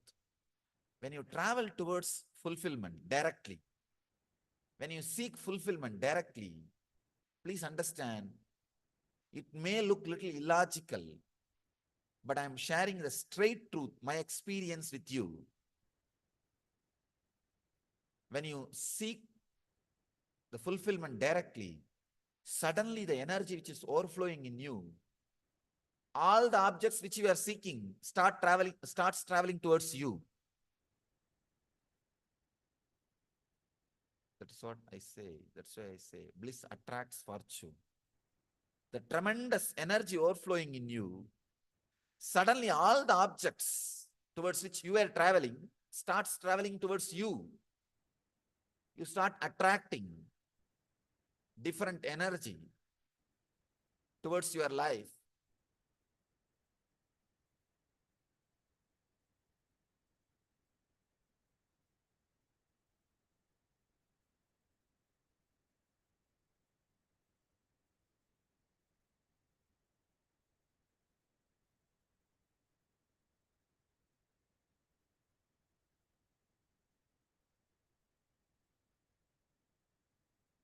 So usually if you are depressed, if you are filled with sympathy, self-pity, suddenly you will see you will be attracting the people who are abusing you, who are disturbing you, disrespecting you. You will be attracting situations, everything very abusive, very disrespectful. You are carrying the blueprint of your life. Whatever blueprint you carry, you reproduce it, you expand it and express it in the outer world. If the blueprint changes, if you are different, if your quality of awareness differs, your whole life has to change. Please understand. If you are seeking, what you are seeking, it is a very subtle truth. Very subtle truth. I want you to understand. If the object of your seeking is changed, if the object of your seeking is deepened, the seeker's quality is deepened. Please understand. It's a very subtle truth. What you are seeking in your life, if that has changed, the seeker's quality, your very consciousness changes. What you are seeking in your life directly plays a role in your consciousness.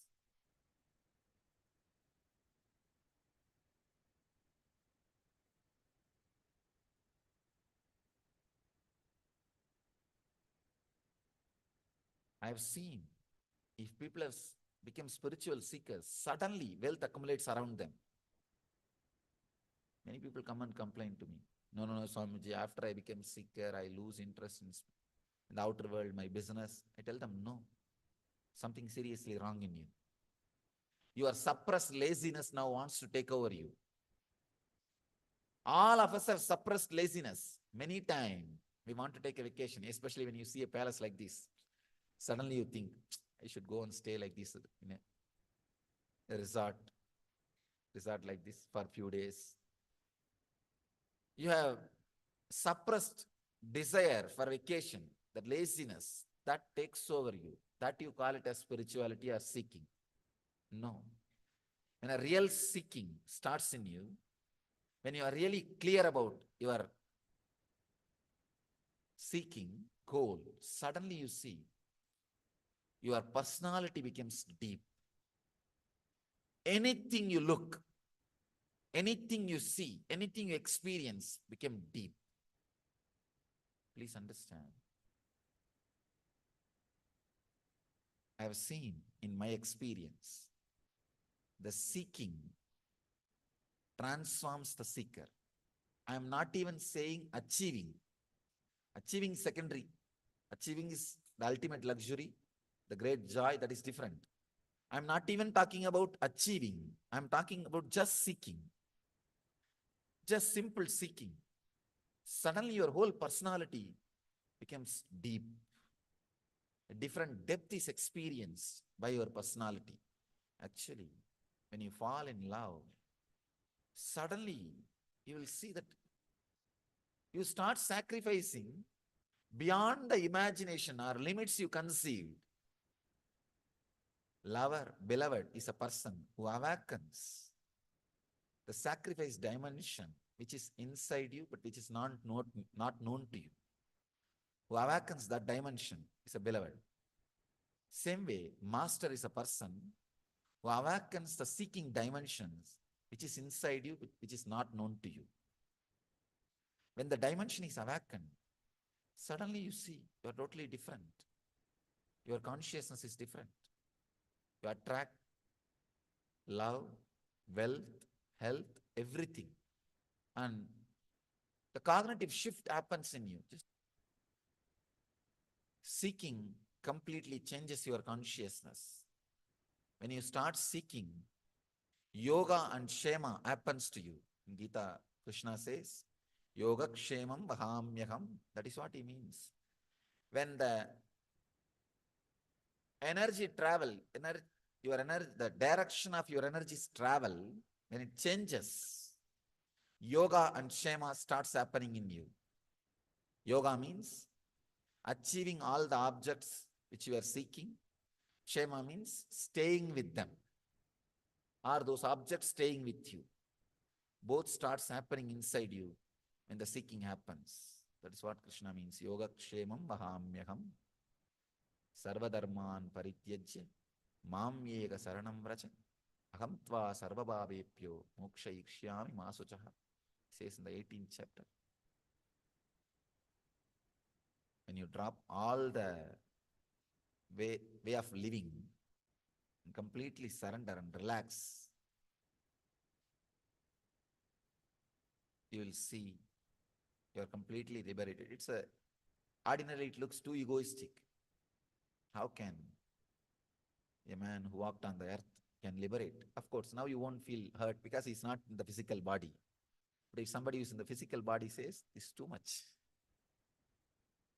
Anyhow, another one sloka is Ananyas Chintayanto Mamyechana Pariyuvasate Desham Nityavayuktanam Yogakshemam Vahamyaham. Understand, when I repeat these two statements, I am responsible for it. I may be repeating, but I am responsible for both statements. When he says Ananyas Chintayanto Mamyechana Pariyuvasate Desham Nityavayuktanam Yogakshemam Vahamyaham, by relaxing from everything else. If you are centered on me, when he says Krishna on me, it's not just 6-foot form, seeking. A deep seeking of higher consciousness. When you turn towards higher consciousness, the seeking, Yogakshemam Vahamyaham, he says, your needs, fulfillment is taken care by me. Please understand, it's truth. I have seen this truth not only in my life, thousands and thousands of my devotees and disciples' life who are seekers. When they turn towards seeking, the whole energy of the life becomes different. So these are the few truths I wanted you to remember. First thing, whatever you are seeking in your life, you think wealth or love or relationship or anything you may seek, you are seeking fulfillment. Maybe indirectly, but you are seeking fulfillment. Second thing, through objects, fulfillment is not achieved. Third thing, when you seek the fulfillment directly, objects run behind you. World and the objects are just like the shadow. If you are running behind, you will never be able to catch it. If you are taking care of your responsibility, it will be there running behind you. So change the direction. You will see world is behind you. Just understand and internalize these few truths.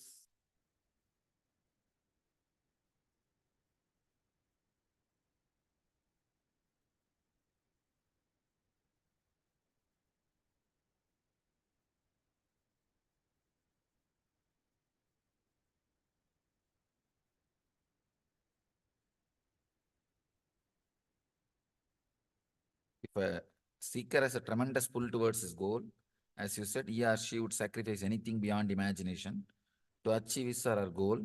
But if there are obstacles, strong obstacles in his way, there is no such thing as strong obstacles. It is just the mind playing two games. You see, one time mind says this one, and other time mind says this one, and please be seated. People come and complain to me. Swamiji, in all spiritual organizations, so much politics is there. In your organization also politics is there. What to do? I tell them, to create politics, you don't need two people. One person is enough. Morning you will be in one mood, evening you will be in another one mood. So politics between himself. See, what he does morning, evening will be contradicting. So to create politics, you don't need two person. One person is enough. So anywhere single individual is there, politics will be there. So already moon politics started. Already in moon, politics has started. So understand, to do politics, you don't need two person. It's the internal politics. So even this question is related to that only. Morning, your mind says something is important in your life, and evening, your mind says something else is important. That is what you call obstacles. There is no such thing as obstacles. There is no such thing as obstacles. It is your priority. That's all. And your emotional strength to fulfill your priority. emotional readiness to leave your priority. That's all is the, otherwise there is no obstacle. Obstacle word is just, there are so many words, meaningless, but commonly given meaning because of our hypocrisy. Same with the gap between the efficiency and victory, achievement. There is no gap.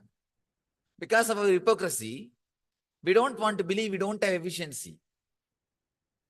We know we have not achieved the result, but we don't want to believe we don't have, we are the responsible for it.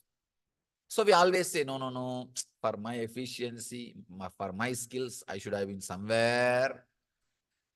God has punished me. All these are usual statements we use to hide our inefficiency. So these words like gap between the efficiency and success and these obstacles, all these words are just meaningless.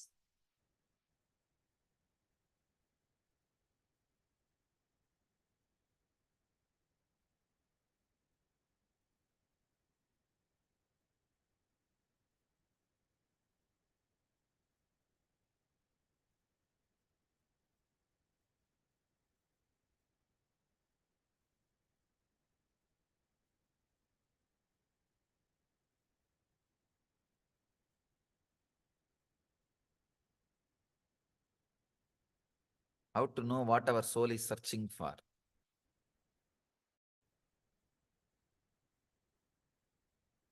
Please understand, anything you seek, maybe I can give this simple technique. You will really experience and find out what you are seeking for. For example, if you are working now to achieve some desire, why are you working? To achieve something, not just to get your food and stay. Most of you don't have to work just for food and stay. You are working active, still alive for something else. See, when that happens to you, when you achieve that, how your mind is behaving, how your mind is suddenly shifting. Just experience 2-3 times what you want. When you experience what happens inside you, suddenly you will see you are not seeking what you are seeking. You are not seeking what you think you are seeking. If you think you are seeking just relationships or money or some comfort or anything, when you achieve that, just see how you feel. How you feel. Suddenly you will see. Just 2-3 times, be aware when you experience what you wanted. You will understand what you are really seeking for. All of us, whether you want or not, whether you understand or not, directly or indirectly, seeking a feeling of fulfillment, which you lost when you started feeling individual identity. By the age of 10 or 11, usually the person starts feeling an individual identity. From that time only, you start feeling that unfulfillment. From that moment, we are seeking only that back.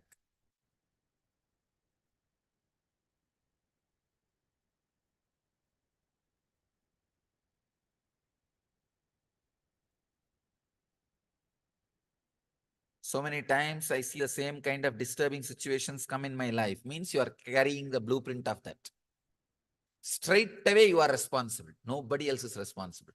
If it's an accident, even for accident, we are only responsible. Tell you honestly, even for accident, we attract accidents. Please understand. I am not insensitive towards your suffering. I am not talking irresponsibly. I am talking responsibly.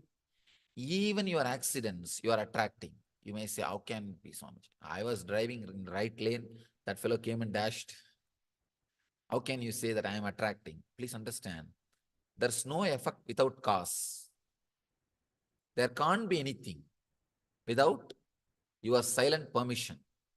In the inner space, all of us, see, whenever after a certain incident, the result is liked by you, you call it as miracle and you are responsible. If that aftermath is not as you feel comfortable or connected or happy, then you say it is accident and you are not responsible. That's a drama we play. It's just hypocrisy. Whether you like or not, understand or not, it's a very deep but truth. Even your accidents, we attract. We attract our accidents. I can quote many incidents. In the one incident, you can quote many times. You would have heard from this from me, because I'm seeing 70% are regular devotees. Only 30% I'm seeing new faces. But at least for the 30%, I'll repeat this incident. It's happened in USA. A 4 or 5-year-old child was brought to me for autism to heal. Child was having autism, so they brought the kid to heal. He was born and brought up in Telugu family, settled in USA. They brought the child and they asked me, Swamiji, please heal the child. He's suffering. He can't talk and disturbed child. I put my hand on the head and started healing. The moment the energy started entering his system, he started speaking straight away in Tamil, not even in Telugu. They say, impossible, Swamiji. The whole family says, none of us know Tamil. Neither our relatives or none of us know Tamil. And he is very clearly speaking. First of all, he can't speak. He's speaking in Tamil. He says, in singular, he said, not even with respect, remove your hand. He told me in Tamil, Kaiye edra. In singular. I was shocked. I was really shocked. First thing, I was shocked because he was able to speak. Second thing, he's speaking a very clear, fluent Tamil. And in singular. I was shocked. I thought maybe he's possessed some spirit or ghost. Even then, usually spirits don't stand in front of an enlightened energy. I was completely taken aback and I asked, who is speaking? May I know? That guy said, don't you understand? I am the owner of this body. Don't think I am ghost or some spirit. I am owner of this body. I am speaking. Remove your hand. First remove the hand and then we will talk. It was very strong. I said, why? Don't you understand? I am healing you. Why do you want me to remove the hand? He says, I don't want to be healed. I want to live like this. I was shocked. I asked, why? What made you to take this decision? He says, I am tired of living a responsible routine life. Taking bath, going to college, going to office, and I am tired of this responsible life. There is nothing. So I decided one life I'll enjoy without any responsibility. I want others to take care of me. People to attend me. I was shocked. No, see, really, after the IT invention, IT civilization, that's what I have to use. That is the word I have to use. After this IT revolution only, the artistic child have become more. Because people are tired of working 24 hours. What will you do? Unnecessarily creating infrastructure without enjoying. No, I'm not saying reduce GDP. No. I'm saying learn how to live also. You will actually be more productive, more creative, and you'll be enjoying also. I've seen these countries too much oriented towards working. Those countries are suffering tremendously with the depression and this kind of kids. Because souls are becoming tired of working. They say two lifetime we worked as a IT software professional. Now let me become artistic child. No, really. I don't want to work anymore. These kids are taking this kind of decision. Anyhow, if you understand little deep mystic truths, you may understand what I am saying. But the incident itself is truth. Please understand. The incident I am reporting as it happened, without mixing anything, without adding or reducing. I may be giving my commentary, my interpretation, but incident itself happened as it is. Let me finish the incident. Then I said, and then I asked him, all right, you wanted to rest and live a irresponsible life. Okay, but what about your parents? They are good people. They are suffering. Why did you take birth to them? They are very good people. He says, I took birth to this couple because they are very good people. They will take care of me. Somebody else may put me in some residential school or somewhere else. They may put me in some residential houses, homes, to be taken care. I know these people are good people. That's why I took birth in their family. Actually, usually, whatever you read intellectually, here as an intellectual truth, sometimes some incident will make that as a reality, experience. Some incident suddenly will make the truth as a click in your life. Something will click. You know, God, what that Swami said or what that book says, it's true. You will experience. Same way, I've read many places. You are authority of your life. You make decisions. All these things I have read. When you take birth, you choose your parents. All those things I've read in many Upanishads and books. Tell you honestly, I don't believe whatever I read. I may tell others to believe, but I don't believe. I don't believe. But when this happened, it was such a strong click for me. I know. Now I know experientially. Now whatever I am saying, you may not believe, but my experience, I have seen. When I remove the hand, again that fellow is dumb.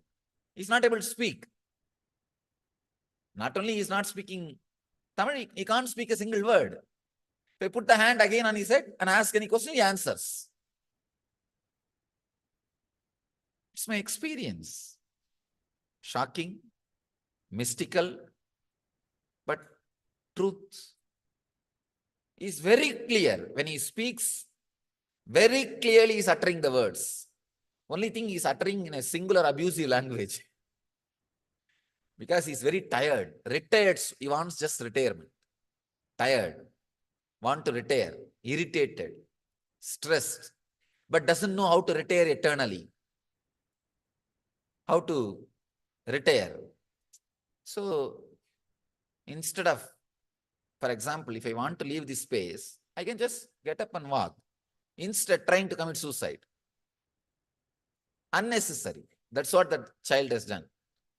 That's what the child has done. If he wants to rest, he can just relax by reducing the engrams, samskaras. But he doesn't know the technique. So he reduces the expression part. He reduces the possibilities of expression. Like taking birth as a physically or mentally handicapped child. Please understand, if you are also piling up stress and unable to handle the life in a balanced way, there is every chance you will take this kind of decisions. So don't wait to meditate. Don't wait to get rid of the stress. Don't wait to get rid of the emotional pains. Don't wait to heal yourself. It is time. Now, I'm not threatening you. I'm not threatening. I'm just sharing my experience. Anyhow, this incident taught me a great truth. Even if it is an accident, we are responsible. Many times, when people ask me, Swamiji, you say it's our karma, we are responsible. But how about kids having cancer? 5-6-year-old kids having cancer, having diseases. How can they be responsible? What sin they have committed? Now I know the answer. Now I know the answer. That incident was a real strong click. Very strong click. Whether you want or not, understand or not, we are responsible. We attract. Anything in our life we attract, we are responsible for it. So, as you say, so many times I see the same kind of disturbing situations to come to my life, come in my life. We are responsible. Change the blueprint. It may take a little time and energy, but you have to.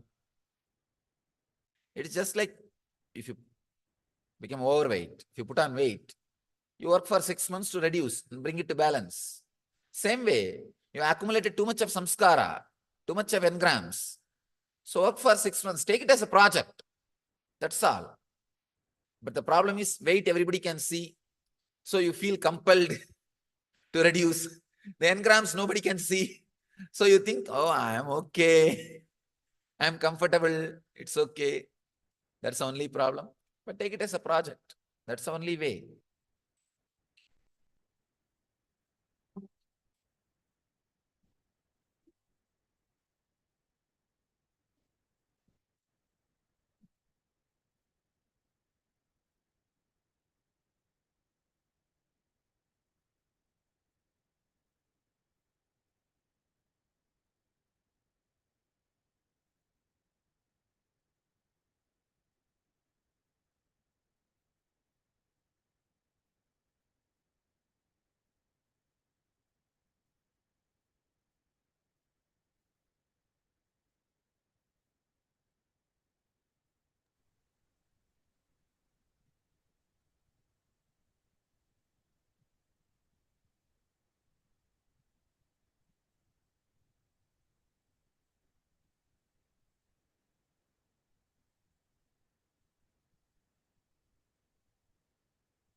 The post-word understanding of Kalpataru that Swamiji has just explained.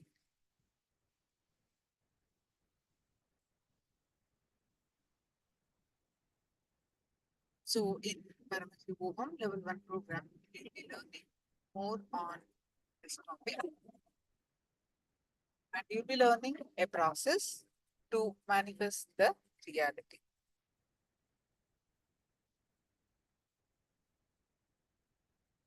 And one of the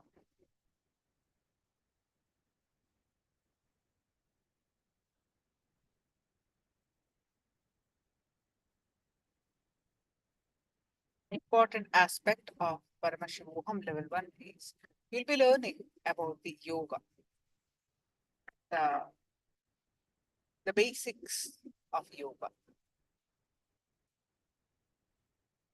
What is authentic yoga? Yoga is from where, and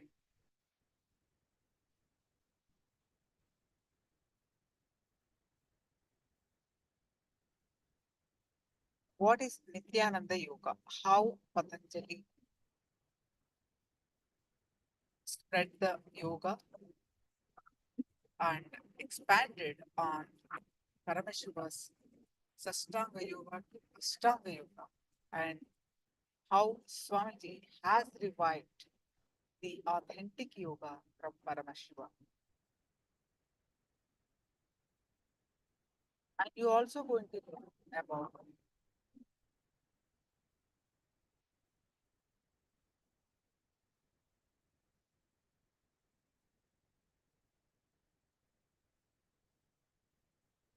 Patanjali Yoga Sutra.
The Pradama Vinyasa Krama, and in detail explanations about each aspect of the yoga. Swamiji has revived and added the components of 12 components of Dhyana Yoga. So what are the 12 components? How they benefit and how the pranayama incorporated and what are the mudra? What is mudra? All the Sanskrit words that we hear while doing the yoga. You'll be learning what are they and how they are going to add to your body-mind system. And you're also going to learn about the 7 chakras. The 7 chakras.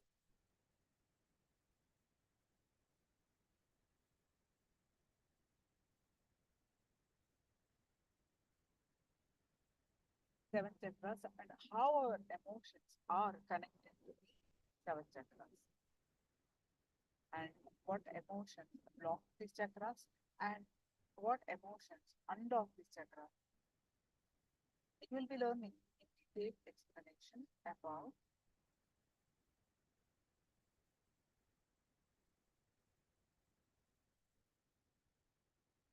the science behind what happens to our system when we entertain these negative emotions and how these chakras get shrunken. So understanding the clear conscious part of our brain. Then whatever has already happened,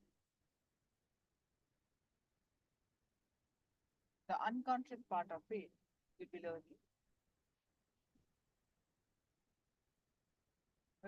by doing the meditation and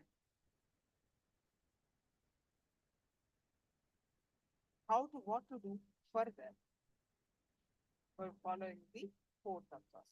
Now let's learn about the introduction to basic chakras and how the emotions are affecting the chakras. So you'll be learning in detail explanations in the Paramashivoham Level-1 program.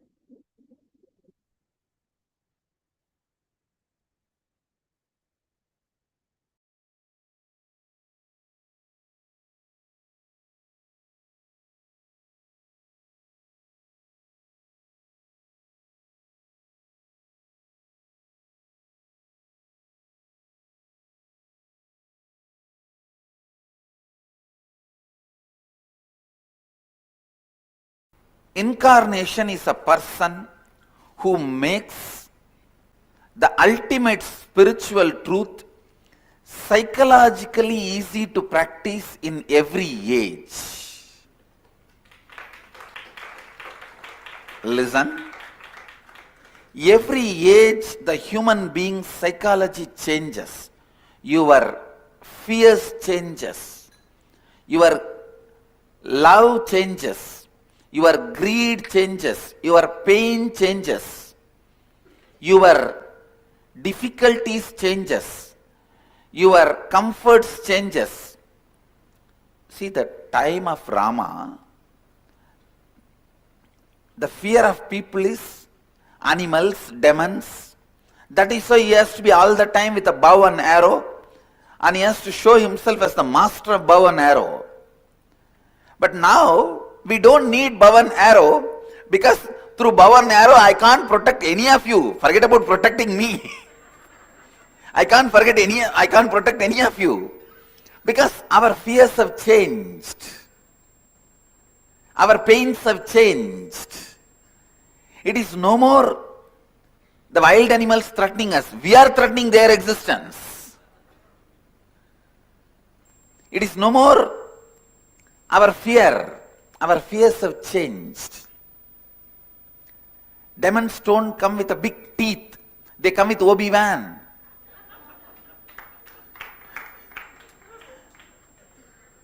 No, I am not saying all Obi-Wans are demons. Listen. So our fears have changed. Our pains have changed. Our comforts have changed. Our way of thinking has changed in every age. Please listen. If the 7 items change, means our greed, our fear, our concerns, worries, and the way what we think as love, and the comparison, the way we compare, and our identity, and our satisfaction of life, means our lifestyle. These 7, all these 7 are related to your 7 energy centers, chakras. If the 7 changes, all these 7 changes, one age has changed, one yuga is over.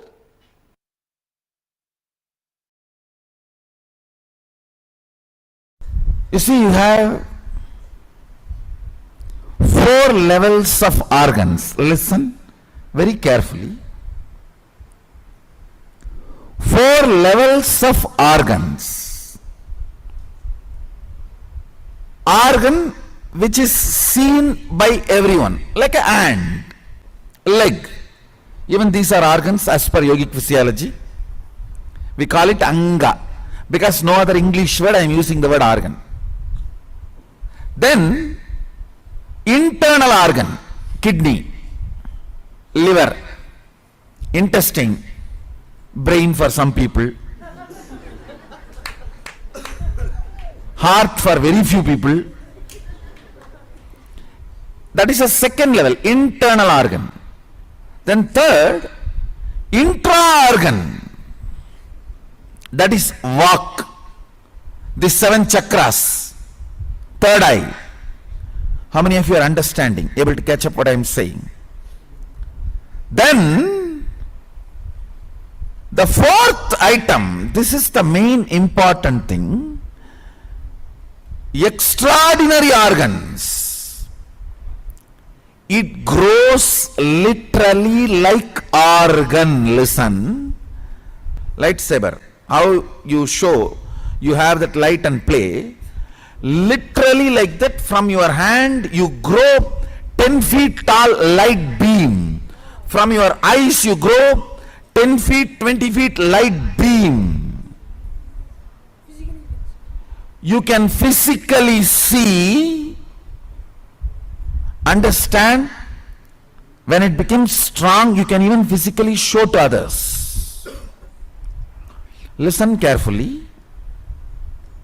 Organ, hands, leg, your eyes, ears. Internal organ, liver, kidney, intestine. Intra-organ, 7 chakras, vak, third eye. Extraordinary organs. The extraordinary organs you have to grow.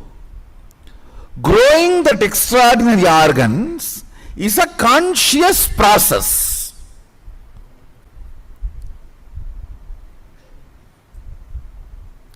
Two steps are involved in that growing. One, unclutching, means removing all these clusters, coming to the restful awareness, nirvikalpa samadhi.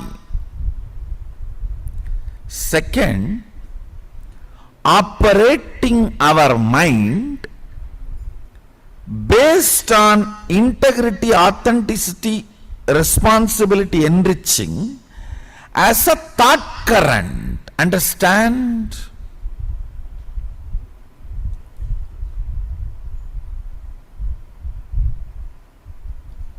Integrity, when it becomes your thought current, this 4 principle is the foundation of the whole Vedic software, agamic software.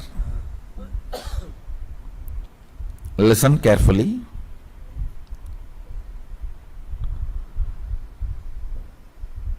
Thinking in the language of integrity, authenticity, responsibility and enriching.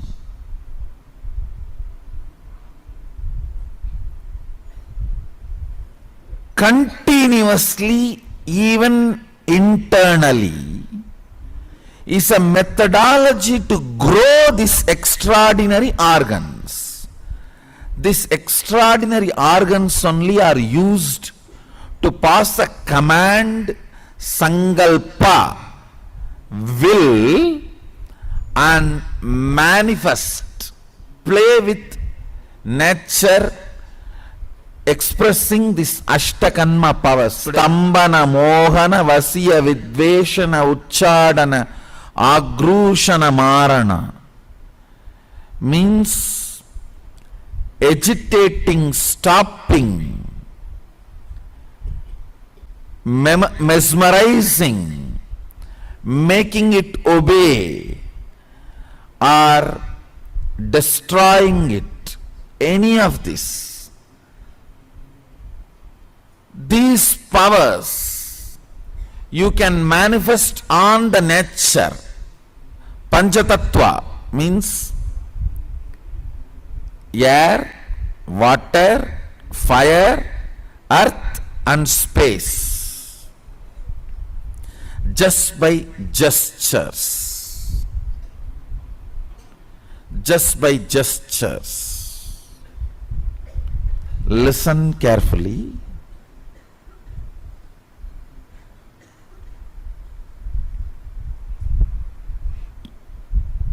Your thought current develops your organs. I can give you 1000 evidence for this statement. Your thought currents develops your organs. Continuously, if you think in the language of integrity, for example, even if you missed class by 1 minute, internally declaring to yourself, oh, I am completing for this non-integrity, and I am declaring to myself that I am getting back to my integrity space and making sure I will not do this missing integrity again.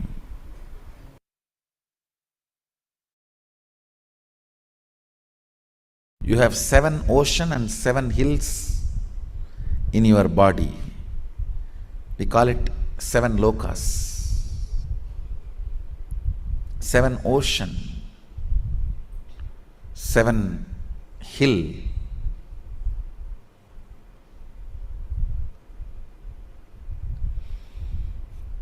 In Sanskrit we call it 7 lokas. There is nothing but 7 chakras. 7 chakras only called as 7 lokas. Stretching all of them and aligning to the cosmic geometry. Stretching all the 7 chakras and aligning it to cosmic geometry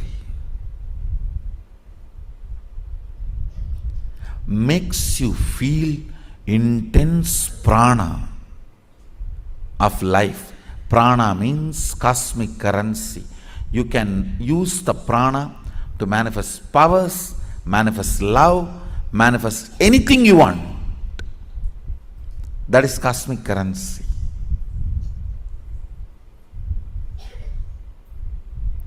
Actually, a prana-filled being only will always be radiating smile. It is actually overflowing prana keeps you in constant smile and romance with life. If your prana is less and you try to romance, it will be such an ugly romance.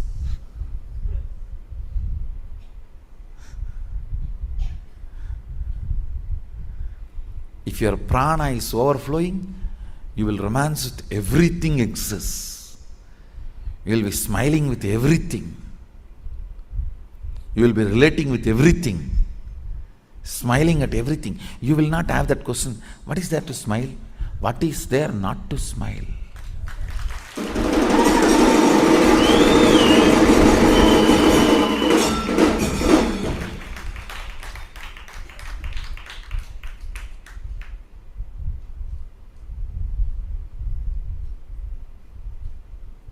is there to smile and hug is not the question. What is there not to smile and not to hug?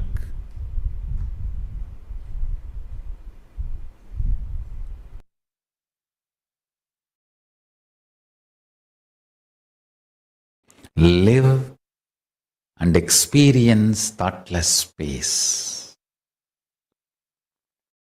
There is a space below your heart center, above the navel center, Anandagandha chakra, where all the 21 chakras, above 7, middle 7, below 7, all the 21 chakras merge in.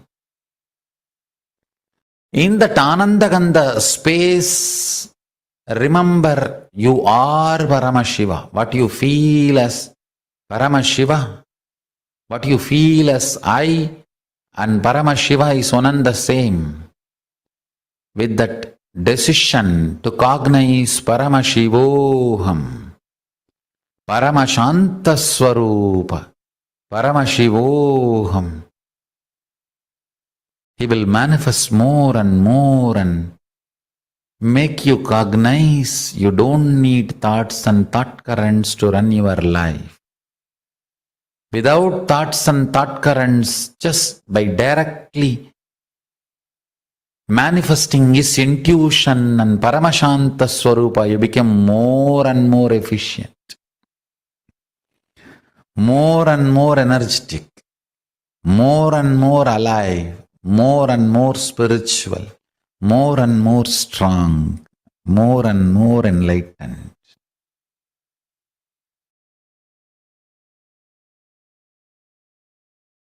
I gave one example. Body is mortal, consciousness is immortal. Deep down, what you believe as you, what is your inner software believes,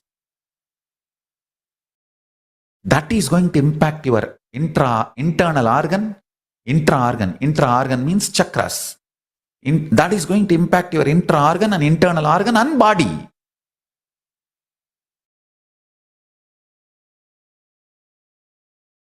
Beautifully, Krishna says, the consciousness can neither be killed, nor be burned, or be made wet. The great qualities of consciousness should be your cognition about you. Consciously decide to program, meditate, contemplate, declare to yourself, you are consciousness, Paramashiva, even with you. Behave yourself as Paramashiva. Even with you, behave yourself as Paramashiva. That is the highest integrity to Paramashiva. Understand? If you think you have something other than Paramashiva, you abuse Paramashiva. How can anything other than Paramashiva exist? Then you are more powerful than Paramashiva. He is the only Purusha. No other Purusha exists other than Paramashiva.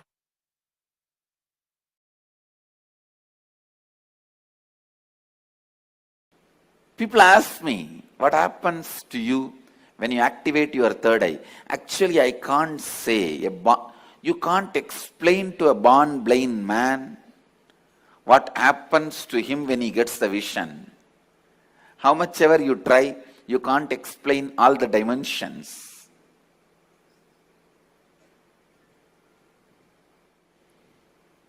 Actually, when you activate the third eye, only then the real vision about the life happens to you. You start seeing the reality. You start seeing the truth as it is. Seeing only with two eyes and living, making decisions, seeing through the third eye, living and making decisions, these two lifestyles can never be compared. I can't even say, with the awakening of the third eye, you will get a lot of intuition power or other spiritual powers. No. Let me be very honest. When you awaken the third eye, your whole life will be different. What ordinary people call as intuition will be your lifestyle.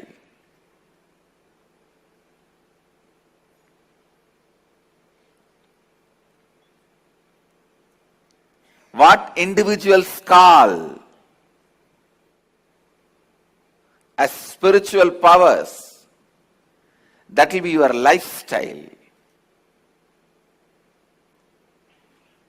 It is not easy to describe the difference.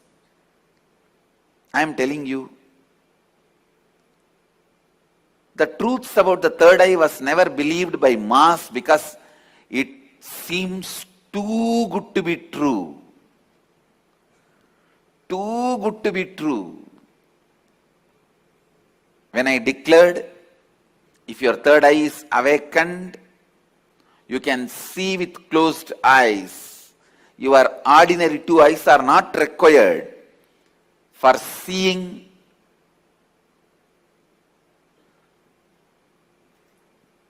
or perceiving, recognizing things. People felt it was too good to be true. When I declared at the age of 12, when I had the third eye awakening, with closed eyes I was able to see 360 degree. People really felt it was too good to be true. When your third eye is awakened,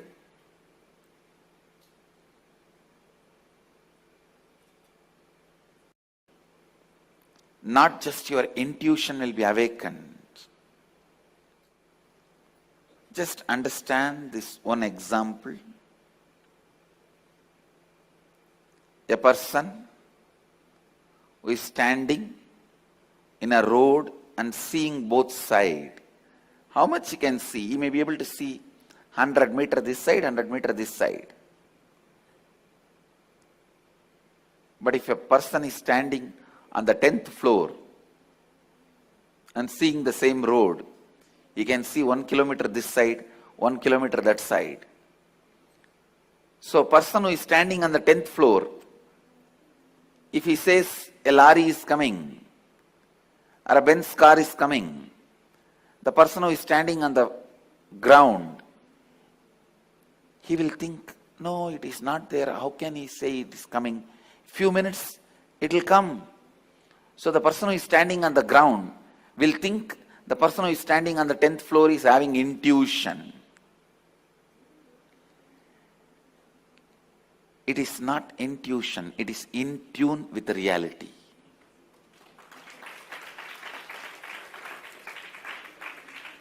When your third eye is awakened, you will be able to see everything from the higher plane. So you will be in tune with the reality. People ask me, can it help me in my material growth? I tell you, it will help you in everything. In your health, you will be able to see through your body. I have seen so many siddhas. They will just scan their body with a closed eye. They know where the problem is and heal it. These powers of awakening third eye will help you to achieve health, and not only you will be able to diagnose, you will be able to just command your body to get back to health, because the third eye is the seat of willpower. When Kundalini is activated there, when third eye is activated there, to tell you honestly, the moment third eye is activated, Kundalini is activated, alive in your third eye, you can get anything you will. That is why it is called Anya Chakra. Your will be honored by the cosmos. Your will be honored by the cosmos. When I utter through words, it looks too good to be true. But life itself is too good to be true.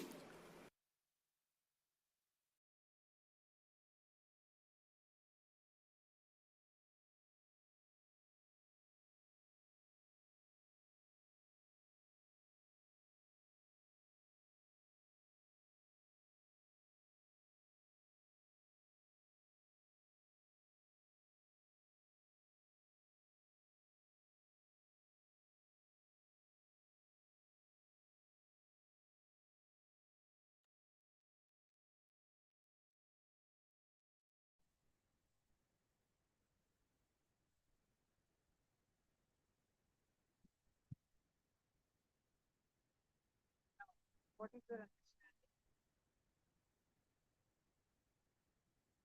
There is a question. Let me know.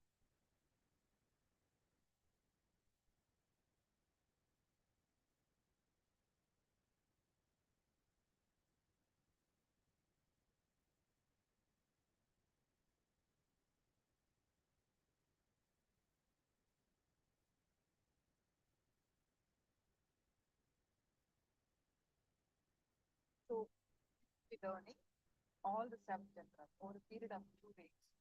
So, we going over, have an introduction about chakras and each chakra, understanding and doing a specific meditation. Also, learning about which tattva to follow to continue to unlock the chakra.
One of the important aspects, Swamiji, again and again, life starts with listening to our emotions, listening to our heart current, listening to what we are saying, and also listening to others. When others are speaking, what we are listening. All this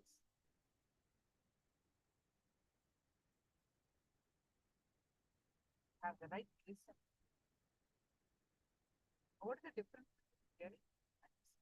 Hearing is started with your pattern. You will get the meaning out of your own pattern.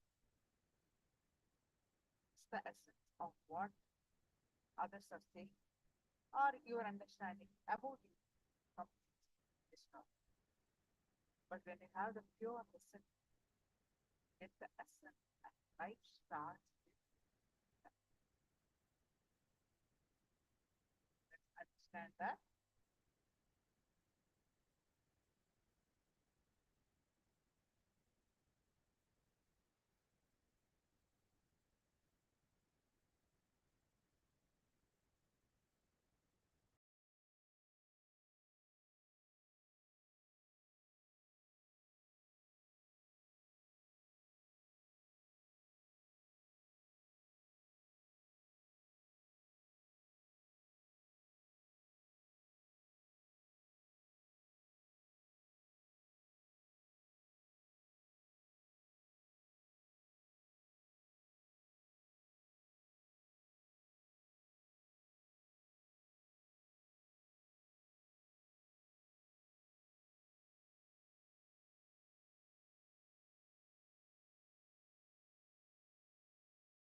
Today I'll start with listening. Please listen.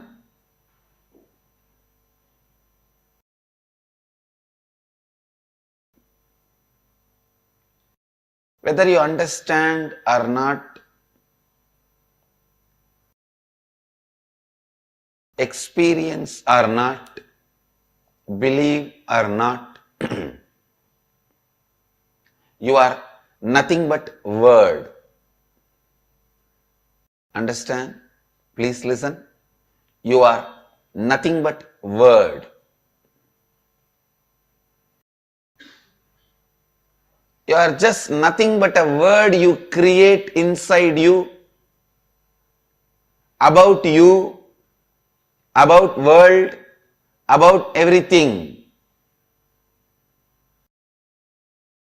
The word you create inside you, about others, about everything. You are just that.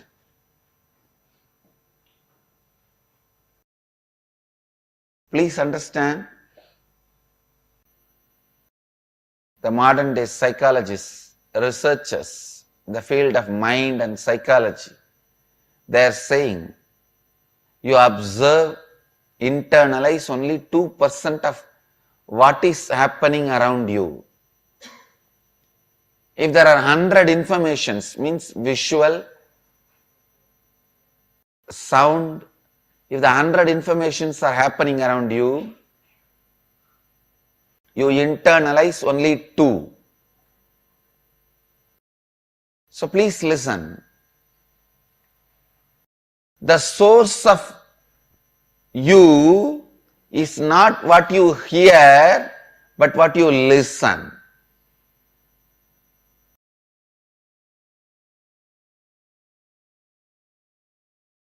Please listen. Step by step, I am leading you to the next principles.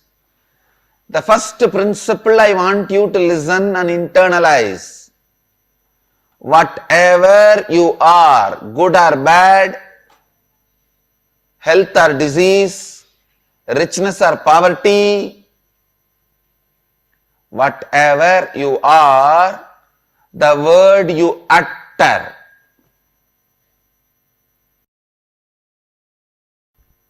internally and outside, the words you utter, internally about you, externally towards others, the words you utter. The good news in this is, any mess you created about you can be corrected. That's the good news. Because you just need to correct the word.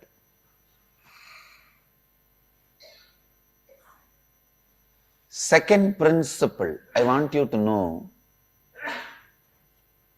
what is the source of the words you utter inside about you and others? The words you listen.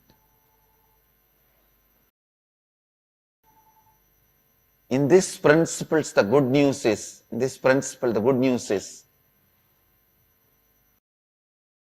now you have got the opportunity to listen to right words from the source of Nada Brahma for next 21 days.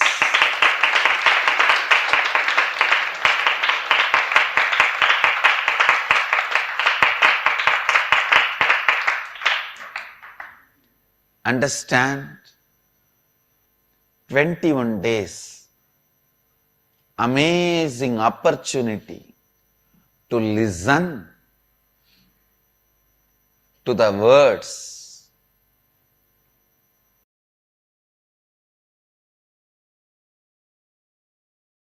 I am not interested in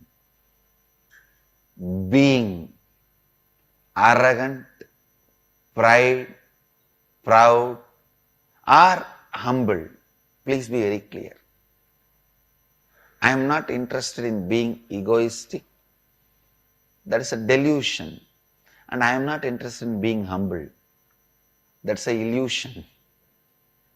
This being humble is the amazing methodology through which you are cheated. All these humble people are the most cunning.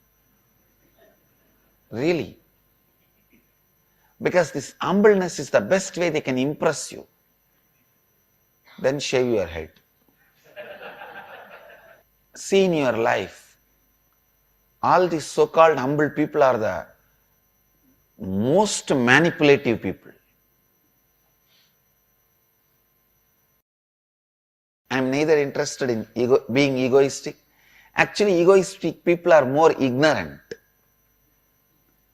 They are stupid. They are not manipulators. But humble people are very manipulative.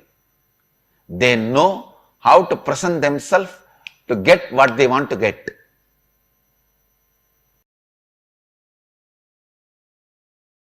At least with egoistic guy, you can be very straightforward. I come to fight. You fight, we fight. But with these so-called humble people, they are such manipulators, don't even go near them. I am neither egoistic nor humble. I am not interested in manipulating you. And you have nothing which I can get. And you have nothing which I don't have. I am very clear, understand? You don't have anything which I don't have. So I have no reason to manipulate. I am very clear and straightforward. I am telling you the truth as it is, not with arrogance or with any manipulative humbleness. The words which comes out of me is capable of materializing something, not just giving you the spiritual experience or the spiritual strength. It has already proved thousands of times. People ask me, Swamiji, how do you materialize wherever you want, whatever you want? Or how do you awaken our Kundalini even if we are sitting thousands of miles away? It is just word, the power of word.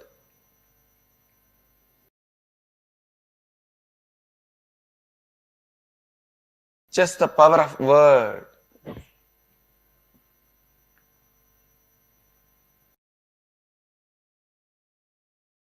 When you are completely listening to your source, the words you utter naturally creates a powerful impact on the reality. So next 21 days, you have the amazing opportunity to listen to somebody's words who is established in the source, who is in the eternal listening with himself. Nitya Shravana is Nitya Ananda. Eternal listening is eternal bliss.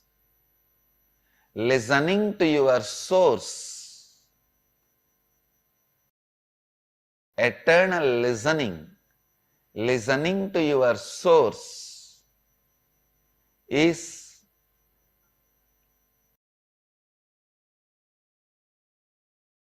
being in the bliss. Nitya Shravana is Nitya Ananda. Please understand, any one day, whether 2014 or 2015 or 2016 or 2020 or 2050 or in the next Janma 2200 or 2500, you have to align yourself to this eternal listening, because that is your original space. Why do you want to do in 2200? Why don't you do it in 2014? March 6th. That's all I am asking. Understand? You have to come back to your original space. You have to come back to your original space, I tell you. Listening is such a beautiful way of involving yourself with life. participating with the life without tiredness or boredom. The best way to participate with the life without tiredness or boredom is listening. I tell you, other than listening, any other participation will tire you and make you feel bored. Whether it is seeing or smelling or tasting or the touch pleasure, other than listening, everything can tire you and lead you to boredom. All the other senses can be closed. Eyes can never be closed because God does not want you to stop listening even for a moment. That is why the system is created such a way. It is always open and available. Listen. Listen.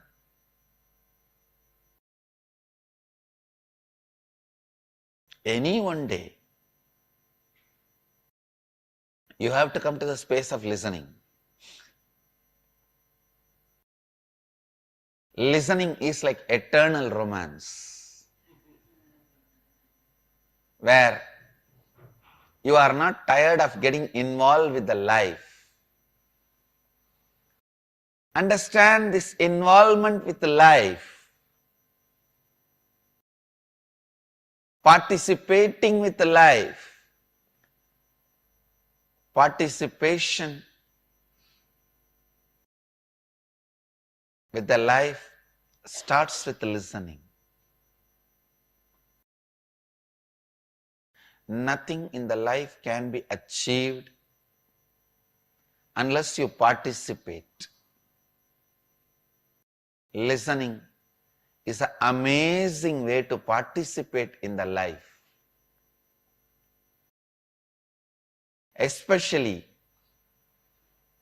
when you get the opportunity to sit with the source for next 21 days, don't miss the great possibility of listening. Don't miss the great possibility of listening,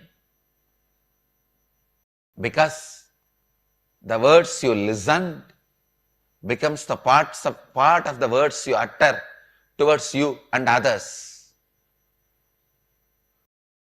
The words you listen from an enlightened being, a living master, becomes the words you are going to use about you and others in your life. I'll give you the essence of the satsang in Hindi. आज हरिद्वार में हम पुनः वापस आ गए हैं। हिमराज और गंगा के सानिध्य में ये स्थान अद्भुत ही है। आज के सत्संग में हम अनुभव के बारे में बात करते हैं। अब और कुछ नहीं है, केवल शब्द है। जो शब्द अपने भीतर आप रखते हैं, दूसरों के लिए, स्वयं के प्रति उसे शब्द के अनुसार आप बनते हैं। विवेकानंद जी बहुत सुंदरता से कहते हैं, हमारे देश में अगर आप धनी भी बनना चाहते हैं तो आप एक वृक्ष के नीचे जाकर बैठते हैं। कृपया सुनिए, आप और कुछ भी नहीं है, केवल जो शब्द आप अपने बारे में और दूसरों के बारे में बनाते हैं, आप वही है। जब विवेकानंद जी कहते हैं कि कुछ भी चाहिए, आप एक वृक्ष या पर्वत के नीचे बैठ जाइए, वह सही का रहे हैं। मैं आपको इस विज्ञान को सिद्ध करके दिखा दूंगा। केवल मात्र अपने भीतर के शब्द को परिवर्तित करने से आप बाहर की परिस्थिति पर ईश्वरत्व प्राप्त कर सकते हैं।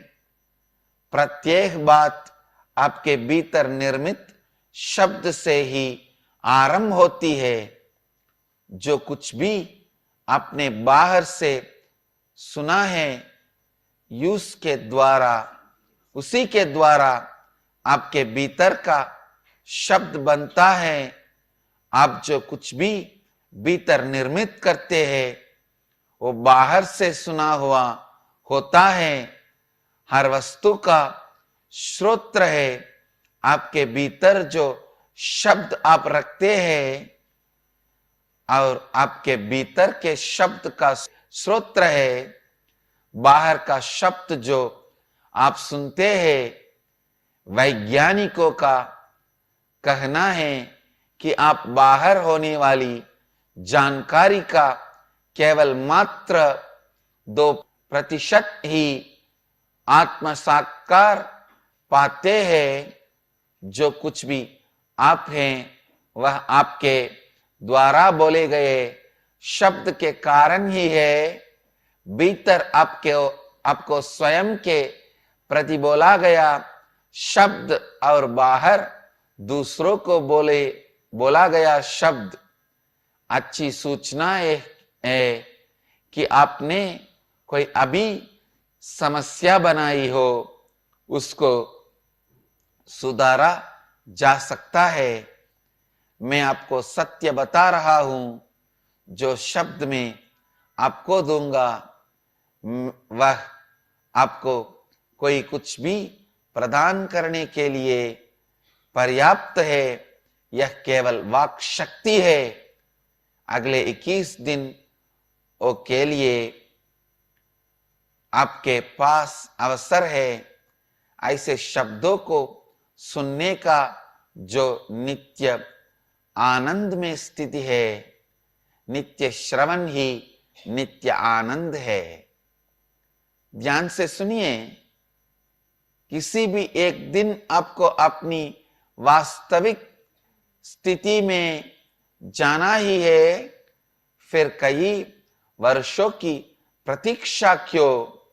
आज ही ऐसा क्या जा सकता है? श्रवण ही सर्वोत्तम मार्ग है। जीवन में सम्मिलित होने का केवल श्रवण द्वारा आप कभी भी बोरे नहीं होंगे। श्रवण ऐसा है जैसे कि शाश्वत प्रेम, जीवन के साथ सम्मिलित होना। जीवन के साथ सम्मिलित होना श्रवण के द्वारा ही आरंभ होता है। Understand? The words you listen becomes the source of the words you utter towards you and others.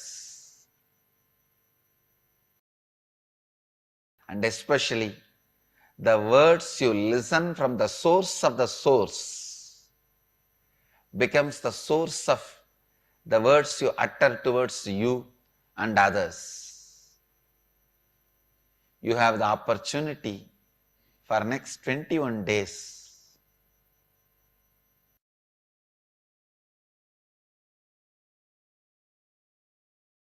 Please understand, whatever may be the reason, whatever may be the purpose, whatever you may want from this program, through this program, can happen in you by listening. It is with listening. When you start listening, it starts.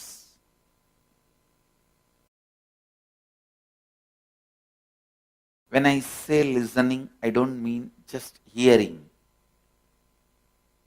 The default hearing, which all of us have. Let me define this default hearing and listening. Default hearing means you hear some words or sound the moment you hear, some of your past incompletions stored in you, past memories, emotions, hangovers gets triggered in you. When that gets triggered, you are just lost. You are just lost in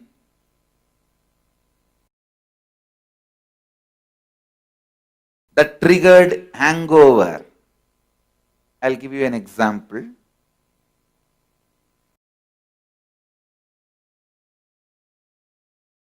When you were 10, you went for a beach walk. There you saw few people attacking one person and finally that fellow is dead. You saw literally a murder in front of your eyes. Naturally, you will run away from that place.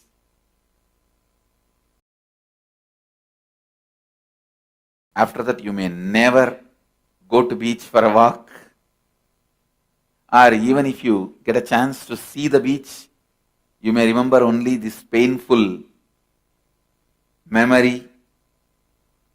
If you carry this incompletion, the moment I start speaking, I start uttering the word beach or a beautiful walk in the evening beach, the breeze of the evening beach.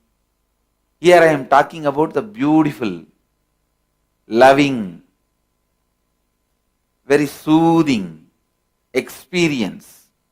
But there in you, that incompletion gets triggered, you are already in the mood of that being terrorized, frightened, fear, carrying that hangover, that incompletion being triggered.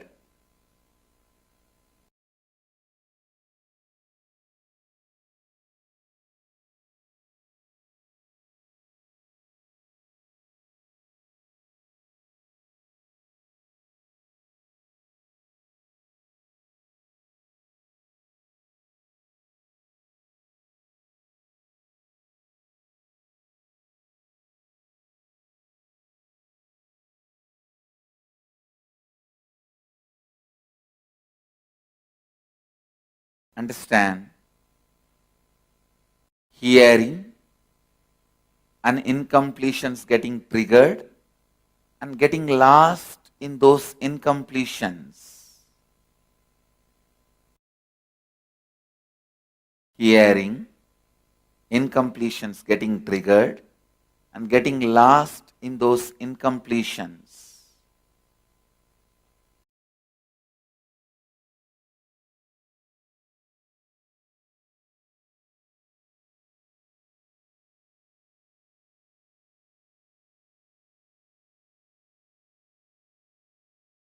That is what is your default hearing. Now, when I ask you to listen, I mean listen and internalize everything I am uttering without allowing the interference of that past hangover, incompletions. You listen and internalize, means understand, cognize. Then again listen, cognize, listen, cognize. This is like a binary action. 0, 1, 0, 1, 0, 1, 0, 1, 0, 1. Like the computer. How you hear the binary code in the computer. 0, 1, 0, 1. But if the incompletions get triggered and interfere, it is not 0, 1, 0, 1, 0, 1. It is like a 0, 1. Then again 0. The incompletions getting triggered stops the hearing and internalizing, hearing and cognizing, hearing and cognizing. This process gets disturbed. This process gets disturbed. Understand?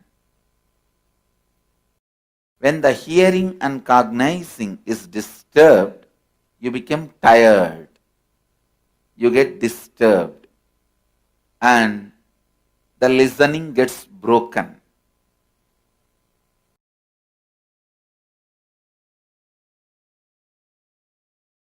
Understand? Today I wanted to expand on the power of listening and how it is directly connected to ability to handle sufferings, ability to handle reality. See, the inability to handle the reality is suffering. You need to know. Inability to handle the reality is suffering. The moment you have the ability to handle the reality, it is no more suffering. And listening plays a very major role in that. When you don't have listening, you always come to the conclusion before the information is cognized in you. Please listen. The moment you start talking to somebody, when you don't have listening, you start coming to your own conclusions either by rejecting that person or by taking that person as a big threat. Both will lead you to suffering. If you take some joker as a villain, you will be suffering unnecessarily. If you take the villain as a joker, you are neglecting the great problems and big sufferings going to come. To gauge a villain as a villain, a comedian as a comedian, you need listening. Please understand. It is listening which is important to see the guy who is in front of your life is going to be a comedian or a villain or your friend. Just because it's a close person's opinion, I don't take that as 100% truth. Just because it is opponent's opinion, I don't take that very lightly. In every moment, I put my listening and separate the comedians, villains, and heroes. Heroes, let them be encouraged to support. Comedians, laugh at them. Villains, attend to them and give them the right reply.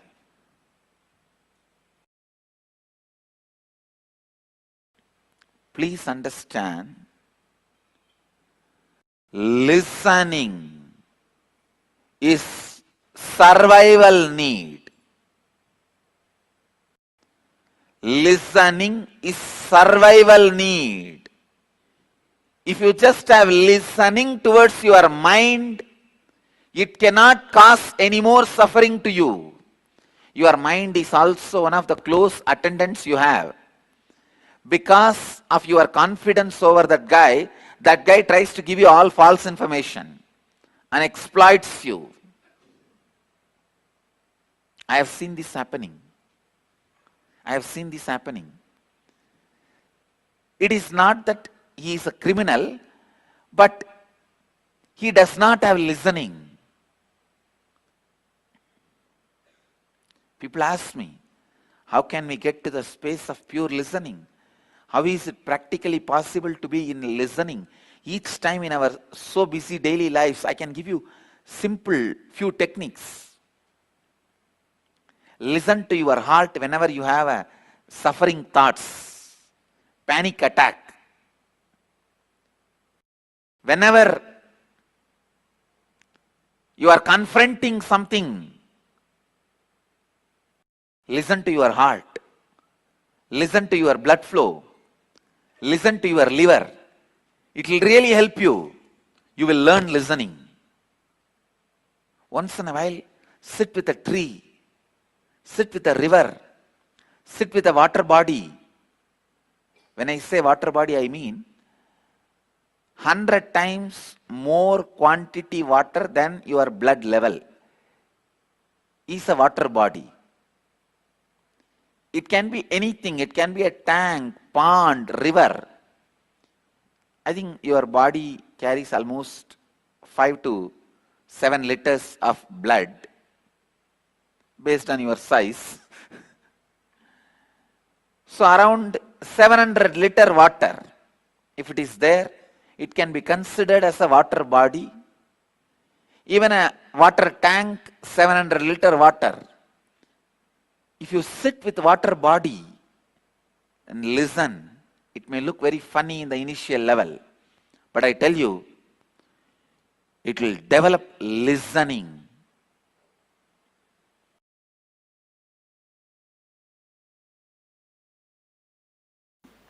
So understand, for the next 21 days, constantly remind yourself to practice this only one thing, listening.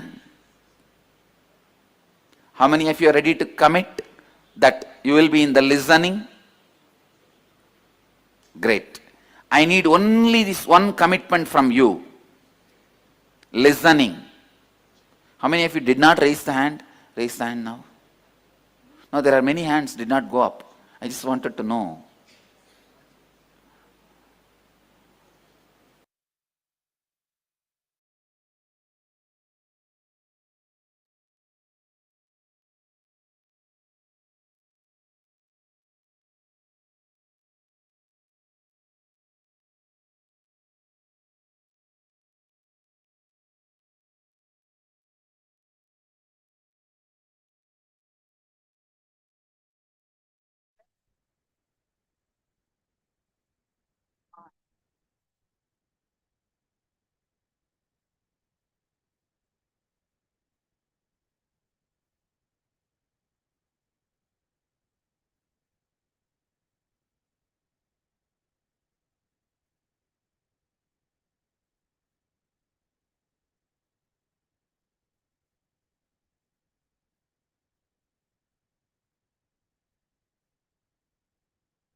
highest states of consciousness.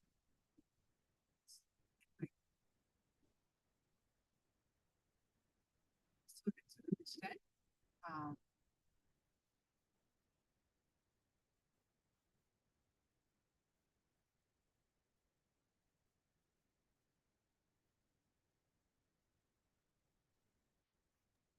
Enlightenment should be used. Enlightening, that's a proper word. It is a continuous process.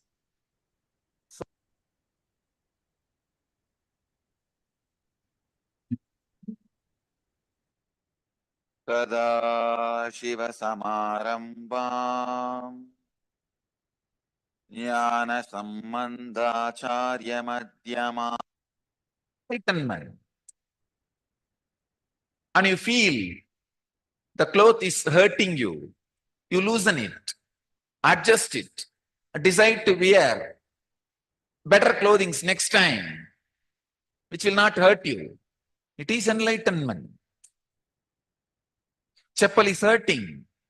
You decide, oh, I should not be wearing this, and change it. It is enlightenment. And you feel some particular thoughts constantly harasses you, haunts you, depresses you. And you decide, let me not have it again. Or let me know how to handle it again. If it comes back, let me unclutch, or let me disclutch, or let me destroy. This is enlightenment. I tell you, constantly enlightenment is happening in all of you. Every moment, the updating happening in your body, mind, emotion, consciousness is enlightenment. If you decide, oh, I'm having back pain and knee pain today, tomorrow I'll do yoga and see that my body becomes strong. It is enlightenment.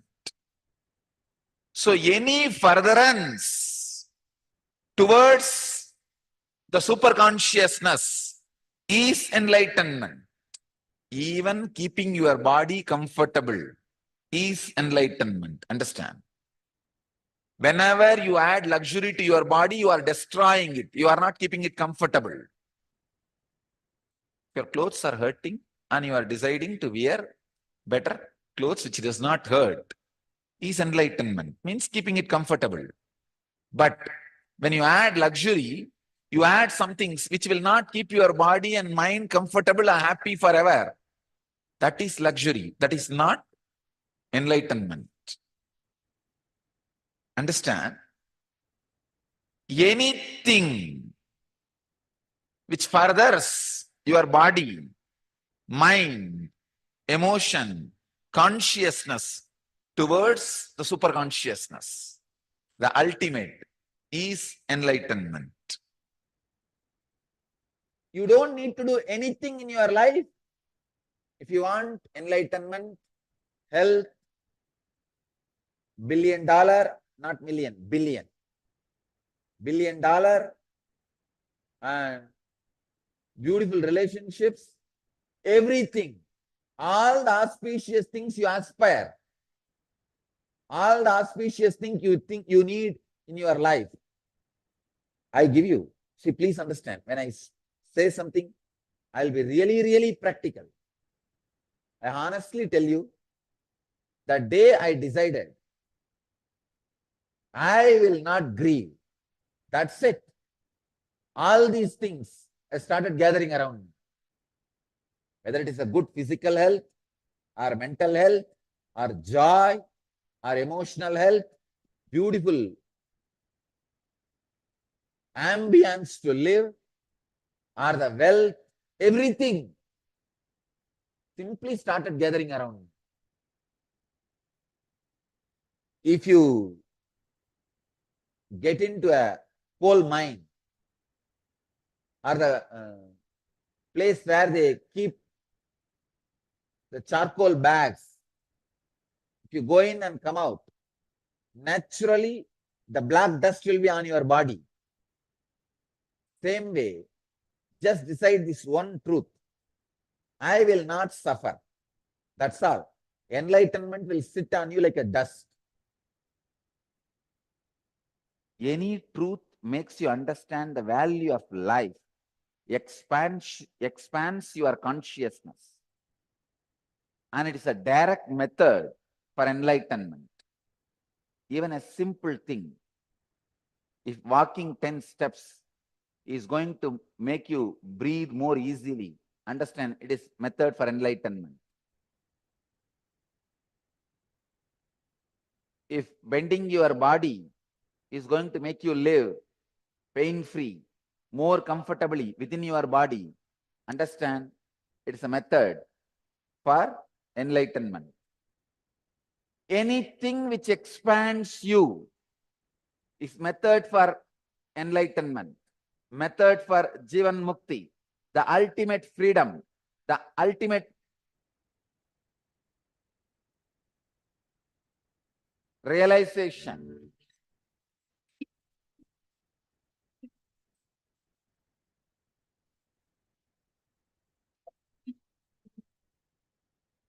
Now, two things, qualification and wanting.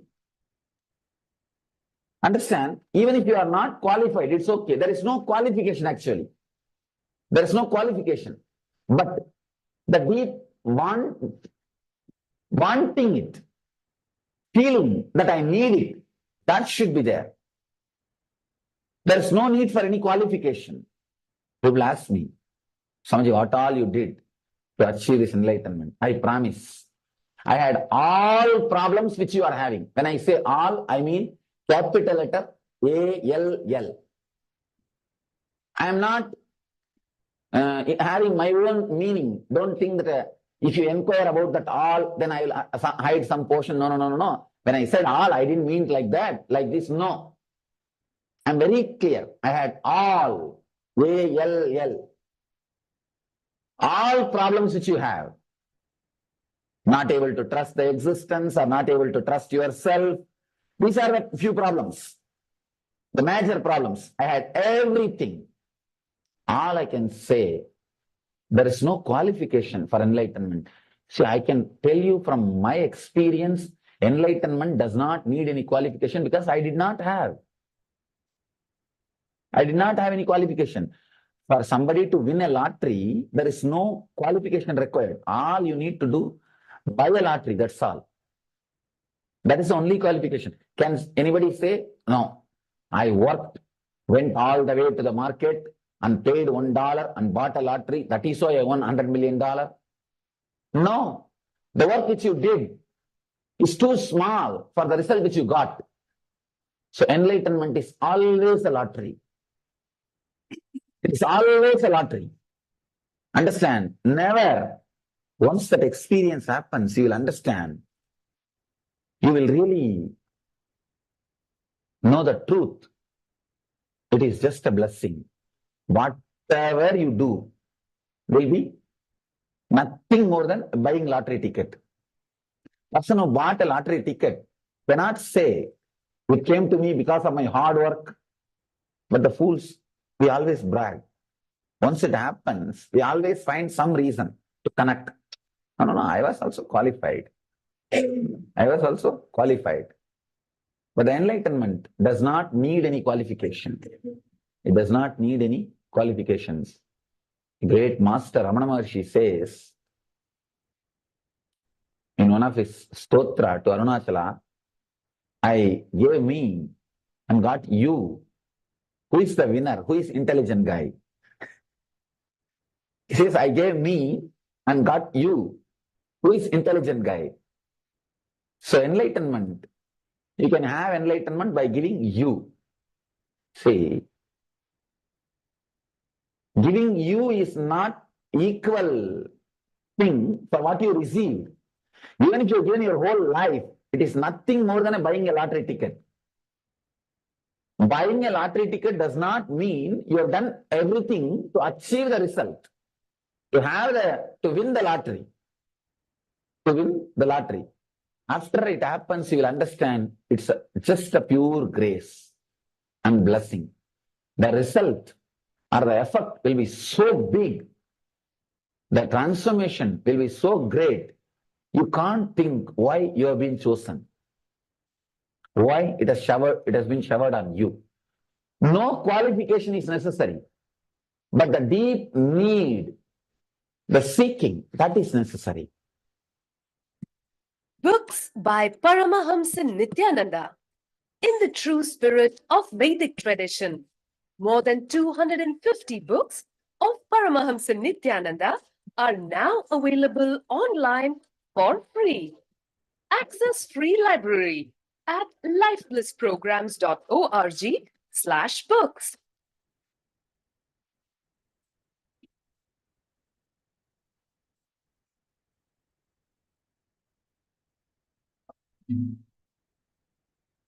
When your actions are based on the reward you get,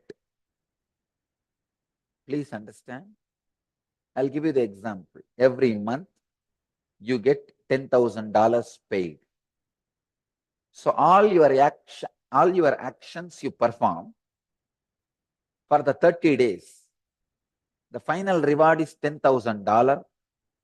You are working for it. Your mind is such, within few days, you will feel that reward is too low for your performance. Even suddenly, if it raises to $100,000 per month, within next few days, you will feel it is too low for your actions, too less reward.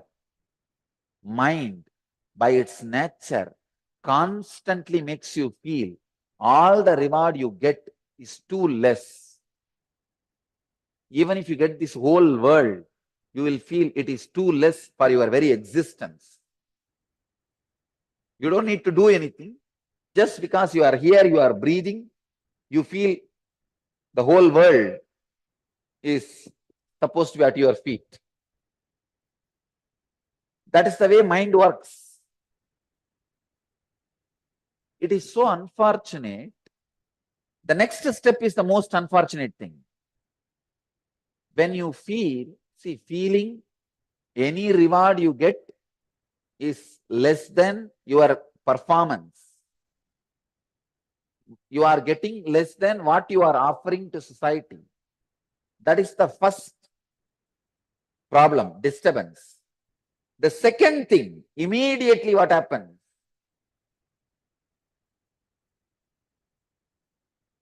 You start reducing your performance. If you are a software engineer, when you are in office, you are supposed to work, you are browsing. Or you are just spending time on some other work. Why? Because you feel, this fellow is paying only $10,000 to me. It's too less for what I am giving to this company, to this person. Let me reduce what I am giving. Your expression, your creativity, your expansion is reducing. You are not understanding. You are angry with your boss for paying you less, but you are punishing yourself by reducing your creativity, by putting you in more and more laziness, by reducing your expansion, your life. See, when you are performing less, you are getting into a pattern, setup. After you perform less continuously for 3-4 months, you will start believing that is your capacity. That is your capacity.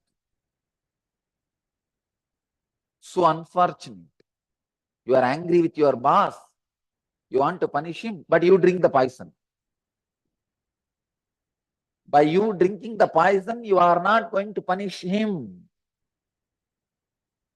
Don't be foolish.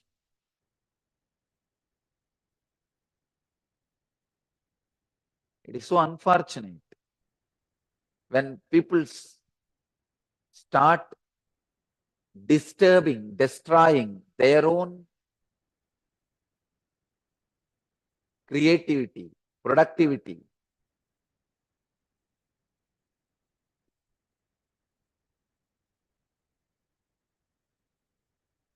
just because they are angry with the person who is paying them back. I'm giving you one example. Look into your life. Everything moves just with this concept of return. It is so unfortunate because you feel that the person who is paying you back needs to be punished. You reduce your creativity, which is end of the day punishment for yourself. I'm giving one example of the boss. I can give you the other example in an expanded way. Slowly you become angry with the whole life. You feel your wife is not giving you the love back which you are giving. To your children, the love you are offering, they are not giving back. Whatever you are offering to your friend, you feel he is not responding back. Whatever you are giving to society, you feel society is not giving you back. Understand? When you are angry with the friends, angry with family, angry with your society, you stop radiating love. It is so unfortunate. When you stop radiating love, you are punishing yourself. You get into a mental setup, a trend, personality.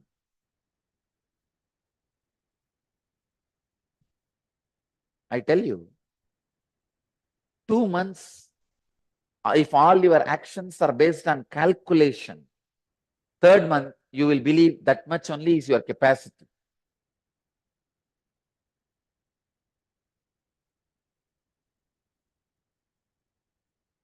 Just try for 2 months without planning or calculating how much you get it back. Go on giving love, courtesy, help, service. Decide. Please understand. 100% of you are in a frozen prison of this calculation of giving and taking. Functioning based on this calculation of what I receive. I'll call that mental setup as the prison. This functioning is called prison. I tell you, break this prison, you will feel real freedom. 48 days. You go on giving whatever you can without bothering about whether the other person is reciprocating or not.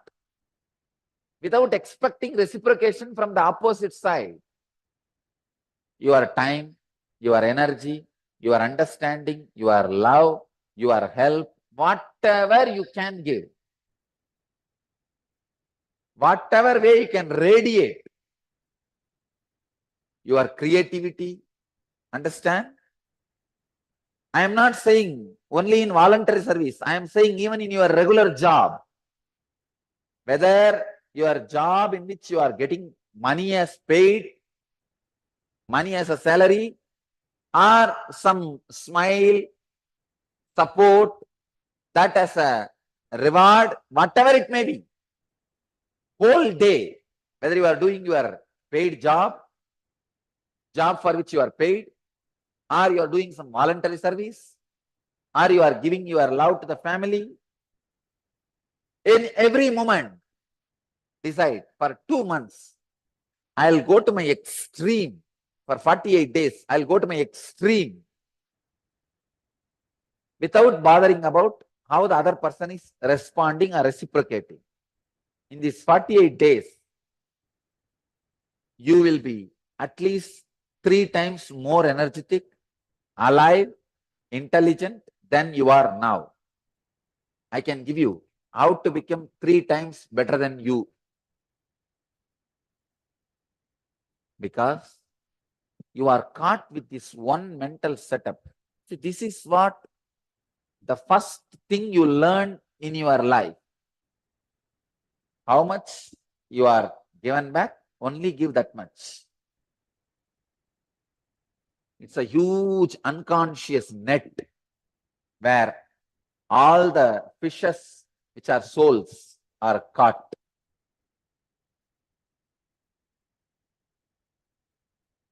Maya is a fisherman. This giving, only how much you feel you are receiving, is the net.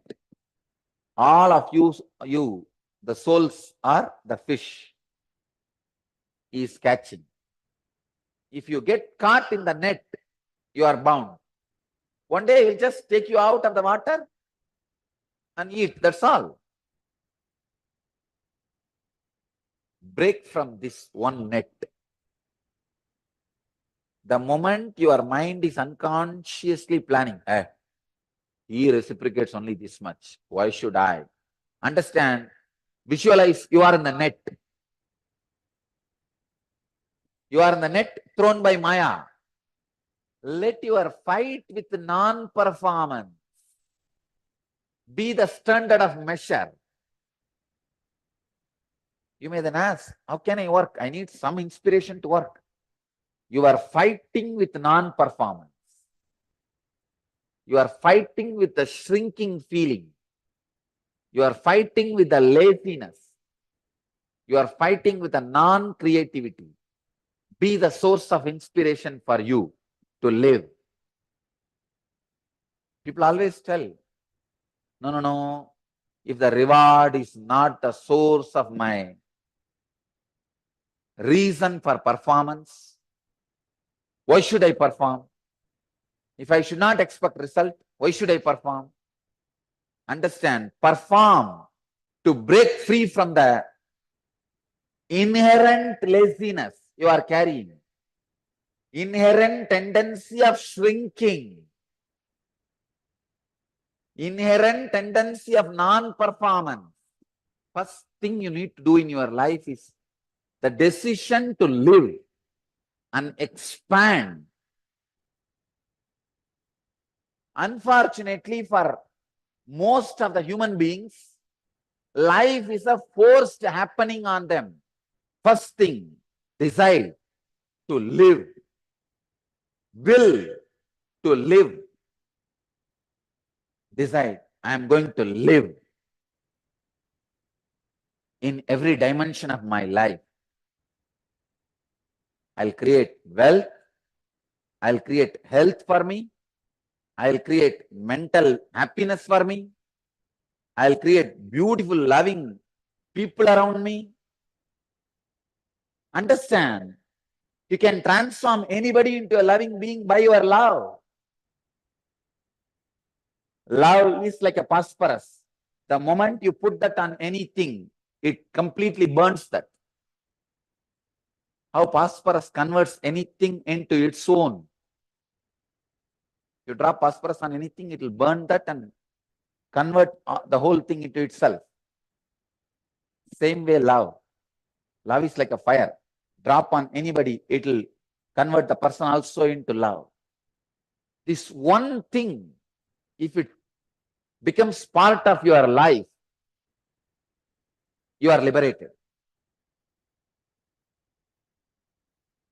Whether you do pranayama, whether you do yoga, whether you share your time with some people, whether you work in the office, whether you work out in the gym, or you share your love with your family, in every situation, you are stopped, you are binding yourself, you are controlling yourself, you are lowering yourself just with the one idea.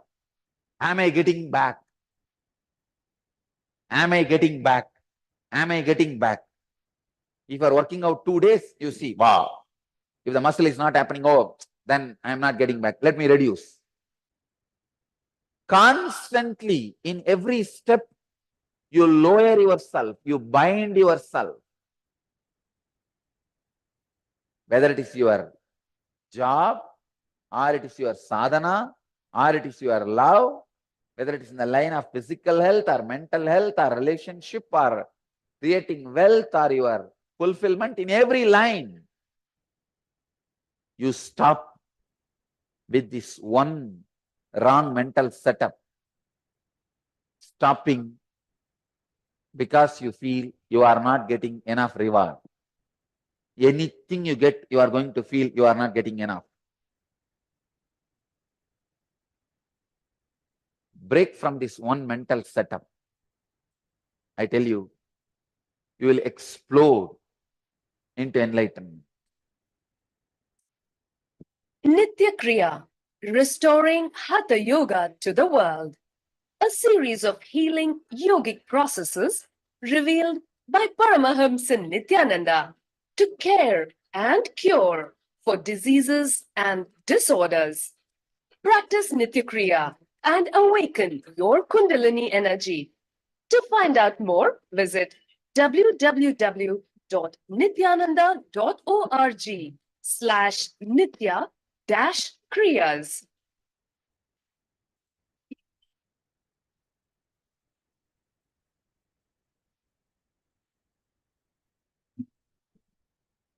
Anything, if you focus intensely, suddenly you will have the expanded vision. But without giving the attention or without having the enough samana energy in your body to grasp the complete understanding. I'll give you this one example, then you will be able to understand. If you churn the curd, you will get the butter.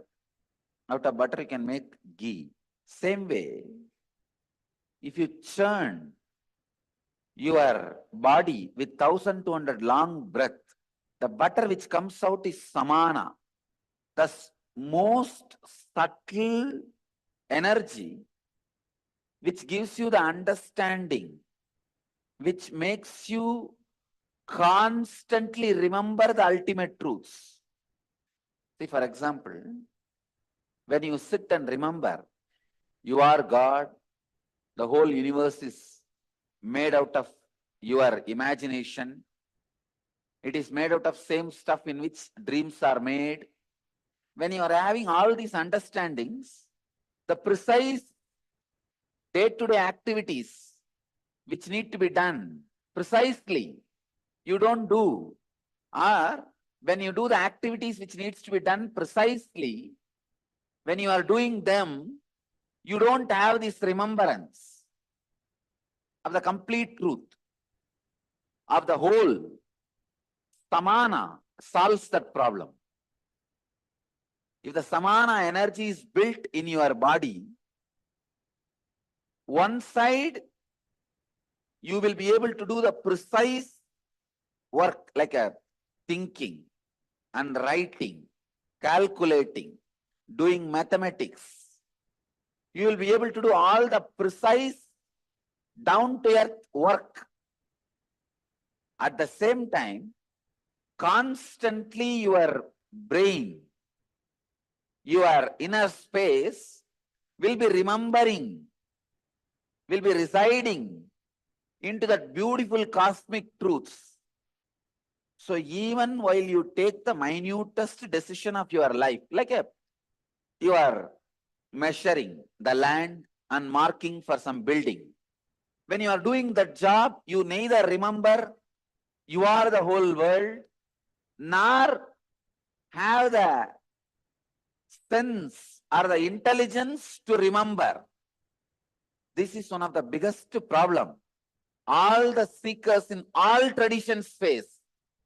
If anybody finds the medicine for HIV, Nobel Prize is waiting for him, because that's one of the biggest problem humanity is facing. Same way, if anybody finds solution for this problem, during the minutest works, unable to remember the ultimate existence or the truth, is the HIV seeker's mind is suffering. If somebody can find solution for this problem, he will be respected as the ultimate incarnation, avatari, in the history of spiritual seekers and spirituality. Understand? Here is the solution.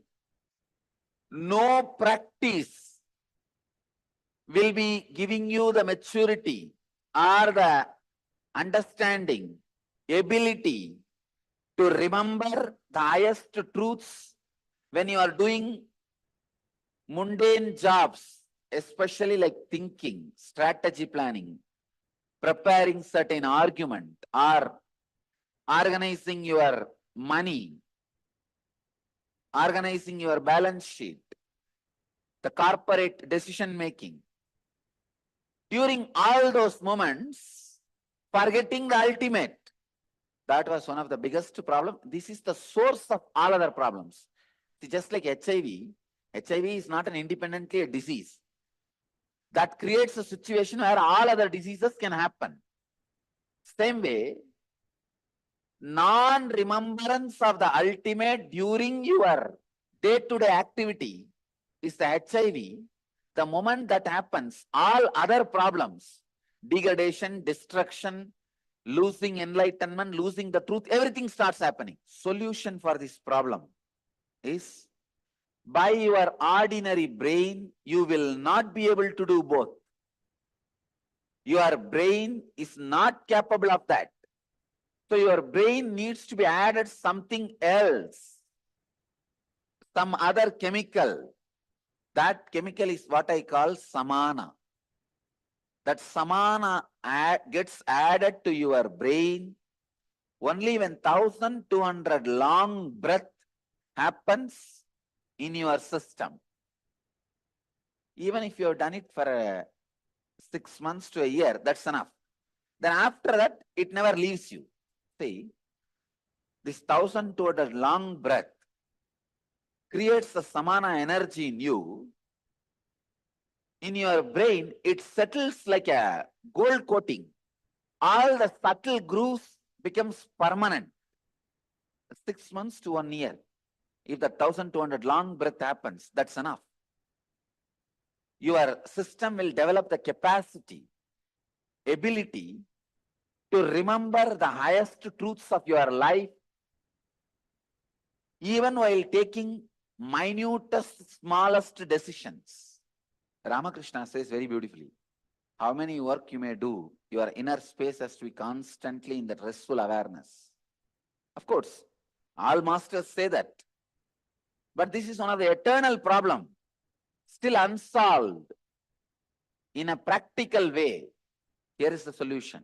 Even if you take 6 months of your life, nothing wrong. It's worth 1200 long breath per day. It can be happen by running or jogging or weightlifting.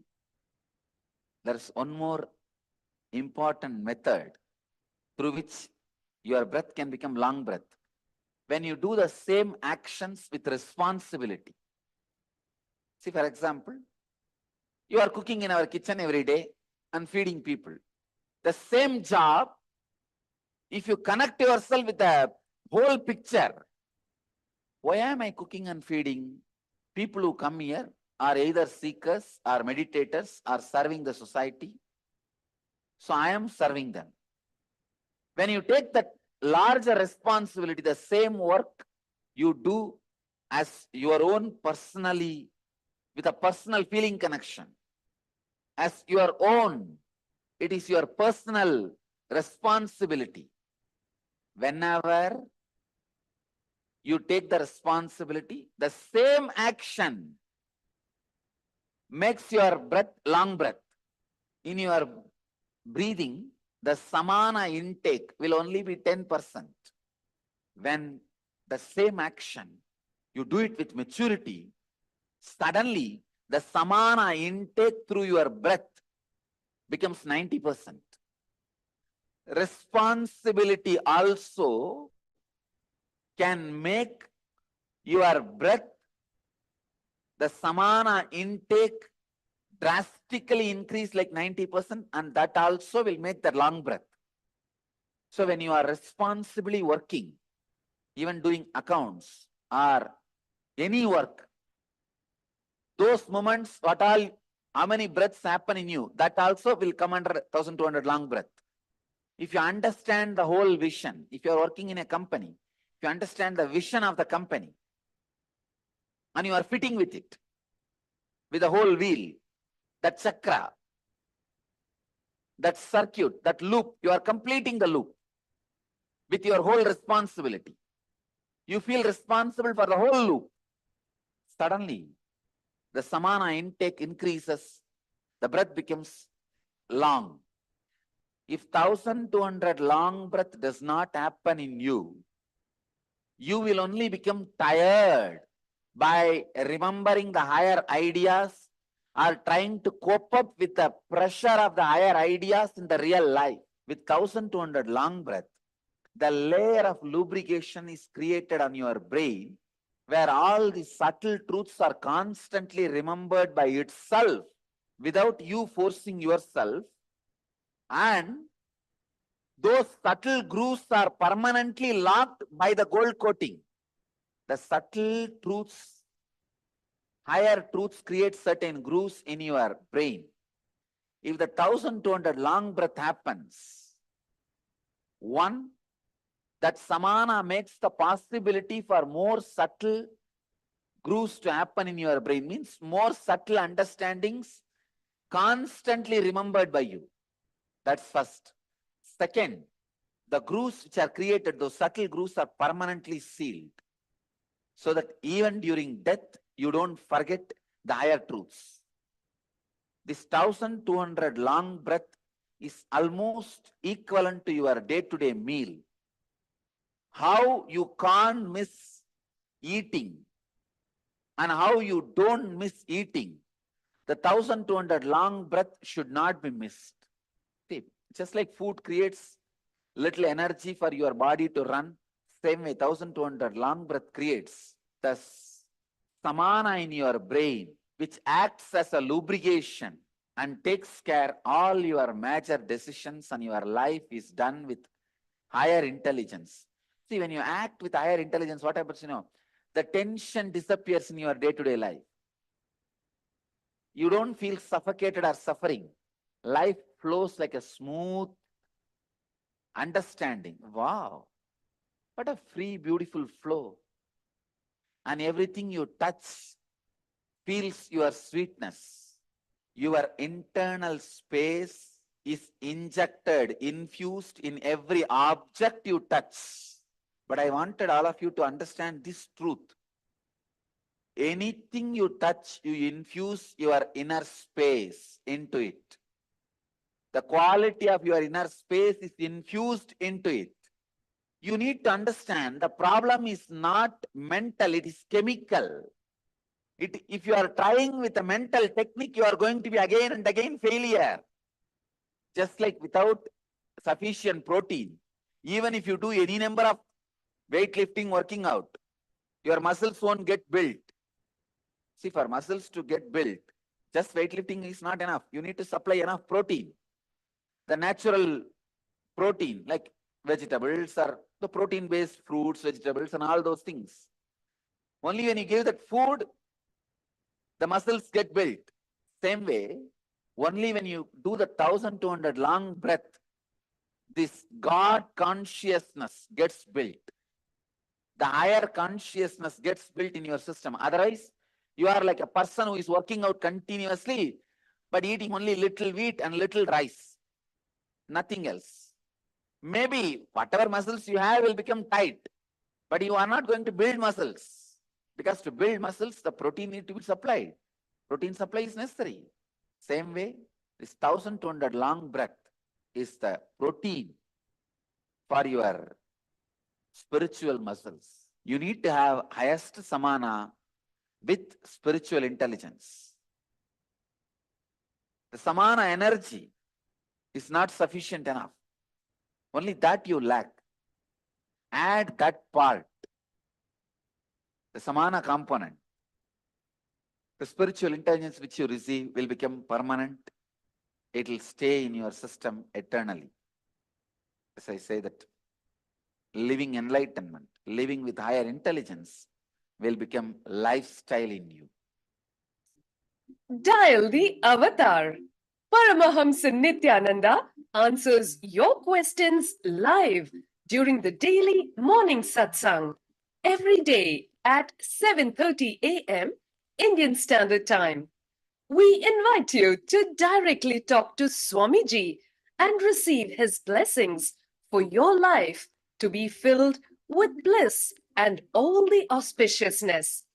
Dial the avatar at 9180-2727-9999, extension 129.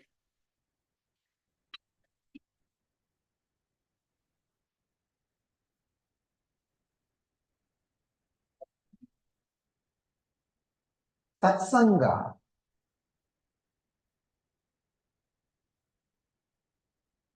directly leads to Jivan Mukti. Straight method to Jivan Mukti. If I have to define Satsanga,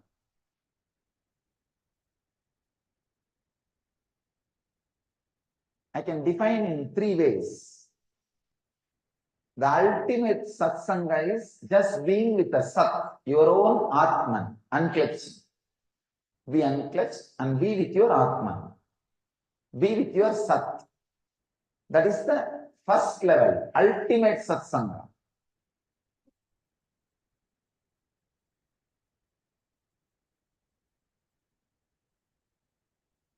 Whenever you are not able to do that, whenever you are not able to be in that space, then the second level Satsanga is being with the words of a person who constantly drives you towards the Sat, who is constantly reminding you to be unclutched. Please understand. Read the books which tells you not to waste your time in just reading the books. Listen to the words of a person who constantly reminds you not to just waste time in listening to the words. The first level of satsanga is being with your own self, sat, by unclutching. The second level is being with the words, being with a being who constantly asks you to be in being. Being with the words of a person who constantly tells you to go beyond words. Being with the being who reminds you to be in your being. Means Master's presence. The first level satsanga is to be unclutched and be with yourself. Whenever you can't, the second level satsanga is we always, whatever possible way, whether it is his physical presence or listening to his words or meditating, remembering his leelas or just internalizing his words through books. All these can come put together as satsanga with Master, who constantly puts you in the ultimate satsanga. Please understand, the first level of satsanga is being with yourself, being unclutched. The second level of satsanga is being with the being who constantly reminds you to be in being. Master teaches you through all these three, through his teachings, first level, through the initiation, second level, through constant remembrance of you, wherever you are, he teaches you into a new being. He makes you into very his self. First, the words, teachings, then the touch, sparsha, initiation, then wherever you are, because constantly you are connected to him, how you remember him, he goes on remembering you. I can see very clearly. Millions of people are living inside this body. Whoever is remembering, they are all living inside this body. Each cell is responding independently to all the people who are remembering this body. That is why the enlightened beings, the incarnations, will be available in the form of Divya Sarira even after they leave the body. When they give initiation to a disciple, they take a vow. Till you become enlightened, I will be available to you even if I leave the body. That is why when the masters leave the body, their Divya Sarira will be available in Aksharadama, means the imperishable space. Aksharadama is the gateway of Shara and Akshara, perishable and non-perishable. It is the gateway of form and formlessness. It is the gateway of ice and water.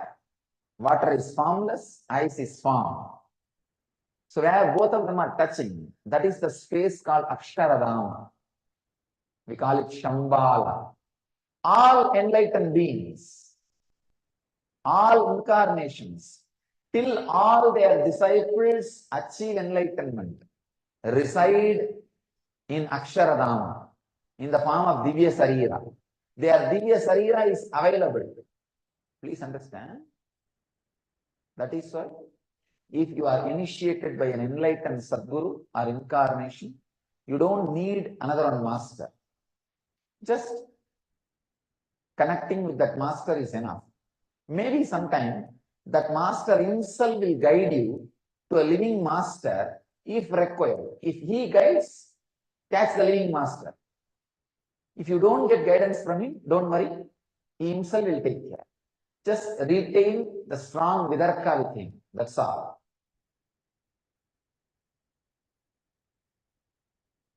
As long as the disciples are liberated, they will be available in Aksharadama. If they are incarnations, they take a vow not only to liberate their disciples, and they create few masters on the planet Earth among their disciples, enlightened masters, and they take a vow. All the disciples initiated by their disciples till they became enlightened, they will be available in the Aksharadama. The power of satsanga is so strong, it just makes you sat. Please understand. Whatever you remember, whatever you hear, becomes part of you, even if you try to avoid. That is why Ramakrishna again and again says, during that spiritual growth time, don't try to have the heroism of going and attacking or spending time with negative people and trying to justify, trying to fight with them and change their opinion. Don't do. Just don't listen. That is the best way. Understand? Ramakrishna says, when a banyan tree is sprouting and growing, even a small goat can destroy it. But if it grows, even elephant cannot do anything. You can tie the elephant in the tree, nothing can be done. But when you are growing, you are just a sapling, plant. A small goat can come and spend half an hour with you and destroy your growth. Don't allow it to happen. Don't think, no, I'll face it, I'll change this logic. No, negativity is sometimes more appealing to you than positive experience, because 80% of you is still in unconscious. Satsanga is so important. Whatever you hear constantly, whatever you see constantly becomes part of you. That is why I tell you, just like how you are very careful about what you eat. You don't drink poison. Just say, no, I'll defy poison. I'll just drink and prove the logic of the poison is wrong. No. So don't try to fight with poison in a foolish way by drinking it. Same way, don't try to fight with the negative people, unconscious people, by letting them near you. I have seen how many people have missed it, lost the master and spiritual life and ultimately enlightenment, just because of these few unconscious people, negative people. So don't miss it. Don't miss it. Don't have negative company, dussanga, and constantly try to have satsanga. Have satsanga in your life. You will achieve Jivan Mukti. That is the essence I wanted to share with you all. Let you all have satsanga. Now you can have satsanga from wherever you are. Web TV is available. Discourses are available in YouTube continuously.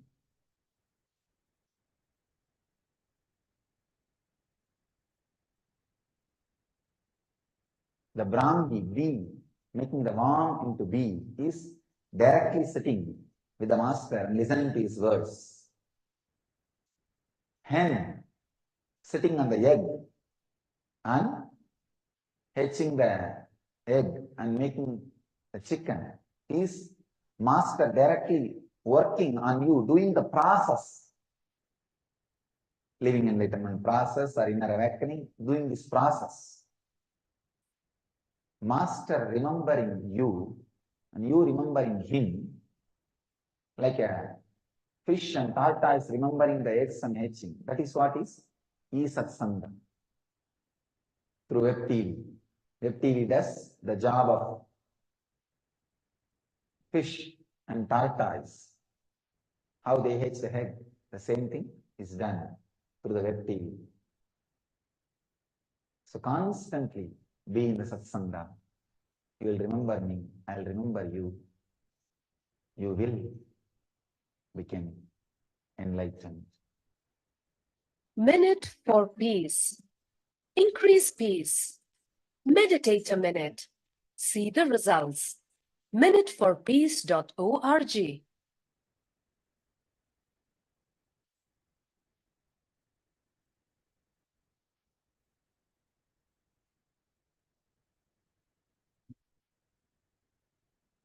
What is enlightenment? If you ask me now, I will tell. Fan is moving. TVs are functioning. People are sitting.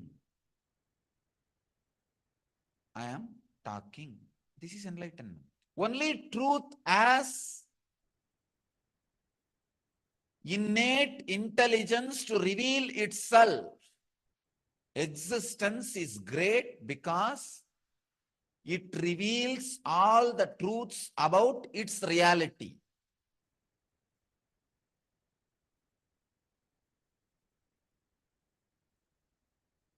All the psychodrama you add on the things and persons and situations, if they are detected, truth is revealed. The moment you start the psychodrama of me being guru, I start the psychodrama of you being a disciple.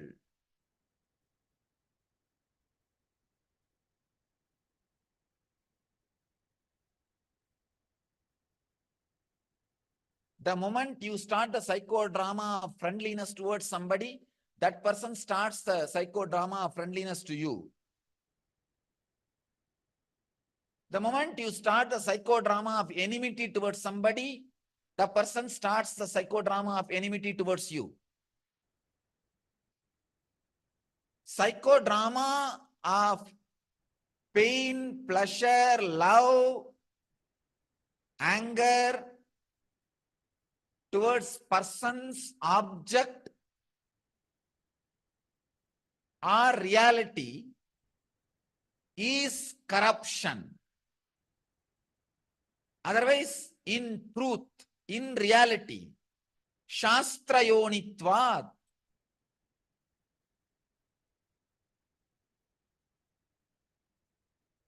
I tell you, anybody who has a capacity to reveal the truths about himself will go to the deeper and deeper truths about himself. Only a man who can separate all the four: experience,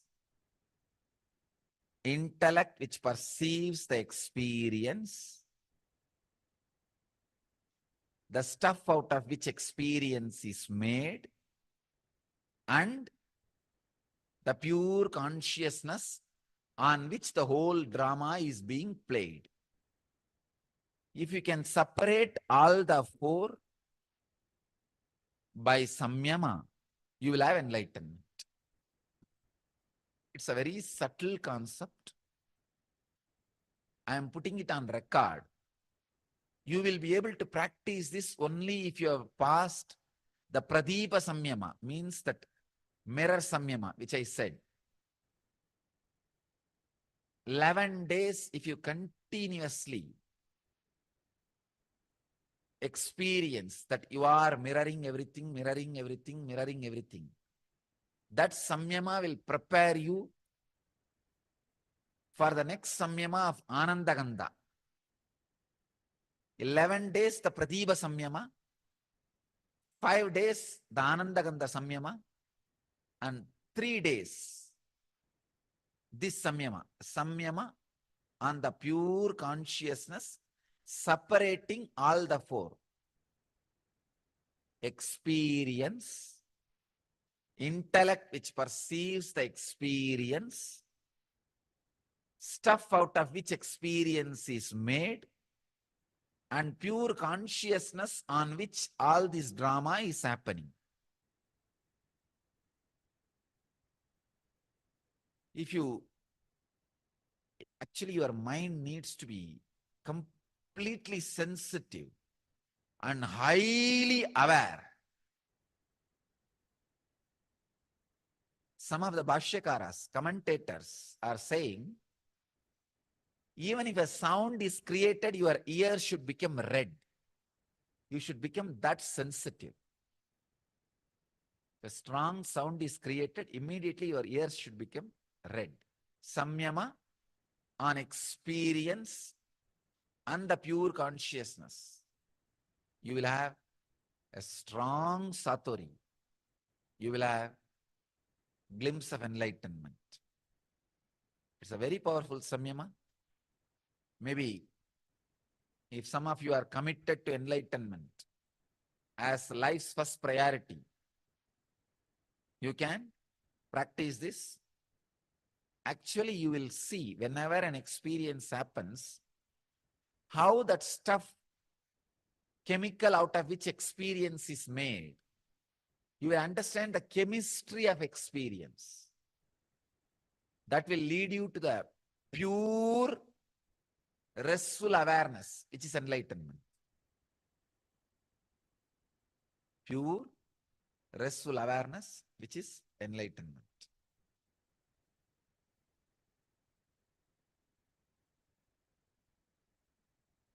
I can't even guide you into the samyama because there is no concentration on any spot. You just need to sit and contemplate on how experience happens in you, how your intellect perceives that experience, how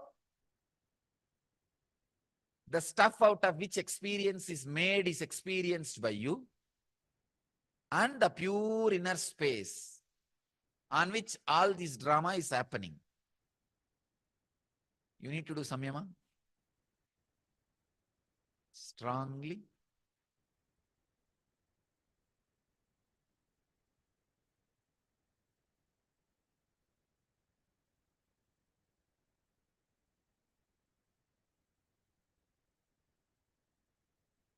But this samyama directly leads to enlightenment.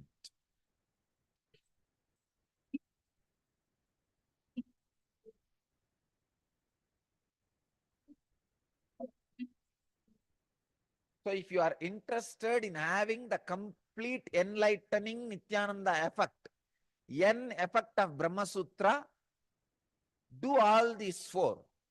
First, listening to the truth and the arguments about the truth by the master. These two parts, I myself do it. Nothing needs to be done by you for these two parts. But the third part, debate, you need to do. It is not homework. Understand? Debate the truth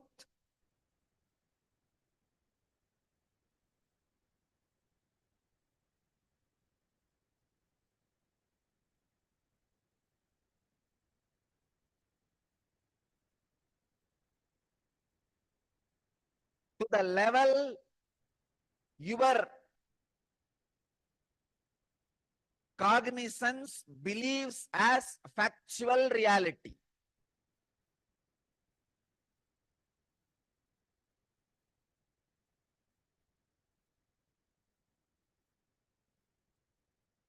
To the level your cognizance believes as factual reality.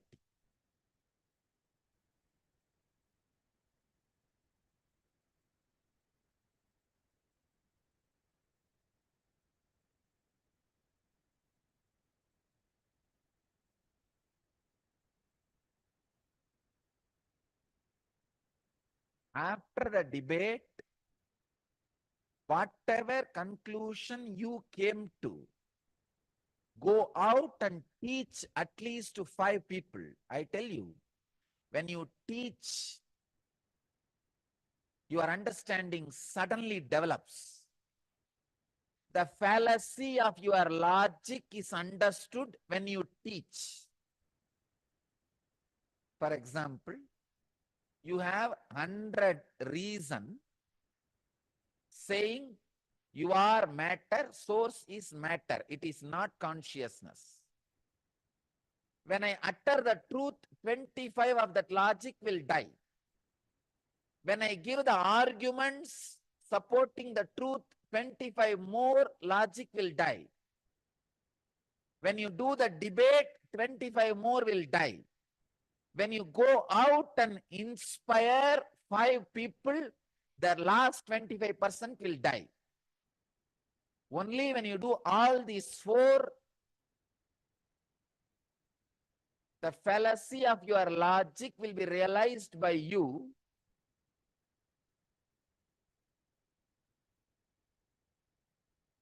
Understand? Only when you go out and talk, start teaching, suddenly you will understand some parts of your brain which was not completely imbibing this truth is now imbibing. Yes. I had this doubt. Only when I am teaching to him, that doubt is cleared. Yes, that logic is wrong, in which I was stuck. Now I understand.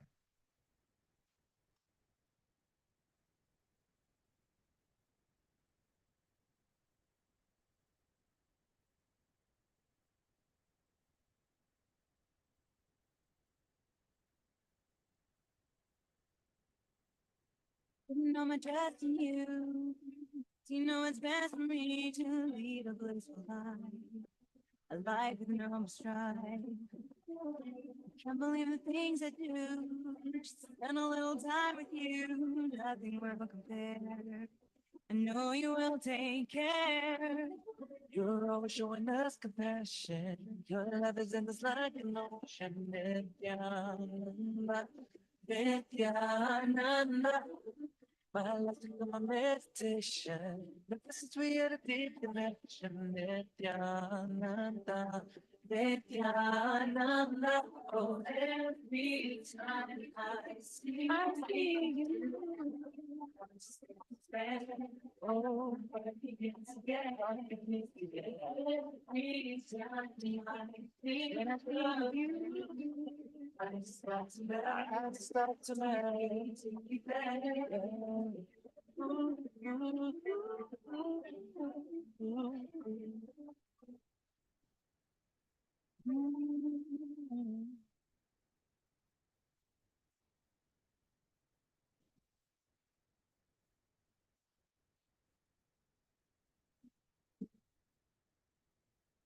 Your duty to be your parent is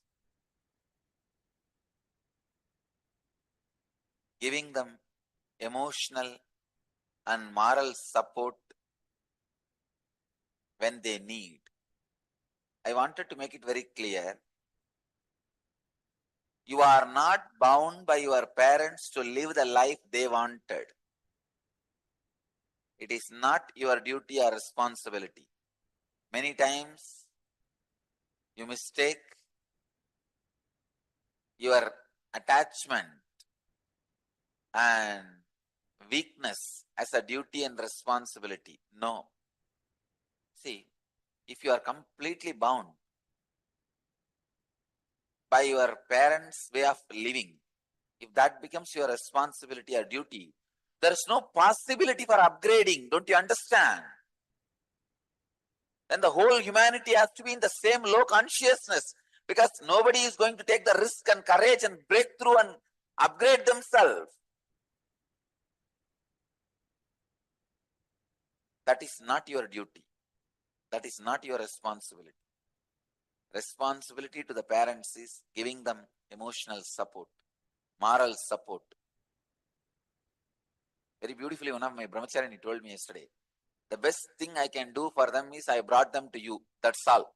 Now my responsibility is over. Best thing I can give them is you. After this, now between you and them, I tell you, your highest responsibility for your parents is helping them to become enlightened.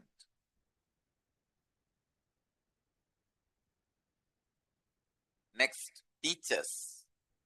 Your highest responsibility, duty to your teachers is keeping the knowledge which they gave you alive and making it grow, flourish. And responsibility for your priests is using the knowledge they gave to achieve the ultimate. Responsibility for your master, duty for your master is you becoming enlightened, nothing else. Give your emotional, moral support to your parents. Grow the knowledge given by your teachers. Use the knowledge given by your priests to achieve the highest possible consciousness. Finally, achieve the highest consciousness using the master's presence. This is what is your duties towards all of them. Nothing else, nothing more, nothing less. Be very clear. You are not bound by anything else other than these understandings. Inner awakening is a program. Will help whether you are in the beginning state, initial stages, or you need just a last push towards enlightenment. Especially after having certain spiritual experiences, glimpses of enlightenment, not getting that experience eternally, ultimately, strongly, is almost like a torture, suffering, suffocation.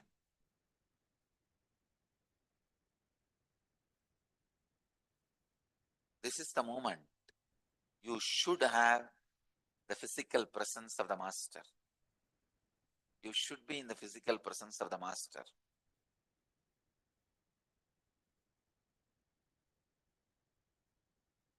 I tell you, IA will take you beyond all the obstructive biomemories and sustain you in the enlightenment. One more thing I want to tell you, only inner awakening program can take you beyond these biomemories and establish you on the enlightenment.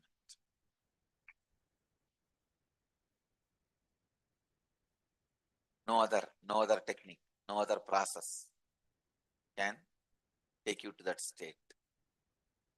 The planet Earth, no other process is available as on now to establish yourself in that state other than inner awakening. Let you all achieve, experience, live, express, radiate, share, and explode in eternal bliss. Nityananda. Nityananda Dhyanapita, Nityananda Nagar, off Mysore Road, Bidadi, Bangalore, 562109. Contact 097422033311. www.nityananda.org. www.youtube.com/Life Bliss Foundation.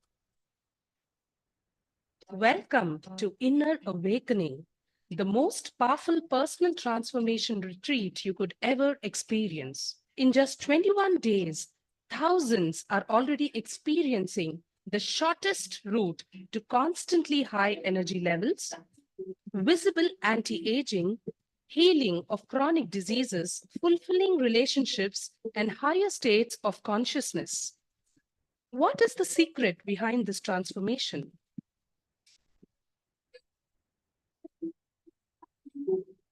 Kundalini means the inner potential energy. Once it is awakened, opens the different doors for the conscious experience in you. I can say which is a master key for all extraordinary spiritual experiences.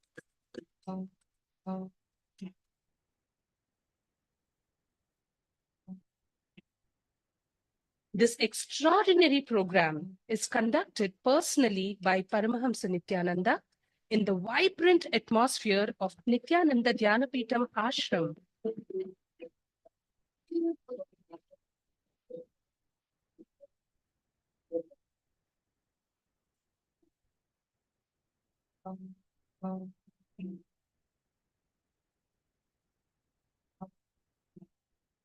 Open yourself to the benefits of Nitya Yoga and practical meditation.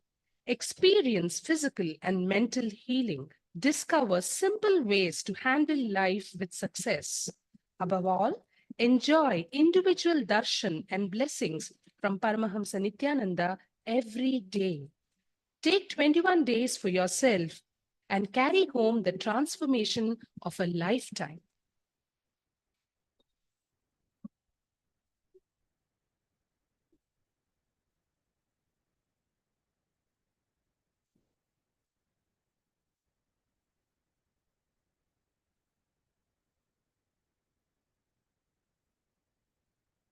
"11 days the Pradipa Samyama, 5 days the Anandagandha Samyama, and 3 days this Samyama on the pure consciousness, separating all the four.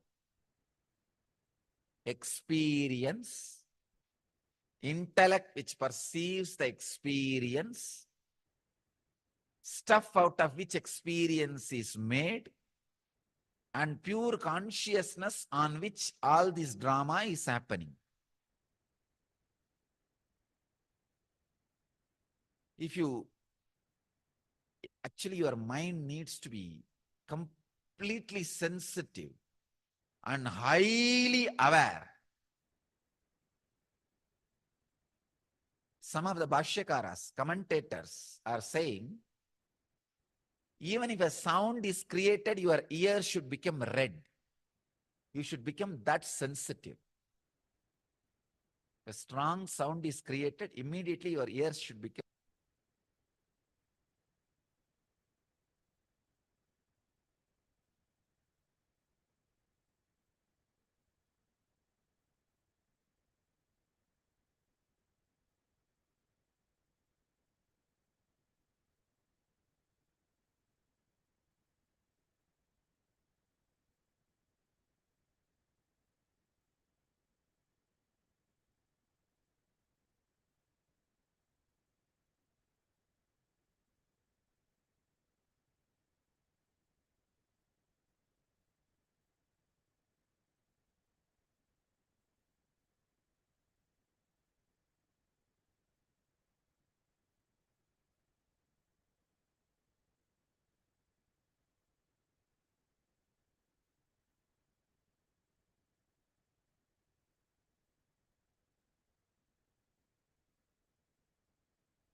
In their old age, some of them were 90, late 90s, they will walk 6-7 kilometers up the Arunachala hill to get some herbs to make aushadha for me to detox my body. They walking up and down Arunachala hill to get the herbs is 100 times more difficult than me doing Surya Namaskar from morning till night, sunrise to sunset. When I see their dedication, I never doubt their intention. When I don't doubt their intention, I just do what they say. I submit myself to their ferociousness. It was such fortunate relationship. And fortunately, in those days, that the law of the land allowed kids to be brought up by gurus. There was no POXO. There was no such law that kids have to be only with the parents. Kids are brought up by the gurus. And I had the fortune, law of the land, at those days supported, not now. Now in India, that POXO law has come. A guru cannot tell the student. First of all, guru-disciple relationship is broken, and a guru cannot tell the student to do even Top Karnam or Surya Namaskaram more than 3 or 4. It will be considered as a torture and over. If a student or the student's parents complain to the police, over. Fortunately, I had the time where there was no POXO, amazing gurus and amazing parents who pushed me back to my gurus. Extremely loving parents, but absolutely clear and uncompromising. From sunrise to sunset, I would have done Surya Namaskar, which is roughly 11 hours. Tiruvannamalai, sunrise to sunset, usually 11 hours, because the sun setting will be little early because the sun sets behind the hill. So the sunset will be little early. In Tiruvannamalai, it will be seen little early because the hill covers. So those days, there is no question of following the watch. We have to follow the direction. If we can see the sun, then I have to start. If the sun is not seen anymore, then I have to stop. So sunrise to sunset, I would have done the Surya Namaskar. Literally, I feel all my joints are separate and I am separate. My mother will tie the gunny bag, bits, to my knee, to my hands, everything. She knows how I will be feeling. I'll scream at her, throw tantrum. See, my guru, he made me do this Surya Namaskar from sunrise to sunset. She will just keep quiet. Next day morning, early morning, 4:30, that's the time my guru will come to pick me up for my training. She will come politely and wake me up as if nothing happened yesterday night. Kana, tata vandutaru, coffee kudikka polama. That's why she will wake me up. Means, the tata means Raghupati Yogi, my guru. And he will take me and give me a cup of coffee first. There was a hotel, Udupi Hotel. Even now the hotel is there. That Udupi Hotel owner is the disciple of my guru, Raghupati Yogi.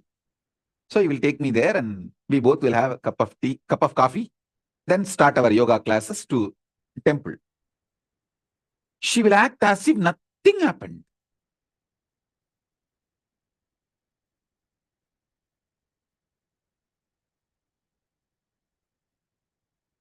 Night I would have thrown tantrums, screamed at her. 10 times I would have divorced by my gurus. I would have used every known Tamil bad words to me, on my gurus, on my mother, on my father, on everyone. Next day morning, politely she will, Kana, Tata has come. Let's go for drinking coffee. She will not tell, let's go for the yoga. She will tell, wake up, let's go for the drinking coffee. As if he's going to give me coffee and make me sleep again, rest again. No. Coffee means over. Then I have to start again. From sunrise to sunset. I'll tell sometime, oh son, why are you coming?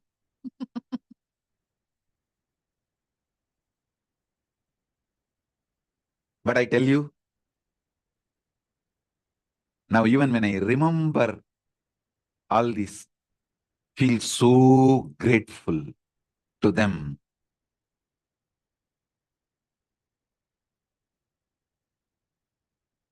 See, the greatest sacrifice a guru does is, even when you abuse him, he continues to keep quiet, waits patiently, secretly, and says, it's okay, all right, that is the way life is. And he comes back to you, knowing that you may abuse him again. That's a tyaga, sacrifice a guru does.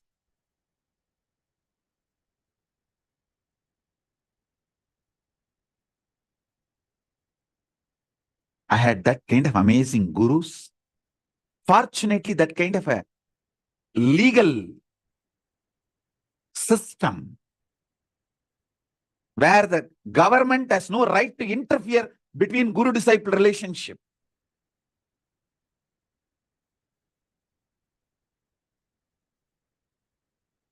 I received every knowledge. Knowledge about body, mind, economy, herbs, medicines, even the knowledge about sex, everything I received from my gurus.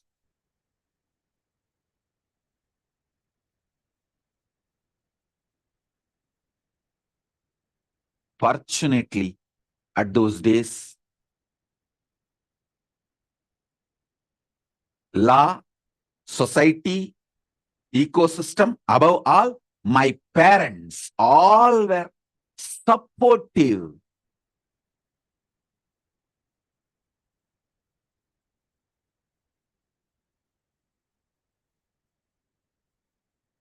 One of my guru, Mata Vibhudanandapuri Kuppammal, who brought me up,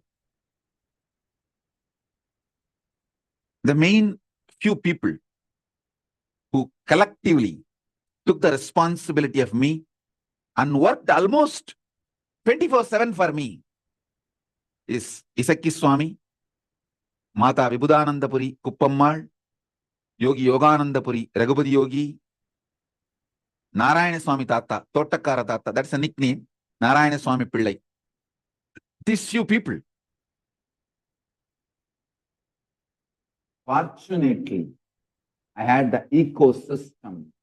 Not only none of my relatives, family people had ill feeling to Annamalai Swamigal.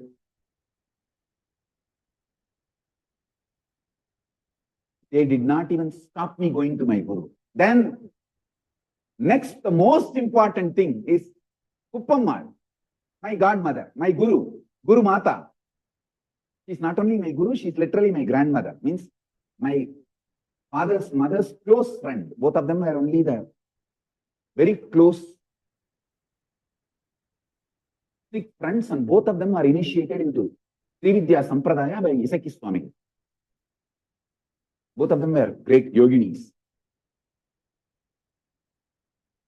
They were running a team, a group, Abhida Gujam, in the name of Abhida Gujambal, the Parashakti. Parashakti's name in Tiruvannamalai is Abhida Gujambal. Kuppammal is president of the team and my grandmother is the vice president. So they were very intimate, thick friends, literally same family. And Kuppammal.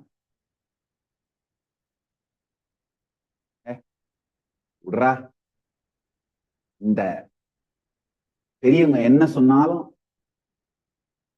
அத வாழ்க்கையில test பண்ணி பாக்குறதுன்னு பண்றல, இது போதுமடா, எல்லாத்தையும் சாதிச்சிருடா நீ, விட்றா. That's all. Means she was actually encouraging me to experiment whatever my gurus are teaching. one of the most beautiful things, I had many gurus. None of them are possessive of me. Everyone was trying to support me, enrich me, make me flower. Upammal will call every specialist, expert in different fields. Like a Upammal's relative is Narayana Swami Tata, who is adept in the power manifestation science and mantra shastra, herbal aushadha science. She will call him regularly and make sure I learn everything from him. She had many of that kind of contact, the great enlightened beings, siddhas, adepts in various fields. She will get all of them and make sure I receive all the knowledge and I am enriched, never possessive. She always owned me and made me successful, never possessed me or controlled me.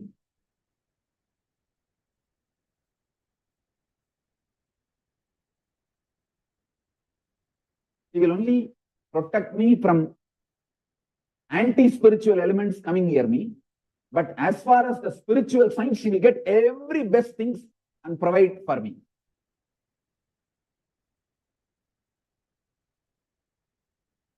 And she will make sure when every day I meet whoever I need to meet, whether Ram Swakumar, Annamalai Swamigal, she had her own schedule and internal mechanism kind of a thing, support system. It was literally like a university, spiritual university. Yeah. Arunachala is living spiritual university. We will make sure I learned the Saiva Siddhanta from Pandurangana, my Saiva Siddhanta Acharya. There was one elderly woman, Kanagammal. She is the disciple of Ramana Maharshi. She wrote commentary on all the Ramana Maharshi's works. So Upammal will make sure I learn all the lessons from Kanagammal and Annamalai Swamigal, Sadhu Om. I tell you, that whole ecosystem, oh God.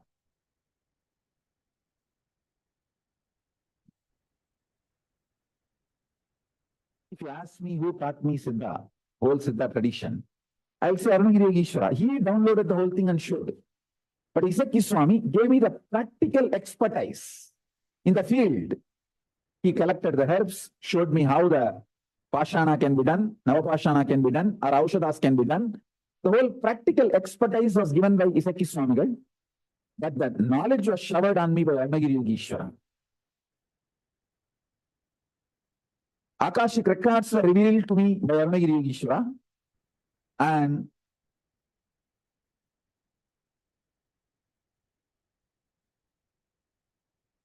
Isaki Swamigal gave me all the practical expertise. That's the first. Second, Tiruvannamalai is such a beautiful ecosystem where many of these gurus of different dimensions of Hinduism who have mastered that dimension. I tell you, the mastery Yogananda Puri had on yoga is extremely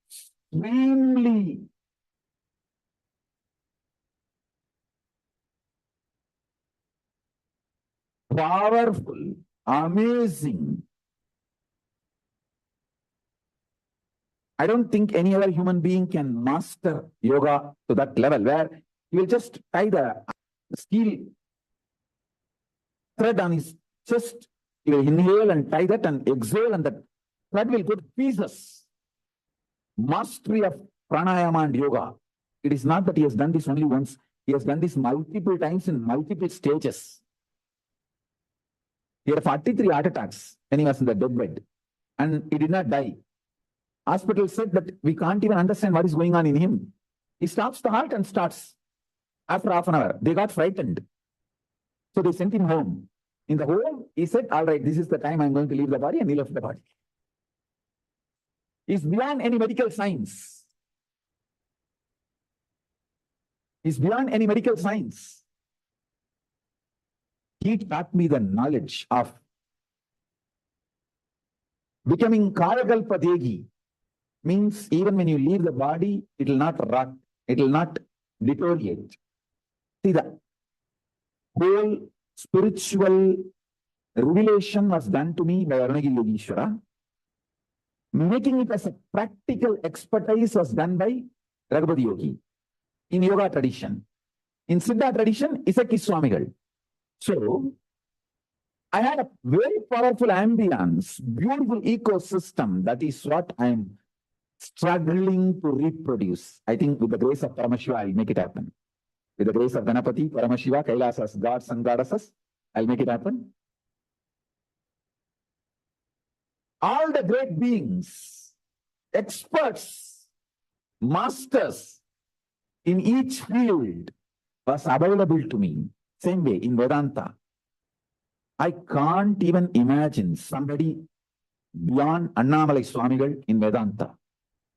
He can just sit in Nirvikalpa Samadhi and Sahaja Samadhi forever. Unbroken Sahaja Samadhi. The most powerful unclutching, most powerful unclutched being I've ever seen is Annamalai Swamigal. Even when his eyes are open, you can look into his eyes and see that he is unclutched. He is in Nirvikalpa Samadhi. Only in his eyes I realized anybody can come in front of him, there will not be any expression in his eyes.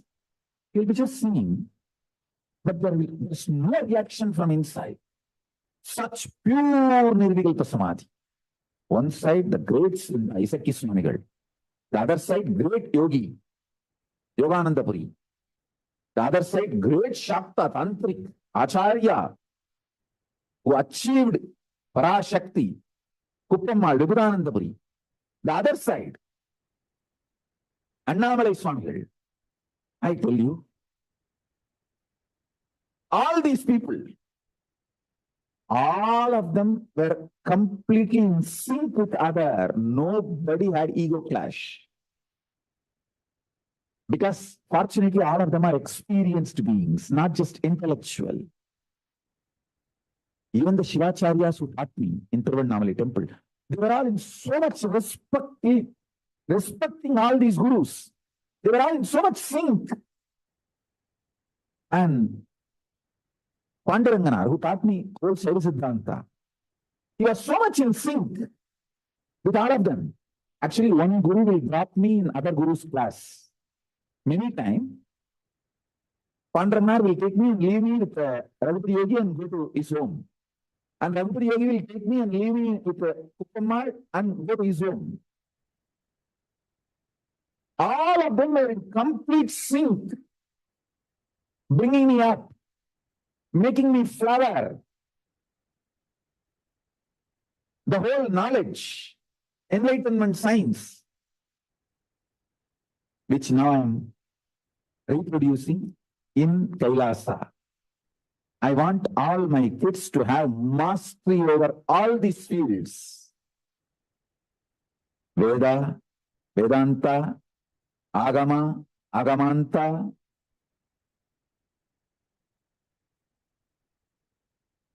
Fortunately, they have given me experience and expertise. Experience-based knowledge and great expertise. Please understand.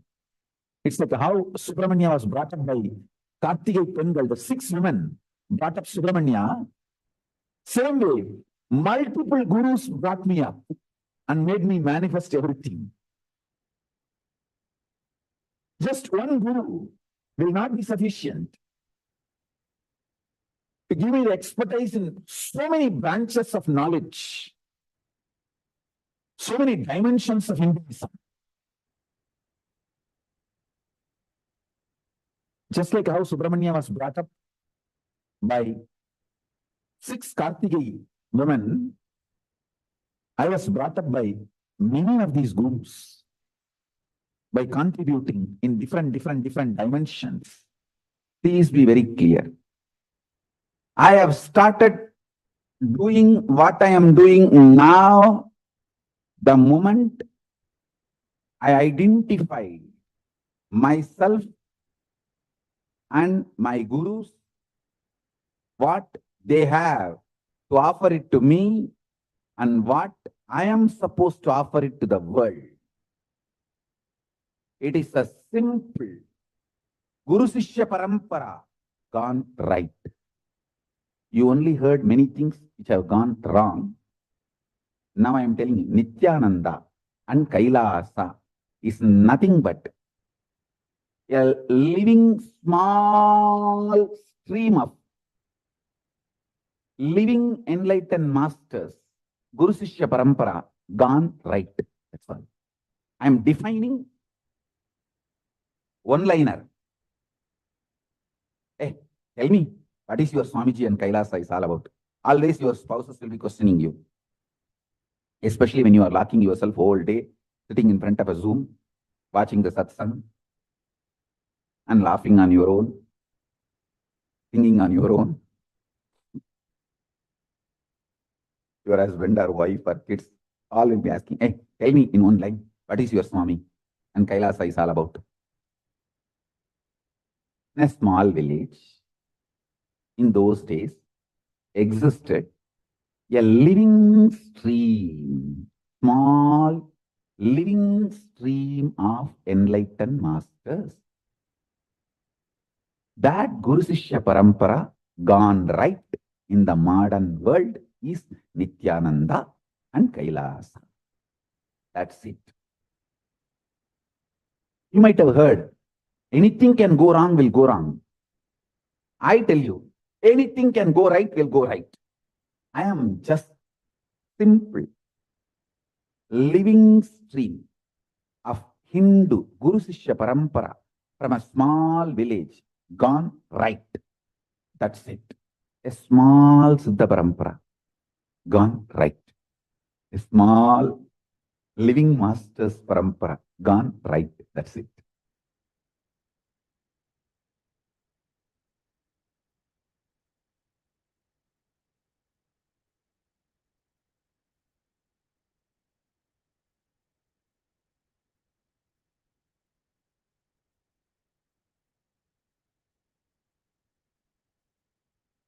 Now, ask the avatar questions.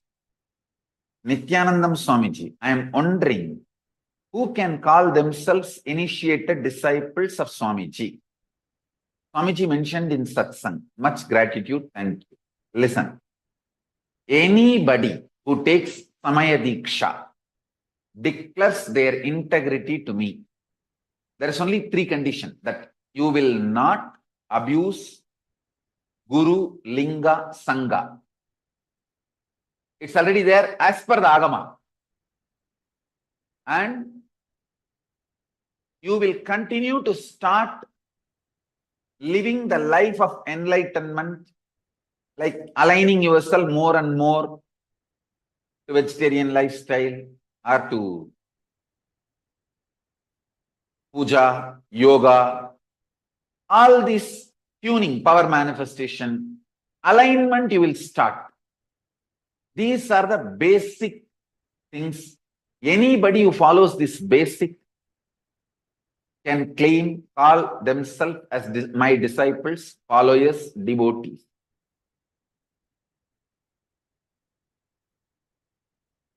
So at the end of the life, because of Shiva Dīkṣā and your grace, I would have a chance to either assume a body or merge with you.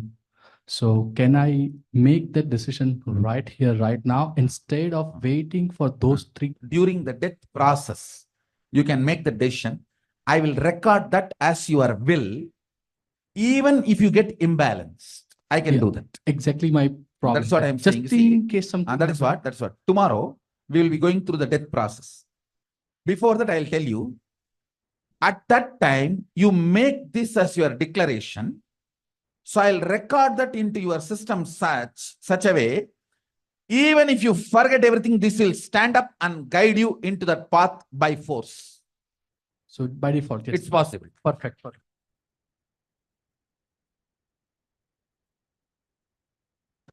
Swamiji, what is the importance of spiritual name that we receive during Samaya Dīkṣā? How does it connect us to all dimensions, lokas, kailasas? Understand?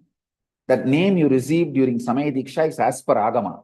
Paramashiva will shower his grace towards you through that face and absorb you into that face through the initiation. So that, if, for example, you receive the name Ishana Shiva Shakti, then Paramashiva is accepting your offering, your being through that Ishana face and making you as part of him. So you throw the flower, it falls in any 1-5 face. Means through that face is taking you in and giving you that experience of Paramashivoham.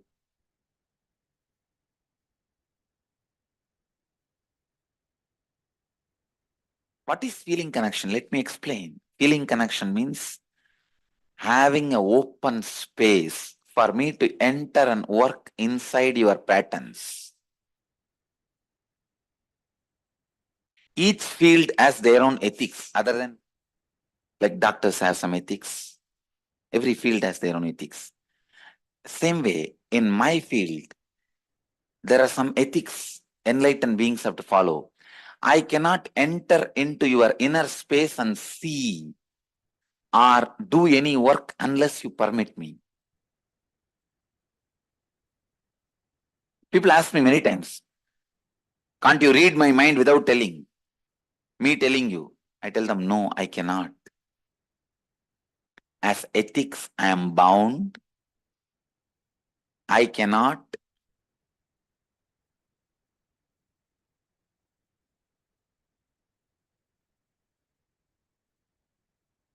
Look into your inner space unless you request me to. I cannot work on your inner space unless you request me to.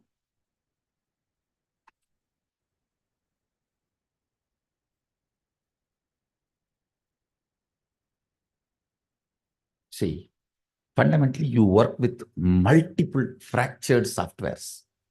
When you work with your dad, you have a separate software. When you work with your mom, you have a separate software.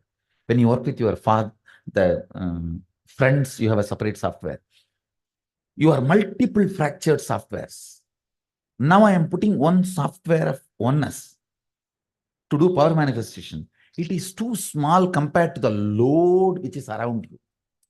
You are so comfortable in playing with all those softwares. It takes little time for this new software. After it manifests powers, it starts influencing all the other softwares. Then in few days, it makes all the other irrelevant, redundant. This overpowers and makes you, that oneness becomes your fundamental cognition where you park yourself. Till then, I go on supporting you, holding you in me. Understand? That is why, even if you don't feel, you are made to manifest powers so that you will have confidence on the software. So that virtuous circle starts happening. See, usually what you do, you don't have confidence on this truth. So the confidence does not manifest as power. It's a vicious circle. Here, I am infusing the energy and make you manifest the power. That gives you confidence on the software, and confidence gives more power gives more confidence. It becomes virtuous circle. Pushing your life from vicious circle to virtuous circle is the job of the Guru. That's the job of the Guru. And supporting you, holding you during this push and making sure you are successful is my job.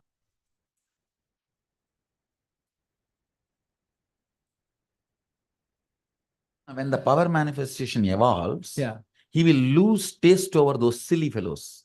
See, I'm not against them. He will understand what they are showing as them is only a skin deep. If he starts reading their mind, he will never watch them. They are all completely depressed. I'm telling you. If you enjoy them too much, you will grasp their depression. Now, when he starts, now only he started manifesting now. Yeah. So the powers is manifesting. The powers will become powerful cognition in next few weeks. Then he will lose taste over them. You will see, he will not see anything other than me. See, no, it's not pride. Please don't understand. It is all about your depth. If your depth is only about a superficial, this fair and lovely game, you will enjoy those things. If your depth is wow, then you will enjoy only the deeper level beings. It's all about depth. His depth will start changing maybe in next 2-3 weeks. And suddenly he will lose taste over all of them. He will understand all of them are depressed. Screen is different. Depth of the being is different. You understand? Yes. His depth of being is increasing now. His frequency is increasing now. He's ferociously manifesting powers. Now, you will see suddenly all this you will find irrelevant and redundant. That takes a few days. You will see suddenly all of them. He himself will lose taste for all of that. I tell you, only if your tastes are superficial, you will be enjoying that Mickey Mouse, Tom and Jerry, all those things. All these things. When you are depth, when you start developing the depth, only Hanuman, that Ramayana, Mahabharata, those things you will start enjoying. They try to claim ours is myth, but I will prove they are the myth. Theirs is the fairy tale. The depth increases the taste of what you enjoy. His depth will increase now, change now. Then his taste will start changing. Until then, don't disturb him. Don't make him feel that something has been snatched from him. Let him enjoy. He will start deleting one day. Stupid fellow, what is there? Too shallow. Really, things will look too shallow for him. And he will start feeling all of them are irrelevant, redundant. And you guys don't forcibly try to snatch away from him. He will drop it on his own. When his higher identity grows, he will feel all these are irrelevant and he will throw it. Allow organic growth. Understand one thing. Let organic growth happen. You see, even in you, ferociousness does not mean destroying you. Ferociousness means infusing intensity, but organically moving. Not creating conflicts. Not creating conflicts. Actually, ferociousness will never create conflict. Ferociousness is nothing but intense completion. It cannot create complication. Any of you, do not do anything unorganic. Allow ferociousness, but in a very organic way. Evolving with more and more understanding, more and more powerful cognitions, more and more power manifestation, more and more of organic way of building.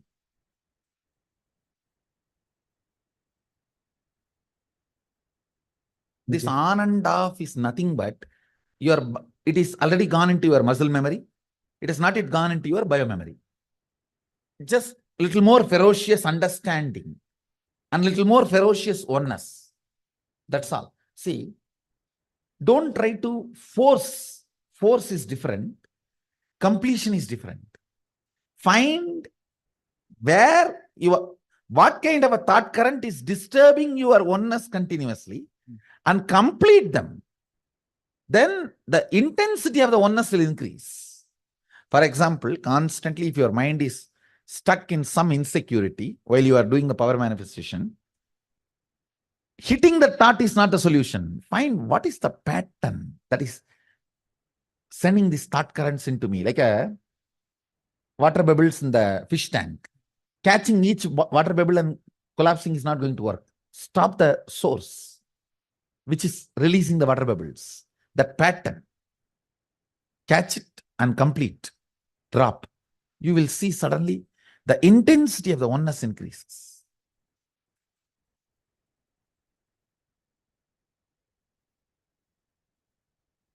Sometimes few powers manifest. Okay.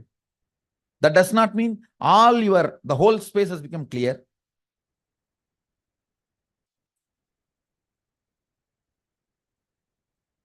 Understand, fundamentally, when you are young, your third eye is not eroded and corroded and not energized also.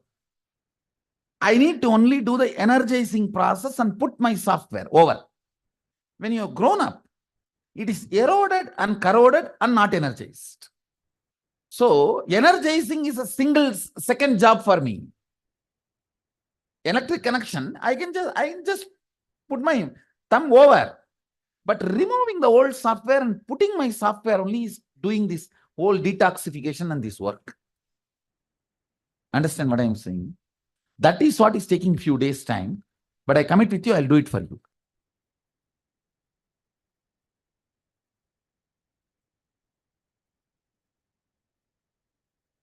I have so much to share with all of you. As a post-program support,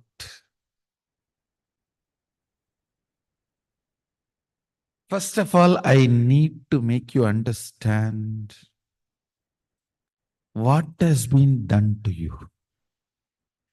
It is literally like just a surgery has been done. Surgery was successful and you are sent back. You don't know what all has been done inside you. By seeing so many side effects, you think, well, you don't know what is going on and what all has been. Understand. The only thing I request you is do power manifestation every day. Every day religiously play with powers. Playing with powers means what? Playing with your oneness. Playing with your ability to be grounded in oneness with Mahadeva, Sadashiva. Understand, powers sometime may not manifest, but you playing with Mahadeva always does right thing for you.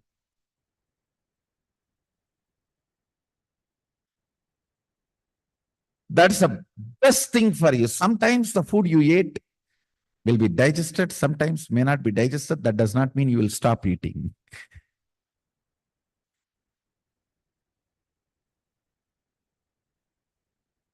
Even if the food what you took is not digested, you have to take some other food which will make that digested and clean the stomach.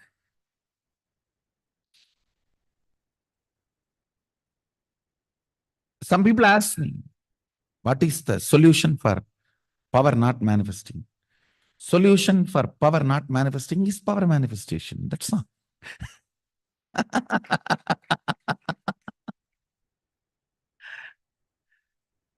Just little more oneness and little more will persistence. That's it.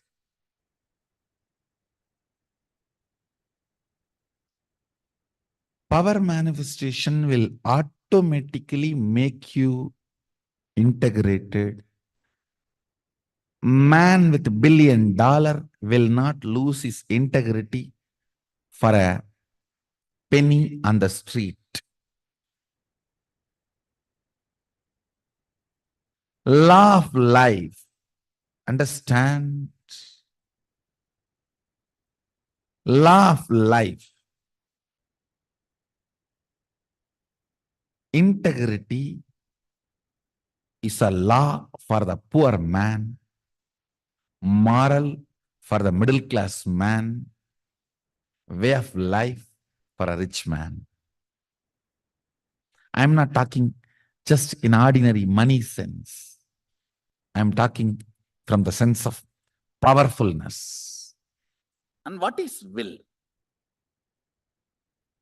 Listen. Will is not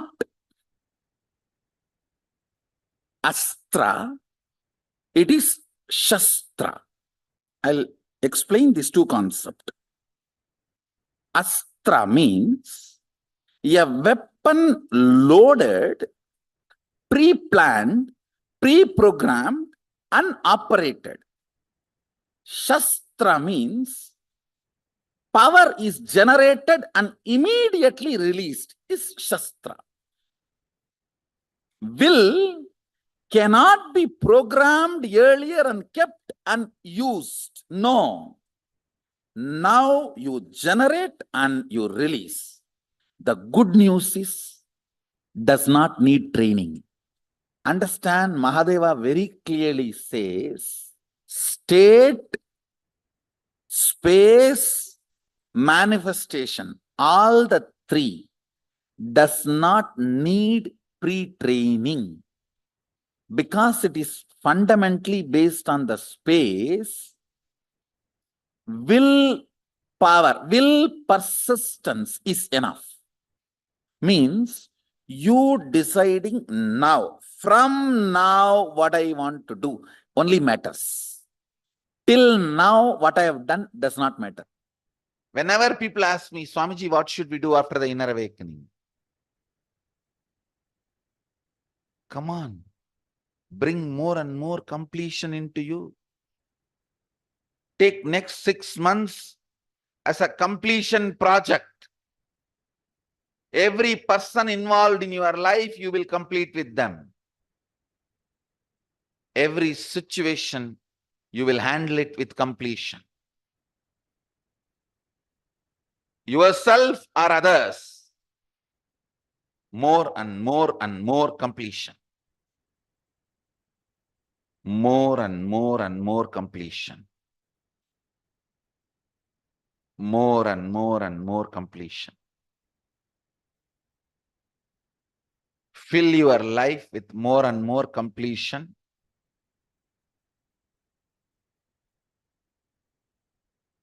Attend every day satsang. Because that will bring not only completion, again and again you will be reminded. You do not need to remind yourself. I am here to remind you.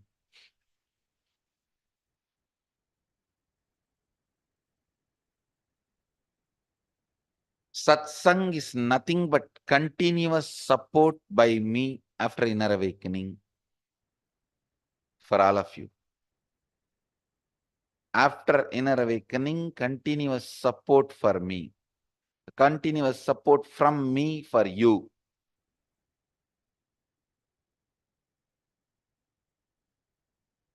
Many people ask me, what is this, Swamiji? In Hindu tradition, we have so many gods, goddesses who are fighting with each other, who go through so many difficult problems, all kinds of disturbances. It's very bad. I tell you, please understand, the Hindu tradition very clearly says, till the ultimate enlightenment, even the Indra, why Indra, including Brahma, comes back again and again, takes more and more births. Understand this. Changing time, changing space does not heal. For example, if you are in an ordinary world, in this world, you are fighting for your alcohol and women. If you go to Swarga, Indraloka, because of some good deeds you did, again there also you will be fighting for Somarasa and Ramba, that's all. The fighting is not going to change. In those days, in India, people used to sit on the floor, have a leaf, and eat with the hand. Now, they sit on the dining table, have a plate, eat in spoon. These outer things have changed, but they have to eat only with mouth. That cannot be changed. Same way, in this sloga, he may be fighting for women and alcohol. If he does some good act, he may go to little higher lokas, like Indra Loka, Chandra Loka. But there also, he will be fighting for Somarasa and Ramba. The fighting does not change. That is why I am telling you, till you unclutch and get into the ultimate state of enlightenment, samadhi, you can't rest in peace. You can't feel you achieved something. Through the sutra, Patanjali wants all of us.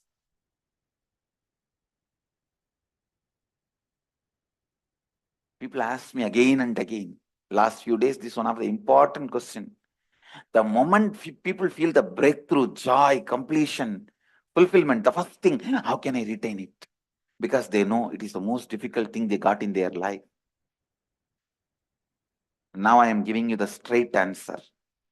That time I was not giving the answer because you were not ready to receive the answer. Now I am giving you the straight answer. Enriching lifestyle. You may ask, what is enriching?